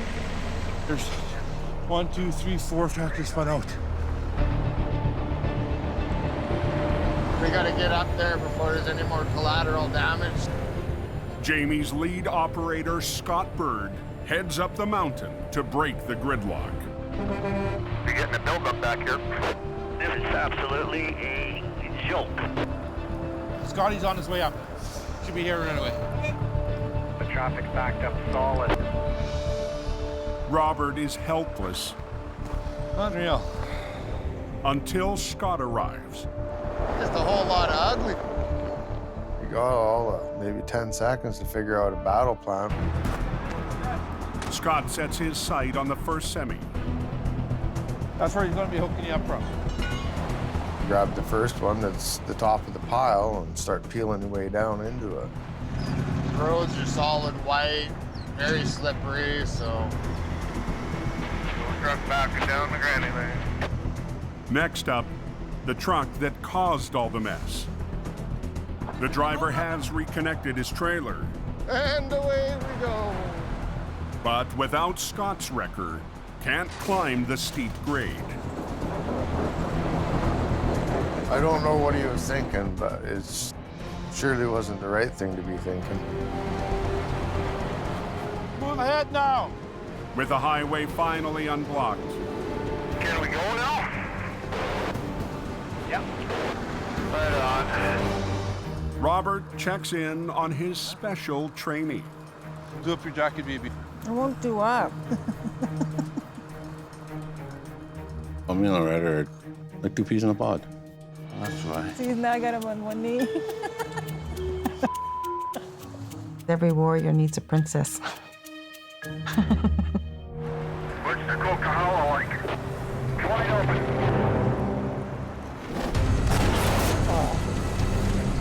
The road is closed. Clean up the mess, let's get going. In the valley, Neil and Nick are in a tight situation. Oh, sliding. Give it a little more, Dylan. They're always stubborn. They're about to flip a semi in a space so small. Oh, no. Hang on. It could land on Neil's wrecker. 12 hours ago, the rig clipped a power pole and launched its own load of poles down an embankment. Now the semi threatens to come down hard on Neil's 35-ton towing machine. This job really has to go textbook in order to land this thing right where we need it to.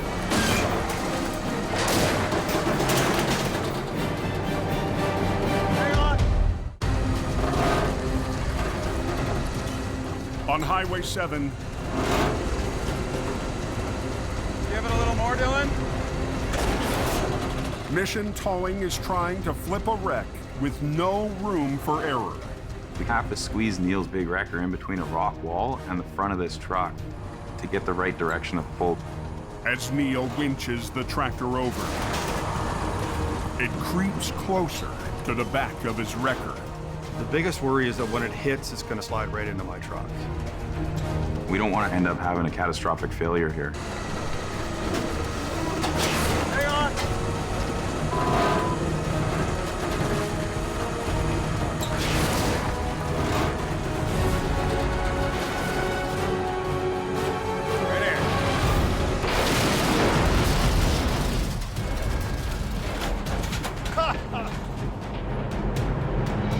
Son of a bitch. Like that much room. It's less than a foot away from my truck. A little nerve-wracking for a few seconds. That was close, man. Great. Yeah, buddy. We'll get hooked up, get this thing out of here, and get everybody rolling tonight.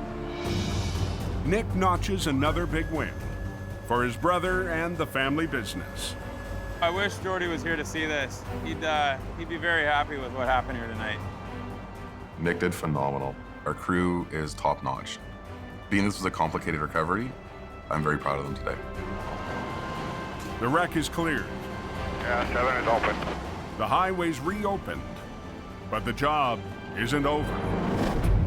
Nick and his crew will return tomorrow to recover the rig's load of telephone poles over the bank.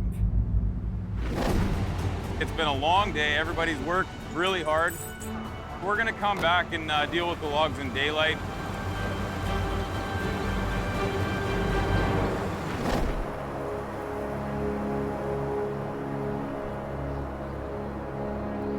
What's happening on the coke? Is it good going or what? Heavy snowfall. High up on the coke, Holy crap, she's coming down here, 4 inches of snow has come down in the last hour. Another 4 is forecast overnight. Just be careful up there, she's slippery.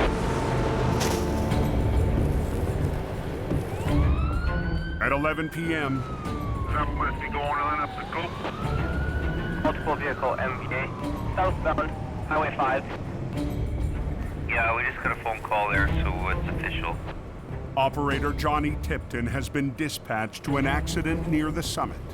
There's 4 or 5 cars involved in that incident. Yeah, pickup truck. Jamie Davis. On the radio, there's word that one of Jamie's trucks may be involved. That's quite a mess they got there. I just went by, eh? Holy. We just had a call that the Tunder's been into a crash up there. I hope everybody's okay.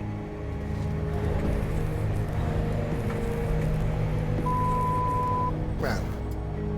One of Jamie's flagging trucks was rear-ended by an SUV. Robert's girlfriend, Loretta, was inside the vehicle at the time. Did she get hit? Yeah, she got rear-ended. Okay. I don't want nothing to happen to her, if you know.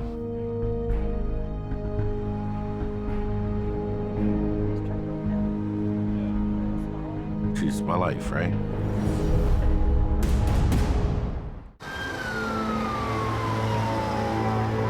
Multiple vehicle MVA, southbound, Highway 5. On the Coquihalla Highway, That's quite a mess they got there. Did she get hit? Yeah, she got rear-ended. Okay. a Jamie Davis traffic control vehicle has just been struck from behind. Robert's girlfriend, Loretta, was inside. He's gonna go up and do an assessment on her. Robert and Loretta had pulled over to assist at another accident. Now all of a sudden, I see this SUV coming. I looked at Loretta, and that's when the Thunder got hit. My heart sunk. I don't want nothing to happen to her. I love her. She's my life, right? How's Loretta? Well, she's in pain and everything else. I'm just worried about her. Paramedics discover Loretta has only minor injuries. She could have been really seriously hurt. This how scary it is up here. People want to go 120, 130, 140 on road conditions like that. What's their hurry? Her spinal cord could have broke from that hit. What if she couldn't move? If Loretta hadn't positioned the flagging truck where she did, other drivers could have been seriously injured or worse. I made that decision that night to put the Tundra in front of the 3-car pileup. For the rest of the night, Robert won't leave her side. She's a little banged up. So we're gonna put on, drop the truck. And I'm gonna take her to the hospital. I got a big heart, you know, I'd do it again.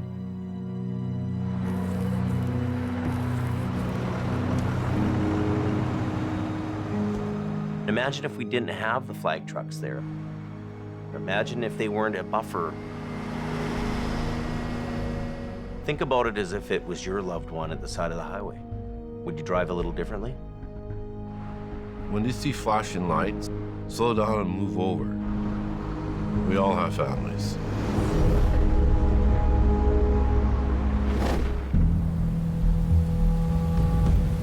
It's just pissing down right. You might need a lifeboat. She's wet. The next morning, Anybody know how it's doing on the canyon?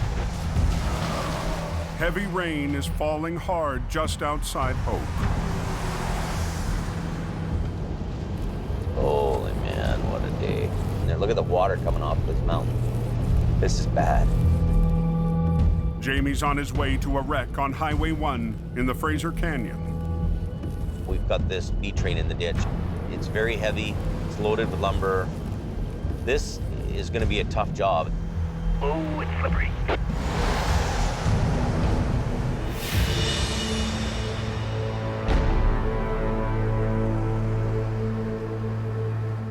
Already on scene is Jamie's younger brother, Jason. 50,000 pounds of wood. Jamie's called him in to help get the hefty, tilted load of lumber back on the road. There goes the boss. He drove it into the ditch. He didn't wreck anything on the bottom half of the trailer. Jason's company, Aggressive Towing, is called in when Jamie needs extra iron on a big job. I tell you, this trailer is not looking very good up here. But the brothers don't always agree on how to get things done. It's gonna do this, boom. And you'll still, like it'll just do this. I don't like this. No, I'm sure we're gonna have 2 or 3 different guys arguing about which way to go, because brother's there, I'm there. This is a big B train, a lot of weight here. We're gonna need some big muscle to do this. Jamie's dispatched another record and is top operator from Hope. We're doing a pretty heavy tug today. Scott Berg rolls HR 66 to the recovery. So let's see if we can't get her pulled out of the ditch.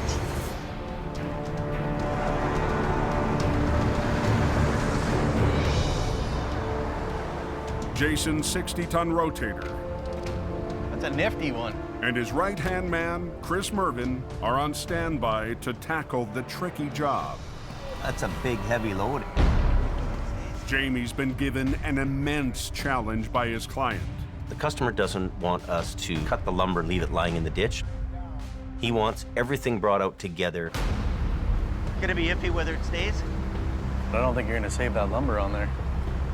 Like, it's already enough where you can get a one strap around. It'd be nice to get 2 on each set of lumbers, right? Now, 4 heavy rescue heavyweights need to work out a plan. We need multiple operators. Everybody's vision is different. What my thoughts were, Jamie. Or do we do this and put the rotator in on an angle so it's not... I got bigger lift. So it's not sideways. There's a lot of cooks there, that's for sure. Because if we swing that trailer out... Yeah, 50,000 pounds pulling sideways, we got to make that decision. And we don't play pickup sticks.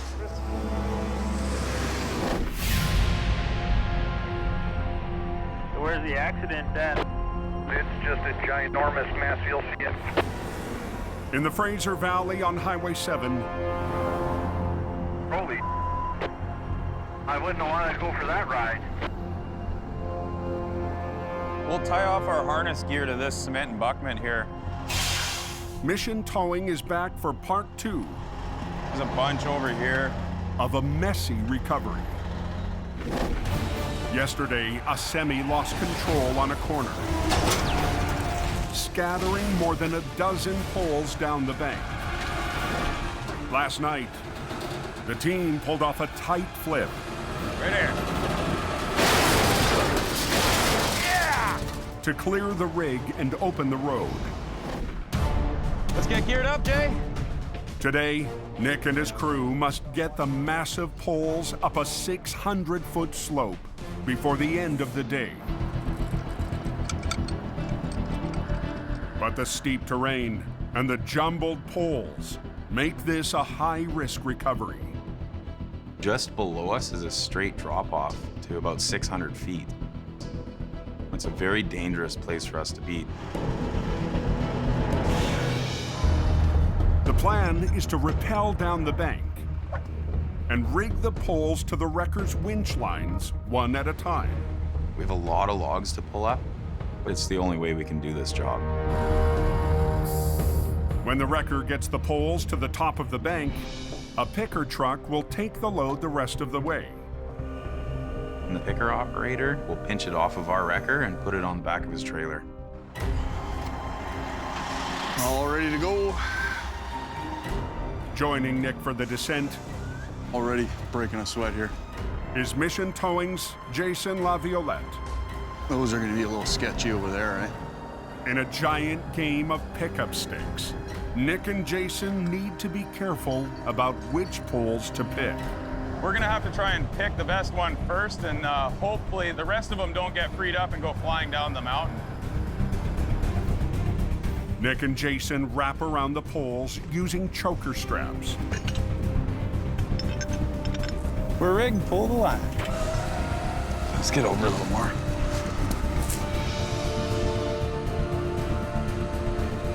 As the winch pulls, the straps tighten. No problem.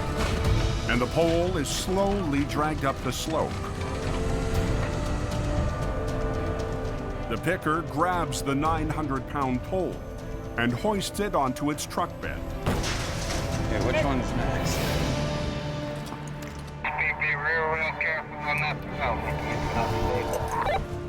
This particular job is very dangerous for us. Okay? Yeah. With all the loose debris, with all the loose rocks, it's very easy to fall and break a leg.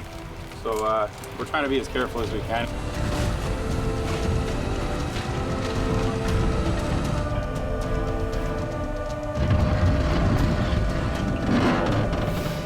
This one might make for an issue. Holy man. But some of the poles Whoa, look out, Jay. are hard to hold on to. We ain't getting that one back. Keep the power lines in mind. And there's another danger. Dude, watch that wire up there, man, in case that thing comes down. He's right in behind it.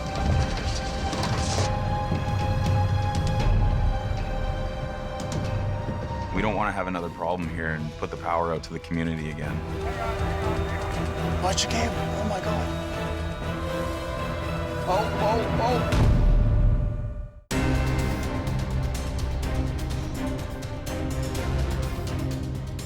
Number 7 is down to one lane.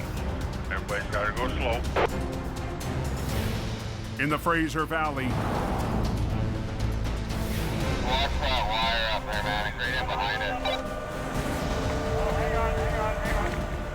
Nick's team is trying to work around power lines to recover a load of telephone poles. Watch your cable. Oh my God.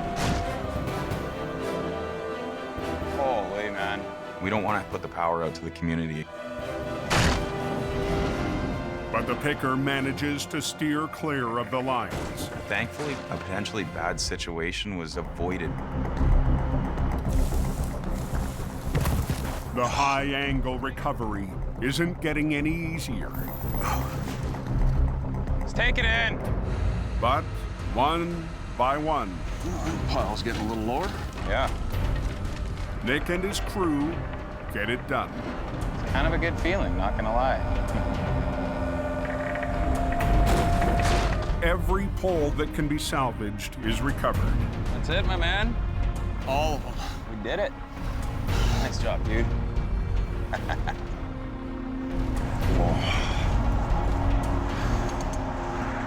Thank you, Trevor. That makes it way easier. Thank you very much. Yeah. That's what I'm talking about. Job completed. These guys will do what it takes to get the job done. I'm just very happy and very proud that they pulled us off the way that they did. I'm very satisfied with what our guys did here today.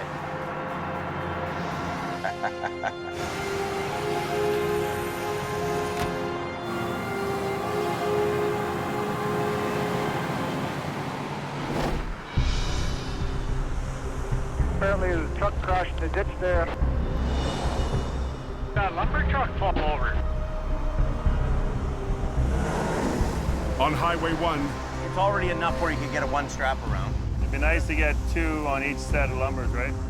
Jamie, Scott, Merv, and Jason Those are 16-foot 2x10. They're heavy. are dealing with a 50,000-pound load of lumber tilted into the canyon wall. You could do 4 working lines off the back of him, though, if you use the 2 deck winches sideways to pull down. They need a plan to recover the rig fully loaded and avoid spilling 5,000 planks of wood into the ditch. Be up right in the center of this. And then I'll be in the same an line. old beat up Jamie Davis truck on the front. Okay.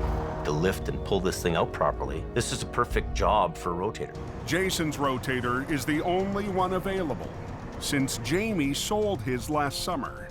The rotator just makes jobs simpler. It's a wicked piece of iron. If I can get in the center of this lumber, then I can rotate with it as the wheels start coming up, right? Yeah. The rotator will have 2 lines rigged to straps wrapped around the lumber and another 2 lines for Jason to pull on the trailer while Scott winches the tractor. Pass those up to Gord, both of them. The load is just about on its side, so to be able to bring that up past the halfway point is going to be a tough job. I worry about that little hook. They don't like side pulling either too much, those I know. things. But the limited capacity of the aging 25-ton wrecker could be the wild card. It'll hold, I think, I hope. HR 66. It's a timely piece. Don't get too greedy either, like 15 feet or something like that, right? When you're running the older equipment, you're always running risk of things breaking on you. Ready to make a mess? Gentlemen, confirmed, total shutdown. Somebody tell me how the canyon's been? Somebody said 5-minute time delay. The tractor and its load combined make for an 80,000-pound pull. When you're dealing with big weight, there's big danger. These guys all have to work as a team, and that's the biggest equation here. Okay, let's go.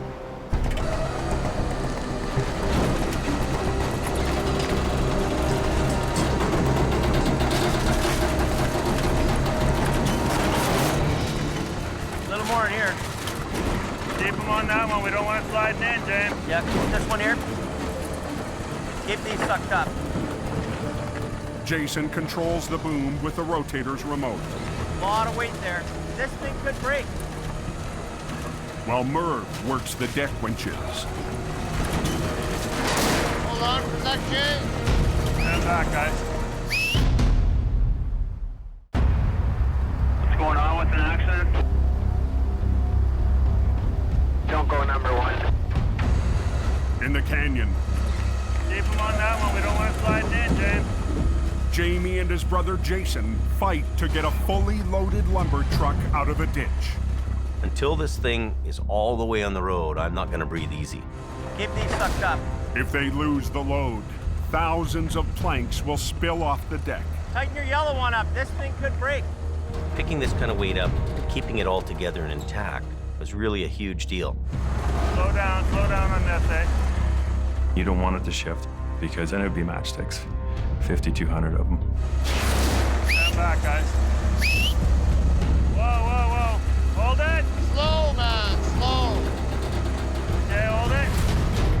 Okay, Scotty, you going ahead? Yeah. Stuck in your middle one. Okay, we're moving.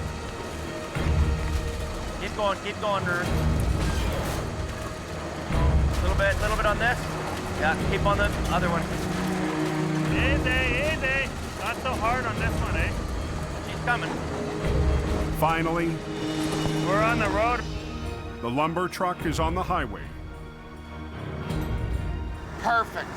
Damage-free recovery. Trucks are one thing, it's the guys running the trucks that makes all the difference in the world. I think we got her beat now. Okay.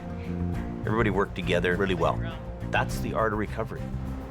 Really sweet job. Yeah, nice. Way to teach my brother and Merv a few tricks here like usual, but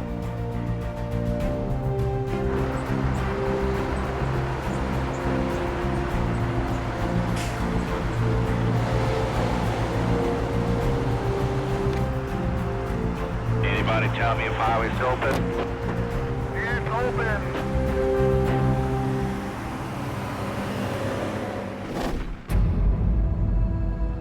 2 days later, at Jamie's yard, This is going to be the first time I've seen it since the accident.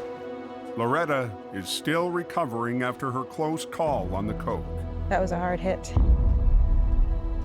very hard. Loretta was in a flagging truck when she was struck from behind by another vehicle. She pushed me about a good 70 feet. That's how fast she was going. I saw the doctor, and physically I'm better, but mentally, it sticks with you. I'm glad that Loretta wasn't serious hurt, right? I'm grateful for that. I'm very grateful. Hello. Hello. How are you feeling? Still a little sore. A little sore? Yeah. I have a recovery to go and do. Yeah? I really hate to ask you, but I really need you. I had to ask her to come. Yeah, I can do it. You sure? Yeah, I can get back out there. She didn't hesitate one bit. She said, I'm there to protect you. I don't want nothing to happen to you. I'm gonna go out there and help him. Keep him safe. Bring him back home. Doing this recovery is a very important step to my recovery.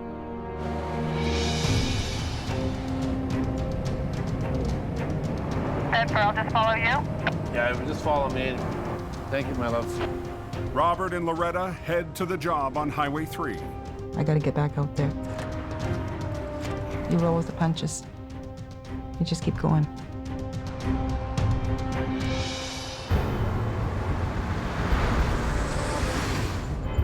Down the road. Where the heck is it? Robert's having a tough time finding the wreck. Oh, you gotta be kidding me. This is covered. The car is encased in ice and snow. Shoveling time. But it's a bigger job than I thought.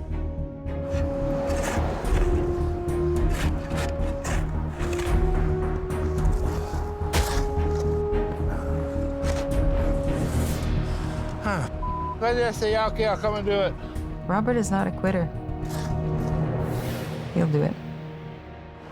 Oh.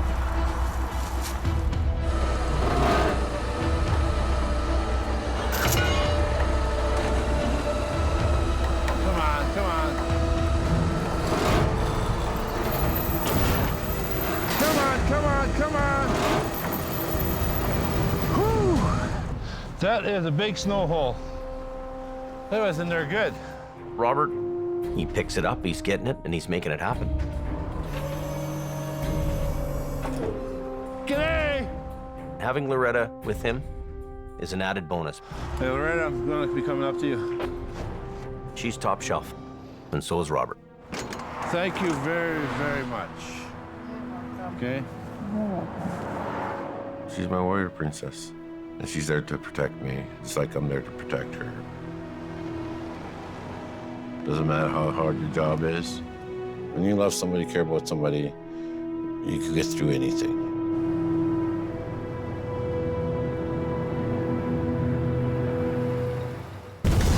Next time on Highway Through Hell. It's a very sad thing to happen to any family. A tragic wreck. Watch yourself there. That's bad. Puts the twist on Nick. This is what they call family bonding. 3 generations tackle a heavy load. Come on! This is a disaster. And a tough job takes its toll on a towing veteran. I threw up almost a liter of blood.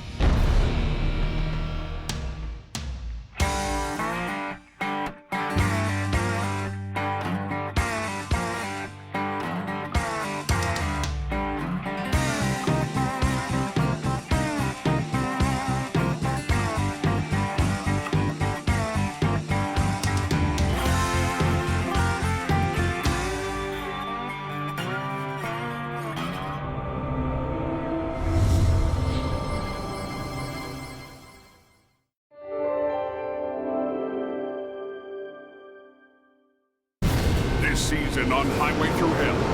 David is on fire. The fun of trucking. Come on, let's go! Ah! Yeah! Come on.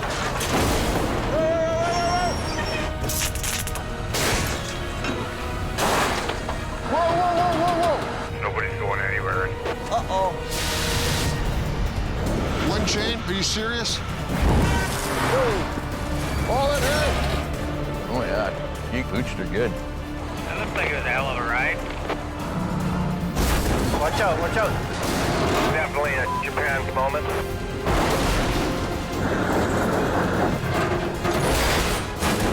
Mission accomplished. Bada boom, bada bang.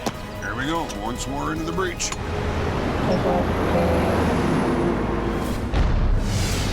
On the highway through hell,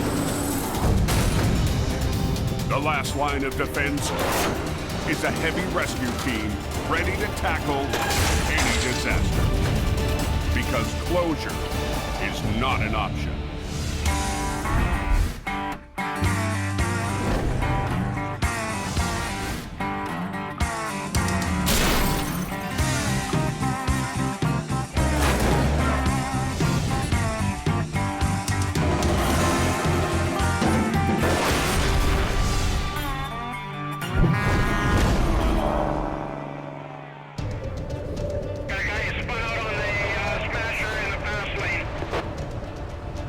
There's guys spinning out on Shylock. It's still chain up on the Coquihalla Highway. We got a schmozzle here. Nobody's moving and we're blocked in. Being stuck up here in the Coquihalla is miserable. It's always nasty here. The first blast of winter has BC's Coquihalla Highway at a standstill. I really just want to get going. You're gonna turn hard left and try and get over against the guardrail. Highway maintenance crews Steer hard that way. do everything to get traffic moving again. Steer left. Yeah, close, yeah. I'm getting very angry. Fat old guy shouldn't have to do this. But before the battle is lost, No trucks backing down the hill. they call in the cavalry, Quiring towing. It's already turned into mayhem. Driver Gord is back. Yeah, it's winter, all right.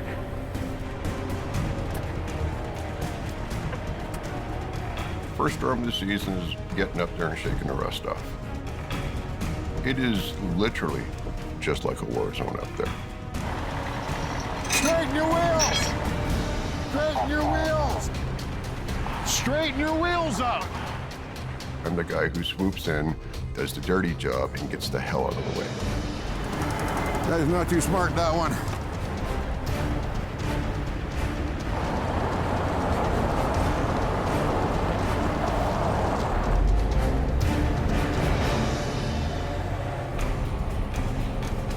Also in the battle tonight, instead we gotta hustle and bustle. Gord's partner on the mountain, Big Al Quiring. I've been towing on that hill for 25 years. The snowshed corridor is icy. Al and Gord tow semis that are spun out on the Smasher, the steepest section of the highway. Usually the first storm is the whopper, because that's when people are not prepared. Tonight, truckers should have their tire chains on. Oh! Oh! But Al's found something new. Snow socks. We don't use those in BC, buddy. They tested them in Colorado. They're so far away from the ocean there that snow is champagne powder. One set of good chains.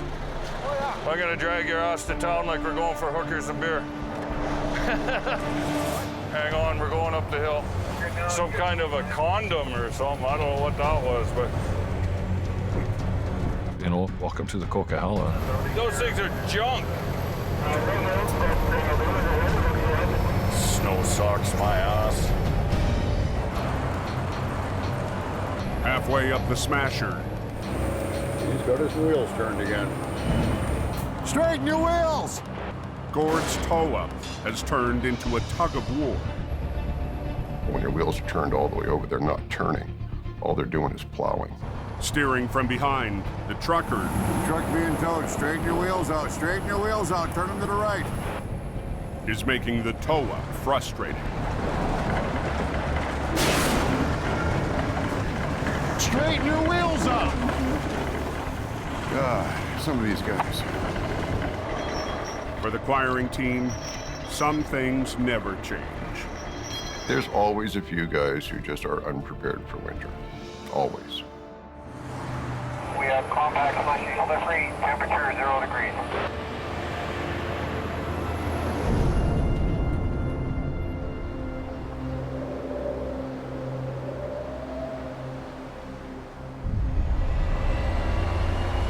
Jamie Davis en route. For Jamie Davis, We've owned this truck for 2 years and I've never stepped foot in it. everything has changed. This season, I'm trying to simplify my life, simplify this business, and I've had to make some really tough calls to do it. 3 months ago, This is the last trip for me in the rotator. Jamie sold the most prized tow truck in his fleet, the Rotator.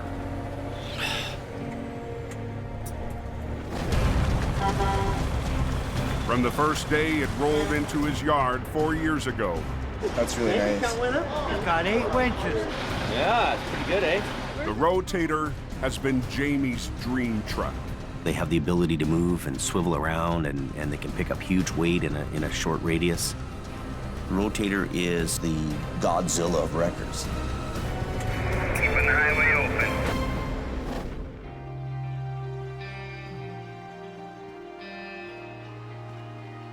It's hard for you to get rid of one of your favorite trucks. You are it, and it's you. It's almost like losing a part of your family. Good luck with it. It's going to be a great truck for you.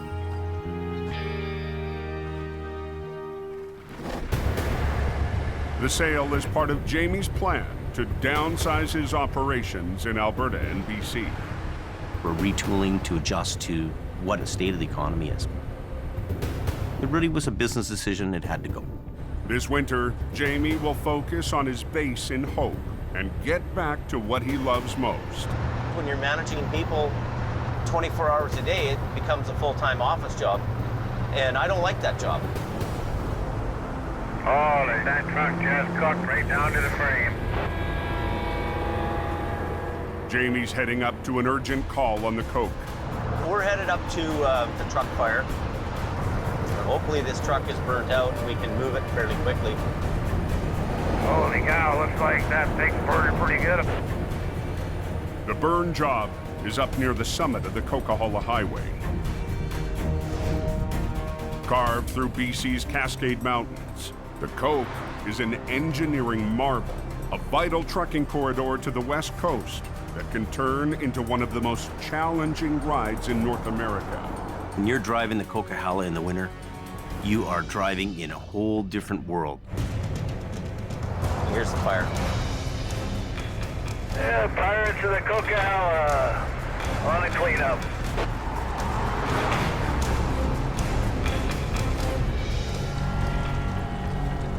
After the cab began to fill with smoke, the driver pulled over and disconnected the tractor from the trailer. Tractor fires are really dangerous.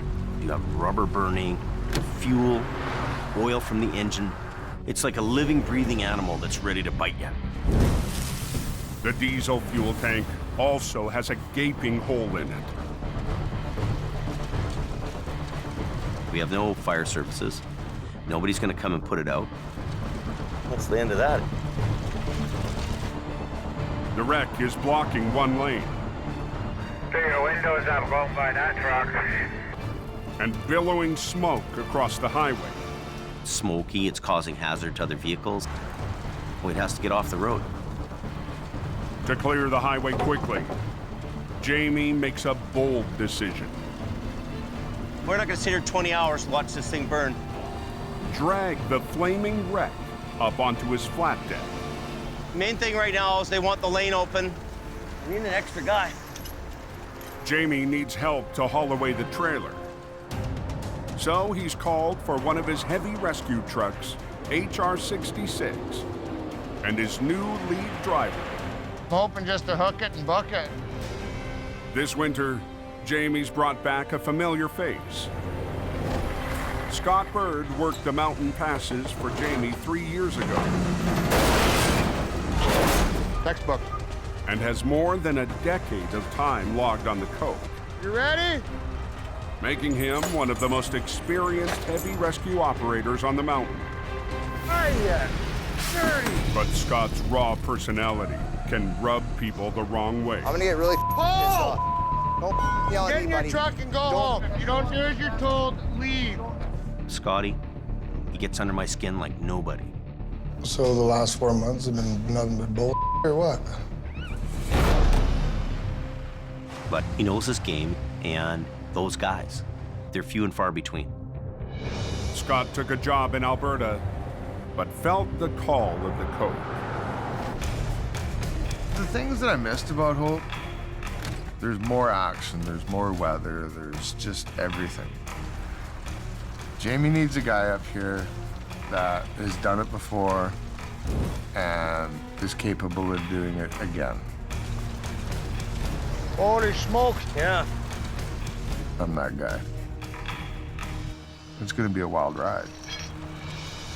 I'm not sure you want to suck that under your deck yet, James. Oh, I do. I told him we'd get it off the highway. He's like, we're loading it and moving it. And I was like, still on fire, Jane. That truck has a wooden deck. Wood burns a lot quicker than steel does. Well, let's get the shovels here and we'll try and extinguish some before we put it on the wooden deck. It'll work out. All right. It's got snow. Scott's got an opinion. I don't have a problem with that. He's a smart guy. He gets it. But the lane's blocked. You know, what are we going to do here? I would have just let it burn out. His name on the door, his checkbook, so. But as Jamie gets ready to whinge, Give me some line, man. Oh, you all right? on BC's Highway 5, Oh, you all right? Jamie's new lead driver, Scott Berg, has had a close call on a burning wreck. You get off the highway.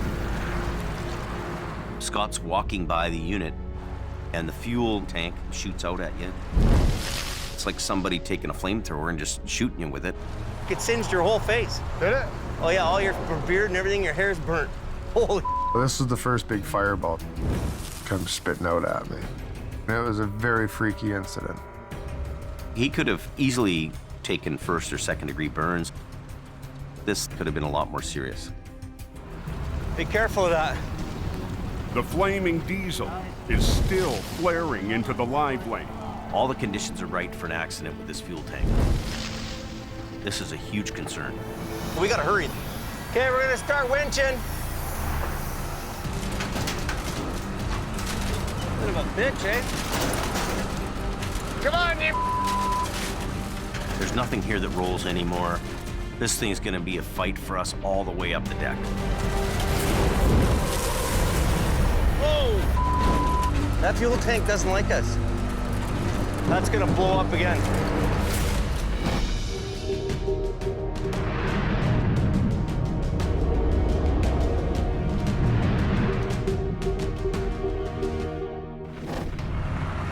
Ooh, that didn't look good. On an active logging road 40 miles west of Hope, You can only go too fast once.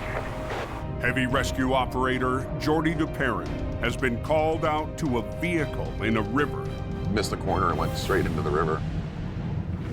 This wall's just done. Bottom, go. Jordy leads mission towing. Just this line. Bottom, go. Voila! Beautiful. A family-run business started by his grandfather more than 60 years ago. Just do the job right. I never want to let my grandfather down. It's something he's worked very hard for his entire life. Way too much respect for what he's done and who he is. Jordy's team also specializes in mud mountain recovery. This is off-road towing. On the back roads outside their home base in Mission, BC. Here we are. It looks like it was a hell of a ride. You're gonna have quite a time getting him out of there. He went straight through this.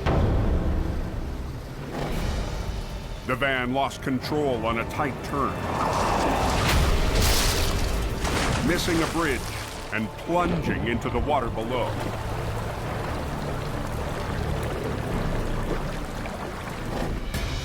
Holy cow.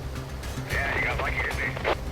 The driver found a way to climb out of the van and get to shore.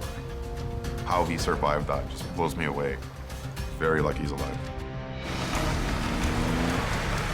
Jordy's called in a 50-ton wrecker to recover the van.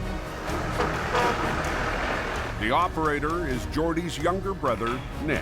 Good, how are you doing? Pretty good. I'm Nick. Nick Darwin. Nice to meet you, Darwin. How are you? You can bring it right through the trees up to the road up this way. Nick has come back to the family business after 4 years of city towing. Well, I'll show you the path I want to bring it up. My brother and I are in the same breed. We come from the same blood of towing. Our grandfather and our great-grandfather started this business in 1954, so my brother and I are 4th generation to it. And Nick and Jordy need to prove to Grandpa they're ready to take over the family business. This is the path I'm looking at right here. What do you think, Nick? Yeah. Right here.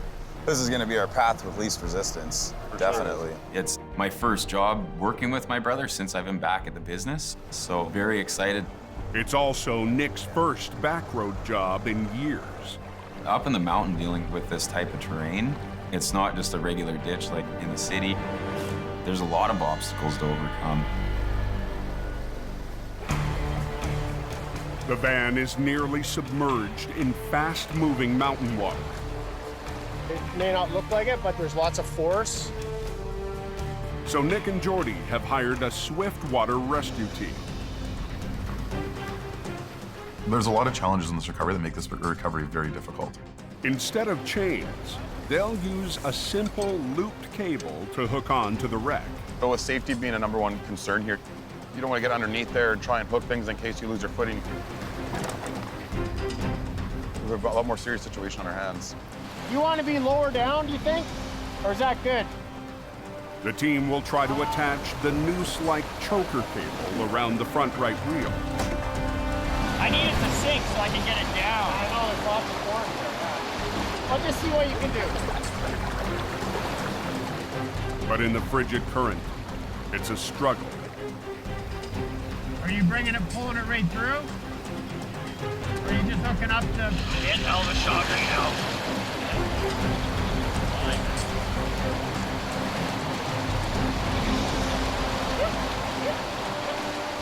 They actually hooked a choker to the vehicle best we could for the water that was moving fast around that vehicle.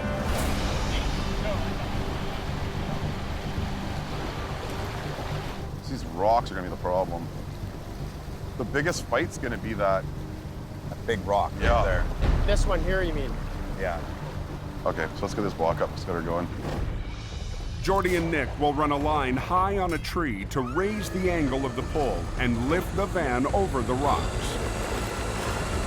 Glue the shackle into the strap, right? And then we'll hook that hook into the shackle. We can pull in a forward direction, coming from a high point. We should be able to get the front end facing this direction and bring it up the bank.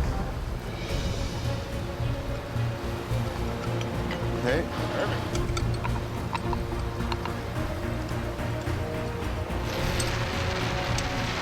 Hook that hook up.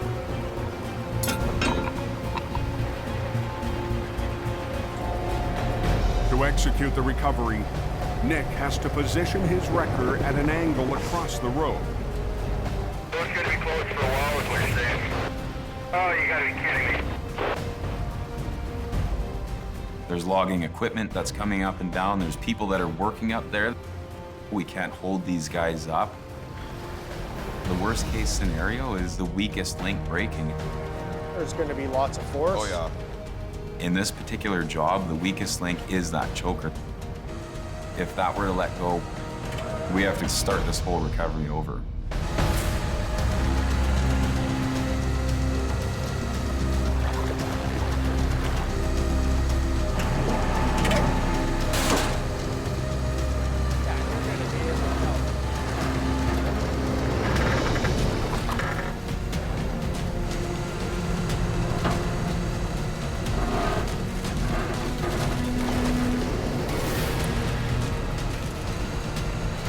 Right into that big rock. The van is on a collision course with a boulder.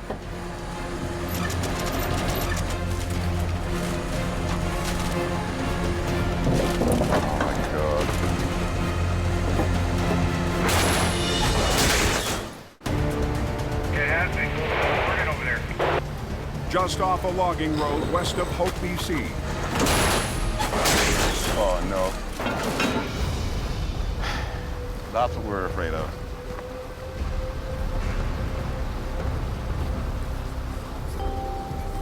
Did the choker come off? Yeah. A choker cable has slipped off the wreck, stalling Mission Towing's river recovery. Yeah, we can deal with that, eh, Will? Yeah, we can get underneath there and hook up your big stuff. The van has moved enough to rig heavy chains.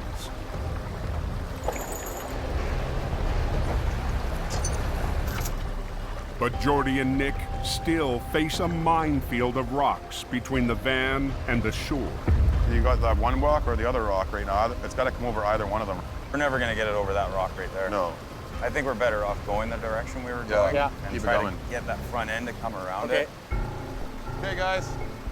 From the road, Nick will continue to winch using a single high line to coax the van over the rocks.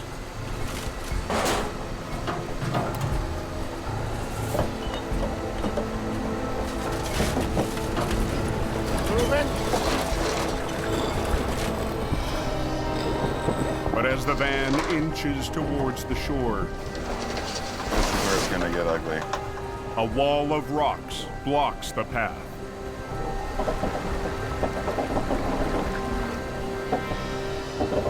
The front end's going to come right out.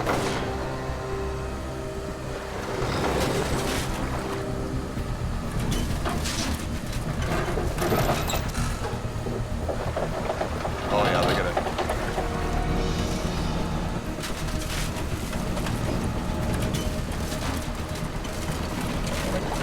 I ripped that tire right off.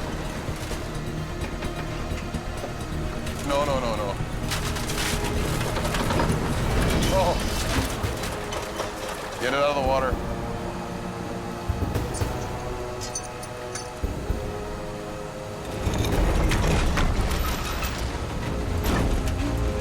Up, more.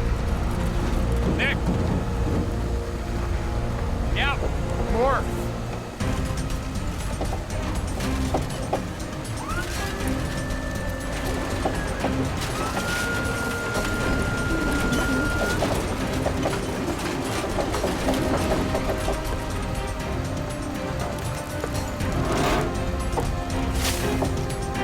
Hold him. Tell him to stop there. It's out of the water. Beautiful. Now we're at the second stage of this recovery.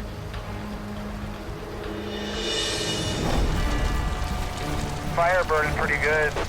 On the Coquihalla Highway, Hard on the lungs, man.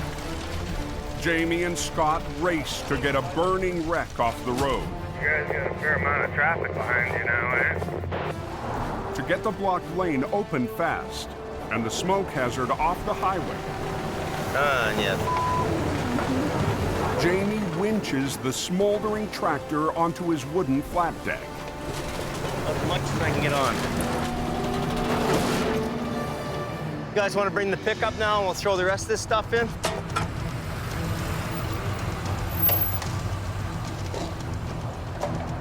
There's so much leftover debris from the burnt truck. It fills a pickup load. Don't wreck my tailgate. We gotta hurry. We gotta go! Sweep that thing up, sent the right gear, and it's gone. The fire is out. Jamie has to head back down the coke with the smoldering wreck. Feeding that fire with oxygen is obviously gonna make it flare up. I'm gonna start limping down the road. It's gonna be a real slow go. You know, going a little slower, less oxygen. That's about the only way to get it done. Scott follows behind with the trail. Get there. I'm here. Looking okay? So far, I don't see any flames erupting yet. We're watching for fire to start up again, and just keep people aware that there's something in front of us here. You right up behind me on here, Gord?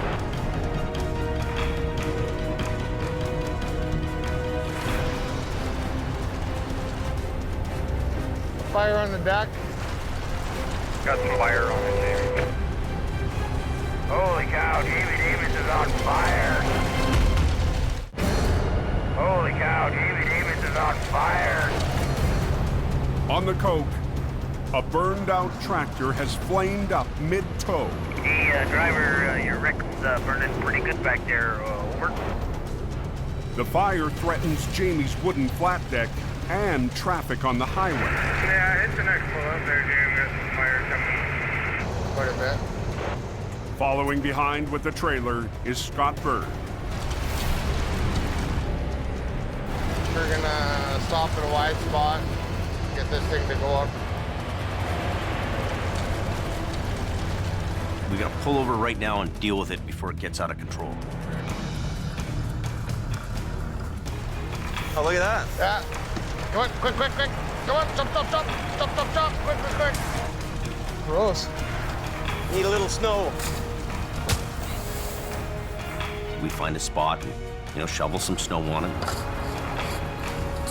Snow, put the flames out. That's the way it gets done here. Well, we like our wreck hot, eh? Just like we knew what we were doing. Me and Jamie are working together like we did years ago.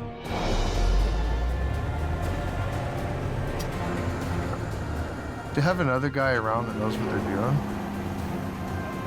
really makes it a lot less stressful.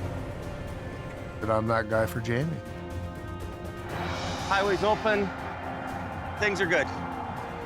Nice to be at work and I'm happy. I'm a way happier person on the job than I am at the office. It's old school, like we used to do things around here. Scotty's here, he knows what he's doing. We're gonna take care of things. At the river, the van is out of the water.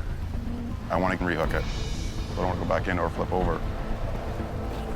But Mission Towing's backcountry job is far from over. Through there. Jordy and his younger brother Nick now need to thread the van through 200 feet of forest up to the road. I mean, the terrain here is not made for a vehicle to drive in and out of. We're gonna run that second line down to it. Okay. They'll use 2 winch lines to guide the van through the trees and over the uneven terrain. One line pulling the vehicle straight, the second line on a different angle to steer it around the trees. Am I stuck on something, George? Yeah, right here. Basically, have one line pulling it. The other line is steering it around the way you want it to go. That tree's in the way. That's the only way you're gonna get around these trees. Yeah. Gonna be a pain. Traffic on the logging road has been shut down for the last hour. We're hoping to be quick for them, make this happen quick.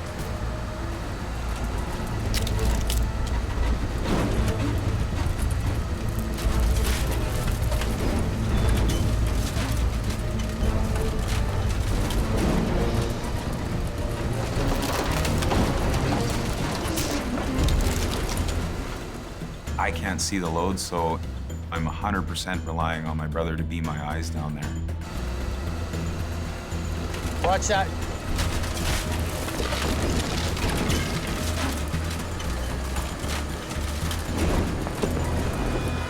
Oh, no. Oh.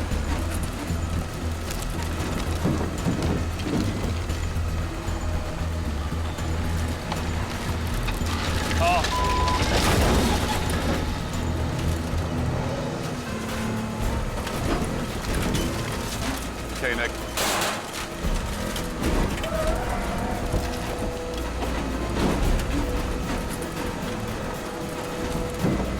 Come on. There we go. It's coming. Oh, yeah. We're almost there, guys.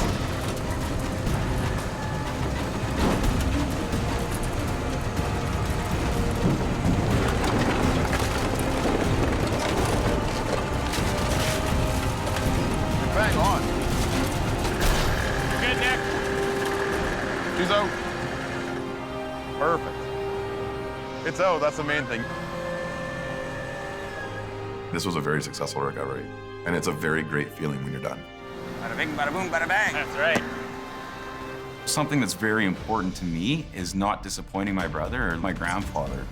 It's a promising start to the season for Jordy's brother, Nick. Yeah, buddy. Good job, boy. Good job. Nick did awesome. Bring on some more. I can't wait. We're up for the challenge. Maybe the next one, hopefully there'll be a few more trees and bigger rocks we gotta overcome. Hopefully not, actually. It's open. Yeah, they're opening upwards now. Those are the ones that keep us hungry in this business. Sweet. Let's get out of here. We're out of here. We look forward to that type of work.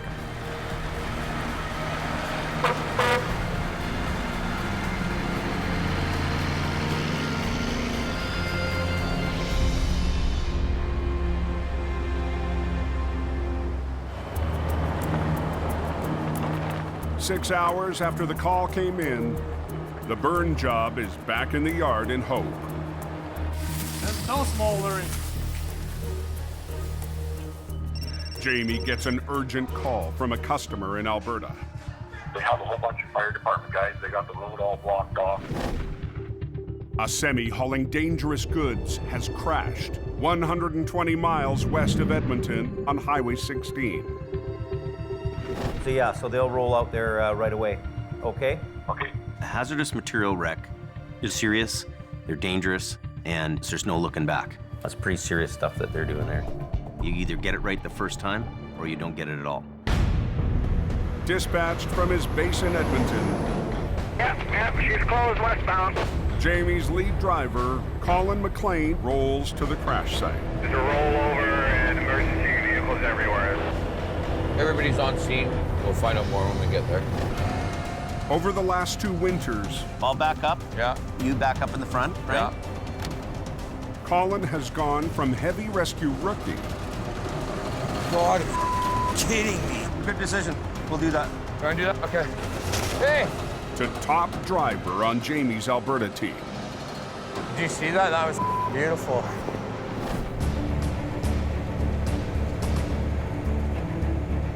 Well, basically in Edmonton, you got me running the show. I'm a confident heavy wrecker operator. We got any records here at this accident? Jamie knows I can do the jobs. If he's got the work, I'll get it done. Where can I sneak in here? Colin, he's picked it up quickly. But we've got a pretty tight, small little crew there in Edmonton right now. I'm really hoping they do a good job. They keep it all together. 10-4, Jamie Davis,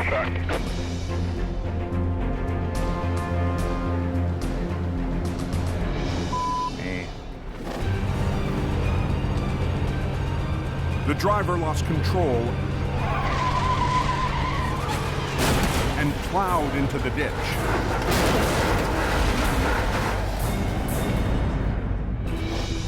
The wreck is carrying more than 100 cylinders of compressed natural gas. Look at all the natural gas cylinders. Lovely. The racks of dangerous goods are housed inside 3 separate transport modules. So flipping it back onto its wheels will not be easy. I have representatives from the trucking company. I probably have a dozen fire rescue people standing around. We've had the highway shut down now for about 40 minutes. This is not a wreck to take lightly. This is not a wreck to up. This is an A-game wreck. In hope, Jamie and Scott have come up with a plan for Colin. What's going on? So we sent you what we thought was a diagram of what you could do, eh? Really? Because this job is so high profile. Link the back of container number 1 to the front of container number 2. Scott and I feel that we need to give our 2 cents worth in order for him to come up with the right plan. Kind of pissed me off a little bit. You guys are sending me drawings of a truck wreck. You're 1,000 kilometers away. Okay, you really guys are starting to bother me, but I know you care, so I'm gonna let you guys go, and I'm gonna go to work. Yeah. I know what I'm doing. I know my job. So just stay out of it.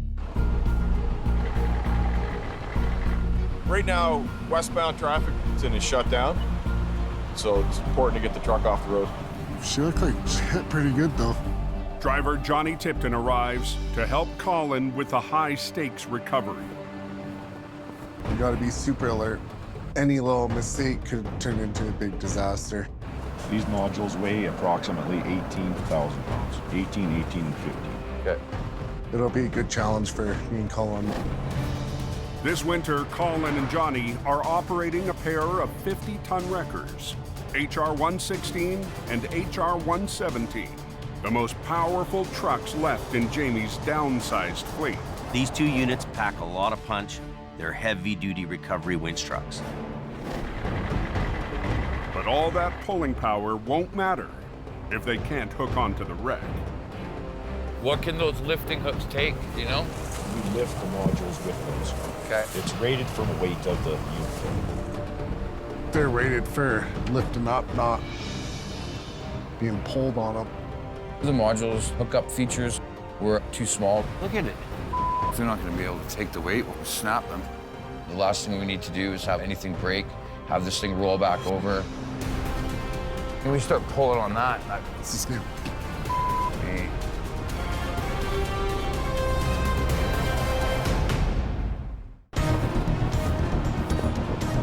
Look at how far out we are. On Alberta's Highway 16, there's not a lot to really get a good hook in on these. Colin and Johnny are trying to flip a wreck loaded with bottles of flammable compressed natural gas. If they're not going to be able to take the weight, we'll snap them. The truck's 3 containers have lifting hooks designed to raise each cargo box up one at a time. Tap it. They're rated for lifting up, not being pulled on them. But the small hooks are no match for the massive pulling forces needed to winch the semi back onto its wheels. This isn't going to be an easy rigging job. You're looking roughly 80,000 pounds. We're about 75 feet to the crest of the road, so it's a pretty good pull. Let's put a wrecker down here. We do have lifting points here. After a closer look, do a reverse roll. Jamie's crew hatches a new plan. I'll put the boom right here, and then as we lift, I'll boom out. Johnny comes up with the idea to put his truck right next to the wreck down in the ditch. As Johnny raises and anchors the wreck from the field, Colin will use 3 lines to gently hoist the gas truck from the road.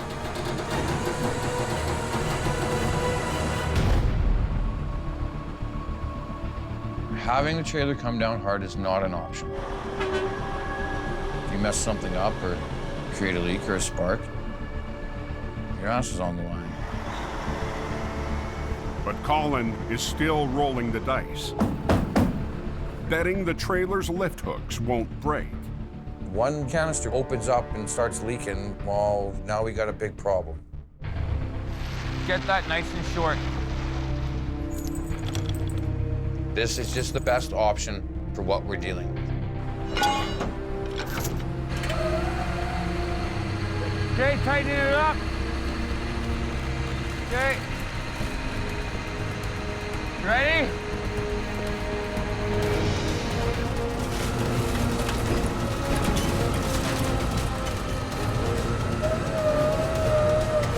Hang on, let me catch up. As Johnny lifts with a single line, Colin has to work 3 lines simultaneously.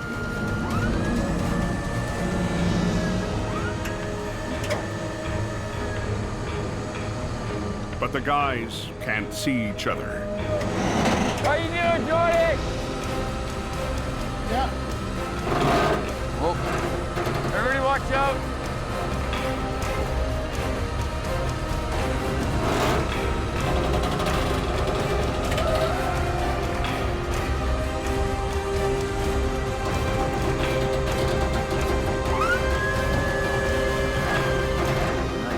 Don't get better than that.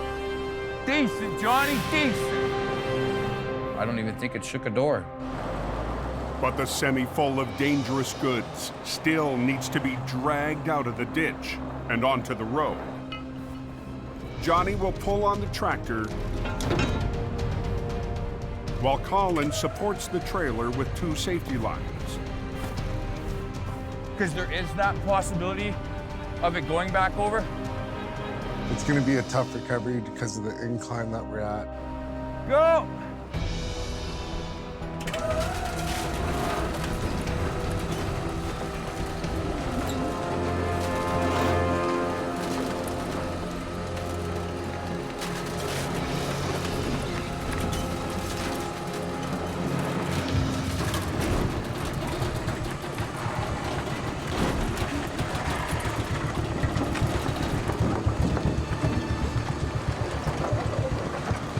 tractor is eased onto the road.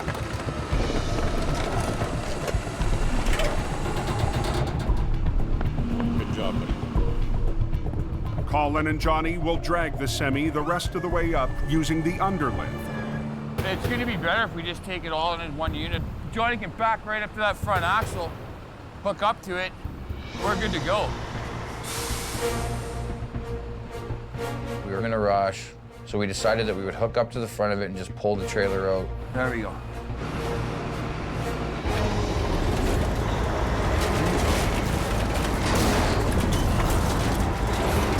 Come on, Johnny, pull that thing up.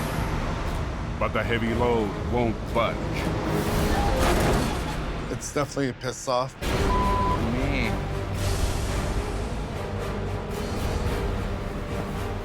What the happened? It's gotta be stuck down right there. Ah, son of a bitch. On Alberta's Highway 16, Hey, hang on. Colin and Johnny's plan to tow away a hazardous load That's what it is dead in its tracks. Stuck in the hole in the back wheels there. Melted snow has turned the ditch into a muddy bog. Put your truck crossways. Just pull it straight ahead. Okay. Colin and Johnny are forced to re-rig, keeping the busy highway shut down. All right. This is supposed to be the easiest part of the job. This really pisses me off. We should be out of here by now. Got it? We had to unhook, put both trucks on it, winch it all the way up out of the ditch. Just about. There we go. Nice.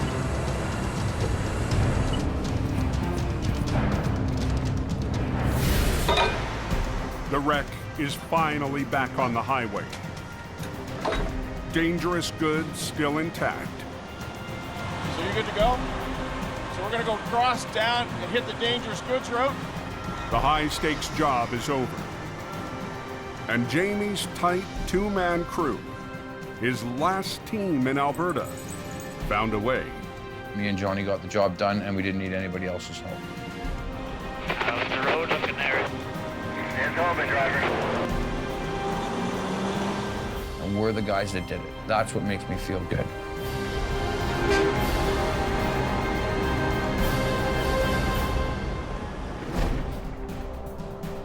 Back in BC, there's relief. What? After 2 years of building up his business in Alberta, the economic downturn has forced Jamie to simplify his operation. This season, we have the right guys, we have quality, and my stress level's down. And shift his life back to where it all began, in hope. What I gotta learn to do is be there and enjoy it for what it is.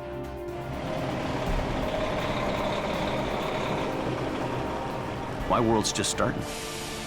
Less is more. It really is. Daddy, Daddy, you're home! I'm afraid, Jax. Me too. Let's go. You guys go in the house, okay? Okay.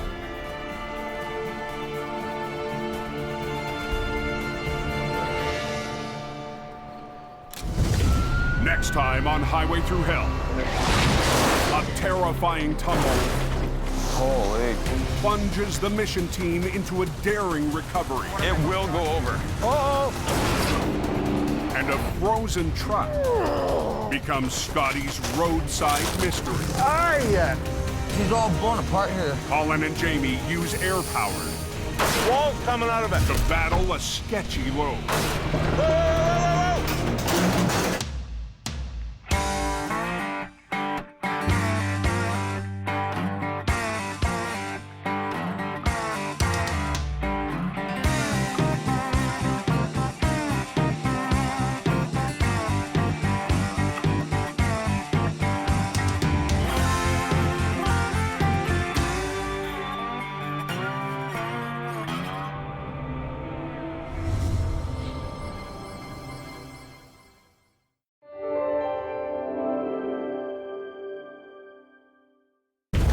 This time on Highway Through Hell. It's a very sad thing to happen to any family. A tragic wreck. Watch yourself there. That's bad. Puts the twist on Nick. This is what they call family bonding. 3 generations tackle a heavy load. Come on! This is a disaster. And a tough job takes its toll on a towing veteran. I threw up almost a liter of blood. On the Highway Through Hell, the last line of defense is a heavy rescue team ready to tackle any disaster. Because closure is not an option.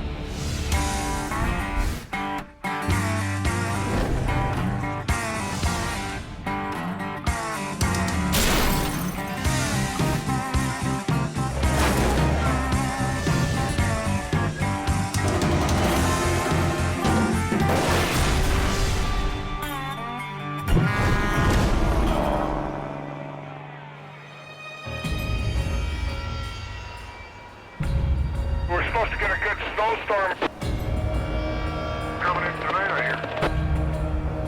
Yeah, that's what I hear. Just before midnight on BC's Coquihalla Highway. Just be prepared. A massive snowstorm is forecast to hit in the next 2 hours. When a storm slams the mountain, you have to be very aware of your surroundings because you don't know what's going to happen next. At the summit, sanding trucks and plows roll out for tonight's battle. We're expecting roughly 15 to 20 centimeters. And with that, we bring all the top guns out. Plow driver Gary Eastman has seen it all. This hill's bipolar, because it'll change just like that, eh? We get 3,500 trucks a night up here, so we got to keep this open. Here we go.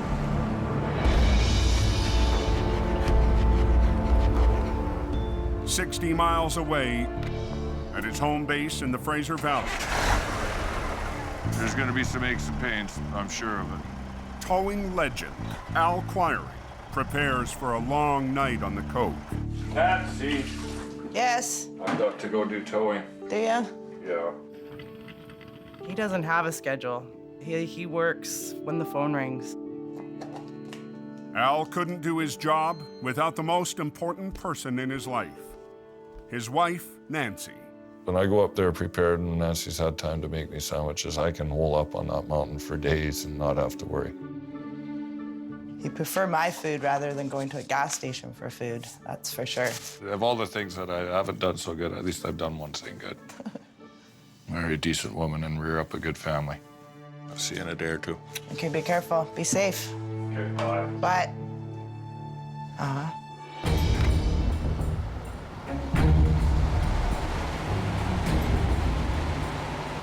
I think you got chain up at Box Canyon if you copy. As Al climbs Highway 5, Holy frig. the forecasted storm has hit the mountain hard. Hey, Al, it's a little bit up here, man. Need to... 1 minute it's all quiet, and the next minute it's full on like NASCAR wrecks everywhere. Knocking down the hill. A driver who tried to climb the hill without tire chains How you making out, buddy? has spun out in the hammer lane. As long as you got a visa that works, we can tow you right to China. You ready? Let's go. Start grabbing gears. You can go for 10, 12, 14, 18 hours there in a heavy snowstorm, and it'll seem like 15 minutes. The sooner we get at it, the sooner we're eating. Holy frig. As the storm dies down, I've run out of things to tow, I guess. Al finally gets a break. So we're gonna have us a little sandwich and wait for the next bit of chaos that comes up. When the mountain starts to wear him down, Nancy keeps him going. 20 years she's been putting up with me coming up here in the winter. I don't know what I'd do without my wife, Nancy. It'd be a tough go, I think. What happened to the coke? At 2 a.m., Guys in the ditch, get somebody up there right away. another call gets Al back on the Coca-Cola. Bit of a nightmare getting it over yet. But it's not for a tow-up. Most of the time, they're calling me for somebody that's blocked the highway, and here is actually for somebody in the ditch, which is not a common thing.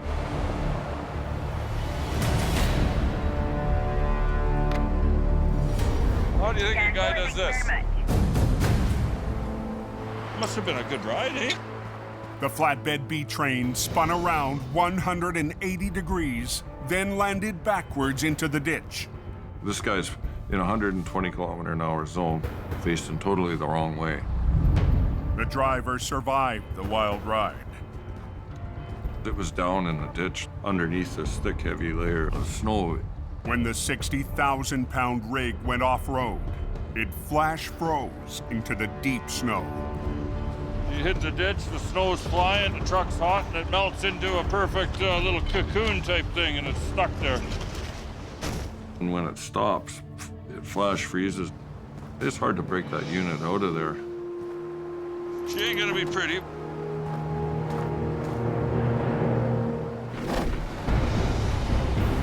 Three miles north on the Coke, Goes sideways in a blink of an eye. Jamie's lead driver, Scott Berg, is on his way to rescue another vehicle that's gone off the road. I don't really know anything about the accident other than it's way over in the ditch, so. Tow truck's on speed. He should be much longer. Ken Monkhouse is already working the wreck. Ken's a great guy. Ken's been in this for a long time. You give Ken a job, he goes, he gets it done. It's a routine job. What's going on there, young feller? Need a hand? Got the roadblock? I got through. I got special privileges, you know. But lately, Ken hasn't been himself.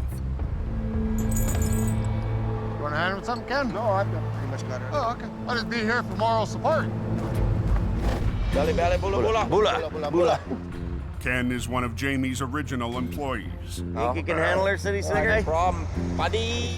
But last winter, he left to work in the valley with Mission Towing. Thank you, sir. Have a good day. This winter, I need as many people as I can. Ken's returned to Jamie's heavy rescue team and the rugged action outside Hope. The mountains seem to call to Ken. Can't relax yet. That's usually when things happen. When you relax, you gotta stay tense right till you park it in the yard. It gets harder and harder the older you get. Really, it's a young man's game. Watch yourselves. Tonight, Ken seems to have everything under control. But the veteran tow operator isn't well. I been having some stomach aches the last couple weeks. I came into work, walking to the tow truck to start it up and warm it up. I threw up almost a liter of blood. Just very, very weak. Ken gets the van on its way, He's having a bad day. but makes it his last call of the night. So I said to the dispatcher, you're gonna have to find someone else to cover these calls.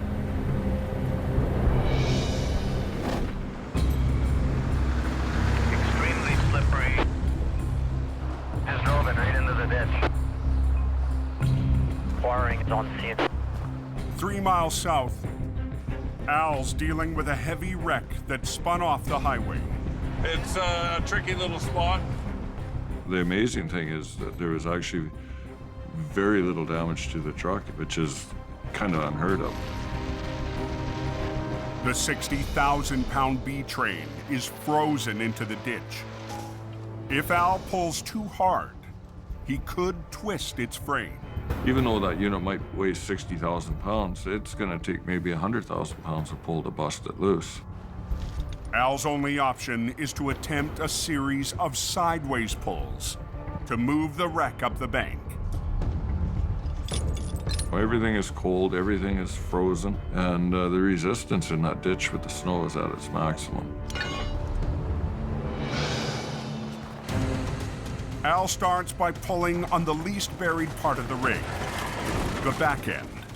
You're pulling on 3 separate pieces there, so pull on one end, work it up, pull in the middle, work it up. Come on, sweetheart. Oh, that sounds better.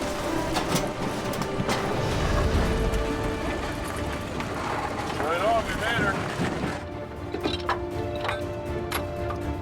To break the rest of the rig free, Al will need something extra. Al extends his outrigger. Use this winch to pull out the other one. And doubles a line running to the middle of the rig.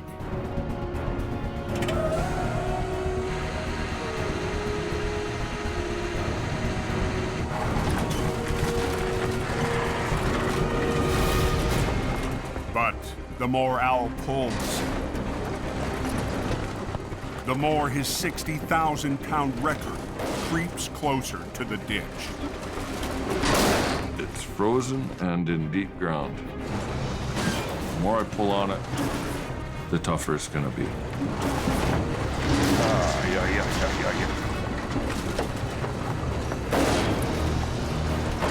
Unbelievable. Roads are compact, slushy, slippery, temperature is -1. Oh, the plows are working north now, guys. 2 a.m. on the Coquihalla Highway. Come on, baby. Al Quiring struggles to get a B train, frozen in deep snow, back on the road. All these little tiny molecules of ice, and you wouldn't believe huge holding power. The buried tractor and its 2 flatbed trailers are putting up a good fight against Al's heavy record.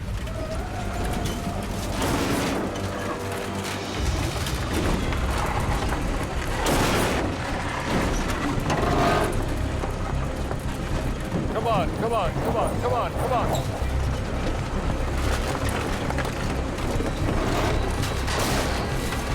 There we go. Good, good, good. Out of room, Al gets the 30-ton B train back on the road.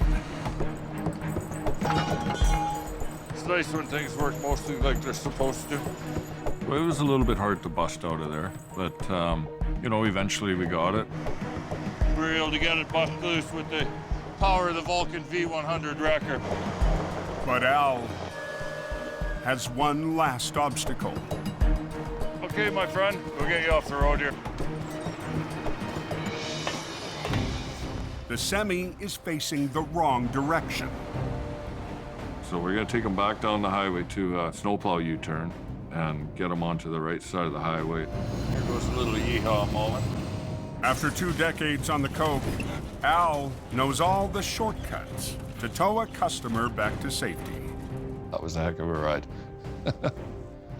He's out of the ditch. He'll be warm tonight. That's the most important thing.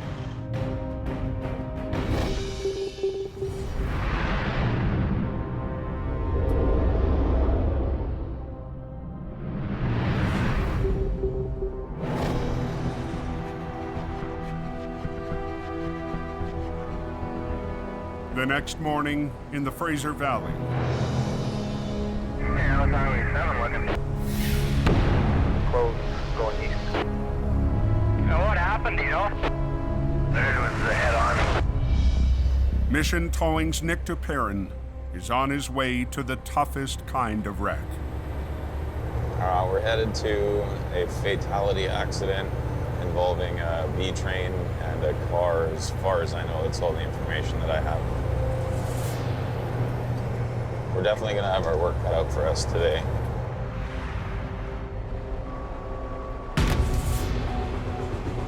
Holy. It's bad. A B train hauling particle board collided with a small sedan. The driver of the car died in the crash. Unfortunately, with this accident, there was a young female who didn't make it out alive. Fatality accidents is a major part of what we do, unfortunately. It's a very sad thing to happen to any family. It's very emotional to deal with. The accident happened overnight. As police wrap up their investigation, the recovery can begin. It has been closed for about 8 hours. The urgency is to get it open so the people can get to their destination. Heavy operator Neil Wakefield arrives in Mission's 35-ton wrecker. Yeah, just one truck out of the way so I can get to the front. There's a lot of plywood all over the road. This truck is all tangled up. It's a real mess. Yeah, right around the frame right here. Right, we want to get one lane open as quick as we can. Yeah. So if you can drag them that way 20 feet, we can push it over. Yeah, yeah. To reopen a single lane of traffic, highway crews want Nick's team to drag the tractor and its 2 trailers to one side. But hundreds of sheets of particle board are in the way. We're anticipating that we're going to run into a problem. You want to do both lines on that one chain? Yeah. Yeah? But we're going to give it a shot and just see if we can't get this thing off to the one side and have one lane open. Okay, I'm going to pull ahead. It would take hours to pick up the boards, so Nick and Neil have to work around them. So far, so good.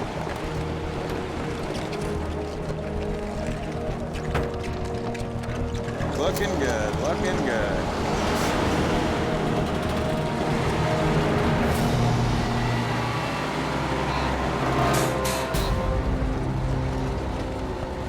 No, we're not going. We're not going. We've moved this thing about 5 feet. See if we can pull that back trailer around, because it's probably all that wood under the other side. It's jammed up in the particle boards, and it brought this whole thing to a halt.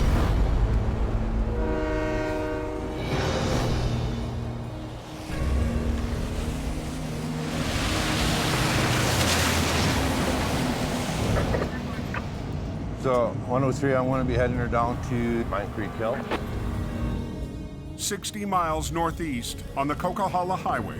Okay, 10-4, and we got flaggers and everything as you said, right? 10-4. Jamie has dispatched Robert and Ken to handle a complete mess. Gotta get all Buddy's possessions and everything out of the median. The driver was hauling a fully loaded home-built shed on top of a trailer. They started to jackknife, and something must have shifted in the trailer and blew the sidewalls out.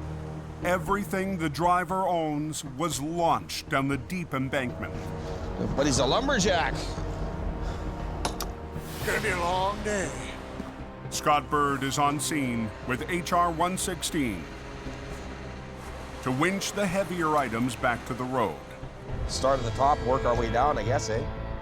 There was all kinds of tools, pretty much anything that you would find in a guy's home workshop type of thing. But Ken and the rest of Jamie's crew will have to hand bomb hundreds of other items up the hill. This is what happens when you take a homemade trailer, stuff it full of stuff, and go down the road. It's gonna be labor intensive, it's gonna be time intensive. Take line up.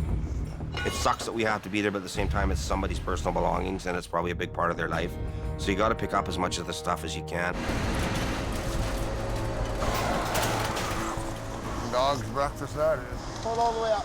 The guy had a lot of stuff in that trailer, a lot of stuff. The crew winches up the most valuable thing in the pile.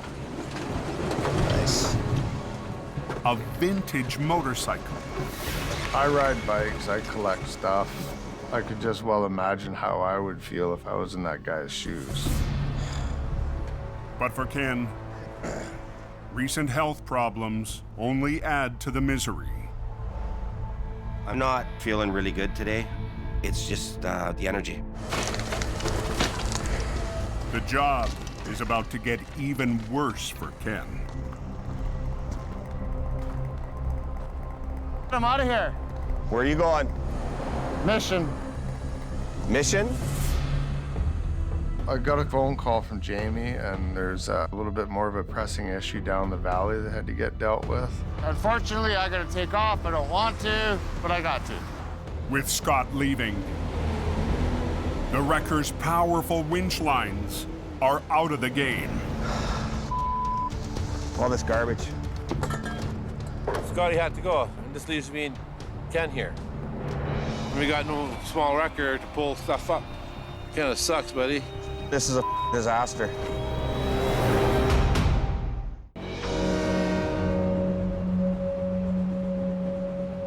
Highway 7 closed. In BC's Fraser Valley, There was a head-on collision there this morning.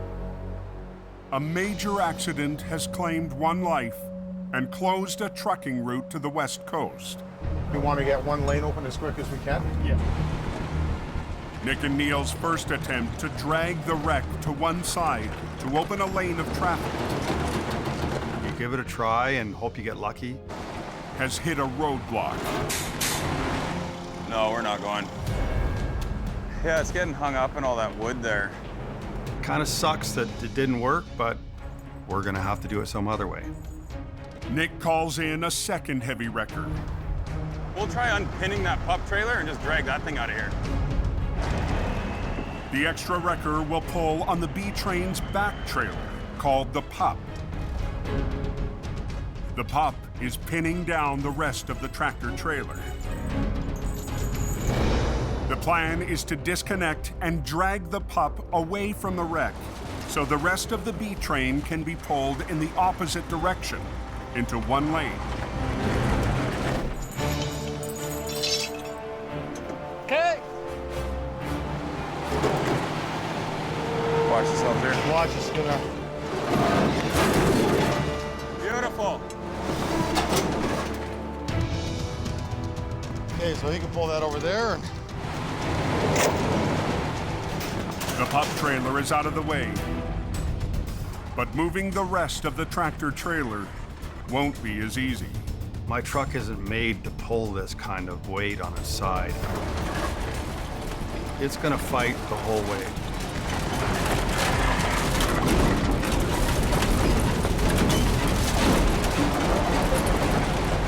Neil's 35-ton wrecker bucks under the weight of the drag. The front wheels of Neil's tandem are coming right off the ground.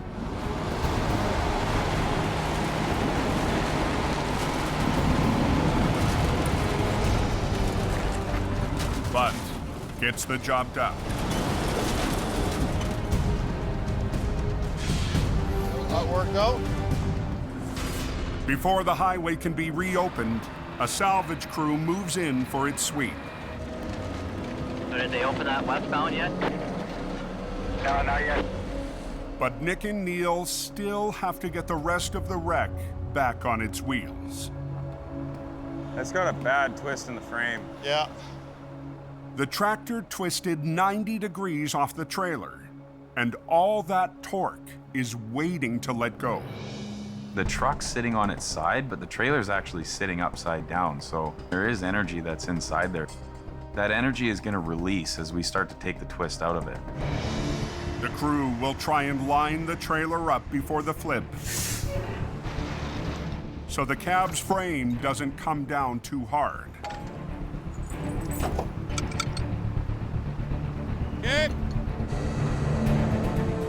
We want to try and keep it together so when we do upright it, it won't be a big mess to clean up. We don't want to spend any more time here than we have to. We want to get this over and done with.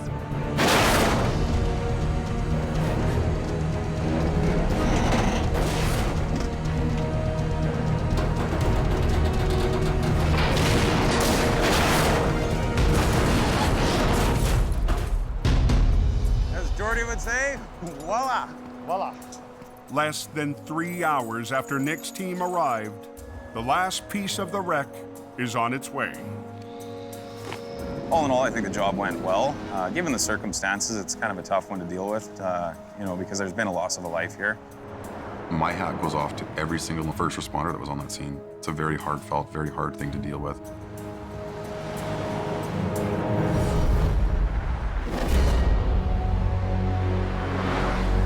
Back on the Coca-Cola, Scotty had to go. This leaves me and Ken here. Kind of sucks, buddy. Ken and Robert have been up and down a bank for the last 5 hours, retrieving hundreds of items from a small trailer.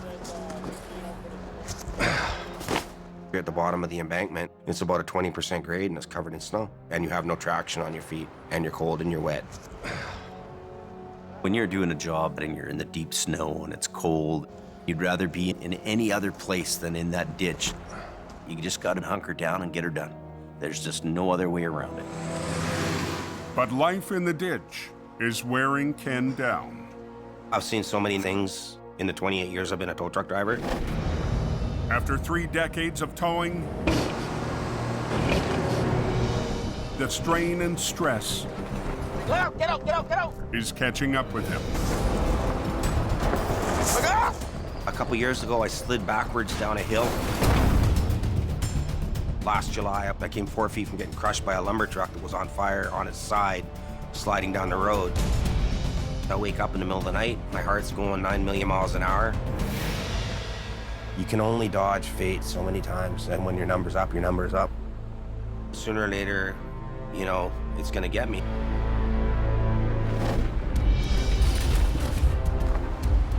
By late afternoon, Ken gets a break.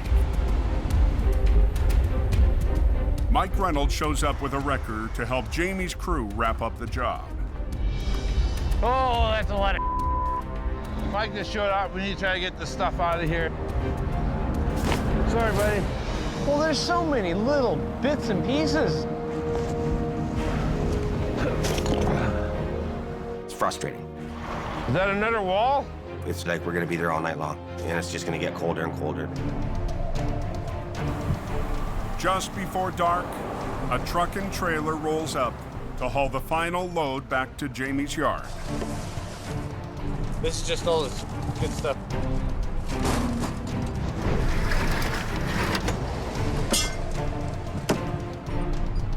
After the marathon day, Ken and crew are finished.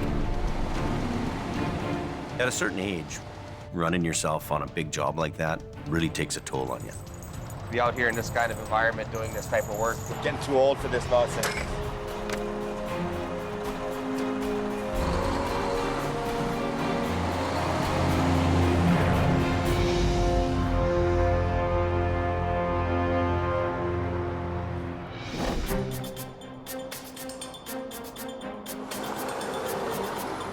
Early next morning in the Fraser Valley, Should be able to get it out.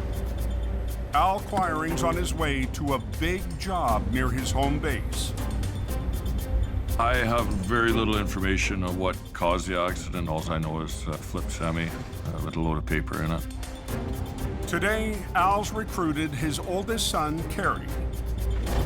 For the last few years, Kerry's tackled smaller towing jobs, hoping to work his way into heavy recovery. He's my guy. Prince of the Coquihalla right here. Right there. He's the king. He's 21 years old and probably from about age 3, he's been riding in a tow truck. He's been exposed to heavy towing just about all his life. Father-son bonding is what it is.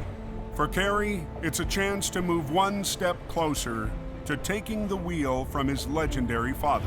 My long-term goal is to keep Quiring going. He can start slowly, turn that switch dial down, then I can start turning that dial up. I'm counting the days when he can take over my job. Can you see that truck in the ditch there? That's a bad one. Go up and turn around and then back in behind me here. The semi caught the edge of the narrow road and toppled into the ditch, Jordy's a being a truck driver. knocking its load of industrial-grade paper onto the trailer's side wall. There's probably about 70 or 80,000 pounds of paper in it. Big, heavy rolls. Very heavy, hard to deal with.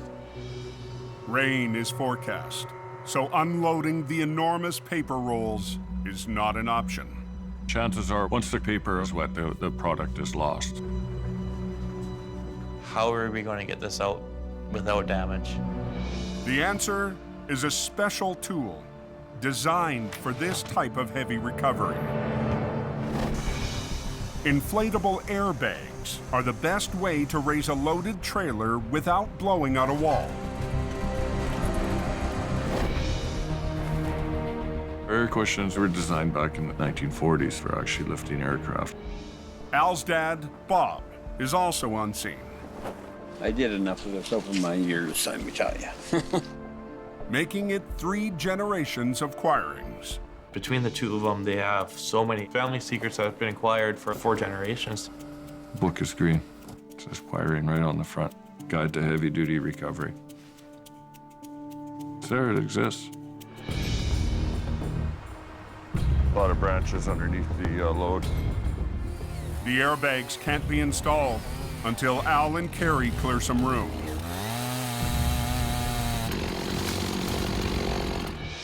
Even cut back, the sharp branches are still a hazard. The airbags will get punctured. So Al shares another tow secret with Carrie. Get some plywood in underneath to protect the air cushions. Beauty.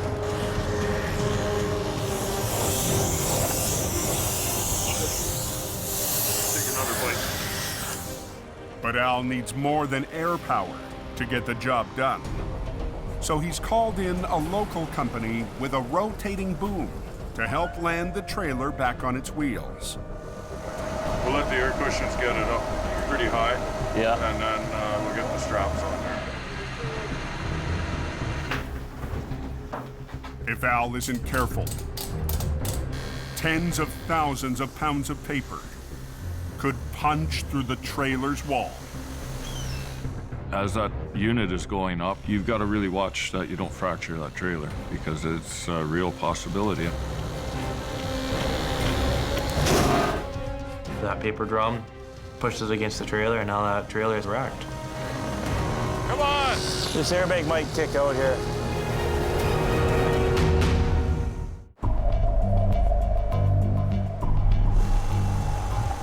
In the Fraser Valley, This airbag might kick out here. 3 generations of Quirings are working together. This is what they call family bonding. Al, his dad Bob, and son Carrie are counting on the family's airbag system to slowly push a trailer with industrial-sized rolls of paper back onto its wheels. You really got to use your ears to know what's going on, listen to the trailer, and be careful. You don't want to start ripping the trailer open. One step at a time, things can change. Come on! Yeah, starting to push. Starting to push. Easy, easy, easy. Listen to the trailer.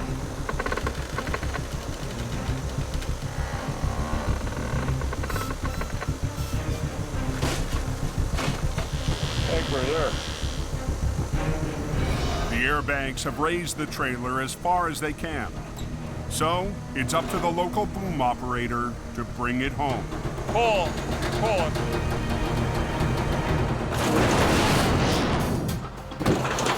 Oh! The tractor trailer and its 80,000 pounds of paper is back on the road. Yeah, basically. For Carrie, it's another recovery to pick up a few more family secrets.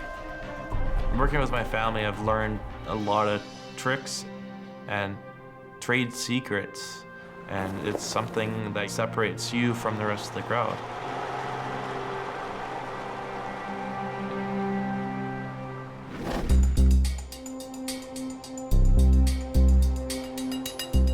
Back in Hope at Jamie's yard, Scott Bird is doing some maintenance.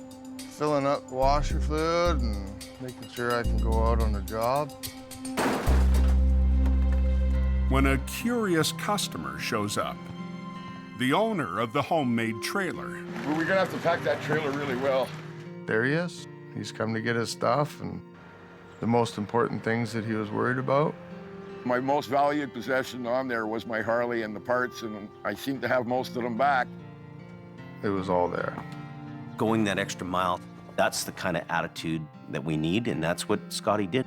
he did the coolest thing. Brother, you have no idea how much this helps, even though it looks like it's really hurting me. I still own a motorcycle. I'm really grateful. Yeah, no problem, bud. No problem. I sharpened a pencil a couple of times, and we came up with a deal for him so he could carry on.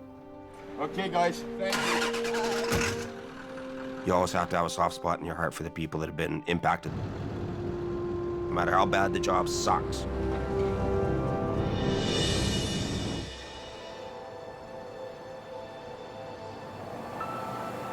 Ken's not at the yard for the reunion.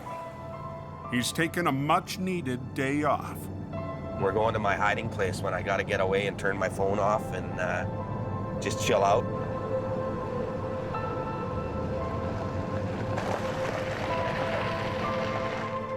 After one of his roughest weeks in years, Ken needs to calm his nerves and think about his future. Coming out here definitely helps me de-stress and relax. This morning, Ken received some unsettling news about his health. I went to the hospital. I was diagnosed with a bleeding ulcer. According to my doctors, I have to change pretty much everything about my life if I want to live to be a wise old man. It's all to do with I was involved in an incident on the highway just west of Hope last summer. Since then, I've been having problems with a post-traumatic stress. You just worry and worry and worry and worry about everything. It's a huge issue for first responders all around the world. We're losing a lot of people to suicide because of it. Me and Ken have been friends for a long time. I hope he pulls out of this. You know, I'm really worried about him. Probably time for Ken to make a change.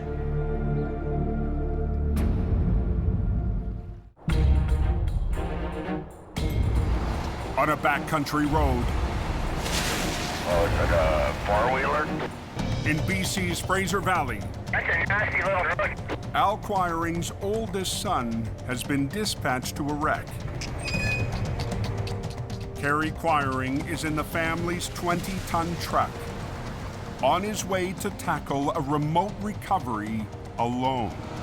By the sounds of things, it's a field medic truck. It's tipped over, it's laying on the side. With Kerry, there's a lot of toying in his blood. Rainbow, that means there's signs of gold up here somewhere. He's got to be able to see the job through from the start to the finish. So it's dead? Yeah. Oh. Learning the family business hasn't always come easy for Kerry. His last job didn't go as planned. Look like an idiot.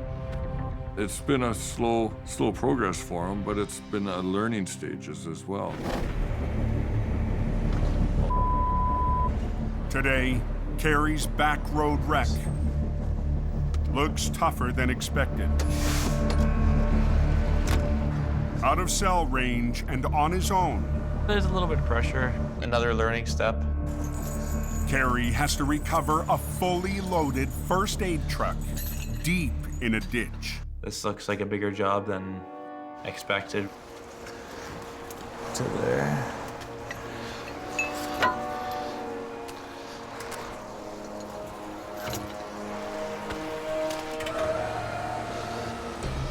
The truck is a specialized unit packed with medical equipment. Its heavy modified box gives it a high center of gravity, making it easy for a junior operator to get into trouble. I realized how top-heavy, flippy it was. We're done with this one. I'm just gonna hook onto the back here. As Kerry re-rigs the 16,000-pound load, he discovers a new obstacle. A lot of heavy rain. Creeks are swollen up, as well as the shoulders are soft. I hope it doesn't tip over.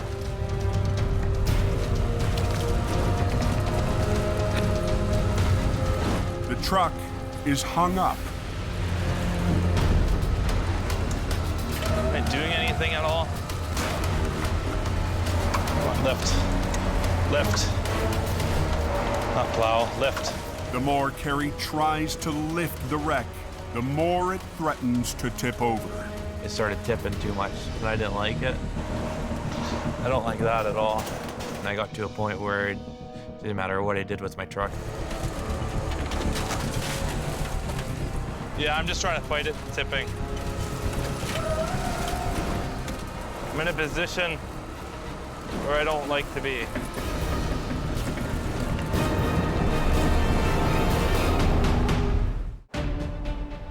In the Fraser Valley, on a remote logging road. I hope it doesn't tip over.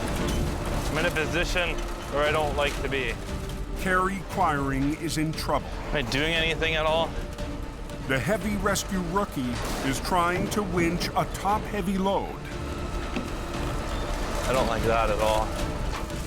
But if Kerry keeps pulling, he could lose the wreck. Hang on, guys. I only had myself to count on in this situation. I thought to myself, what will my dad do in this position?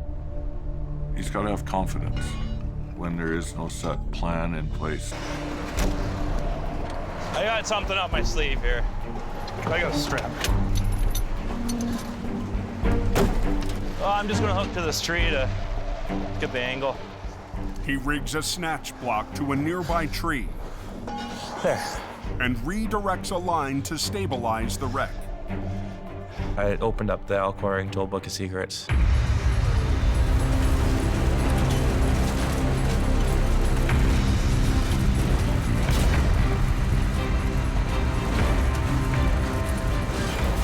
It's a good learning experience for him.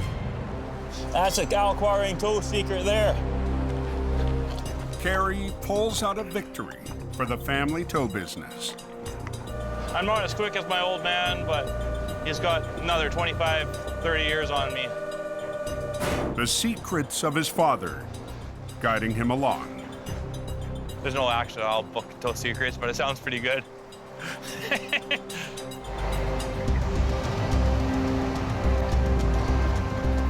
I had a plan that he was maybe going to go into school, become a doctor, a lawyer, anything like that. I'm not heartbroken that he's not. I'm happy that he is taking the reins up behind me. How was your day, boys? You survived out there? Yeah. He just wants to be so much like his dad and like his grandfather. You know, he wants to be just like them.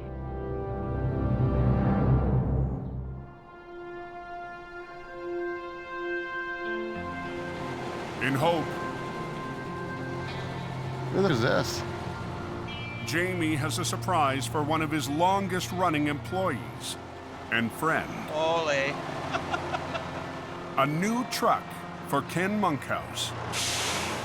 Look, Monkey, I got your present. Wow. What have you done now, Jim?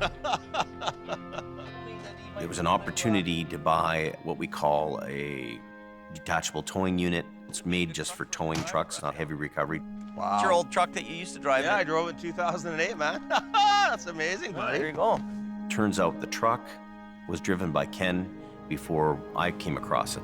Got your name on the door, too. Ken. That's right. Oh, wow. It's a chance for Ken to stay in the business and shift his life into a lower gear. I'm actually looking forward to maybe slowing her down a bit. He can take this truck to the city and do local tows. A little easier job for him than doing the heavy recovery. Well, I can't believe this is like I kept it best surprise I've had in a long time, but kept it a secret. Don't cry. Every life has stress. It just depends on how much stress do you add to your life. I can't add any more stress to my life. All right, buddy. Okay, all man. yours. Go to work. You're a good man. I Take will. her driving. I will. Ken's gonna have a hard time being away from the recovery side of things, but towing is really what he needs to be doing now. It's all downhill from here, Jimmy. Trip down memory lane, getting in this old girl. It's a win for Ken and a win for Jamie as he expands his towing business west towards Vancouver. There seems to be a lot more business in the Lower Mainland. So hopefully Ken can pick up some of that business, give himself a little bit lighter of a job at the same time, and this deal can work out. Jamie trusts me enough to go out and start a new business and put my name on the door.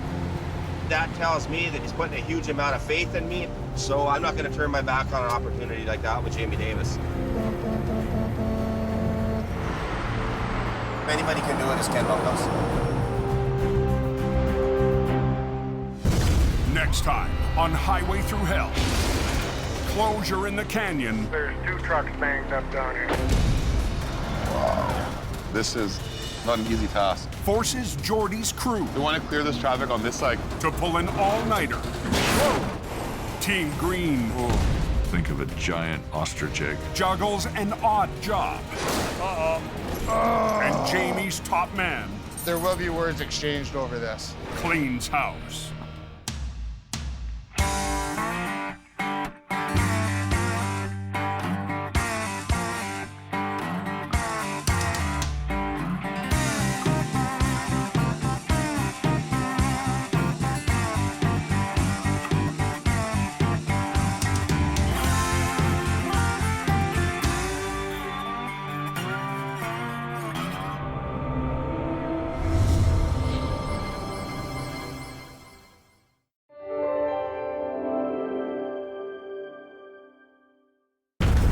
This time on Highway Through Hell.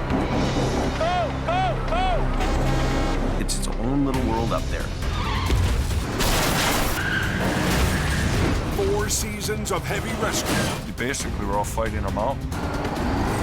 Looking back at the twists and turns. Look out, Don! Look out! Look out! We all get scared. Wow. And I miss driving trucks. what's next for Jamie this season? On the Highway Through Hell. The last line of defense is a heavy rescue team ready to tackle any disaster. Because closure is not an option.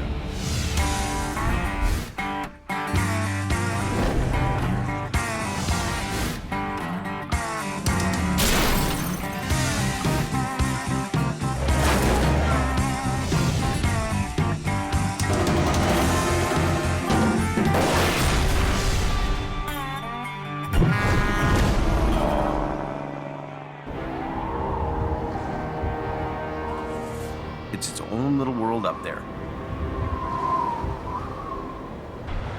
Holy, you poor guys on that coat. It is a very brutal, hard place to work. Welcome to winter.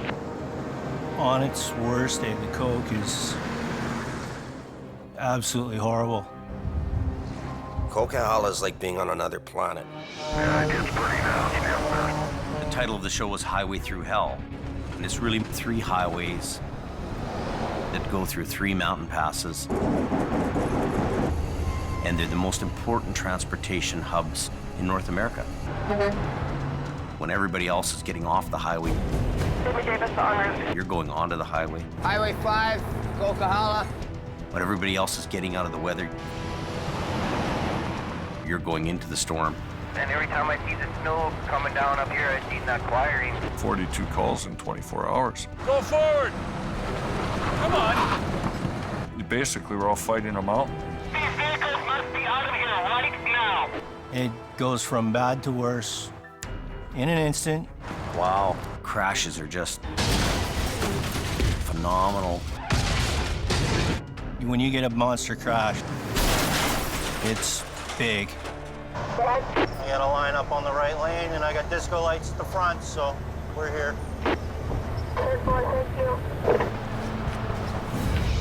Like the fist of God came down on it. Hold it! Wow. You have to be here to make sure that those roads are going to be open for people. Grab it in the middle, grab it in the back of the tractor, and pull the thing over.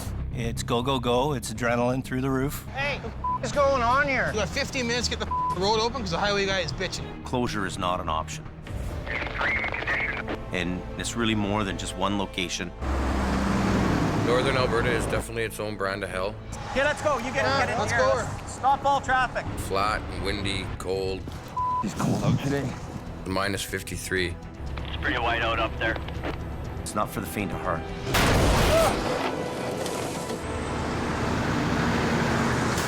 There's 4 things that are going to kill you if you're a tow truck operator. No! Weather, fatigue, equipment. and other drivers.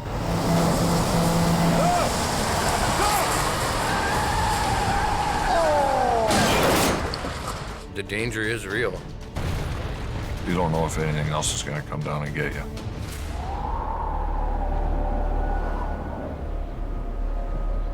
Highway Through Hell is one of the most successful documentary series ever made in Canada.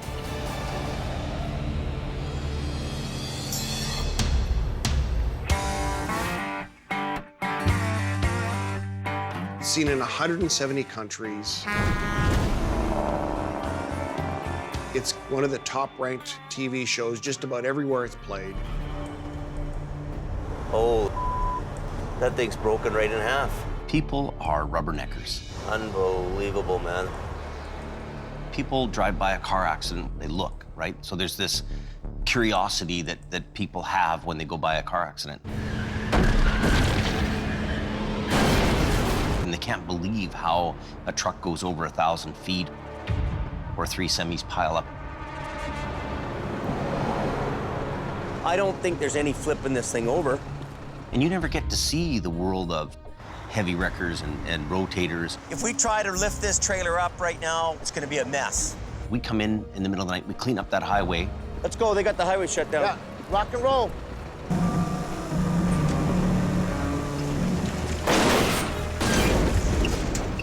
Yeah, baby. At the very beginning, we all agreed we were gonna make a show that really captured what it was like to try to keep a highway open. No holds barred, we were gonna tell the real story. Why doesn't he just pull down on that thing? And the public saw that. Don't yell at Get me, in your buddy. truck and go Don't home. yell at me. And I'll get into a truck stop and I'll see a trucker. And he'll say to me, "Keep it real, James, keep it real." Well, we are keeping it real. It was real all the time. Just another night on the highway through hell.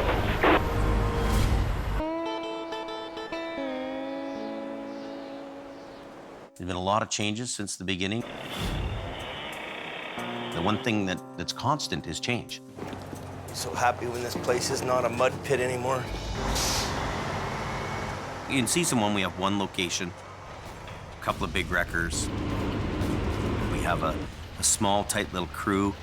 Pull, come on. 5, 6 guys. You've got Sammy here. Big 10-4. Kevin. Somebody's gonna tag somebody today. Bruce. Come on. Adam. There's neck and neck right now. I don't know. Ken. Nice. Yeah, I like keep doing that. Yep. Beautiful. We had a pretty good crew. That went pretty quick, eh? As a team, we were unstoppable. Highway 1 is now open, boys. At the end of season 2, Let's get out of here, man. I've had it. This is stupid. competition was in. They're like dogs chewing on a piece of meat. The wrecks are down. We really are faced with the reality of financial stress. Bills every day. Some of the guys at the barn that we deal with all the time. And you don't feel you can... Well, we can't survive. Survive. Really, we can't survive. They say to us, look, go to Fort Mac. There's lots of work up there. There's money in the oil fields. Go to the oil fields. Go to Alberta. The oil boom's on at that time. The work's everywhere. And we either get on the ride or stay back and die. We really don't have any options. So we go up there. Look at that. Just like money, money, money all up and down this road all morning, eh? Yep. Hey, go ahead, Colin. Get over! Decent, Jimmy. Decent.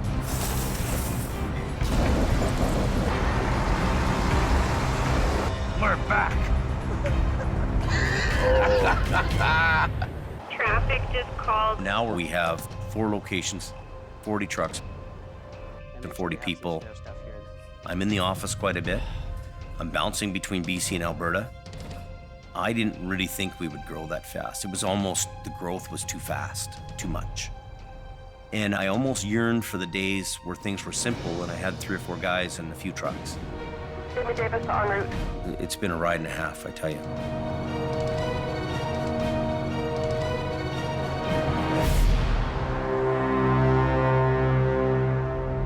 Going from season 4 into season 5. It's really obvious that we need to make some changes. I got to get back to basics, working the mountains like I was in the original days.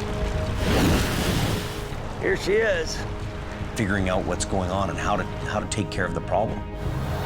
A lot of the accidents that happen It looked like it was a hell of a ride. are out of this world. Oh, this don't look good. It's so complex, and it's so unlike any other job you can do. Oh, keep spraying till she won't spray no more. Spray the hell out of her. You two just keep full tilt. Keep going. Stand back. Now I've got time to do wrecks. Unhook it and get off the road. High five. I'm living to tow. Okay, tighten it up. We've got the guys in the gear, Whoa. Everybody watch out. and our job is to keep the highways open. Yeah, Jamie Davis is en route. You ready to give her a go? Yeah. We'll get him out of here. We never know where we're going next in this thing. Yeah, we win. We're not scripting anything. We're not making up what Jamie does today. Keep going. Well, it's just a day in the life, man. That's what it is. Snowfall, slush, ice. It's a tough battle. Uh-oh. Yeah, it's on fire now. Things beat you up once in a while. But if you love the job and you love doing what you do, you don't ever lose that. We have been given a responsibility to keep this highway open, and I intend on fulfilling that responsibility. Oh, it's getting worse by the second. It's you and your machine battling the elements. You still didn't get no chains on. Put your chains on and it will move. Hocus pocus. If you don't want to move it on your own, we're going to move it for you. He's got the door locked now. It's hard to be civil with these guys. Now, here it comes. If you can't find the path of least resistance, create it. Yeah, go easy, Al. Huge risk. That's what it is. Tighten those chains up.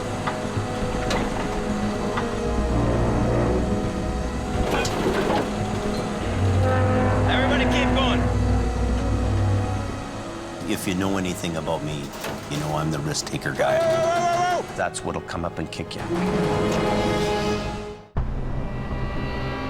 Going into season 5. I'm not gonna lift that. We're trying to get this animal in order. When that thing's that bashed up, Really is what it's about. she's pretty toast. We're good to go. They want the road open. Just try to drag it off the bridge. You're either moving ahead or you're moving backwards. To light this thing up. Come on, pull on her. The risks are huge. Whoa. It could go sideways. You know, we're facing a whole bunch of real challenges now. Yeah, we snapped that big chain. And where the road goes, I don't know. Only time knows all. You know, it takes a special kind of guy to be in the wrecker business. It looks like it's going to be a busy night now. There you go. Push it. There's a lot of things that make up a good guy who can drive a big, heavy rescue truck. You be careful. You got to be kind of a Marine to be in the wrecker business, especially when you're doing mountain recovery. Are you the guy who caves and falls to the ground? He's up and down the bank. Or are you the guy who stays up and holds the log? Yeah, I'll do it. It's about, are you tough enough to do the job? If you're physically fit, that's part of the equation. The other part is, do you have the mental capacity? Unbelievable. There's 4 here. 5 pieces, 4 trucks. Sure, you can go buy a wrecker, same as you can go into a golf store and buy clubs, but you leave that golf store, you're not Tiger Woods. It is a mess. You have to be able to think on your feet, Trailer's not wanting to release. Figure it out. Get it done. That's what they pay you for. The biggest problem solving I had to deal with? Rolling over a truck that's 3 times the size of the wrecker I was driving. Keep going. Just keep going. I should put my wheel lift down. Keep pulling on it, man. Yeah, let's run what you brung.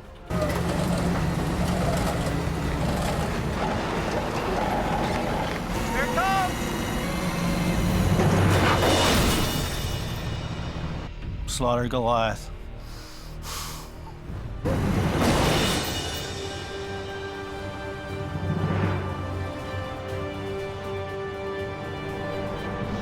Anything? Nothing. In the world of heavy rescue, you have to expect the unexpected. Ah! The wall just cave in? Anything can happen. What do we got here? When we show up to an accident, we don't know what we're getting into until we actually get there. Wow. We have to come up with a plan on how we're gonna get that thing out of there with only the tools in our head and the tools in our truck. Everything is always different. It has to go in the bay. You've always got to be thinking outside the box.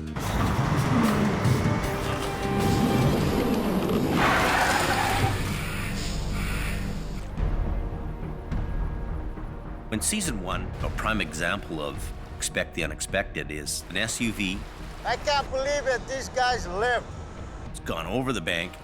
It's 1,000 feet down, and it's upside down in a river. Belly, belly, bula, bula. Bula, bula, bula. It's got Jamie written all over it, this job. It's like, come get me. You ready to start going down? Yeah. It was decided that me and Sammy would go down and get this thing.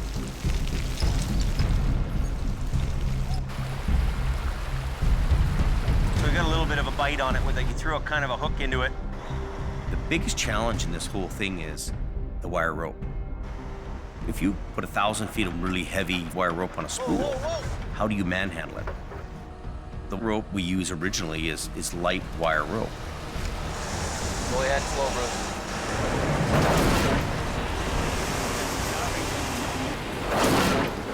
The line snaps.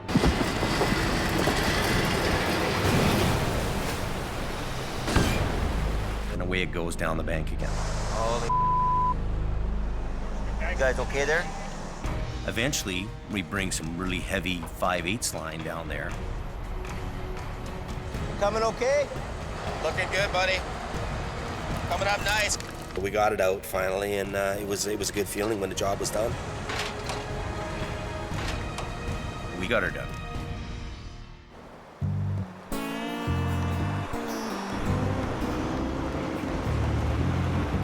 We get 100 job applicants a day.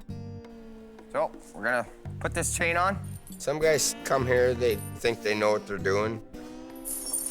You're already putting it on wrong. Can you get it? Reaching back. The first time they'd have to pull a drive shaft or cage some brakes, Have you ever caged a brake before, Rob? Yeah! that's when most guys are done. Oh, around, man. Some people are cut out to do the job. How are you supposed to lock it? I don't know. You're the tow truck guys, man. And other people aren't. Sometimes they ring the bell and they chime out. It happens. A bit of a mess. Trying to get there, take a look, see what's going on. A year into the towing industry, I was hooked. I'm gonna go ahead if you can grab the cable. Did something I love doing. It's definitely in my blood now. Get over!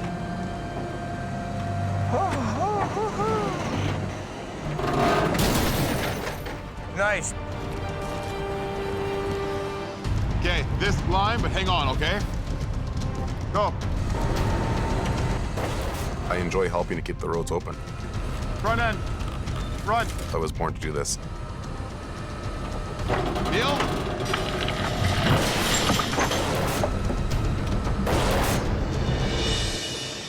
Voila. Beautiful. Come on, get over! You got the right gear, We're getting there. you get the right guys, There she goes, watch out! This is what we live for in the recovery world.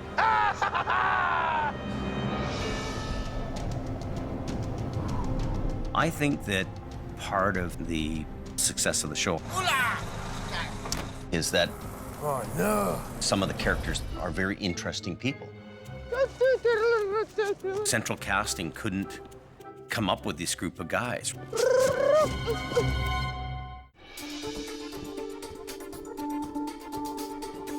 When you're watching Highway Through Hell, it's got such a diverse makeup of people and characters. I even gave you peanuts. I'm not a bad guy. And they each contribute something different. You gotta work hard. It doesn't ever get old. It never gets boring. Central casting couldn't come up with this group of guys. Somebody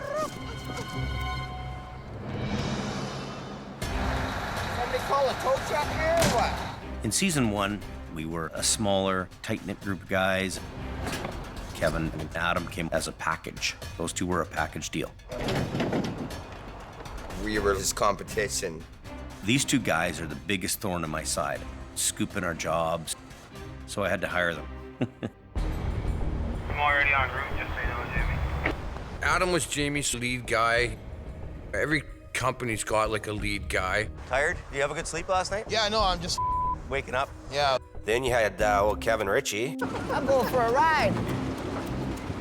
Kevin is Best part of the whole truck is that horn. one of a kind, I guess is what I'm trying to say. It's my baby. You don't got this truck washed yet? Chicken. Walk all the way around, buddy. Sammy came to Jamie as a laborer. We get a wreck tonight, well, then it'll be dirtier for tomorrow. That's right. And as my swamper. He was always a hard worker, and he was always happy-go-lucky. If I scratch the side of my truck, I'm gonna kick your ass. Well, no, just learn how to drive. Bula, bula, bula. Bula, bula. Happy every time. Whereabouts on the Coquihalla are you going? When Ken first came to us, he came from the city. 5-4's on location. I met Jamie in 1985 when we were both driving little trucks. Okay, job well done. He recruited me for 10 years, and I finally said, well, what the heck, I got nothing else to lose, and I came up. You sure you can handle this big city guy? Problem, buddy. You sure you're gonna do her? I was born in a ditch. And it was like, okay, well, let's see if this city guy makes it. Keep me going, keep me rocking. I'll work for 3 days straight if I have to. This is one of my first opportunities to get in there and show them I got what it takes to be a member of the heavy rescue team. The mountains are a tough way to carve a living out of. Better. We have to get this sketchy-ass load down into town. My heart's pounding 1,000,000 miles an hour. I'm just coming in now. I'm bored. I don't want to have any issues. I don't want to have any problems. When I arrived in Hope, Bruce worked for me first. I can go 36, 52 hours without sleep. Doesn't bother me. Bruce was one of the original guys in season 1. He was old school. I don't like cameras in my face, and when I'm trying to do my job, you guys are in my way. He's what I grew up around. Come on. He was definitely a hard ass, and a couple words or less tell you how it is. And if you don't like it, get the hell out of here. When we learned that Bruce had cancer, it was really a tough blow to everybody. When Bruce passed away, I felt sad for him, but on the other hand, I was happy he was not having to deal with it anymore.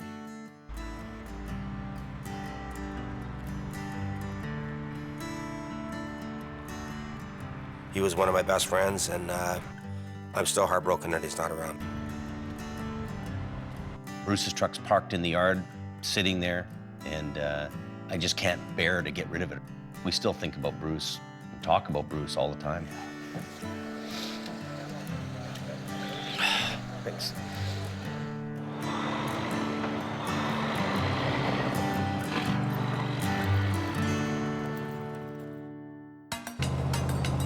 Tractor trailer flipped over on its side, blocking both lanes of traffic. Scott Berg came to work for us in season 2. It's kind of A truck that you can use for a few weeks and keep, at least make some money around here. Well, you know, one nice thing about it is it'll kind of fit in the gap on your museum pieces there. And for Jamie Davis is also en route. Me and Scotty have had always this love-hate relationship. Like, he can get on my nerves like nobody can. But he gets it done. Get or not, that's him. He's been around all my old school wreckers. Running the old General was kind of a kick in the nuts. Running like an old truck does. Noisy and stinky. He's a nice guy, he knows what he's doing, but he did kind of deserve it because he gave me a bit of attitude. No heater in here. I just got to kind of duck down like this. This just won't do.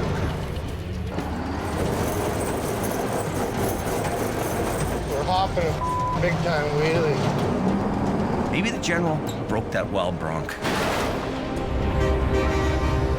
And now he deserves to drive a nice horse.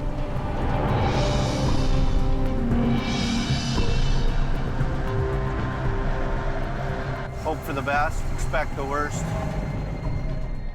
Howie came out to work for us during season 3. I call him like the MacGyver of towing. Any problem comes, he knows how to fix it. As long as it's got some work lights on it and 2 winches of work, I'll figure it out. He doesn't talk much. He doesn't make a big fuss about it. He just makes it happen. I don't worry about proving myself to anybody. I just do the job I know I can do. Holy.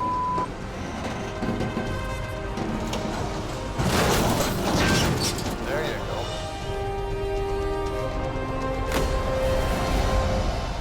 Howie and his wife had a horse farm closer to the city. This is Dodge. And it was becoming hard on him and his relationship to keep coming out to Hope. He ended up working back in the city where he was closer to his house, which I can understand. I work for Clover Towing. Mostly do city driving now. I always miss going up on the coast. That's the place to be. He did a great job while he was here. I wish he was back.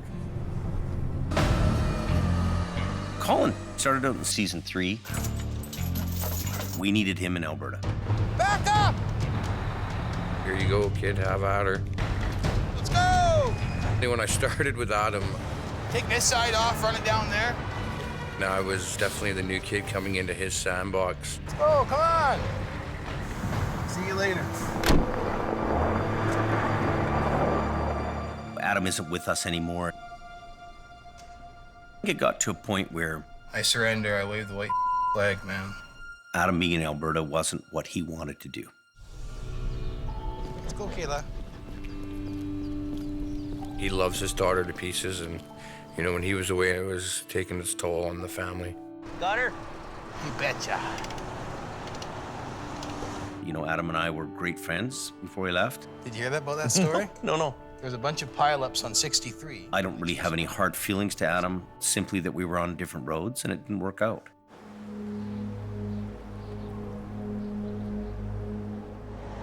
It took a long time to get the right people and the right crew in here. It takes a special breed of guy to want to do it. Unfortunately, one of the most popular guys on the show doesn't drive a red truck. How about that? Take that, James. A non-stop towing machine. Me, my big old Vulcan wrecker, my snap-on tools. What else could a guy want? Al and I go way back. The season's here. It's finally here. Al is a hard-working, get-her-done kind of guy. And They got Quiring towing there working. He's making some large up there. The average winter for us is 35 to 45,000 kilometers on tire chains. Al Quiring is the king of the snow shed. Now we're cooking with some gasoline. Up and down, in and out of the truck, sub-zero weather. The cops called us to go up there to do that job, and then I hear you're doing it. It's like, oh, I'm turning around. I got this place sewing up, James. We've been competing for years and years and years. $400 in fuel to come here to get scooped by Al. I got a lot of respect for Jamie. You got rust on your chrome, James. With a little hint of competition between us, definitely. Al drives a green truck, and he doesn't like chrome. I don't waste money on chrome. All that money in chrome, who pays for that? I drive a red truck, and I love chrome. I think he always wanted to be a fireman. I'm sure of it. Cable's all rusty. They're still good friends, but it's competitive. It's hyper-competitive. Big green always wins. If I go another 10 years of hard towing, I'll be happy. I enjoy it too much to say that I'm gonna quit anytime soon. Gord, are you there? Yeah, go ahead. Where are you at? I'm just backing down the hill now. Gord Boyd, he's my right-hand fella. Oh, we got a couple of trucks spun out on the hill. When Al can't be there, he sends Gord. He doesn't have to tell him what to do, he just goes and does it. What do you mean he doesn't want to be pulled? Gord reminds me of a guy who just came off a Clint Eastwood movie. Stop! Stop! It's not working, buddy! You know, spaghetti western. Look at what you're causing down here. Look at that. That's your fault. Hey, see the plows? See all 3 plows. They cannot get through because you are here. He's a little rough around the edges. I'm gonna teach him a lesson.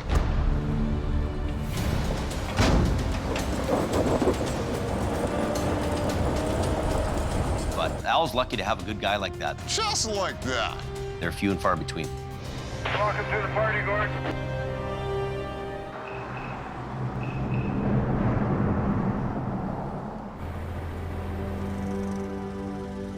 Generation after generation, mom and pop operations are what dominate the towing industry. We grow up in the business. My dad owns a towing company.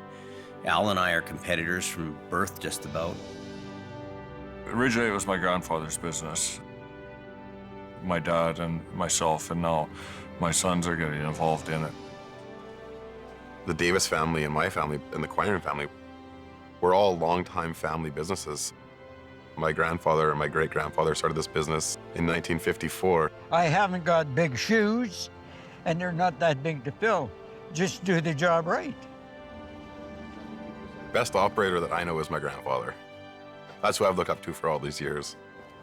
At a young age, my grandma would send out pillows for the truck, and I'd ride in the truck with pillows, see over the dashboard. But he's still someone I look up to every day. My brother and I were the 4th generation. Well, this season, I can't tell you how excited I am to work with Nick. This is the path I'm looking at right here. Nick and I are on the exact same page. This is going to be our path with least resistance, definitely. We come from the same blood of towing. Lead with your far line just a little bit. Yeah. That's what I'm talking about. And we enjoy helping people. It's a whole new chapter. Makes me proud to carry on in my grandpa's footsteps and my dad's footsteps, and to see my kids coming up behind me. It's a terrific, fantastic feeling. First real MPA with my dad. My boys are 21 and 18, Carrie and Lucas, and they're the 4th generation in my family's business.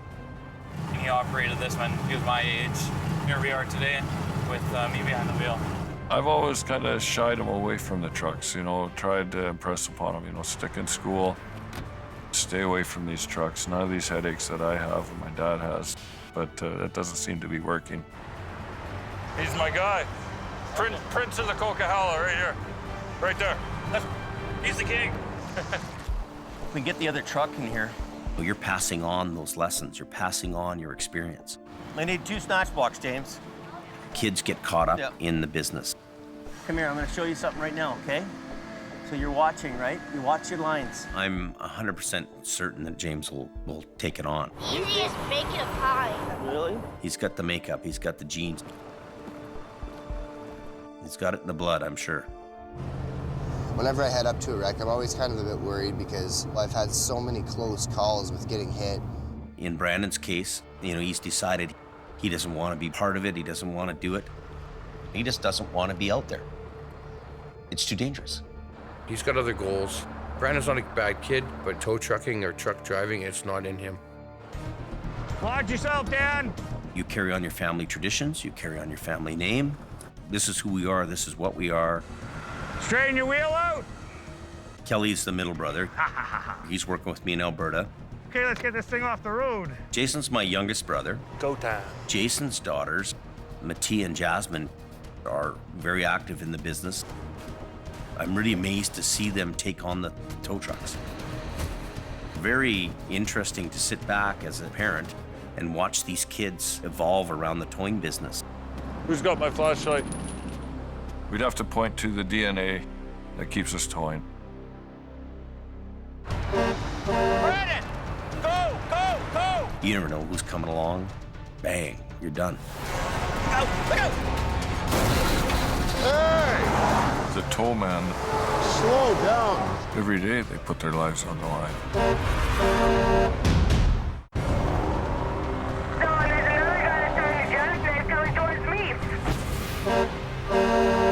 Sometimes there's stories that come along in the show This guy's jackknifing right now.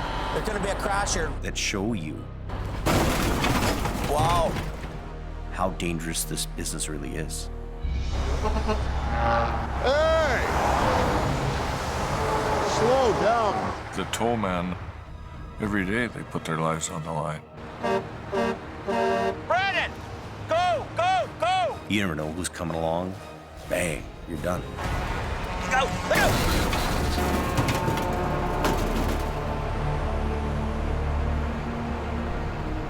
Even getting to a wreck. We got a guy there in the ditch. You're heading to some of them in a blinding snowstorm. Where the the road? I'll just follow you with lights on. I always try and place myself in my truck so that I'm not gonna get hurt. Okay, let's go. Let's try this. That's my biggest fear, right? Slow down. Sometimes that shadow in the road is not a shadow. You try not to think about the fact that you could get killed doing this job. Everyone wants to go home at the end of the night. I understand that you got to make a living and everything else, but at what cost? I seen this guy starting a jackknife, and then the plow came and smashed in the back of the back guy. We all get scared. We all get scared. I get called to pull a truck and a trailer that's gone down an embankment up off a Forest Service road. You're right at that real snotty part. I wasn't prepared enough, and I ended up going down a hill backwards. Look out, Don! Get out, get out, get out! Open the door. I don't want to die in a tow truck. I'm probably gonna sooner or later, but I didn't feel like dying that day. Get out! Look out! Get out of the...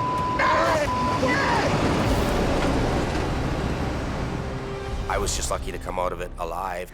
That was crazy, man. I'll never put myself or my coworkers into a situation like what I did that night, because it's just not worth it. One thing about our outfit, we've had some material damage. This is like a goat's trail, this place. We're spinning out. But we've not had persons injured or killed on the job. Oh my God. We've been lucky, but there's lots of times when other people haven't been lucky. A friend of mine was loading a car on the side of the highway. Somebody come along too fast, bad tires, and instantly amputated his left leg. Seeing what happened to Martin really hit home for everybody. Here's a guy at the side of the road working, and he loses his leg and his life's changed forever.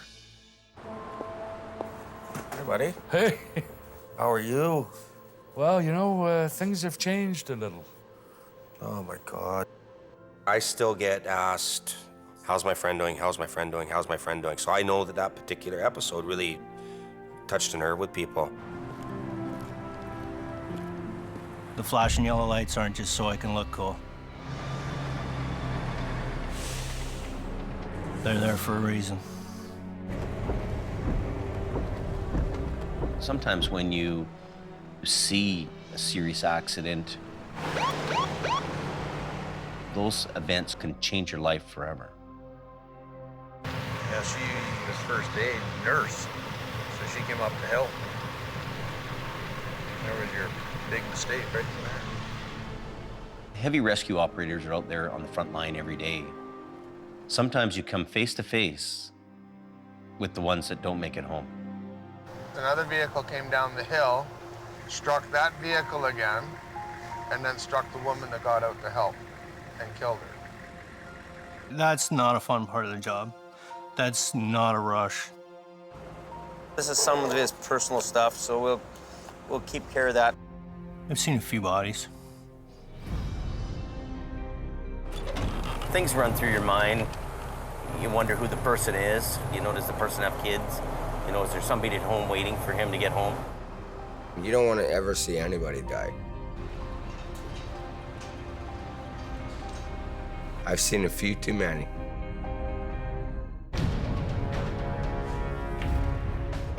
In season 1, Brandon comes along with me to a wreck. Hello? Anybody home? Oh my God. He's on the wheel. And he comes across the driver who's deceased. Guys underneath the wheel. Guys underneath the wheel. Is he really? Guys underneath the wheel. Oh my God. Hey, no, get that out of here. Don't even look at it. And Brandon's only 16 years old. I could see the hollowness in his eyes. This is a big shock for him. I don't want to see that ever again. That's... Oh. That day will stay with him and the rest of us for a long, long time. There's one fatality. And then there was the one up the canyon with the formaldehyde tanker, which took a young kid's life. Somebody makes a poor choice. It's never good. I try not to take it home with me. It's not. It happens. You take the ghost home with you, definitely. I'd be lying if I said it didn't.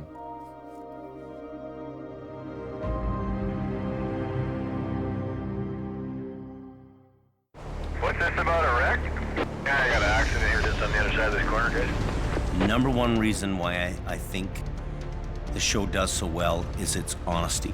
But you're back. I don't know what we're gonna do with that landing gear. When you see anything that happens on this show, it is 100% real. We're lucky. You can't stage somebody putting their truck in a ditch.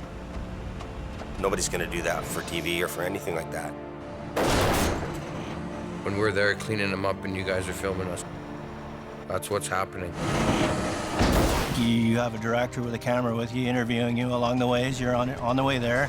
Highway is closed. Usually there's a sound guy and a camera guy meet me there. They film me showing up, getting out of the truck. I'd have lights go out and be like, hey, come here, shine your light there. Get over here. Yep, my light. Yeah. Rig it up. Okay, out of the way. Here we go.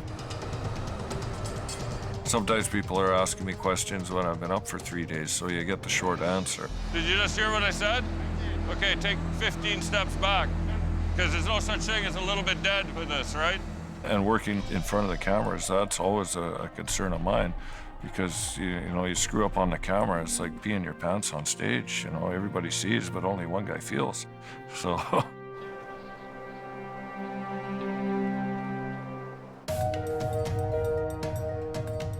One thing I'm very proud of is the fact that the show has actually helped reduce accidents. Westbound, Highway 1. We need you guys to slow down. It's almost putting me out of business, believe it or not.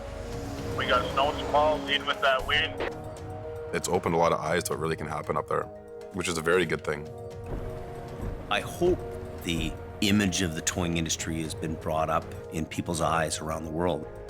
Take it easy in the westbound lane. There's a truck in the ditch. And it wasn't that long ago, we would be working on the side of the highway, and people would drive by and roll down their windows and yell dirty names at us, throw their garbage at us. Now when people see us working on the side of the road, they pull over, they come up, they shake our hands. They want to take their pictures with us. They want to buy us a drink if they see us at a bar. They want to buy us dinner if they see us in a restaurant. So that's been the most beautiful part of the show for me.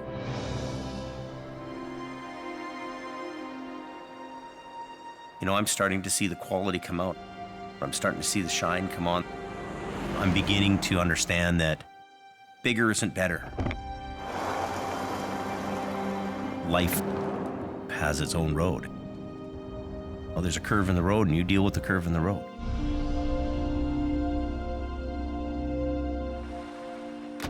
The wind is in his favor, but whether he can capture it within his sails is another story. That's up to him, right? It could be make or break this season. We're gonna just have to go down that road and see what happens. You got the right gear, you got the right guys. We're not finished with this yet.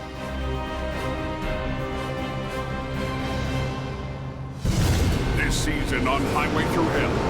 Image is on fire. The fun of trucking. Come on, let's go! Ah! Yeah! Come on.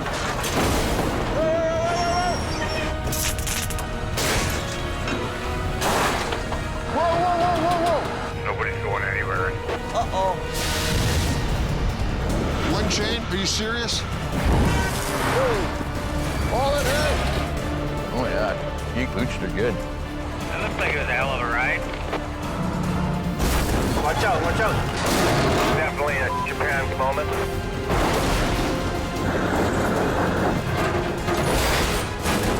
Mission accomplished. Bada boom, bada bang. Here we go, once more into the breach.